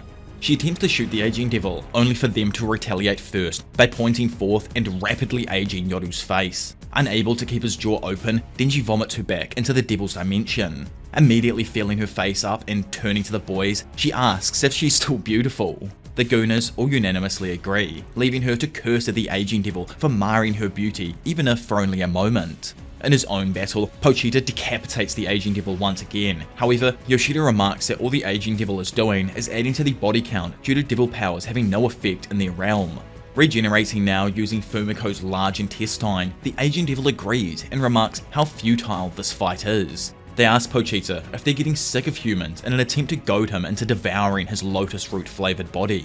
During this conversation though, an unknown figure steps next to the extremely wounded Fumiko on the floor, only for it to be revealed to be another Fumiko. The second Fumi talks about how hardy they are and that in their dying moment, she promised herself to side with the likelier victor. Leaving it up to her barely alive other self, the floor-bound Fumiko gives Yoshida her heart. Thanking her for it, Yoshida commands his octopus to swallow Mifune's heart. Fractions of a second later, the face of a Titanic-sized octopus rises out of the building. Enveloped in a world of darkness now, the aging devil contemplates if they were eaten by the chainsaw devil, only to notice Pochita's own devilish figure standing in front of them. Creeping through the darkness, a voice emanates from deep within, stating that they, George and Yaguchi, believed in the aging devil. They thought they'd been chosen for some noble cause, so questions why they sent that devil to their world. Before the aging devil can react, the oldie launches himself through Denji's mouth and grabs a hold of the aging devil. Back on Earth, the octopus devil vanishes, signaling that the aging devil has been pulled into its own dimension. One of the public safety agents, whose organs were sacrificed, looks up at Fumiko with disgust and disbelief. Turns out our girl is also contractually obligated with what I'm assuming is the cursed devil, just because of how similar that nail-type weapon looks to the one that Arki used to have. Back in the aging devil's realm, turns out it wasn't just the aging devil who was yanked into the realm, but also the old mofo the devil had been sitting on. Yoshida begins to negotiate with that devil, pointing out how since they aren't already dead, it's prevalent that the aging devil cannot use their powers in their own realm. In order to get everyone out of here safely, Yoshida proposes the devil make a contract with them. The terms are that they will return to their respective worlds and never fight each other again. The aging devil asks what would happen if they refuse, only for Denji to point out how, since everyone can leave through his mouth, the aging devil would be stuck with him here forever. Staring blankly into the distance, Aging realizes she got freaking duped by the yapper of the century. Back in Japan, it seems like the tide has turned in the battle between the civilians and the pseudo-chainsaw men, with groups of the former ganging up and beating the latter. Denji, Asa, Fumi, Fumiko, and Yoshida are then all shown ordering drinks and food at a cafe, only for another pseudo-chainsaw man to rush in and try to attack them. Before they can react, the aggressor is struck down by more civilians. Putting that to the side for now, Yoshida remarks how happy he is that they can all return to their normal lives. Elsewhere in the world, and now free himself, the aging devil's only surviving victim has taken a job as a construction worker. I don't know why, but I'd love a chapter that focuses solely around this guy, and just his struggles with coming back to reality 82 years later. If the series takes place in the 80s, like I'm pretty sure it does, then it's possible he has no idea about either World War or anything major that's taken place globally. It also makes sense that he'd work in construction and not with technology. It's definitely more refined than back in the day, but not so foreign that he wouldn't be a useless worker now. Enough of me just creating some random fanfic in my head though, and funnily enough, that old representative that the aging devil was sitting on, Hasegawa, is shown to be left alone in the snowy dimension. I'ma just say Denji didn't bring him through on purpose, like what that man had cooked up was truly insane. Sliding a picture across the table, Yoshida reveals to the others that Sagi, Katana Man, Haruka, and Nobana are prisoners of public safety now, though he remarks that Denji probably doesn't care about them. Baffled, Denji recounts what happened. While Pochita was in control, everyone but the people in this room were captured by public safety. Pochita ended up losing his battle against Asa, who herself destroyed most of Tokyo with the Statue of Liberty. This, alongside her regenerated arms, makes Denji feel as if there's something not exactly right with her. Bursting out in laughter, War sees it's a fitting time that she may as well reveal her true identity. Looking at Denji, she finally divulges her role as the War Devil and Asa's second personality.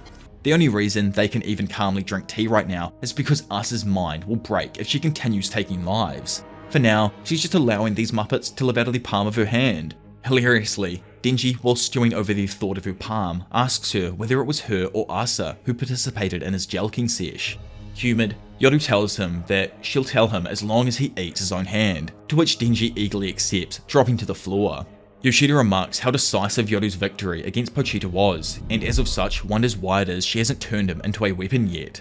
Telling Yoshida to just take a look at him, Yoru remarks how she's basically already made Denji her pet, and that she's just going to play with him a little first. Agreeing that it does sound like fun, he reminds her that he needs Chainsaw Man turned into a weapon as soon as possible. After all, her elder sister, the Death Devil, will soon descend, and currently no country has any chance in defeating her. Even Chainsaw Man and War might be unable to withstand such a force. That is, however, unless Yoru turns Denji into a mindless weapon, one that could overcome death. Denji asks himself if that's why Naota was killed, or so he could be turned into a weapon. But Yoshida only smirks in response. He hasn't forgotten their conversation in the Aging Devil's realm, and because of it, offers Denji a deal. If he allows himself to be transformed into a weapon, he can shoot both him and Fumiko, getting some of the revenge he desires. Denji immediately tries to shoot Yoshida, but the gun is revealed to be unloaded, so it just clicks repeatedly. Yoshida says he thought Denji had really forgiven them, but Yoru interjects, telling him that humans are all about manipulation. They lie and scheme, whilst devils operate on instinct. Noticing the waitress come with their cake, she grabs it and tosses it at Yoshida's face. Denji yells at her not to waste food, but she says she can do it all because she's a devil. Before Yoshida can say anything, Yoru points a finger at him and says bang. Luckily though, she didn't actually blow Yoshida off. Instead, it's revealed she aimed at the wall next to him, blowing it apart. Grinning, she grabs Denji by his ripcord and tears him out of the cafe through the hole she just created. Obviously, because she yanked down on his cord, Denji ended up transforming into his Chainsaw Man form. Out on the streets and having heard the commotion behind them, two random civilians spot Denji and assume he's another Chainsaw Man wannabe. The dark-haired guy tries to ambush him, but Yoru blasts a hole through him before he could get close enough. Denji yells at her for killing a civilian, yet she calls him a hypocrite since his last plan involved murdering someone. As another human tries to call out to the two, Denji distracts her away from blowing the man off by saying he could take her out somewhere to eat. Somewhat interested by this idea, Yoru jumps into his hands and starts hysterically laughing while being carried away from the growing mob behind them. Arriving at Man Chinese restaurant, Denji notes how the place is a complete dump. Opening a freezer though, Yoru finds frozen pot stickers and offers to make them herself. Randomly interrupting the two, the manager comes flying in holding a cleaver and threatening to call the police. Actually recognizing him though, Denji says he works here, he's the manager and he could cook them up some pot stickers. Sadly though, Yoru hits him with a bang, slicing the man in two, much to Denji's horror. Not liking Denji's interference, she reminds him she said she'll be cooking for him. Later that night, both of them feast on a restaurant quality meal cooked by Yoru while enjoying the view of the fires that rage throughout the city. Denji asks Yoru if he'll ever meet the devil that caused them so much infamy, and she answers that he probably will during the Death Devil's arrival. You see, when one of the primal devils make an appearance, all of the high-ranking devils go to greet her. He asks whether or not the Control Devil will also be there, and Yoru speculates that she may. However, if she does, it won't be the same one he knew. Already understanding this aspect of devil reincarnation, Denji lets her know he also has a promise with a close friend. He's looking for the Blood Devil. Even though she was like a complete jerk, he admits they still had a ton of fun together. He laments that she's probably not going to be the same person he once knew, and that the girls, Yoru and Asa, are probably the only friends he has left. She reminds him about how all she wants is to turn him into a weapon, but he doesn't think it matters, cause for the first time in ages, he feels like he's having fun right now. Taken aback by this, Yoru rushes over and sits between a flustered Denji's legs. I can't believe the life this man's actually living. He's had so much mental manipulation that poor Denji has just given up at this point. After the two end up hooking up for a bit, Yoru questions if he's dead set on banging then. When he nods, she gives him her new terms. Defeat the Death Devil, and he gets, well, yeah, it's pretty damn identical to what Makima had told him back in the first Saga. If he fails though, she'll turn him into a weapon and defeat death herself. Also, I just want to thank all of the people who ended up donating or joining the Patreon after I gave that story about what happened to my tooth a few videos back now. I think it was during the One Punch Man one. Crazily enough, I ended up getting sick, as you could probably tell by halfway through this video, my voice changing to far deeper than it normally is and me sounding like this now. And in an even wilder event than me losing my tooth, my mum's house, you know, how she came through clutch and everything. Shout out Mumsy again. Everyone leave her a comment down below because she watches these videos and absolutely loves reading the comments. But her house sadly freaking caught on fire. Leave some comments down below, just wishing Mumsy, you know, some love, because unexpected events like this, you never know when they're going to happen, but they do, they just catch you by complete surprise. Life is, it's not the easiest thing. But either way, moving on. Later that night, Denji wakes up and notes he couldn't sleep due to his libido, so he decides to get up. Seeing the girl sleeping, the only person who likes him, Denji goes to touch her before, like a complete Chad, tucking her into bed. Walking past the television, a report states that 900 people died in the fires the prior nights, while 3,800 are still missing. Knowing full well about how dangerous Yoru is, he tells Pochita to watch out since she'll probably screw him over later down the line. Firing up the stove and pouring in some oil, Denji starts frying up a few pot stickers. Yoru eventually wakes up as well, and after walking back to the restaurant, encounters Denji eating near that murked chef. Elsewhere in the city though, near the high school, Yoshida tells Fumi and Fami that they only have 1 month till the Death Devil descends. And the time before that, he requests Fami help them out on a few things, since the Chainsaw Devil's last rampage has left a huge gap in public safety staffing. I'm actually kind of glad to see public safety starting to suffer. In the past they seemed just invincible with this infinite flow of staff, and I'm also curious if other nations will ever intervene like China or the US, ones that have, you know, featured in the story already. Anyways, back to the story. After thinking on the proposal for a moment, Fami refuses due to being on the school's planning committee for the festivities on Tokyo Revival Day. Utterly disgusted with this, Fumiko can't believe she prioritizes school when humanity's existence is at stake. Yoshida offers to take her place on the committee so she can help them, but Fami refuses, saying she has friends on the committee. Fumiko snaps, should the Death Devil win, then it won't matter because her friends would also be dead. Unconcerned with their pathetic ramblings, Fami stands up and explains she likes to enjoy new experiences, new food, and new people. She recently hung out with Asa and Denji, who were fun to be around since they had dumbass faces. Being around these two isn't exactly what you'd call fun though. The group stand there silent for a moment before it's then interrupted by the arrival of Fami's two friends. Immediately, they pick Fami up and steal her away to plan the festival. Fumiko gets up and asks Yoshida if they should stop her from leaving, but he's still hung up over Fami's comments about him not being any fun. Over in the destroyed part of the city, Yoru was having more fun with Denji by destroying the derelict buildings with her finger gun. Blown away with her level of devastation, Denji asks her to destroy another one, but before she can fire, Asa regains control and points her finger gun at him. Staring a nervous Asa down, Denji simply tells Pochita he told him so. Asa reveals that she was able to kick Yoru out of her body before switching it up and then turning her own finger on herself. She quickly breaks down into tears though, repeating to herself that she can't do it. Leaning in, Denji asks if she could not aim at him all the time, but she flicks it immediately back on him and hits him with a hefty proposal. Either he kills her, otherwise she'll kill him.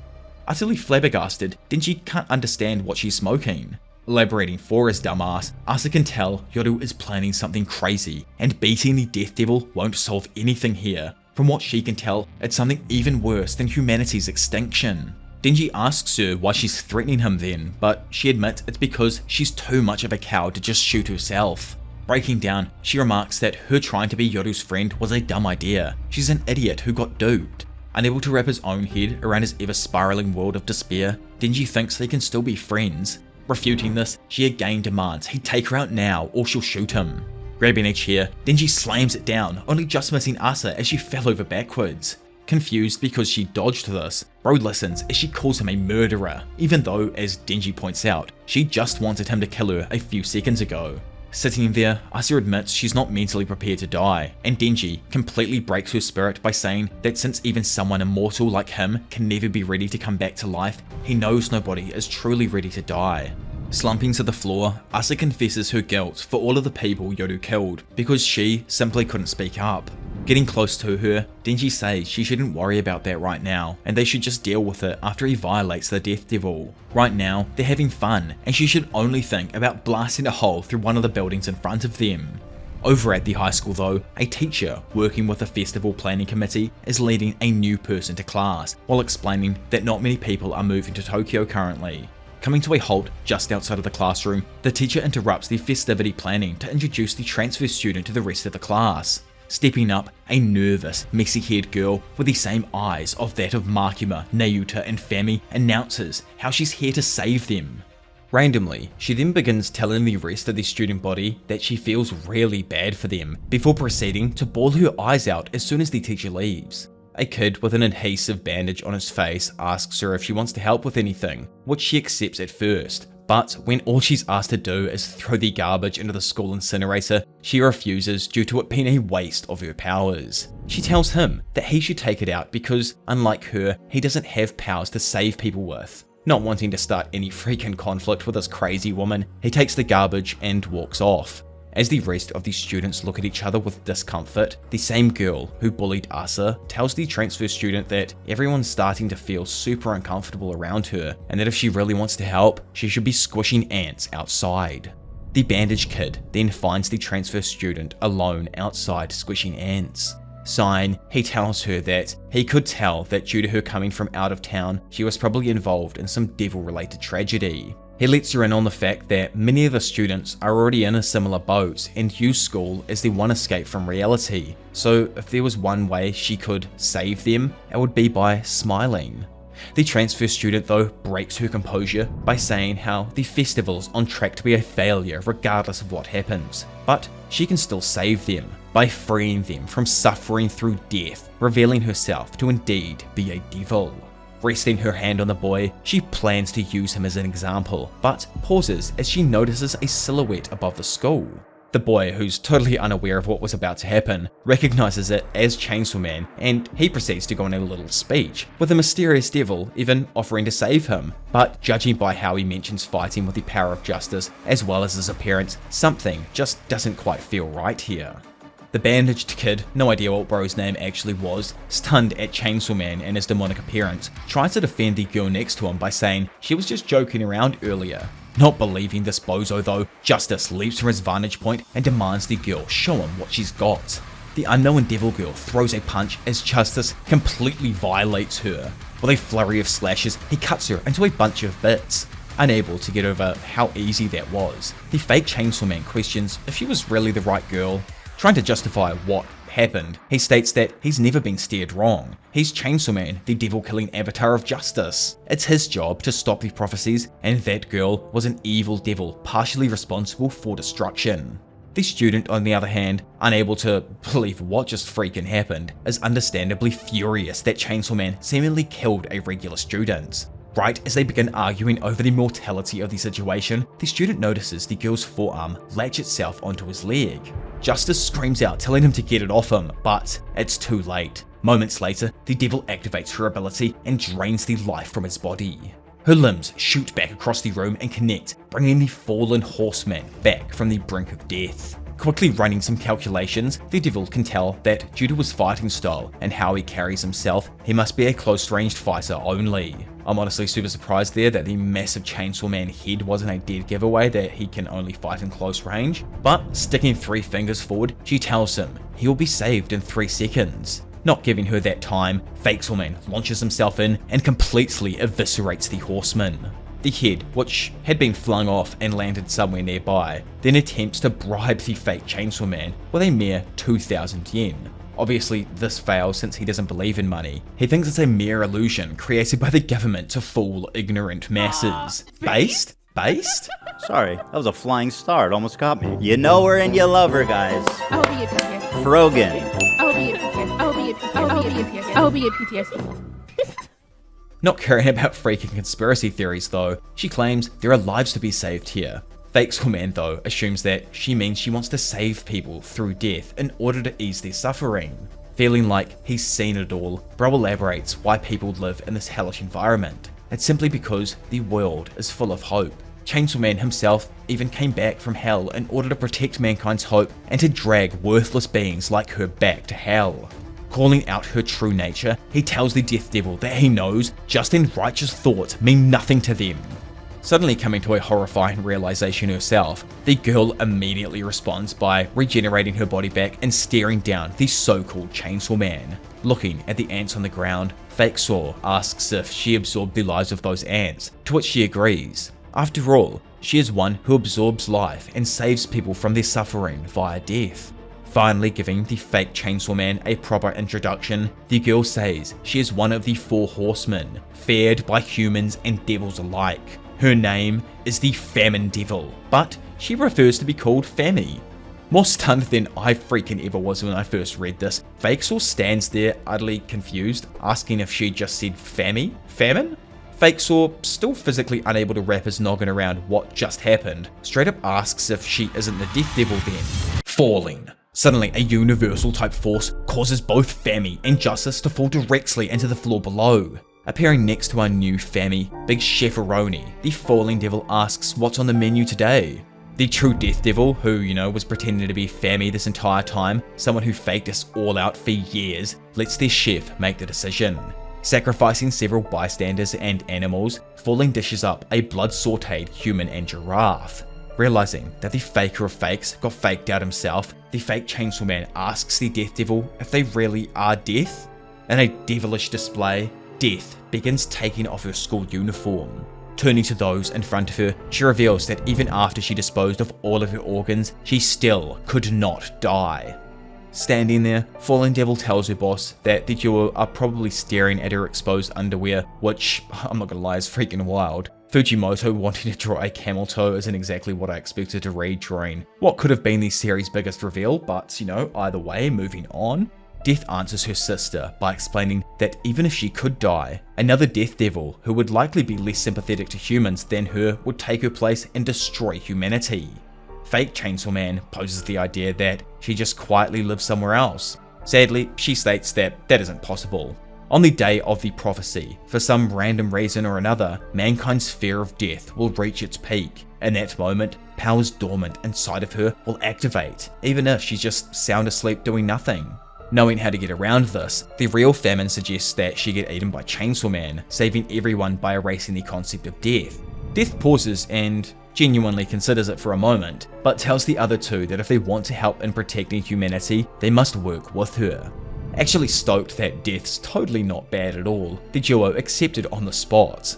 Not trying to get her ass duped though, Death rescinds the previous offer since now she's going to eat them instead. Slapping her hands together in preparation to smash back this meal, Death summons a murder of crows who rest on a nearby railing, which is, very reminiscent of Makima with her kind of crows resting on the crosses and everything. Also, while I'm editing right now, I wanted to say this eating, Death Devil's meal that she's having of the Famine Devil and this fake Chainsaw Man practically take place 100 chapters later after Denji in part 1 ate Makima, who was the Control Devil. I think it's a nice role reversal from part 1, having this time the bad person of the series, or what I'm kind of thinking is building up to be the bad guy of the series, dining this time, of course, on Chainsaw Man and the Famine Devil. I think it's quite cool. I'd love to know your thoughts on it down below, but I just wanted to mention that while I was editing this here. Either way, back to the video. Pulling out her cutlery, Death then proceeds to devour both the Justice and Famine Devils. Seeing the murder of crows then fly away from the scene, Falling asks her boss how the meal was, to which she says it was straight up freaking garbage. Shoving her own hands down her throat now in order to grab the meal she just ate, the Death Devil regurgitates up 2 miniature dolls of Famine and Justice. Which is, obviously something we saw happen during the Aging Devil arc, where she regurgitated, I think it was the Guillotine Devil at the time, and used him to take out a bunch of public safety agents. Curious herself, Falling reveals that Death's power is to control those who she kills. However, she wonders if it's truly necessary to eat her victims alive. Death responds though that meat tastes best fresh, which, you know, I can't freaking lie with. You don't want to eat it when it's a day or two old and just been sitting out in the open. Tossing the 2 devil effigies onto the ground, she then summons her sister and the fake Chainsaw Man back to reality. Realizing she's back, Famine, before she's ordered to do anything, pitch slaps the shit out of her older sister. Falling immediately darts in between them and threatens to slice off Famine's head. However, Death waves her hand, getting her to stop. With Fami unable to do anything but listen, the Death Devil orders the duo to plunge mankind into an abyss of terror. So that there brings us to the very end of the Chainsaw Man story so far. I'd love to know everyone's thoughts down below. Super curious on the consensus between part 1 and part 2. I know part 1 is probably the more liked of at the moment. I feel like part 2 has taken a little bit too long, or a little bit longer in general, to get the ball rolling, but now it's proper gas. Like, I am actually enjoying all of the arcs and chapters that have been releasing. Everything onwards from the Chainsaw Man Church was great in my opinion, especially this aging devil arc. I can't wait to see where the Death Devil takes us, but hey, subscribe if you are new around here and leave a like. If I see a fat dumping of them, I might tackle the entire next part of JoJo's, which is, you know, part 8 now. Either way, for now it's been your professional degenerate Diavolo, and I will see you all in a bit. Bye.